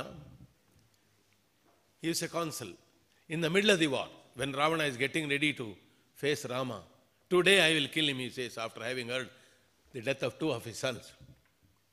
Then Atikaya, one of the sober characters among the Rakshasas, comes and tells him, you don't have to go to war. I will also not go, because my attempt is to stop the war, because Rama is great, because abduction of Sita is wrong, and Rama is great as a man and as God. Why? He explains. This is a short piece we are going to show you now. Later we will explain one by one. ಒಂದು 2 ಮಹಾಭಾರತದಿಂದ, 1-2 ರಾಮಾಯಣದಿಂದ ನಾವು ತೆಕ್ಕೊಳ್ತೇವೆ. So we begin this demonstration with Atikaya Ravana, maybe for about 20 minutes. Actually, that samvada itself in a full night show takes 2 to 2.5 hours, maybe 3 hours sometimes. It's a long process, a cutting short. This is all compromise, laboratory situation. Theatre is compromise and life is also compromise. Ramayana is also compromise. So no problem. We are going to do that as you like it or as you understand it. We are going to show Ravana and Atikaya, myself as Atikaya, and Radha Krishna Kalchar as Ravana. We begin. Bhagavat Subramanya Dhareshwar, one of the famous and foremost Bhagavat, disciple of Narana Pupur, will all guide us and direct us. Nagabhushan and Bhargava, part of the Ninasam family, part of Yakshagana family, and part of local everything. They will beat the Bhagavata.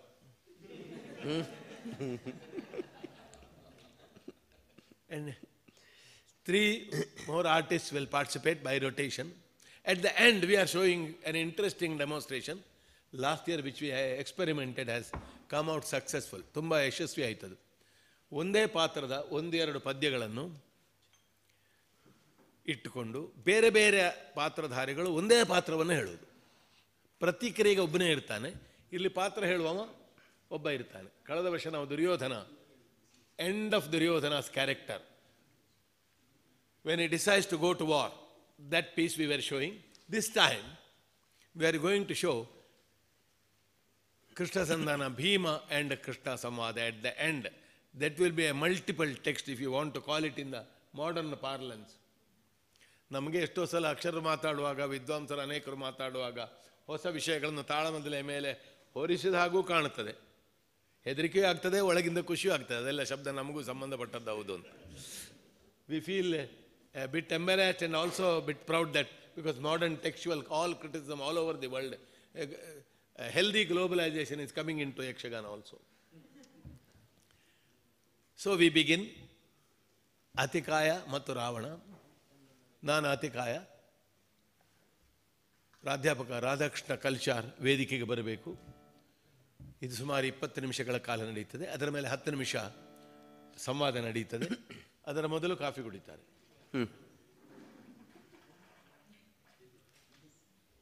Radha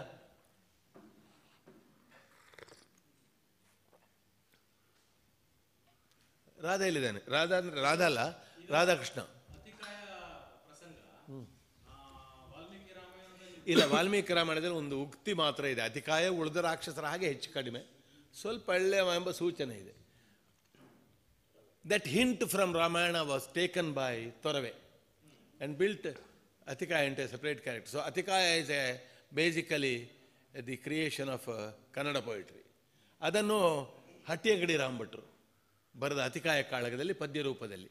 Most of the Yakshagana prasangas are based on medieval poetry, Kannada poetry. Of course, recently thousands of texts have come from different sources, from films, from fiction, from imagination, mixture of so many things. In Mangalore we joke, if you see a Malayalam film and Kannada film today and tomorrow, third day Yakshagana prasanga is ready. ಅದಕ್ಕೆಲ್ಲ ಪೌರಾಣಿಕ ರೂಪ ಕೊಟ್ಟು character ಎಲ್ಲ ಬದಲಾವಣೆ ಮಾಡಿ ಎಂಥದ್ದು ಮಾಡ್ತಾರೆ. Of course that is one process, good or bad ಅದನ್ನು ನಾವು ಹೇಳೋದಲ್ಲ. It's a history of theatre that is going on. ಇದು ಹಟ್ಟಿಯಂಗಡಿ ರಾಮಭಟ್ರ ಪ್ರಸಂಗ, ಅತಿಕಾಯ ಕಾಳಗ. ಇದಕ್ಕೆ ಅತಿಕಾಯ ನೀತಿ. ಅತಿಕಾಯ ರಾವಣನ ಮಗ, son of Ravana. Like Indrajit, Atikaya also. Atikaya is the son of Dhanyamalini. ತಾಯಿ ಬೇರೆ ಬೇರೆ. ಗಂಧರ್ವ ಕನ್ಯೆ. She is a celestial woman who has been brought by Ravana, her son. ಅದು ಒಂದು ಸಂಗ್ರಹಗಳಲ್ಲಿ ಒಂದು. ಪಾಪ ಸಂಗ್ರಹ, ಪುಣ್ಯ ಸಂಗ್ರಹ ಎರಡೂ ಉಂಟು ಅವನಲ್ಲಿ. ಅದರಲ್ಲಿ ಇದು ಒಂದು. ಇದು ಹೌದು, ಪಾಪ. So shall we begin?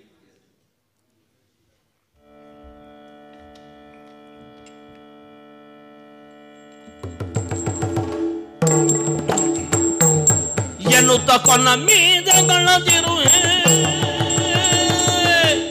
ಎನ್ನುತ್ತ ಕೊನ್ನ ಮೀದಗಳದಿರುವುದನ್ನು ಮದಿನಿಂದಿರಲು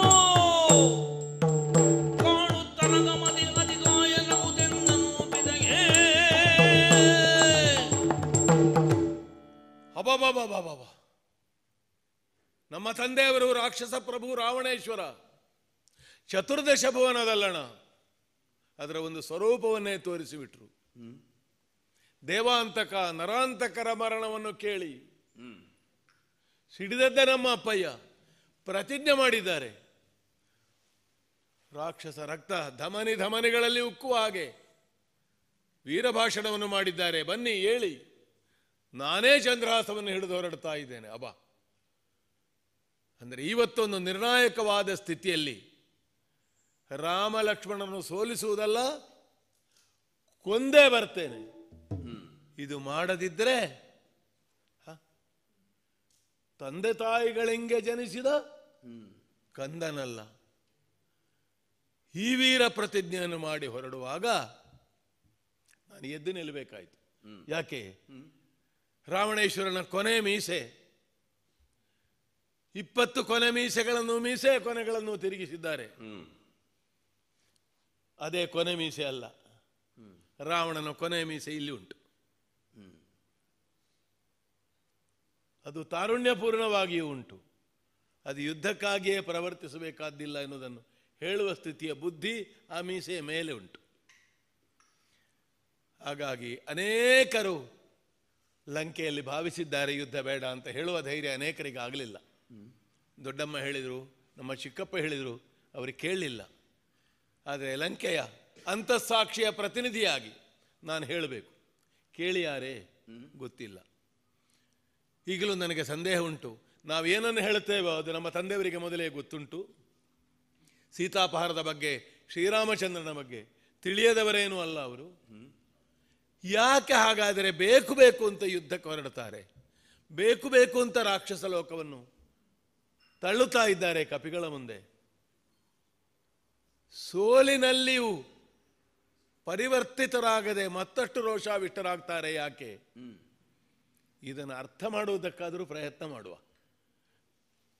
ಹಿಂದವರಿಂದ ಆಗದಿದ್ದದ್ದು ನನ್ನಿಂದ ಆಗ್ತದೆ ಅಂತಲ್ಲ, ಆದರೆ ಪಕ್ವತೆಯ ಕಡೆಗೆ, ಅದನ್ನು ಅರಿಯುವ ಕಡೆಗೆ ನನ್ನದು ಒಂದು ಹೆಜ್ಜೆ ಆಗಲಿ ಎಂಬ ಭಾವನೆಯಿಂದ ಸಭೆಯಿಂದ ಎದ್ದು ಬಂದಿದ್ದೇನೆ. ಜನಕ ತನುಜಾತನಾದಂತಹ ಅತಿಕಾಯ ವಂದಿಸ್ತಾ ಇದ್ದೇನೆ. ಅತಿಕಾಯ, ಹೇಳು, ಹೊರಟ ಉದ್ದೇಶವೇನು? ಮಾಡಬೇಕಾದ ಕಾರ್ಯದ ಘನತೆ ಏನು? ಇದನ್ನರಿತು ಹೊರಟು ನಿಂತ ತಂದೆಯ ಪಥದಲ್ಲಿ ಅಡ್ಡವಿಸಿ ಏನೋ ಹೇಳುವುದಕ್ಕೆ ಉಪಕ್ರಮಿಸಿದ್ದೀಯಲ್ಲ. ಹೌದಪ್ಪ. ಸನ್ನಿವೇಶವನ್ನು ಅರಿಯದೇ ಇದ್ದವಲ್ಲ, ಏನು ಹೇಳಲಿಕ್ಕೆ ಹೊರಟಿದ್ದಿ? ಅದೇ ವಿಷಯದಲ್ಲಿ ನಾನು ಮಾತನಾಡುವುದಕ್ಕೆ ಬಂದವ. ಏನದು? ಹೇಳಿ ಎದ್ದೇಳಿ ಬನ್ನಿ ಅಂತ ಹೇಳಿದ್ರಲ್ಲ. ನಿಜ. ನಾನು ಬಂದದ್ದು ಆ ಯುದ್ಧದ ವಿಷಯ ಮಾತಾಡ್ಲಿಕ್ಕೆ, ಆದರೆ ಯುದ್ಧಕ್ಕೆ ಹೋಗ್ಲಿಕ್ಕಲ್ಲ. ಇದು ರಾಜನೀತಿ, ಇದು ಯುದ್ಧ. ಪ್ರತಿಭಟನೊಂದಿಗೆ ಕಾದುವುದಕ್ಕೆ ಸನ್ನಾಹವಾದಂತಹ ಮನೋಧರ್ಮ ನನ್ನದು. ಈಗ ಯುದ್ಧಕ್ಕೆ ನಾ ಸಿದ್ಧನಾಗಿ ಎದ್ದದ್ದಲ್ಲ. ಹಾಗಾದ್ರೆ ಯುದ್ಧವಲ್ಲದೆ ಬೇರೆ ಕ್ರಮಕ್ಕೆ ಏಳುವುದು ಉಂಟೆ ಲಂಕೆಯಲ್ಲಿ? ಯುದ್ಧವೇ ಹೌದು, ಬೇರೊಂದು ರೀತಿಯ ಯುದ್ಧ ನಮ್ಮೊಳಗಾಗಬೇಕಾದ್ದು. ಅದ್ಯಾವುದು ಅದು? ಜನಕ, ಹೀಗೂ ಉಂಟೆ. ಯಾದಗೆ ಮರುಳಾದೆ ತಾತ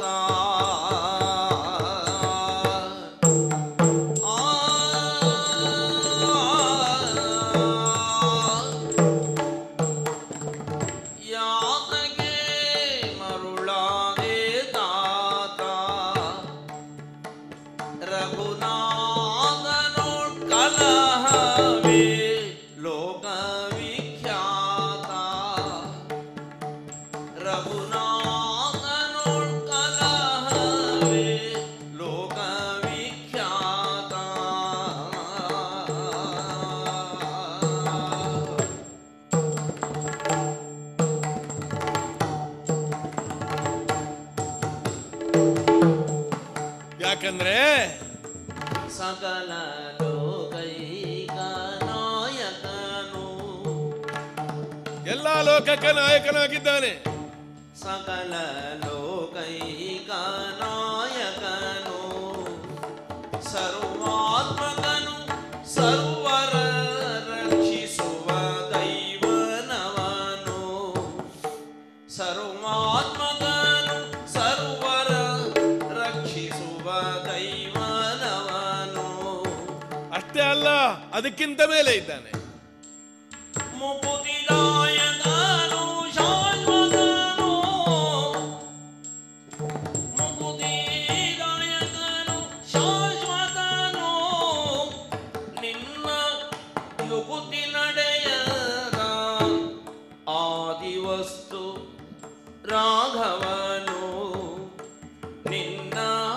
ಯುಗುತಿ ನಡೆಯದಾದಿ ವಸ್ತು ರಾಘವನು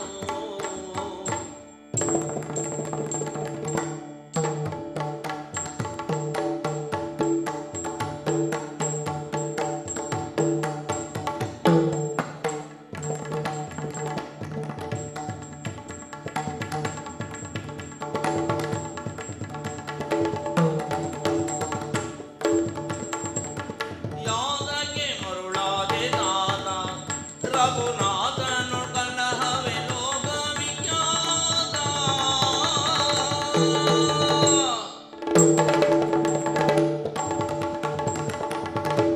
ಜನಕ, ಮಗು, ನಾ ಕೇಳಬಾರ್ದು ಸಣ್ಣ ಬಾಯಿಂದ ದೊಡ್ಡ ಮಾತು ಅಂತ ಆದೀತು.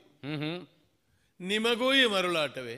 ಮರುಳೆ ಮಗನೆಂಬ ಸಲುಗೆಯಿಂದ ಏನಾಡಿದ್ರು ನಡೆದೀತು. ಈ ಧೋರಣೆ ಬೇಡ ಮಗು. ಹೇಳಿದನಲ್ಲ, ರಾಜನೀತಿಯ ಒಂದು ಭಾಗವಾದ ಯುದ್ಧಕ್ಕೆ ಹೊರಟಿದ್ದೇನೆ.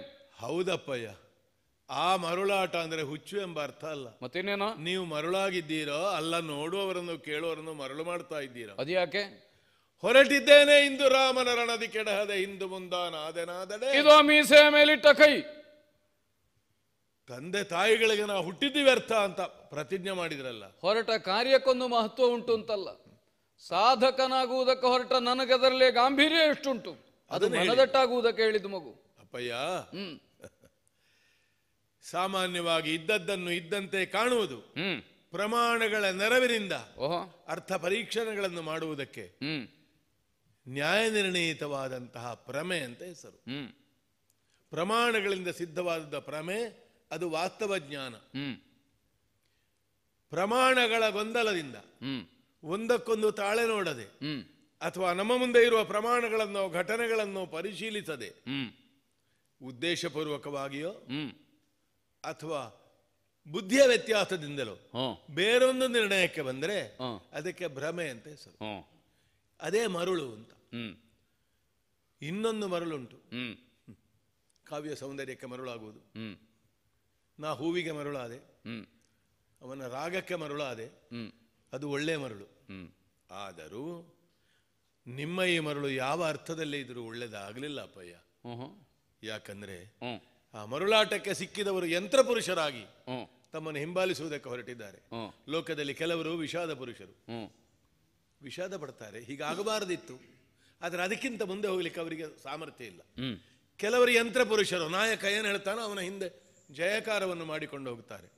ಕೆಲವರು ಸ್ವಾತ್ಮ ಪುರುಷರು, ಆ ಮಟ್ಟಿಗೆ ತಮ್ಮ ಹಾಗೆ ತಮ್ಮ ತಮ್ಮನಾದಂತಹ ವಿಭೀಷಣ ಚಿಕ್ಕಪ್ಪನ ಹಾಗೆ ನನ್ನೇ ಅದರ ಒಂದು ಅಂಶ ಇರುವುದರಿಂದ ಈ ಹಂತದಲ್ಲಿ ಎದ್ದು ನಿಂತು ಹೇಳದಿದ್ರೆ ಕೈಮೀರಿ ಹೋದೀತು ಅಂತ ಮುಂದೆ ಬಂದಿದ್ದೇನೆ. ಅಂದ್ರೆ ಕೇವಲ ತಂದೆ ಮಗನ ಸಂಬಂಧದ ಸಂದರ್ಭದಲ್ಲಿ ಅಲ್ಲ, ಪ್ರತ್ಯೇಕವಾದಂತಹ ನಿನ್ನದೇ ಆದ ಒಂದು ಹೊಸ ನೋಟವನ್ನಿಟ್ಟುಕೊಂಡು ನಾ ತೊಡಗಿದ ಕಾರ್ಯದ ಮೇಲೆ ನಿನ್ನ ಅಭಿಪ್ರಾಯ. ಹೌದಪ್ಪಯ್ಯ, ಲಂಕೆಯ ಪ್ರಜೆಯಾಗಿ, ತಮ್ಮ ಪುತ್ರನಾಗಿಯೂ, ಲಂಕೆಯ ಒಬ್ಬ ಸೇನಾಧ್ಯಕ್ಷನಾಗಿಯೂ ಈ ಕಾಲದಲ್ಲಿ ಯಾವುದು ಕರ್ತವ್ಯ ಯಾವುದು ಅಕರ್ತವ್ಯ ಅಂತ ವಿಮರ್ಶಿಸಬೇಕು ತಾವು ಅಂತ ಬುದ್ಧಿ ಹೇಳುವುದಕ್ಕಲ್ಲ, ಭಿನ್ನಯಿಸುವುದಕ್ಕೆ. ನೀನು ವಿಮರ್ಶಿಸುವುದಲ್ಲ, ನಾನು ವಿಮರ್ಶಿಸುವುದಕ್ಕೆ ಉದ್ಯುಕ್ತನಾಗಬೇಕು ಅಂತ ಎಚ್ಚರಿಸ್ತಾ ಇದ್ದಿ. ಹೌದಪ್ಪಯ್ಯ, ಭ್ರಮೆ ಏನು ಪ್ರಮೆ ಏನು, ಯಾರಲ್ಲಿ ಯಾವುದುಂಟು ಅಂತ ತಿಳಿಯುವುದಕ್ಕೂ ಪೂರ್ಣ ಸಾಮರ್ಥ್ಯವುಳ್ಳವನೇ ಆಗಬೇಕು. ಹೌದಲ್ಲ? ದೃಷ್ಟಿ ನಿಚ್ಚಳವಾಗಿದ್ದೆ ಅಲ್ವಾ ರಾವಣನನ್ನು ಪರೀಕ್ಷಿಸಲಿಕ್ಕೆ ಹೊರಟಿದ್ದಿ? ರಘುನಾಥರಲ್ಲಿ ಕಲಹ ಅಂತ ತಾವು ಹೊರಟ ಹಾಗೆ ಕಾಣುತ್ತದೆ. ರಾಮ ಮನುಷ್ಯ ಇರ್ಲಿ, ರಘುಕುಲದಲ್ಲಿ ಜನಿಸಿದವ, ಇಂದು ರಾಮನ ರಣದಿ ಕೆಡಹದೆ, ಅಷ್ಟೇ ತಾವು ಹೇಳಿದ್ದು. ಹೌದು, ರಾಮನೆಂಬ ಒಬ್ಬ ಶತ್ರು, ಸೀತಾ ವ್ಯಾಜದಿಂದ ಬಂದಂತಹ ವೈರ, ನಮ್ಮ ಮನೆ ಬಾಗಿಲಿನವರೆಗೆ ಯುದ್ಧ ಬಂದಿದೆ. ವ್ಯಾಜ ಏನೇ ಇರಲಿ ರಾಮ ವಿರೋಧ, ರಾಮನ ಮೇಲೆ ವಿರೋಧ. ಹೌದು, ಅದಕ್ಕಾಗಿ ಕೊಂದು ಕಳೆಯುತ್ತೇನೆ. ರಘುನಾಥನಲ್ಲಿ ಕಲಹವಾದರೆ ನಾವದನ್ನು ರಾಜಕೀಯ ವಿರೋಧ ಅಂತ ಹೇಳ್ಬೋದು, ಇಬ್ಬರು ರಾಜರೊಳಗಿನ ವಿರೋಧ ಅಂತ ಹೇಳ್ಬೋದು. ಇಲ್ಲಿ ಅದಕ್ಕೆ ಅಷ್ಟೇ ಮುಖಗಳಿರುವುದಲ್ಲ ಅಪ್ಪಯ್ಯ. ಒಂದು ಮುಖದಿಂದ ನೋಡಿದರೆ ನ್ಯಾಯ ಅನ್ಯಾಯದ ಪ್ರಶ್ನೆ ಉಂಟು. ಲಂಕೆಯ ಮಾನ, ಲಂಕೆಯ ಪ್ರಾಣ, ಲಂಕೆಯ ಪ್ರತಿಷ್ಠೆ ಎಲ್ಲ ನಿಜ, ಆದರೆ ನಾವು ಮಾಡ್ತಾ ಇರೋದು ನ್ಯಾಯವೋ? ಇದು ಒಂದು ಮುಖ. ಇನ್ನೊಂದು ಮುಖದಿಂದ ರಾಮ ಯಾರು, ರಾಮ ಏನು ತಿಳಿಯದವರಲ್ಲ. ನಮ್ಮ ದೊಡ್ಡಮ್ಮ ಹೇಳಿದ್ರು, ನಮ್ಮ ಅಜ್ಜ ಹೇಳಿದ್ರು, ನಮ್ಮ ಅಜ್ಜಿ ಹೇಳಿದ್ರು, ಅವರಷ್ಟು ಪರಿಣಾಮಕಾರಿ ಅಲ್ಲದಿದ್ರು ಮಗನೆಂಬ ಮಮತೆಯಿಂದ ನನ್ನ ಮಾತನ್ನು ತಾವು ಕೇಳಬೇಕು. ತಾವು ಸಕಲ ಲೋಕೈಕ ನಾಯಕ, ಶ್ರೀರಾಮಚಂದ್ರನು ಸಕಲ ಲೋಕೈಕ ನಾಯಕನೇ. ವ್ಯತ್ಯಾಸ ಇಷ್ಟೇ, ಒಂದು ಆಕಾಶದಲ್ಲಿ ಎರಡೆರಡು ಸೂರ್ಯರ ಇಲ್ಲ, ಮತ್ತೆ ಆಕಾಶಗಳೇ ಬೇರೆ ಬೇರೆ ಆಗಿದೆ. ಹೌದೇ? ಅವನು ದಯೆಯಿಂದ, ಕೃಪೆಯಿಂದ, ಕರುಣೆಯಿಂದ ಲೋಕಕಾರಣಕ್ಕಾಗಿ ಇಳಿದು ಬಂದಿದ್ದಾನೆ. ತಮಗೆ ಗೊತ್ತಿರುವ ಹಾಗೆ ಬ್ರಹ್ಮನೆಂದೋ ವಿಷ್ಣುವೆಂದೋ ಶಿವನೆಂದೋ ಗುರುತಿಸಲ್ಪಟ್ಟಂತಹ ಆ ಮಹಾಚೈತನ್ಯ ಪ್ರಾಣಿಯಾಗಿ, ಪಕ್ಷಿಯಾಗಿ, ಚೈತನ್ಯವಾಗಿ, ಋಷಿಯಾಗಿ, ಗ್ರಂಥವಾಗಿ, ವೃಕ್ಷವಾಗಿ, ತೀರ್ಥವಾಗಿ ಲೋಕದಲ್ಲಿ ಮಾರ್ಗದರ್ಶನಕ್ಕಾಗಿ ಬರ್ತದೆ ಬಹು ವಿಧವಾದ ರೂಪಗಳಿಂದ. ಅಂಥ ರೂಪವೇ ಇದು. ಆದ್ರಿಂದ ಮೂಲತಃ ರಾಮನನ್ನು ರಘುನಾಥ ಅಂತ ತಿಳಿದರೆ ಸಾಲದು. ತಾವು ಸಕಲ ಲೋಕೈಕ ನಾಯಕರೇ. ಅವನು ದಯೆಯಿಂದ, ತಾವು ಭಯದಿಂದ ಸಕಲ ಲೋಕೈಕನಾಗಿ. ಹೌದು, ಹೆದರಿಸಿ. ದಯೆ ಅವನಲ್ಲಿ, ಭಯ ಉಳಿದವರಲ್ಲಿ. ಸರ್ವಾತ್ಮಕನು. ಓಹೋ, ಎಲ್ಲರ ಆತ್ಮವು ತತ್ವತಃ ಅವನೇ ಆಗಿರುವ, ಒಂದೇ ಹಲವಾಗಿ ಹಲವು ಒಂದಾಗಿ ಇರುವ ಸರ್ವಾತ್ಮಕನು ಅವನಾದರೆ ಎಲ್ಲರ ಆತ್ಮದಲ್ಲಿಯೂ ರಾವಣನೊಬ್ಬ ಇದ್ದಾನೆ ಅಂತ ತಾವು ಸ್ಥಾಪಿಸಿದ್ದೀರಿ. ಆ ಮಟ್ಟಿಗೆ ನಾವು ಹೆಮ್ಮೆ ಪಡಬೇಕು. ಆದರೆ ಅದು ಈ ಮಿತಿಯನ್ನು ಮೀರಿ ಹೋಗಬಾರದು. ನಿಜವಾದ ಸರ್ವಾತ್ಮಕ ಬರುವಾಗ ನಾನಲ್ಲ ಅಂತ ಒಪ್ಪಿಕೊಳ್ಳುವ ವಿನಯ ನಮಗೆ ಬೇಕು. ಸರ್ವರ ರಕ್ಷಿಸುವ ದೈವ ಅವನು. ಸರ್ವರನ್ನು ಬೆದರಿಸಿ ಒಂದು ರೀತಿಯಲ್ಲಿ ಹಾಗೆ ಸ್ಥಾಪಿತರಾದ ನಾಯಕರು ತಾವು. ತಾವು ಯಾರನ್ನು ಬೆದರಿಸಿದ್ರೋ, ಯಾರ ಮೇಲೆ ಒತ್ತಡ ಹಾಕಿದ್ರೋ, ಯಾವ ಸಚ್ಚಕ್ತಿಗಳನ್ನು ಹೆದರಿಸಿ ಮೂಲೆ ಗುಂಪು ಮಾಡಿದರೋ ಅವರೆಲ್ಲರ ಸಂಕಲ್ಪದ ಪ್ರಾರ್ಥನೆಯ ಫಲವಾಗಿ ಶ್ರೀರಾಮಚಂದ್ರ ಜನಿಸಿ ಬಂದ. ದಶರಥ ಕೌಸಲ್ಯರ ಮಗನಾಗಿ ಎನ್ನುವುದು ವ್ಯಾವಹಾರಿಕ ಸತ್ಯ. ದೇವನಿರ್ಮಿತವಾದ ಪಾಯಸದ ಮೂಲಕವಾಗಿ ದೇವತೆಗಳಿಟ್ಟಂತಹ ಚೈತನ್ಯ ಕೌಸಲ್ಯ ಗರ್ಭಾಮುದಿಯನ್ನು ಪ್ರವೇಶಿಸಿದಂತೆ ಮಾಡಿ ಲೀಲಾ ಸ್ವರೂಪವಾಗಿ ರಾಮರೂಪದಲ್ಲಿ ಕಾಣಿಸಿಕೊಂಡಿತು ಅಂತ ಹೇಳಿದ್ರೆ ಸ್ವಲ್ಪ ಮಟ್ಟಿಗೆ 100ನೇ ಒಂದು ಸತ್ಯ ಅಷ್ಟೇ. ಅದು ಸುತ್ರಾಮ ಮುಖ್ಯರ ದೂರಿನಲ್ಲಿ ಹಾಗೆ ಬಂದದವ. ಹಾಗೆ ಬಂದವನು ಸರ್ವರನ್ನು ರಕ್ಷಿಸ್ತಾನೆ, ಎಲ್ಲರ ಪರವಾಗಿದ್ದಾನೆಂಬುದಕ್ಕೆ ಅನೇಕ ದೃಷ್ಟಾಂತಗಳುಂಟು. ಸಂಕ್ಷೇಪವಾಗಿ ಹೇಳ್ತೇನೆ. ದೇವತೆಗಳ ಪಾಯಸ, ಅಗ್ನಿಮುಖದಿಂದ ಬಂದ, ಭೂಜಾತೆಯಾದ ಸೀತೆಯನ್ನು ವಿವಾಹವಾದ, ಅಗ್ನಿ ಮತ್ತು ಪೃಥ್ವಿ ತತ್ವಗಳವನಿಗೆ ಸ್ವಾಧೀನವಾಯಿತು. ಶಿವಧನಸ್ಸನ್ನು ಹೆದೇರಿಸಿದವರಿಗೆ ಸೀತೆಯನ್ನು ಕೊಡುವುದು ಅಂತ ಜನಕ ಮಹಾರಾಜ ಪಣವನ್ನಿಟ್ಟಿದ್ರು. ಕೈಯಲ್ಲಿ ಹಿಡಿಯುವಾಗಲೇ ಶಿವಧನಸ್ಸು ಭಂಗವಾಯಿತು. ಅಂದರೆ ಶಿವಧನಸ್ಸನ್ನು ಮೀರಿ ನಿಂತದ್ದು, ಶಿವಶಕ್ತಿಯನ್ನು ಮೀರಿ ನಿಂತ ಯೋಗ್ಯತೆ ಶ್ರೀರಾಮಚಂದ್ರನದ್ದು ಎಂಬುದು ಸ್ಪಷ್ಟ. ಹಾಗೆ ವಾಯುಪುತ್ರನಾದಂತಹ ಆಂಜನೇಯನನ್ನು ಸೇವಕರನ್ನಾಗಿಟ್ಟುಕೊಂಡಿದ್ದಾನೆ. ವರುಣನ ಅನುಗ್ರಹದಿಂದಲೂ ವರ್ಣನ ಮೇಲೆ ಅನುಗ್ರಹ ಮಾಡಿಯೂ ಜಲತತ್ವವನ್ನು ಮೀರಿದ್ದಾನೆ. ಸ್ವತಃ ಬಣ್ಣದಲ್ಲಿ ಆಕಾಶ ತತ್ವವೇ ಆಗಿದ್ದಾನೆ. ಹೀಗೆ ಪಂಚಭೂತಗಳನ್ನು ಪ್ರತಿನಿಧೀಕರಿಸ್ತಾನೆ. ವಸಿಷ್ಠ ವಿಶ್ವಾಮಿತ್ರರು ವಿರೋಧಿಗಳಾಗಿದ್ದರು, ಅವನಿಗೆ ಗುರುಸ್ಥಾನದಲ್ಲಿ ನಿಂತು ಸಮ್ಮತಿಯನ್ನು ಸೂಚಿಸಿದ್ದಾರೆ. ಅಗಸ್ತ್ಯ ಶರಭಂಗಾದಿಗಳು ಸಪ್ತರ್ಷಿಗಳು ಇನ್ನೂ ಹಲವರು ಅವನನ್ನು ಅನುಮೋದಿಸಿದ್ದಾರೆ. ಹೀಗೆ ಋಷಿಜನ ಸಮ್ಮತವಾದ ಪಂಚಭೂತಾತ್ಮಕವಾದ ರಹಸ್ಯ ತತ್ವ ರಾಮರೂಪದಲ್ಲಿ ಕಾಣಿಸಿಕೊಂಡಿದೆ ಎಂಬುದಕ್ಕೆ ಅವನ ಜನನ ಮತ್ತು ಅವನ ಇರುವಿಕೆ ಎಲ್ಲವೂ ಸಾಕ್ಷಿ ಆಗ್ತದೆ. ಅಪ್ಪಯ್ಯ ಮಾತ್ರ ಅಲ್ಲ, ಸಕಲ ಲೋಕೈಕ ನಾಯಕನಾಗಿ ಸರ್ವಾತ್ಮಕನಾಗಿ ಕಾಣಿಸಿಕೊಳ್ಳುವುದು ಶ್ರೀಮನ್ ನಾರಾಯಣನೇ ಆದರೂ ಬೇರೊಂದು ರೂಪದಲ್ಲಿ ಕಾಣಿಸಿಕೊಳ್ಳುವ ಅಗತ್ಯವನ್ನು ಮನಗಂಡೇ ಬಂದಿದ್ದಾನೆ. ಇಷ್ಟೇ ಅಲ್ಲ, ತಾವು ಅಪೇಕ್ಷಿಸಿದ್ದೀರಿ ಮಾನುಷಾದನ್ಯೈರ ಮಧ್ಯತ್ವಂ, ಮನುಷ್ಯರಲ್ಲದವರಿಂದ ಮರಣ ಇರಕೂಡದು. ಅಂದ್ರೆ ಮನುಷ್ಯರಿಂದ ಬರಲಿ ಅಂತ ಹೇಳಿದಾಗ, ಅಂದ್ರೆ ಅವರನ್ನು ಎಷ್ಟಾಗಿ ಏನಾಗಿ ಕಾಣ್ತೇನೆ. ಮನುಷ್ಯರು ಕೇವಲ ಕ್ಷುದ್ರ. ನೋಡಿ, ಕೆಲವು ಸಲ ನಿಮ್ಮಾಗಿದ್ದವರು ಹೊರಬೇಡಿದ್ದು ಒಂದು ಪ್ರಚೋದನೆ ಆಗ್ತದೆ. ಅಲ್ಲೇ ಒಂದು ಸೃಷ್ಟಿ ಆಯ್ತು ನೋಡಿ ಮನುಷ್ಯ ಲೋಕದಲ್ಲಿ.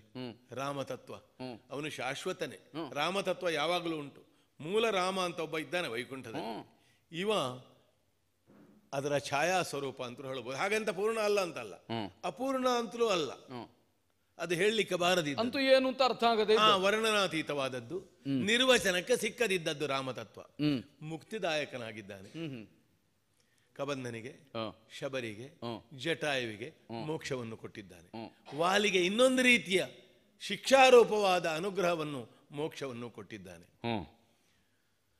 ಹಾಗಾಗಿ ನಮ್ಮ ಯುಕ್ತಿ ಉಂಟಲ್ಲ, ಮಾಯೆಯಿಂದ ಸೀತೆಯನ್ನು ತರುವುದು, ಮಾಯಾ ರೂಪದಲ್ಲಿ ಅವನಲ್ಲಿ ಯುದ್ಧ ಮಾಡುವುದು, ಅದು ನಡೀಲಿಲ್ಲ ಎಂಬುದಕ್ಕೆ ನಮ್ಮವರೇ ಮಾಡಿದ ಅನೇಕ ಮಾಯೆಗಳು ವಿಫಲವಾಗಿದೆ. ತಮ್ಮ ಮಾಯೆ ಗೆದ್ದದ್ದು ಹೌದು, ಸನ್ಯಾಸಿಯಾಗಿ ಹೋದ್ರಿ, ಅದು ವಿಚಿತ್ರವೇ. ಅಪಹರಣಕ್ಕಾಗಿ ಸನ್ಯಾಸಿ ಆದವನೇ ರಾಜನಾಗಬೇಕೋ ಏನೋ. ರಾಜರಾಗಿದ್ದವರಿಗೆ ನಿಮಗೆ ಸನ್ಯಾಸ ಬಂದದ್ದು ಕೂಡ ನಮಗೆ ಒಳ್ಳೆದು ಕಂಡಿತು. ಯಾಕಂದ್ರೆ ಆ ರೂಪದಲ್ಲಿ ರಾಮನನ್ನು ಗ್ರಹಿಸುವುದಕ್ಕೆ ಹೆಚ್ಚು ಒಳ್ಳೆದಾಗ್ತದೆ. ವೇಷಕ್ಕೆ ಕೂಡ ಮರ್ಯಾದೆ ಕೊಡ್ತಾನೆ ರಾಮಚಂದ್ರ. ಮಾರೀಚನ ಅಲ್ಲ, ಸ್ವಯಂ ತಾನೇ ವೇಷಧಾರಿ ಅಂತ ನೀನು ಉದ್ಘಾಟಿಸಿದ ಅದು ದೊಡ್ಡ ವೇಷ. ಈಗ ಉಳಿದವರು ಆ ಕ್ಷೇತ್ರದಲ್ಲಿ ದುಡಿಯುವಾಗ ಗೌರವ ಕೊಡಬೇಕಲ್ಲ? ಅದು ಕೊಡಬೇಕು. ಅದು ಆವೇಶ, ನಮ್ಮದು ವೇಷ ಮಾತ್ರ. ಹಾಗಾಗಿ ನಮ್ಮ ಯುಕ್ತಿ ಅದು ಭೌತಿಕವಾಗಿ ಆಗಲಿ ಆಯುಧಗಳಾಗಲಿ ನಡೆಯಲಿಕ್ಕಿಲ್ಲ. ಯಾಕೆಂದ್ರೆ ಸಜಾತೀಯವಾದ ವಸ್ತುಗಳಲ್ಲಿ ಮಾತ್ರ ಒಂದು ಹೋಲಿಕೆ ಸಾಧ್ಯ. ಆಕಾಶವನ್ನು ಇರಿಯುವುದಕ್ಕೆ ಖಡ್ಗ ಆಗುವುದಿಲ್ಲ. ಇರಿತ ಕಂಬರ ಒಳಕುವುದೇ, ನೊರಜುರುಬಿದ ಅಗ್ನಿಗೆ ನೋವು ತಾಗುವುದೇ, ಸುರಗಿರಿ ಇರುವೆ ಕಚ್ಚಿದ್ರೆ ಬೆಚ್ಚುವುದೇ. ಏನು ಹೇಳಿಯೂ ಬೇಡ, ಪ್ರತ್ಯಕ್ಷ ಕಾಣ್ತೇವಲ್ಲ ಅಪ್ಪಯ್ಯ. ಇದೀಗ ತಾತ್ವಿಕ ಆಯಿತು. ಆಧ್ಯಾತ್ಮಿಕವಾಗಿ ರಾಮತತ್ವ ಇಳಿದು ಬಂದು ಆದರ್ಶ ಮಾನವನಾಗಿ, ಆದರ್ಶ ಶತ್ರುವಾಗಿ, ಆದರ್ಶ ಮಿತ್ರನಾಗಿ, ಆದರ್ಶ ಪುತ್ರನಾಗಿ ಲೋಕದ ಮುಂದೆ ಕಾಣಿಸಿಕೊಂಡದ್ದು ಮಾತ್ರ ಅಲ್ಲ, ಅದ್ಭುತ ಭಟನಾಗಿದ್ದಾನೆ.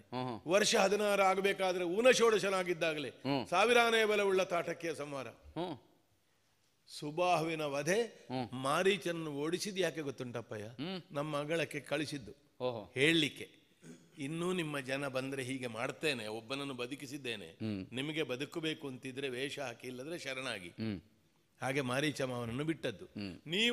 ನಾವು ಅದರಿಂದ ಪಾಠ ಕಲಿಯದೆ ಏನು ಮಾಡಿದ್ರು ಅವನನ್ನೇ ಅವನ ಮೇಲೆ ಬಿಟ್ಟೆವು. ಏನು ಮಾಡಿದ್ರು? ವೇಷಾಂತರ ಮಾಡಿದ್ರೆ ಬಿಡ್ತಾನೆ. ಆದ್ರೆ ಅವ ಬಯಸುವ ವೇಷ ಮಾಡಬೇಕು. ನಾವು ಹೇಳಿದ ವೇಷ ಆಗುದಿಲ್ಲ. ಅಂತೂ ವೇಷವೇ. ಯಾಕೆಂದ್ರೆ ಎಲ್ಲವೂ ವೇಷವೇ ಅಂತ ಹೇಳುದು. ಅವ ನಿಜ ವೇಷ ಬೇರೆ ಉಂಟು. ನಿಮ್ಮ ನಿಜ ವೇಷ ಗೊತ್ತಾಗ್ಲಿಕ್ಕೆ ವೇಷ ಮಾಡಿ ಸದ್ಯಕ್ಕೆ ಅಂತ, ಹಾಗೆ ಸರಿ ಗೊತ್ತಾಗ್ತದೆ. ಮೊನ್ನೆ ನಿತ್ತ ನಿಲುವಿನಲ್ಲಿ 14,000 ರಾಕ್ಷಸರನ್ನು ಕೊಂದು ಜನಸ್ಥಾನದಲ್ಲಿ, ಆಮೇಲೆ ಹಣೆಯನ್ನು ಹೀಗೆ ನೋಡಿದಂತೆ ಬೆವರಿದಂತ, ಬೆವರೇ ಹುಟ್ಟಲಿಲ್ಲ ಅಂತ. ಅದು ನಮಗೆ ಎಚ್ಚರಿಕೆ ಆಗಬೇಕಿತ್ತು. ಯುದ್ಧದಲ್ಲಿ ಅಪ್ಪಯ್ಯ ನೀನು ಯಾಕೆ ಹೆದರ್ತಿ? ಇಷ್ಟವರೆಗೆ ನಾವು ಯುದ್ಧ ಬೇರೆ ಕಡೆ ಮಾಡ್ತಿದ್ದೆವು. ಹೌದು, ಸಣ್ಣ ರಾಷ್ಟ್ರ, ಸಣ್ಣ ರಾಜಧಾನಿ ಇದ್ದವರು ಆದಷ್ಟು ಯುದ್ಧ ಬೇರೆ ಕಡೆ ಮಾಡಬೇಕು ಅಂತ ಹಿರಿಯರು ಹೇಳಿದ್ದಾರೆ, ಶುಕ್ರಾದಿಗಳು. ಇದು ನಮ್ಮ ಮನೆ ಬಾಗಿಲಿಗೆ ಯುದ್ಧ ಬಂತು, ನಾಶವಾಯಿತು. ಸೇತುವೆ ಕಟ್ಟಿ ಬಂದ್ರು ನಮಗೆ ಏನು ಮಾಡ್ಲಿಕ್ಕೆ ಆಗಲ್ಲ ನಮ್ಮ ರಕ್ಷಣಾ ವ್ಯವಸ್ಥೆಯಲ್ಲಿ. ಅಲ್ಲ, ನೀವು ಬಿಟ್ಟದ್ದು ಸೇತುವೆ ಕಟ್ಟಲಿಕ್ಕೆ ಅಂತಲೂ ಸಂದೇಹ ಉಂಟು ನನಗೆ ಒಳಗಿಂದ. ಅಂತೂ ನಿರ್ಣಯ ಆಗಲಿಲ್ಲ. ಒಳಗೆ ಬಂದರು, ತನ್ನ ಬೊಬ್ಬೆಯಿಂದ ಲೋಕವನ್ನು ಬೆದರಿಸುವ, ಹಾ ಮಾಡಿದರೆ ಅನೇಕರನ್ನು ನುಂಗಬಲ್ಲ ಕುಂಭಕರ್ಣ ಚಿಕ್ಕಪ್ಪನನ್ನು ಬಲಿ ಕೊಟ್ಟೆವು. ಖರಾಸುರರಿಂದ ಕುಂಭಕರ್ಣನವರೆಗೆ ಬಲಿ ಕೊಟ್ಟ ಮೇಲೂ ತಮಗೆ ಅರ್ಥ ಆಗಲಿಲ್ವಾ? ಅರ್ಥ ಆಗದ ಹಾಗೆ ನಾವು ಮಾಡ್ತೀರೋ? ಯಾಕೆ ಹೀಗೆ ಮಾಡ್ತೀರಿ ಅಪ್ಪಯ್ಯ? ಮಗು ಅತಿಕಾಯ ಅಪ್ಪಯ್ಯ, ಇಷ್ಟು ಏನು ಅರ್ಥ ಆಗದೇ ಇದ್ದ, ಇನ್ನೀಗ ನಾನು ಯಾಕೆ ಮಾಡ್ತೇನೆ ಅಂದ್ರೆ ನಿನಗೆ ಅರ್ಥ ಆದೀತ? ಅಂದ್ರೆ ಯಾಕೆ ಹೇಳಿ? ಆದರೆ ಒಳ್ಳೇದು. ಆದರೆ ಒಳ್ಳೇದು, ಹೌದು.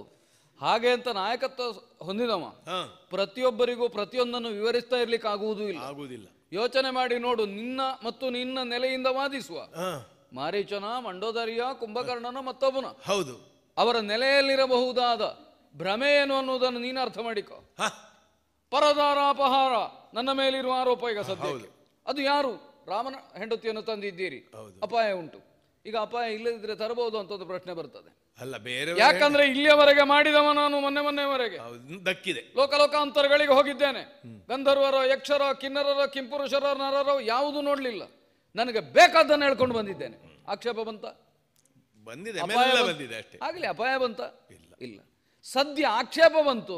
ಯಾಕಂದ್ರೆ ಅಪಾಯ ಬಂತು ಅನ್ನುವುದರಿಂದ, ಅಂದ್ರೆ ನಿಮ್ಮ ಗ್ರಹಿಕೆಯಿಂದ ಅಪಾಯ ರಾಮನ ಸ್ವರೂಪ ಅಲ್ಲ, ಅದು ಒಟ್ಟು ಅವರನ್ನು ತಂದದ್ದಕ್ಕೆಲ್ಲ ಅಪಾಯ ಒಟ್ಟಿಗೆ ಬರುವುದು ಈ ಸಲ. ಒಳ್ಳೇದುಂಟು ನಿನ್ನ ನಿಲುಮೆ.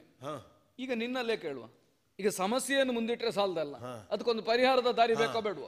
ಅಪಾಯ ಇದು ಸರಿಯಲ್ಲ, ಹಾಗಾದ್ರೆ ಸರಿಯಾದದ್ದು ಯಾವುದು? ಇದನ್ನು ಸರಿ ಮಾಡುವುದು ಯಾವುದು? ಹೀಗೆಲ್ಲ ಆದರೆ ಬಹಳ ಸುಲಭ ಉಂಟಪ್ಪಯ್ಯ. ಅದು ಹೇಗದು? ಆ ಸೀತಾಮಾತೆಯನ್ನು ಸೀತೆಯನು ರಘುವರಗಿದ್ದು, ಸೀತೆಯನು ರಘುವರನಿಗಿದ್ದು,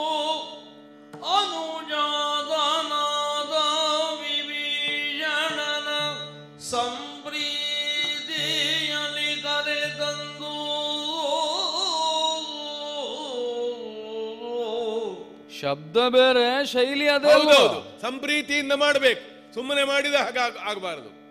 ವಿಭೀಷಣನ ಸಂಪ್ರೀತಿಯಲ್ಲಿ ಕರೆತಂದು ರಾಜವನಾಳುವುದು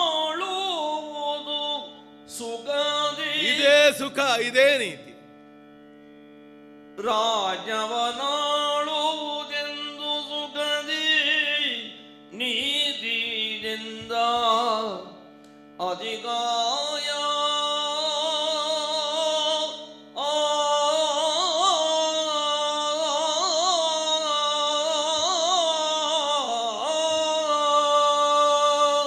ರಾಕ್ಷಸೇಶ್ವರನಾದ ರಾವಣೇಶ್ವರ ಎಲ್ಲಿಯೂ ಬಗ್ಗುವುದಿಲ್ಲ, ತಗ್ಗುವುದಿಲ್ಲ, ಹೊಂದಾಣಿಕೆ ಮಾಡುವುದಿಲ್ಲ ಅಂತ ಇಲ್ಲ. ಮಾಡಿದ್ದೀರಲ್ಲ ತಾವು. ರಾಜಕೀಯದಲ್ಲಿ ಹಾಕಬೇಕು. ಸಂಧಿ, ವಿಗ್ರಹ, ಮೈತ್ರಿ. ಶಾಶ್ವತ ಶತ್ರುಗಳು ಇಲ್ಲ, ಶಾಶ್ವತ ಮಿತ್ರರು ಇಲ್ಲ. ಆದರೆ ಶಾಶ್ವತವಾದ ತತ್ವಗಳಿದೆ. ಇಲ್ಲಿ ನಾವು ಮೈತ್ರಿ ಮಾಡುವುದಿದ್ರು ಶಾಶ್ವತವಾದ ತತ್ವದೊಟ್ಟಿಗೆ. ವಾಲಿಯಲ್ಲಿ ಸಂಧಾನವನ್ನು ಮಾಡಿದವರು ತಾವು, ಕಾರ್ತವೀರ್ಯದಲ್ಲಿಯೂ ತಾವು ಸಂಧಾನ ಮಾಡಿದ್ದಾನೆ.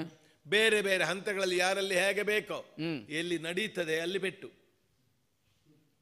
ಎಲ್ಲಿ ನಮಗೆ ಅನುಕೂಲವಾಗ್ತದೆ ಅಲ್ಲಿ ಸಂಧಿ, ಎಲ್ಲಿ ನಡೀತದೆ ಅಲ್ಲಿ ನಮ್ಮ ಪಟ್ಟು ಅಂತ ಪಟ್ಟು. ಅದು ಈ ಸಲ ತಾವು ಪಟ್ಟು ಸ್ವಲ್ಪ ಬಿಡಬೇಕು. ಅದ್ಯಾಕೆ? ಯಾಕೆ ನಡಿಲಿಲ್ಲ ಅಂತ ಗೊತ್ತಾಗಿದೆ. ನಡೀಲಿಲ್ಲ ಅಂತಲ್ಲ, ನಡೀಲಿಕ್ಕಿಲ್ಲ ಅಂತಲ್ಲ. ಇಷ್ಟವರೆಗೂ ನಡೀಲಿಲ್ಲ, ಇನ್ನೂ ನಡೀಲಿಕ್ಕೆ. ಈಗ ನಾನಿಲ್ಲಿ ಇರುವಲ್ಲಿವರೆಗೆ ನಡೀಲಿಲ್ಲ ಅನ್ನೋದಕ್ಕೆ ಆಧಾರ. ಅಯ್ಯೋ, ನೀವಿರುವ ನಡೀಲಿಕ್ಕಿಲ್ಲ ಅಂತ ಸಂಶಯಿಸಲಿಕ್ಕೆ ಒಂದು ಆಧಾರ ಉಂಟು. ಕಾರಣ ನೀವಿರಬೇಕು ಅಂತ. ಆದ್ರಿಂದ ಸಮಸ್ತ ರಾಕ್ಷಸ ಕುಲದ ರಕ್ಷಣೆಯನ್ನು ಮನಸ್ಸಿನಲ್ಲಿ ಇಟ್ಟುಕೊಂಡು ತಮ್ಮ ವೈಯಕ್ತಿಕ ಪ್ರತಿಷ್ಠೆಯನ್ನು ಬದಿಗಿಟ್ಟು ನಾಯಕನಾದ ವ್ಯಕ್ತಿ ಪ್ರತಿಷ್ಠೆಗೆ ಹೊರಟ್ರೆ ಕೋಟಿ ಕೋಟಿ ಸಂಖ್ಯೆಯ ರಾಕ್ಷಸರನ್ನು ಯಾಕೆ ಬಲಿ ಕೊಡ್ತೀರಪ್ಪಯ್ಯ? ಅವರಲ್ಲಿ ಕೆಲವರಿಗೆ ಈ ಯುದ್ಧ ಯಾಕೆ ಅಂತ ಕೂಡ ಗೊತ್ತಿಲ್ಲ. ಮತ್ತೆ ಗೊತ್ತಿದ್ರೆ ಅವರು ಯುದ್ಧಕ್ಕೆ ಬರುವುದು, ಹೋಗಿ ಹೊಡೀರಿ ಅಂತ ಹೇಳಿದ್ದಾರೆ ಅಷ್ಟೇ. ಯುದ್ಧ ಯಾಕೆ ಅಂತ ಗೊತ್ತಿದ್ರೆ ಸೇನೆಯಲ್ಲಿ ಯೋಧರ ಸಂಖ್ಯೆ ಕಡಿಮೆ ಆಗ್ತದೆ. ಒಳ್ಳೆಯ ತಾತ್ವಿಕವಾದ ಯುದ್ಧವನ್ನು ಮುಂದೆ ಮಾಡುವುದಕ್ಕೆ ನಮ್ಮ ಬೆಳವಣಿಗೆಗೆ ಇವರನ್ನೆಲ್ಲ ಉಳಿಸೋಣ ಅಪ್ಪಯ್ಯ. ನಮ್ಮಂಥವ್ರು ಇದ್ರೇನು ಬಿಟ್ರೇನು? ಚತುರ್ಯುಗ 1000 ಸಲ ತಿರುಗಿದ್ರೆ ಮತ್ತೊಬ್ಬ ರಾವಣ ಹುಟ್ಟುವುದಿಲ್ಲ ಅಪ್ಪಯ್ಯ. ಇಂಥ ಅದ್ಭುತವಾದ ನಾಯಕತ್ವ 10 ಮುಖದಿಂದ ಯೋಚನೆ ಮಾಡಿ 20 ಕೈಗಳಿಂದ ದುಡಿದು ಎಲ್ಲೆಲ್ಲೋ ಬಿದ್ದುಕೊಂಡಿದ್ದಂತಹ ರಾಕ್ಷಸರನ್ನು ಉದ್ಧಾರ ಮಾಡಿದ ತಾವು ಈ ಸಲ ಎಲ್ಲರ ಉದ್ಧಾರಕ್ಕೆ ಮತ್ತೊಮ್ಮೆ ಮನಸ್ಸು ಮಾಡ್ಬೇಕಪ್ಪಯ್ಯ. ಮಾಡಿದ್ರೆ ಬಹಳ ಸುಲಭ ಉಂಟು ವ್ಯವಹಾರ. ಎರಡೂ ನಮಗೆ ಲಾಭವೇ. 2 ಕೆಲಸ ಮಾಡಿದ್ರೆ ಆಯ್ತು. ಎರಡೂ ಲಾಭವೇ. ಅದು ಯಾವ ಲಾಭ ನೋಡು? ರಾಮನದ್ದನ್ನು ರಾಮನಿಗೆ ಕೊಡುದು, ನಮ್ಮದಲ್ಲ ಅದು. ಲಾಭ ಅಂತ ಇಲ್ಲ, ನಷ್ಟ ಆಗ್ಲಿಕ್ಕಿಲ್ಲ. ಹೌದು, ಅದು ನಮಗೆ ಲಾಭ ಹೇಗೆ ಅಂದ್ರೆ ಆ ಇಳಿತಾ ಇರುವ ಕಣ್ಣೀರು, ಬಿಸಿ ಉಸಿರು, ಅವಳ ಹೃದಯದ ಬೇಗುದಿ, ಅದರಿಂದ ಒಂದು ಸಲ ಲಂಕೆ ಸುಟ್ಟಿ ಹೋಯ್ತು. ಹನುಮಂತನ ಬೆಂಕಿ ಅಲ್ಲ, ಸೀತೆಯ ಕ್ರೋಧದಿಂದ ಲಂಕೆ ಸುಟ್ಟದ್ದು. ಅದು ಉಡಿಯಲ್ಲಿ ಕಟ್ಟಿಕೊಂಡ ಬೆಂಕಿ, ಬೇಗ ಬಿಟ್ಟು ಬಿಡು ಅದನ್ನು, ಬೇಡ ನಮಗದು. ಸೀತೆಯನ್ನು ಮರ್ಯಾದೆಯಾಗಿ ಕಪ್ಪ ಕಾಣಿಕೆ ಸಹಿತವಾಗಿ ತಾವು ತಮಗಾಗದಿದ್ರೆ ತಮ್ಮ ಪರವಾಗಿ ನಾವು ಹೋಗ್ತೇವೆ. ಅದು ದೊಡ್ಡವರಿಗೆ ಮರ್ಯಾದೆಗೆ. ಹೌದಪ್ಪ, ರಾವಣ ಇರುವಾಗಲೇ ಪ್ರಾತಿನಿಧ್ಯ ಸಿದ್ಧ ಆಗಿದೆ. ಅದು ಅಪ್ಪಣೆ ಕೊಟ್ರೆ ಕೊಂಡೋಗಿ ಕೊಡುವುದು. ಪರಮ ಸಾತ್ವಿಕನು ಪರಮ ವೈಷ್ಣವರಾದಂತಹ ವಿಭೀಷಣ ಚಿಕ್ಕಪ್ಪ ತಾವು ಹೊರಗೆ ಹಾಕಬಾರದಿತ್ತು, ನಡಿ ಅಂತ ಹೇಳುವಾಗ ಲಂಕೆಯಿಂದಲೇ ನಡಿ ಅಂತ ಅರ್ಥ ಮಾಡಿದನೋ ತಾವು ಯಾವುದೇ ತಮ್ಮ ಮಟ್ಟಕ್ಕೆ ಆಲೋಚಿಸುವುದಕ್ಕೆ ನಾನಿಲ್ಲ, ನೀವು ದೊಡ್ಡವರು. ನಾನು ಮಗನಾಗಿ ಹೇಳ್ತೇನೆ, ಚಿಕ್ಕಯ್ಯ ನಮಗೆ ಬೇಕು, ಅವರನ್ನು ಕರೆಸಿ ಇಷ್ಟು ಮಾಡಿದ್ರೆ ಇದು ಲಾಭ, ಅದು ಆಗಲಿರುವ ನಷ್ಟ ಕಡಿಮೆ ಆಗುವುದು ಒಂದು ಲಾಭ. ಇದು ನೀತಿ. ಸುಖವಾಗಿ ಬದುಕಬಹುದು. ತಾವೇ ಬೆಳೆಸಿ ಬಾಳಿ ಎತ್ತರಕ್ಕೆ ನಿಲ್ಲಿಸಿದ ಲಂಕಾ ಸಾಮ್ರಾಜ್ಯವನ್ನು ಉಳಿಸಿಕೊಡಿ ಅಪ್ಪಯ್ಯ. ಭಾವುಕವಾದ ನೆಲೆಯಿಂದ ದೇಶಾಭಿಮಾನವನ್ನು ಕಾಣಿಸಲಿಕ್ಕೆ ನಿನ್ನ ಭಾಷೆ ಬಳಕೆ ಆಗ್ತದೆ, ನಿಷೇಧ ಏನಿಲ್ಲ. ಆದ್ರೆ ಆಚರಣೀಯವೋ ನಿರ್ಣಯ ಮಾಡಬೇಕಾದವ ಯಾರು? ನಾಯಕ. ನಾನು. ಸದ್ಯ ಆಪತ್ತುಂಟು ಅಂತ ನಿಮಗೆ ಕಾಣುವುದು ರಾಮಸ್ವರೂಪದಿಂದ. ಹೌದು. ಆಪತ್ತು ಬಾರದೇ ಇದ್ರೆ, ಈಗ ಒಂದು ವೇಳೆ ಸೀತೆ ರಾಮನ ಪತ್ನಿಯಾಗಿ ಇಲ್ಲದೆ ಇನ್ನಾರೋ ದುರ್ಬಲನ ಪತ್ನಿಯಾಗಿ ಇರ್ತಿದ್ರೆ ಸಂಭವನೀಯ ಮಾತ್ರ ನಾ ಕೇಳುವುದು, ಇದೇ ಪ್ರಶ್ನೆ ಬರ್ತಿತ್ತ? ಬಂದಿತ್ತು, ದುರ್ಬಲವಾಗಿ ಬಂದಿತ್ತು. ಆದ್ರೆ ಕೇಳಲಿಲ್ಲಲ್ಲ, ಸಭಾಮುಖದಿಂದ ಪ್ರಕಟವಾಗಿದೆ. ಇಲ್ಲ, ಯಾಕೆ ಇವತ್ತಾಗ್ತದೆ? ಇವತ್ತು ಆಪತ್ತು ಉಂಟು ಅಂದ್ರೆ ಬರಬಹುದಾದ್ರ ಸ್ವರೂಪವನ್ನು ಕಂಡು ಅದು ಪ್ರಬಲವಾದದ್ದು ಅಂತಾದ್ರೆ ನಾವು ಬಗ್ಗೋಣ, ತಗ್ಗೋಣ. ದೊಡ್ಡದಕ್ಕೆ ಮೊದಲು ಬಗ್ಗಬೇಕು. ಈಗ ಒಂದು ವೇಳೆ ಅದು ದುರ್ಬಲವೇ ಹೌದಾದ್ರೆ ನಾವು ಮೆಟ್ಟಿ ನಿಲ್ಲುವ. ಈಗ ಅತಿಕಾಯನು ರಾವಣನ ಸ್ವರೂಪವೇ, ಆದ್ರೆ ಒಂದು ವ್ಯತ್ಯಾಸ ಉಂಟು. ಮರಣವೇ ಆಸನ್ನವಾಗುತ್ತದೆ ಅಂತಾದ್ರೂ ನಾನು ಬೆದರುವವಲ್ಲ ರಾವಣ. ಆದರೆ ನೀನೋ ನಿನ್ನ ನೆಲೆಯಿಂದ ಮಾತಾಡುವ ಅನೇಕರು ಬೆದರುವುದು ಹೌದು ಅಂತ ಗೊತ್ತಾಯ್ತು ನನಗೆ. ಯಾಕೆ? ಎದುರಿನಲ್ಲಿ ಆಪತ್ತುಂಟು ಅನ್ನುವ ಕಾರಣಕ್ಕೆ. ಅತಿಕಾಯ ಕಥೆ ಹೇಳ್ತೀಯನೋ ನನಗೆ?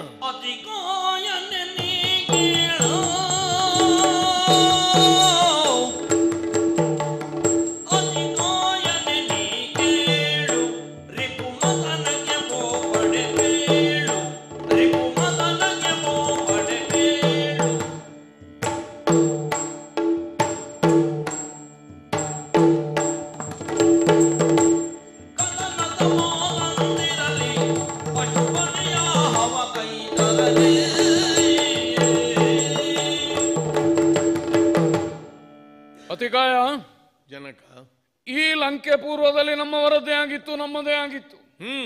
ಕಾಲಾಂತರದಲ್ಲಿ ಇನ್ನೊಬ್ಬರ ವಶೀಕೃತವಾದದ್ದನ್ನು ಮತ್ತೆ ಬಲ ಪ್ರಯೋಗದಿಂದ ಸ್ವಾಧೀನೀಕರಿಸಿಕೊಂಡು ಇಲ್ಲಿ ರಾಕ್ಷಸರ ನೆಲೆಯಾಗುವಂತೆ ಮಾಡಿದವ. ಇಲ್ಲಿ ಆಳ್ತಾ ಇದ್ದವ ಸಂಬಂಧದಿಂದ ನನ್ನ ಅಣ್ಣನಾದ್ರು ಹೊಡೆದು ಓಡಿಸಿ ಇದು ನಮ್ಮದು ಅಂತ ಸ್ಥಾಪಿಸುವುದಕ್ಕೆ ಮುಂದಾದವ. ಹೊಡೆಯುವ ಅಗತ್ಯ ಬರಲಿಲ್ಲ, ಅವ ಓಡಿದ. ನಮ್ಮದು ನಮಗೆ ಬಂತೋ ಇಲ್ವೋ ನೀನು ಹೇಳ್ತಿ. ಮಾರೀಚ ಸುಬಾಹುಗಳನ್ನು ಶಿಕ್ಷಿಸುವುದಕ್ಕೆ ಮುಂದಾದ ತಾಟಕಿಯನ್ನು ಕೊಂದವ. ಮಾರೀಚನನ್ನು ಇಲ್ಲಿಗೆ ಹಾರಿಸಿದ್ರಲ್ಲಿ ನಮಗೊಂದು ಸಂದೇಶ ಉಂಟು. ಎಷ್ಟೋ ಶತಮಾನದ ಹಿಂದೆ ನಾನು ಅಯೋಧ್ಯೆಯಲ್ಲಿ ಸಂದೇಶ ಕೊಟ್ಟು ಬಂದದ್ದು ನಿಮ್ಗೆ ಗೊತ್ತಿಲ್ಲ. ಹಾಗಾದ್ರೆ ಯಾವುದಕ್ಕೆ ಯಾವುದು ಉತ್ತರ? ನಾವು ಭದ್ರವಾಗಿ ನಿಲ್ಲುವಲ್ಲಿ ನಮಗೊಂದು ನಿರ್ದಿಷ್ಟವಾದ ಧೋರಣೆ ಇರಬೇಕು, ನೆಲೆ ಇರಬೇಕು. ಅದನ್ನು ಗ್ರಹಿಸಿ ಸನ್ನದ್ಧನಾದವ ರಾವಣ. ಕೇಳಿದ್ನಲ್ಲ, ಏನ್ ಇವತ್ತ ನಿನ್ನೆಯ ವಿರೋಧ ದೇವತಾ ವಿಷಯಕವಾಗಿರ್ಲಿ, ನೀನು ಹೇಳಿದ ಮುನಿ ವಿರೋಧವಾಗಿಯೇ ಇರ್ಲಿ, ವೇದ ವಿರೋಧವಾಗಿಯೇ ಇರ್ಲಿ, ರಾವಣನ ಹುಟ್ಟಿನೊಂದಿಗೆ ಉಂಟು ಅಂತ ತಿಳಿ ನೀನು. ಅದನ್ನೇ ಸ್ಥಾಪಿಸ್ತಾ ಬಂದೆ, ಸಾಧಿಸ್ತಾ ಬಂದೆ. ನೀ ಹೇಳ್ತಿ ಎಲ್ಲದಕ್ಕೂ ಒಟ್ಟಿಗೆ ಶಿಕ್ಷೆ ಹೌದು ಅಂತಾದ್ರೆ ಈಗ ಕೊನೆಯದಾಗಿ ನಾ ಮಾಡಿದ ಕೃತ್ಯವನ್ನು ನಿವಾರಿಸಿದಲ್ಲಿಗೆ ಪರಿಹಾರವಾಗ್ತದೆಯೇ? ಅದು ಕೆಲವು ಮುಂದೆ ಅನುಭವಿಸ್ಬೇಕು. ಹೌದು, ಅನುಭವಿಸಲೇಬೇಕಲ್ಲ. ನಾಳೆ ನೀವ್ಯಾರೋ ಅನುಭವಿಸುವುದಕ್ಕಿಂತ ಅನುಭವಿಸುವುದನ್ನು ನಾನೇ ಅನುಭವಿಸ್ತೇನೆ. ಎರಡು ನೆಲೆಯಿಂದಲೂ ಹೌದು ಮಗು. ನನ್ನ ಹಾಗೆ ಭೋಗವನ್ನು ಅನುಭವಿಸುವುದಕ್ಕೂ ನಿಮ್ಮಿಂದ ಆಗಲಿಕ್ಕಿಲ್ಲ, ನಮ್ಮ ಹಾಗೆ ತ್ಯಾಗವನ್ನು ಅನುಭವಿಸುವುದಕ್ಕೂ ನಿಮ್ಮಿಂದ ಆಗಲಿಕ್ಕಿಲ್ಲ. ಪರಾಕಾಷ್ಠೆಯನ್ನು ಹುಟ್ಟಿದವ. ಆ ಕಡೆಯಲ್ಲಿ ಸ್ವರ್ಗದ ಎತ್ತರ, ಈ ಕಡೆಯಲ್ಲಿ ಪಾತಾಳದ ಆಳ. ರಾವಣನ ಬೇರು ಕಾಣಲಿಲ್ಲ, ರಾವಣನ ಚಿಗುರನ್ನು ಕಾಣಲಿಲ್ಲ. ಆಗುವುದಕ್ಕೆ ಚಿಗುರಾಗಬೇಕಾದವರು ನೀವು. ನಾವು ಚಿಗುರು. ಬೇರಿನ ಸತ್ವ ಏನು ಅಂತ ಗೊತ್ತಿಲ್ಲದ ಯಾವ ಚಿಗುರು ಸಾರ್ಥಕ್ಯವನ್ನು ಪಡೆದಿತ್ತು? ಅತಿಕಾಯ ಕತೆ ಹೇಳ್ತೀನಿ ನನಗೆ. ಸೀತೆಯನ್ನು ರಘುವರನಿಗೆ ಬಿಟ್ಟು ವಿಭೀಷಣನ್ನು ಹಿಂದೆ ತರುವ. ವಿಭೀಷಣ ಹಿಂದೆ ಬರಿ ತಲೆಯಲ್ಲಿ ಬರುವವಲ್ಲ, ಲಂಕೆಯ ಸಾಮ್ರಾಜ್ಯದ ಕಿರೀಟ ಹೊತ್ತು ಬರ್ಲಿಕ್ಕೆ ಹೋದವ. ಅಪೇಕ್ಷೆ ಈಡೇರ್ತದೋ ಇಲ್ಲೋ ಪ್ರಶ್ನೆ ಅಲ್ಲ. ಸಮುದ್ರ ತೀರದಲ್ಲಿ ಅಭಿಷೇಚನ ಮಾಡಿದನಂತಲ್ಲ ರಾವಣೋತ್ತರದಲ್ಲಿ ವಿಭೀಷಣನನ್ನು. ಹಾಗಾದ್ರೆ ಅವನನ್ನು ಕರ್ಕೊಂಡು ಬರುವುದಂದ್ರೆ ಅರ್ಥ ಏನು? ಇಲ್ಲಿ ವಿಭೀಷಣ ಅರಸ ಅಂತಲ್ಲ, ನಾನು ಅವನಿಗೆ ಕೈಯಾಳ ಅಲ್ಲ, ಸುಖದಿ ಬಾಳುವುದು ಅಂತ ಹೇಳ್ತೀವಿ. ಸೀತೆಯನ್ನು ಕೊಟ್ಟ ಮೇಲೆ ಸೀತೆಯನ್ನು ಕೊಡುವುದು ಅಂತಂದ್ರೆ ನಮ್ಮ ವ್ಯಕ್ತಿತ್ವವನ್ನೇ ಕೊಟ್ಟ ಹಾಗೆ, ಮತ್ತೆ ನಮಗೆ ಸ್ವಂತಿಕೆ ಇಲ್ಲ. ರಾವಣ ಏನು? ರಾಮನ ಹಸ್ತಕ. ಅಯೋಧ್ಯೆಯಲ್ಲಿ ರಾಮ ಇವತ್ತು ನಾಳೆ ಆಳ್ತಾನೆ, ಲಂಕೆಯಲ್ಲಿ ಅವನ ಪ್ರಾತಿನಿಧ್ಯವನ್ನು ಒಪ್ಪಿಕೊಂಡು ಈ ವಿಭೀಷಣನ ಜ್ಯೇಷ್ಠತೆಯನ್ನು ಶ್ರೇಷ್ಠತೆಯನ್ನು ಸಾರ್ಥ ಅವನಿಗೆ ಕಪ್ಪ ಕೊಡ್ತಾ ಬದುಕಬೇಕೇನೋ ನಾನು. ಸ್ವಯಂಭುವಾಗಿ ನಾನಾಗಿ ಮೆರೆದವ. ಇವತ್ತು ಅವನಿಗೆ ಶರಣಾಗಿ ಬದುಕು. ಯಾಕೆ? ಆಪತ್ತು ಬಂದಿದೆ. ಅದಕ್ಕೆ ಹೇಳಿದ್ದೆ ನಾನು ನಿಮ್ಮನ್ನೆಲ್ಲ ಕರೀಲಿಲ್ಲ ಹೋರಾಟಕ್ಕೆ. ಯಾರು ಹೋಗ್ತೀರಿ ಯುದ್ಧಕ್ಕೆ ರಾಮನೊಂದಿಗೆ? ನಾ ಕೇಳಲಿಲ್ಲ, ನಾನೇ ಹೋಗ್ತೇನೆ. ನಿಮಗೆ ನೆನಪಿಸಲಿಕ್ಕೆ ಮಾಡಿದ ಪ್ರತಿಜ್ಞೆ ಅದು. ಇಂದು ರಾಮನ ರಣದಿ ಕೆಡಹದೆ ಹಿಂದು ಮುಂದಾನಾದೇನಾದಡೆ ಗುರಿಯಿಂದ ವಿಚಲಿತನಾದೇನು ಅಂತಾದ್ರೆ ನನ್ನ ಅಪ್ಪ ಅಮ್ಮನಿಗೆ ನಾ ಹುಟ್ಟಿದ ಮಗ ಅಲ್ಲ. ನನ್ನ ಮಕ್ಕಳ ಆಲೋಚನೆ ಮಾಡಬೇಕಾದ ನಾವು ಮಾಡಬೇಕಾದ ಕರ್ತವ್ಯ. ಇನ್ನಾದ್ರೂ ನಾವು ಆಲೋಚನೆ ತಪ್ಪಿದ್ರೆ ಆ ಸಂಬಂಧವೇ ಕಳೆದು ಹೋಗ್ತದೆ. ಅತಿಕಾಯ, ನೀ ಆಲೋಚನೆ ಮಾಡಬೇಕಾದದನ್ನು ಏನು? ಸೀತೆಯನ್ನು ರಾಮನಿಗೆ ಕೊಡಬೇಕು. ಅಯ್ಯೋ ಮಗು, ನಮ್ಮ ಅಜ್ಜ ಹೇಳುವಾಗ ಕೇಳದೆ ಇದ್ದವ. ಈಗ ನೀ ಹೇಳಿದ್ರೆ ಕೇಳಿಯೇನು? ನೀ ಹೇಳಿದ್ದಿ ಅನ್ನುವುದಕ್ಕಲ್ಲ, ಕೇಳಬೇಕಾದ್ದಲ್ಲ. ಅದು ಮಾಡುವುದು ಹೌದಾ? ಮೊದಲಿಂದಲೂ ಮಾಡ್ತಾ ಬಂದದ್ದು ಸರಿ ಅಲ್ವಾ? ಮೊದಲಿನಿಂದಲೂ ತಪ್ಪು.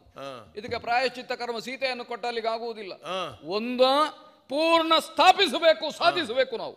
ಕೊಡೆ ರಾಮಗೆ ಸೀತೆಯನ್ನು. ನೀನು ಬಿಡ, ಪರಮೇಶ್ವರ ದೇವರು ಬಂದು ರಾವಣ ಕೊಡಬೇಕು ಇಲ್ಲ, ವಿರೋಧವೇ ನಮ್ಮದು. ರಾಮನೇನು ಲಕ್ಷ್ಮಣ ಏನು ಕಪಿಕಟಕವೇನು ಹೊಡೆದ ಪಳಿಸ್ತೇನೆ ರಣಾಂಗಣದಲ್ಲಿ. ಇದು ನಿರ್ಣಯ. ನನಗೆ ಪೂರಕವಾಗಿ ನಿಲ್ತೀಯೋ, ನನ್ನ ಮಗನಾಗ್ತೀಯೋ, ಅರ್ಥ ಆಯ್ತಲ್ಲ? ಸೂಕ್ಷ್ಮ ಹೇಳ ಅಪ್ಪಯ್ಯ. ಇನ್ನು ಮಾತಿಲ್ಲ, ಕೂಡುದು ತಂದೆ ತಾಯಿಗಳಿಗೆ ಜನಿಸಿದ ಕಂದನಲ್ಲ ಎಂಬ ತಮ್ಮ ಮಾತಿನಲ್ಲೇ ನಮ್ಮ ಕರ್ತವ್ಯದ ಸೂಚನೆ ಉಂಟು. ಅದಕ್ಕೆ ಸಿದ್ಧನಾಗ್ತೇನೆ. ತಪ್ಪು ಸರಿ ನನಗೆ ಬಿಡು, ಆಗಲಿ. ನಿನ್ನ ಕರ್ತವ್ಯವೇನು ಮಗನ? ಲಂಕೆಗಾಗಿ ಬಲಿದಾನವಾಗುವುದಕ್ಕೆ ಸಿದ್ಧನಾಗಿದ್ದೇನೆ. ಬಲಿದಾನ ಅಂತ ನಿರ್ಣಯ ಮಾಡಬೇಡ, ಆಗ್ತದೋ ಇಲ್ವೋ ಮತ್ತೆ ನೋಡುವ. ನಮ್ಮದು ಬಲಿದಾನವೇ. ನನಗೆ ಸ್ಪಷ್ಟ ಉಂಟು ಏನಾಗ್ತದೆ ಅಂತ. ಹೋಗಲಿ ಮಗು, ಎಷ್ಟೆಲ್ಲ ಹೋಗ್ತದೆ. ನಿರ್ಣಯ ಮಾಡಿದವ ಹೋದ್ರೆ ನಷ್ಟ ಆದೀತು. ನನ್ನ ಬಗ್ಗೆಯೂ ನೀನು ಆಲೋಚನೆ ಮಾಡಬೇಕು ಅದನ್ನು. ಹೌದು. ನೀ ಮುಂದೆ ಬಾರದಿದ್ರು ಒಳ್ಳೇದಿತ್ತು, ಬಂದಿದ್ದಿ, ಹೋಗು. ಆಗಲಿ.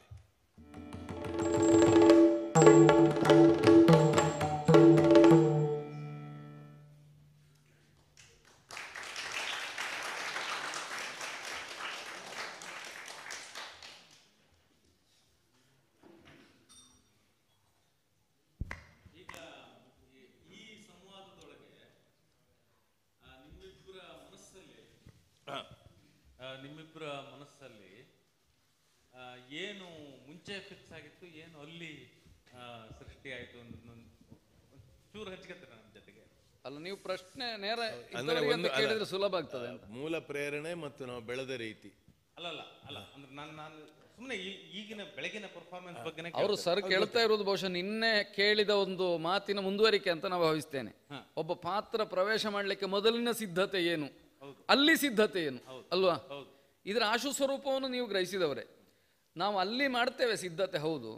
ಹೇಗಂದ್ರೆ ನಾವು ಹೇಗೆ ಹೋಗಿ ಕೂತ್ಕೊಳ್ಬೇಕು, ನಮ್ಮ ಬಟ್ಟೆ ಹೇಗಿರಬೇಕು ಇತ್ಯಾದಿ ಮಾತ್ರ ಒಂದು ಹಂತದ ನಂತರ ನಮ್ಮ ಸಿದ್ಧತೆ ಇರುವುದು.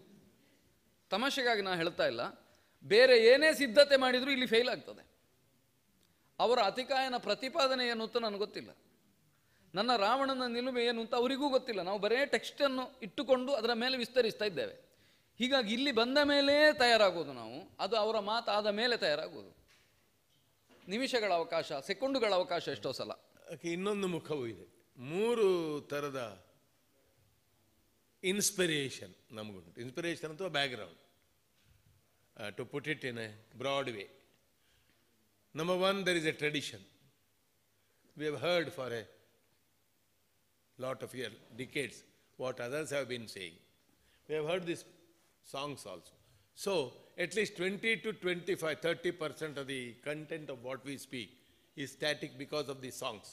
The text gives you a very broad outline. What is the role of a playwright in this type of traditional art is a debatable question. ಅದೊಂದು ಸ್ಕೆಲಿಟನ್ ಹಾಗೆ. Skeleton.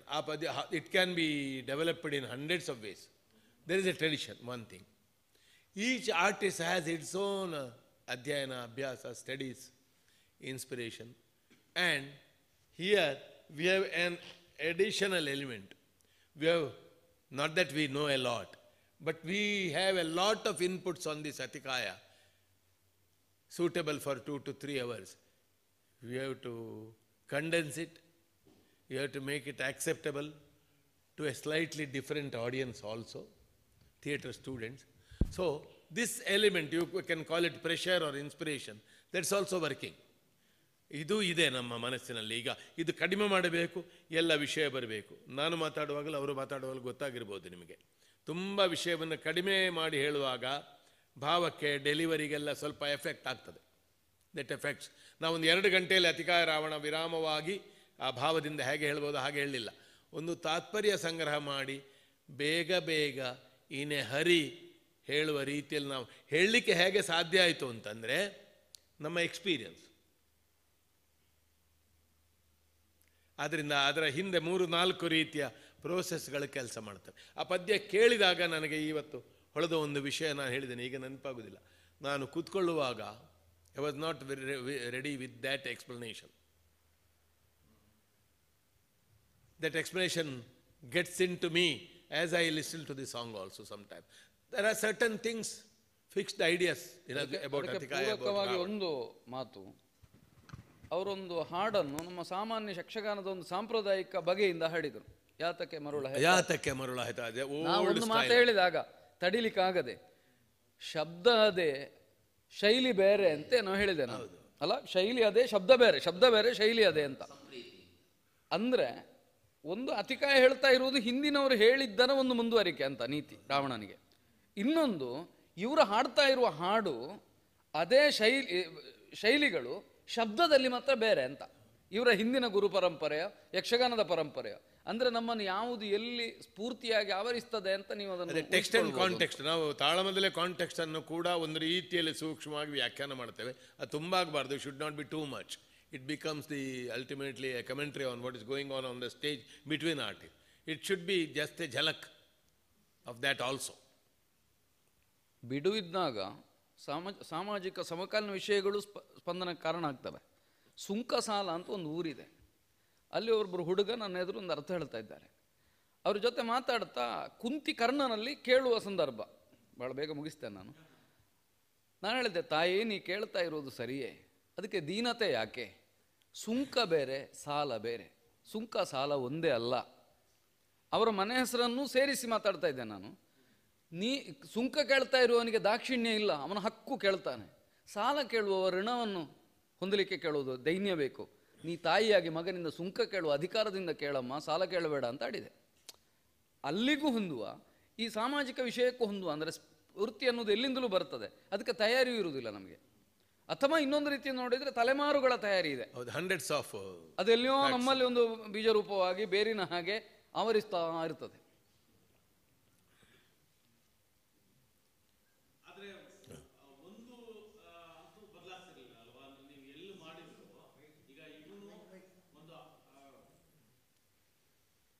ಈಗ ಅತಿಕಾಯ ಇದನ್ನ ಒಂಥರ ಒಂದು ಫಿಲಸಾಫಿಕಲ್ ಆದ ನೆಲೆಯಲ್ಲಿ ಪ್ರಶ್ನಿಸ್ತಾನೆ.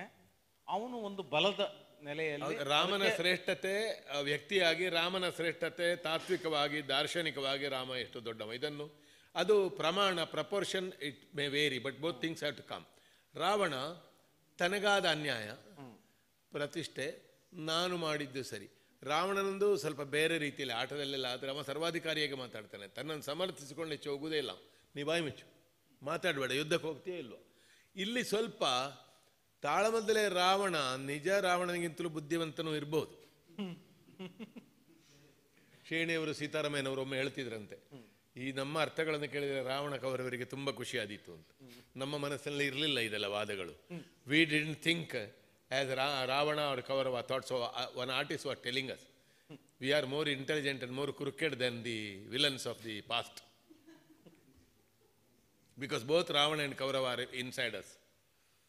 So that element is also there. And the growth of centuries of arguments, layers of experience and sahitya or input or whatever you call it.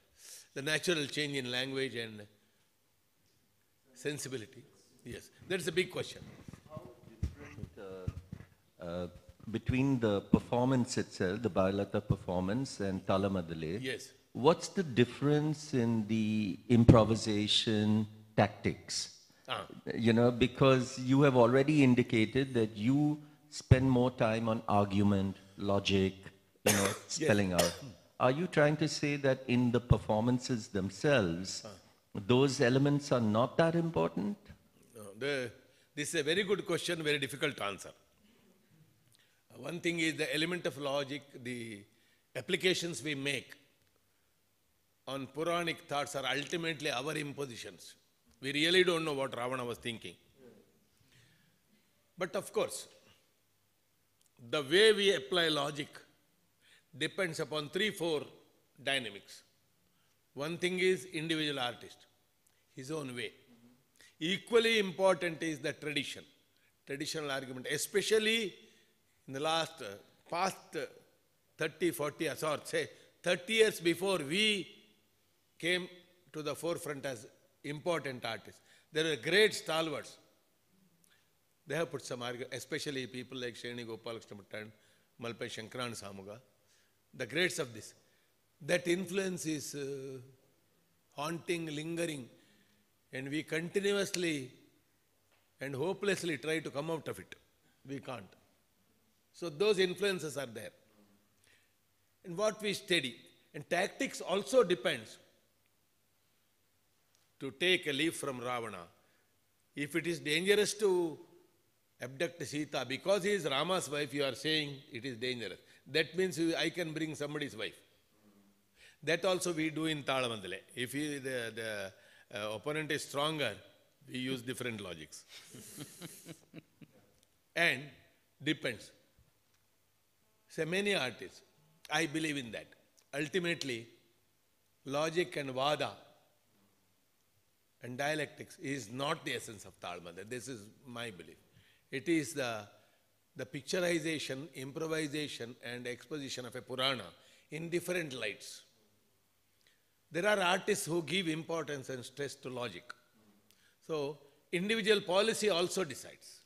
And often, organization also decides. They want sometimes such things. They even tell artists that we want a good argument today.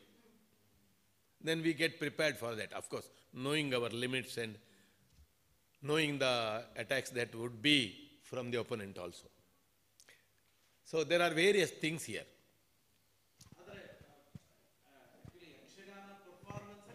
Yakshagana performance, no. But of course, there has been a give and take. Yakshagana with the full costume performance, it has less of logic and more of dramatic dialogues. Here, it is slightly different, but basically, this is a longer, bigger version of a Yakshagana drama. Or in a way, to put it in my own way, definitely more boring than the costumed performance. I am one of the famous borers. I have a question. Yes, madam. ಇವರಿಬ್ಬರನ್ನು ನಾನು ಹೇಳಿಬಿಡ್ತೇನೆ, ಒಮ್ಮೆ ಅವರಿಬ್ಬರನ್ನು ಪರಿಚಯ ಮಾಡಿಬಿಡಿ, ನಮಗೆಲ್ಲರಿಗೂ ಗೊತ್ತಾಗಿದೆ. Rustum ಬರೂಚ theatre ಮತ್ತು ಸಾಹಿತ್ಯದಲ್ಲಿ ನಮ್ಮ ದೇಶದಲ್ಲಿ ಒಂದು ದೊಡ್ಡ ಎತ್ತರದ ವ್ಯಕ್ತಿ. ನಮ್ಮ ತಾಳಮದಲ್ಲಿ ಅವರು ಕೂತದ್ದು ನಮಗೆ ಸಂತೋಷ. ಪೌಲಾ ರಿಚ್ಮನ್ ಇಡೀ ಜೀವಮಾನದಲ್ಲಿ ಭಾರತೀಯ ಸಂಸ್ಕೃತಿಯನ್ನು, ವಿಶೇಷವಾಗಿ ರಾಮಾಯಣವನ್ನು ಅಧ್ಯಯನ ಮಾಡಿದವರು. ಅವರು ನನ್ನ ಸಂಪರ್ಕಕ್ಕೆ ಬಂದದ್ದು ರಾಮಾಯಣ ಸಂಬಂಧವಾಗಿಯೇ. ಅವರ ದೇಶಕ್ಕೆ ನಾನು ಹೋದಾಗ ಅವರನ್ನು ಕಾಣಲಿಕ್ಕಾಗಲ್ಲ ಅಂತ ಬೇಸರ ಆಯಿತು. ಅದಕ್ಕೆ ಅವರೇ ಬಂದಿದ್ದಾರೆ. ಸಂತೋಷ. ಈ ಮೂರನೇ ಸಲ ಹೋದರೆ ಅವ್ರನ್ನ ಕಾಣ್ತಾನೆ. ಯೂನಿವರ್ಸಿಟಿಯಲ್ಲಿ ಹೋಗುವಾಗ ಅವರು ರಿಟೈರ್ ಆಗ್ತಾ ಇದ್ರು, ಹಾಗಾಗಿ ಅದರ ಅವಸರದಲ್ಲಿದ್ದರು. ಅವರು ರಾಮಾಯಣದ ಮೇಲೆ ಲೈಫ್ ಲಾಂಗ್ ಕೆಲಸ ಮಾಡಿ ಅಸಾಧಾರಣವಾದ ಅದ್ಭುತವಾದ ವರ್ಕ್ಸ್ ಮಾಡಿ. ಸ್ಟೋರೀಸ್ ಫ್ರಮ್ ರಾಮಾಯಣ, ಚಿತ್ರ ವಿಚಿತ್ರವಾದ ರಾಮಾಯಣ ಹೇಗೆ ಲೋಕಲೈಸ್ ಆಗ್ತದೆ, ಅವರ ಇಂಟ್ರೆಸ್ಟ್ ಅದು ಕೂಡ. ನಾವು ಇಲ್ಲಿ ಲೋಕಲೈಸ್ ಮಾಡ್ತೇವೆ. ಆ್ಯಕ್ಚುಲಿ ಇವನು ಕನ್ನಡ ರಾಮ, ತುಳು ರಾಮ, ಹೆಗ್ಗೋಡಿನ ರಾಮ, ರಾವಣ ಎಲ್ಲ. ಹೌದು, ಶಂಭುಕನು ಹಾಗೆ, ಅದು local. Shambuka episode has to become a big debating point. So acculturation, localisation, Paula ರಿಚ್ಮನ್ನ ಕೆಲಸ ಅದು. ಪೌಲಾ ದೊಡ್ಡ ವಿದುಷಿ. ಭಾರತದ ಬಗ್ಗೆ ಭಾರತ ಹೆಮ್ಮೆ ಪಡಬಹುದಾದ ಅಭಾರತೀಯ ಭಾರತೀಯರು.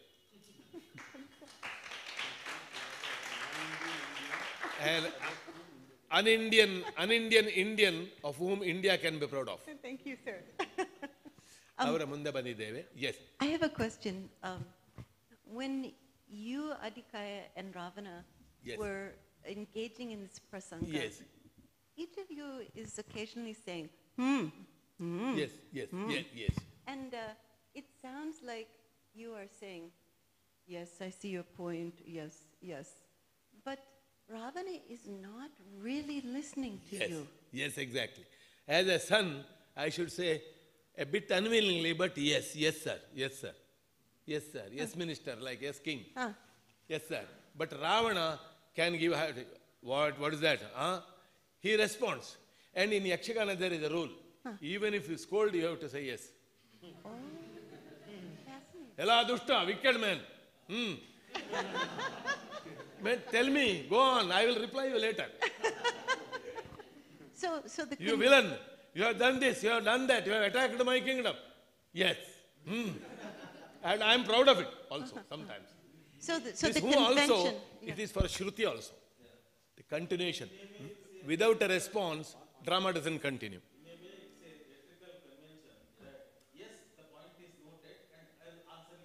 Later. I won't allow you. Yeah. I won't leave you. Yeah. And yes, I agree. Especially some female roles will show their discontent. Like Draupadi. Okay, you are telling I have to listen. What to do? But sometimes your eyebrows went very high. Yes, yes, yes. Eyebrows are Madam, speaking. you can note the difference between the nodding. Ravana is more ferocious and more authoritative. Atikaya, You just, after all his scholarship, he is submissive. Sir, 1 minute. It is not agreeing. I will answer you later. Yes. Just protesting him. Yes. What do you say?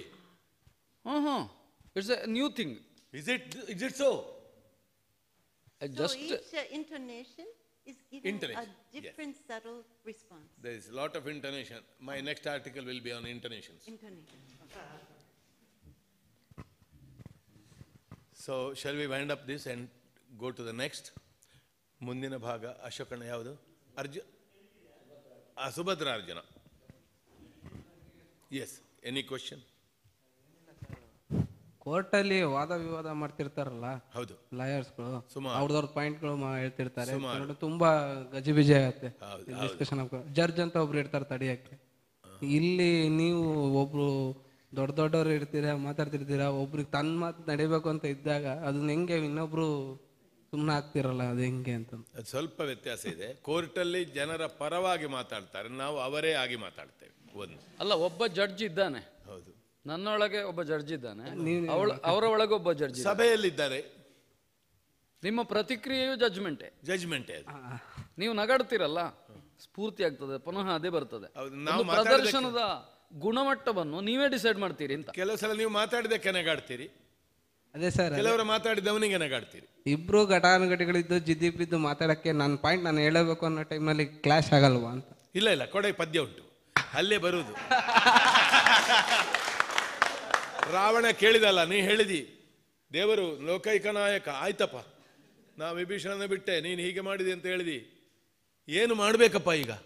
ಸೀತೆಯನ್ನು ರಘುವರನಿಗಿತ್ತು, ಅನುಜಾತನಾದ ವಿಭೀಷಣನ ಸಂಪ್ರೀತಿ. ಮುಂದೆ ಪದ್ಯ ಉಂಟು, ಅತಿಕಾಯ ನೀ ಕೇಳು. ಅದಕ್ಕೆ ಅತಿಕಾಯ ಕೇಳ್ತಾನೆ, longer version ಆದರೆ. ಹಾಗಾದರೆ ಅಪ್ಪಯ್ಯ ನಿಮ್ಮ ನಿರ್ಧಾರ ಏನು? ಗೊತ್ತಾಗಿದೆ ನಿರ್ಧಾರ, ಆದರೆ ಪದ್ಯಕ್ಕೆ ಬರಬೇಕಲ್ಲ. ಮುಂದಿನ ಪದ್ಯ ಏನು ಅಂತ ಕೇಳಲಿಕ್ಕಾಗೋದಿಲ್ಲಲ್ಲ. ನಿಮ್ಮ ನಿರ್ಧಾರ ಏನು? ಕೊಡೆ ರಾಮಗೆ ಸೀತೆಯೇನು. ಆ ಪದ್ಯಕ್ಕೆ, ಅದಕ್ಕೆ ನೀವು ಹೇಳುವ ಕ್ಯೂಯಿಂಗ್, ಹಿಂದೆ ನಾಟಕಗಳಲ್ಲಿ ಅದಕ್ಕೆ ಕ್ಯಾಚ್ ವರ್ಡ್ ಅಂತ ಹೆಸರಿತ್ತು, ಈಗ ಕ್ಯೂ ಅಂತ. ನನಗೆ ಕ್ಯಾಚ್ ವರ್ಡೇ ಖುಷಿ, ವರ್ಡ್ ಕ್ಯಾಚ್. ಮತ್ತೆ ಕೆಲವು ಸಲ ಜಡ್ಜ್ಮೆಂಟ್ ಎಂಬುದು ಸ್ವಲ್ಪ ತಡವಾಗಿ ಬರ್ತದೆ. ನೀವೆಲ್ಲ ಯಕ್ಷಗಾನವನ್ನು ತಿಳಿದವರಾದ್ರೆ, ಪ್ರಸಂಗವನ್ನು, ಪದ್ಯವನ್ನು, ಕಲಾವಿದರನ್ನು ಎಲ್ಲವನ್ನು ತಿಳಿದವರಾಗಿದ್ರೆ ಮುಗಿದ ಮೇಲೆ ಹೇಳ್ತೀರಿ ಅಮ್ಮ ಪದ್ಯದ ಅರ್ಥ ಹೇಳಲಿಲ್ಲ. ಅದು ಜಡ್ಜ್ಮೆಂಟೇ.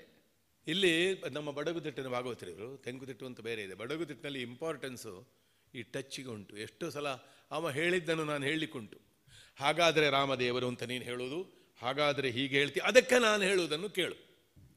ಅದಕ್ಕೆ ಟಚ್ ಅಂತ ಹೆಸರು. ನಮ್ಮ ಕುಂದಾಪುರ ಏರಿಯಾದಲ್ಲಿ ದೊಡ್ಡ ಆಕ್ಷೇಪ, ಟಚ್ ಕೊಡಲಿಲ್ಲ ಅಂತ. ಅರ್ಥ ಒಳ್ಳೇದು ಮಾಡಿದ, ಟಚ್ ಕೊಡಲಿಲ್ಲ. ಆ ಟಚ್ ಎಂಬುದು ಒಂದು ತಪ್ಪೇ. ಅದು ಉದ್ದೇಶಪೂರ್ವಕ. ಯಾಕಂದರೆ ಆ ವಾದಗಳು ಇಲ್ಲಿ ಏನಾಯ್ತದು, 3 ಪದ್ಯವನ್ನು ನಾವು ಒಂದರಲ್ಲಿ ತುರುಕಿಸಿದ್ರಿಂದ ನಿಮಗೆ ಗೊತ್ತಾದ್ದಕ್ಕೆ ಧನ್ಯವಾದಗಳು. ಅದು ಇನ್ನೂ ಚೆಂದ ಬರ್ತದೆ, ಸ್ವಾರಸ್ಯ. ಅದು 2 ಅಲೆ. ನಾವು 2 ಗಂಟೆಯನ್ನು ಇಲ್ಲ ಹೀಗೆ ಭೀಮನ್ ಕೋಣೆಯಲ್ಲಿ ಹೋಗ್ಬೋದು, ಈಚೆಯಿಂದ ಹೋಗ್ಬೋದು, ನಗರಕ್ಕೆ ಹೋಗಿ ಬರ್ಬೋದು. ಅಂದರೆ ನಾವು 2 ಗಂಟೆಯನ್ನು 20 ನಿಮಿಷಕ್ಕೆ ಕಂಡೆನ್ಸ್ ಮಾಡಿ ಕೊಡುವಾಗ ಈ ರೀತಿಯೇ ಮಾಡಬೇಕಾಗ್ತದೆ, ಅಂದ್ರೆ ಬೇರೆ ದಾರಿ ಇಲ್ಲ ನಮಗೆ.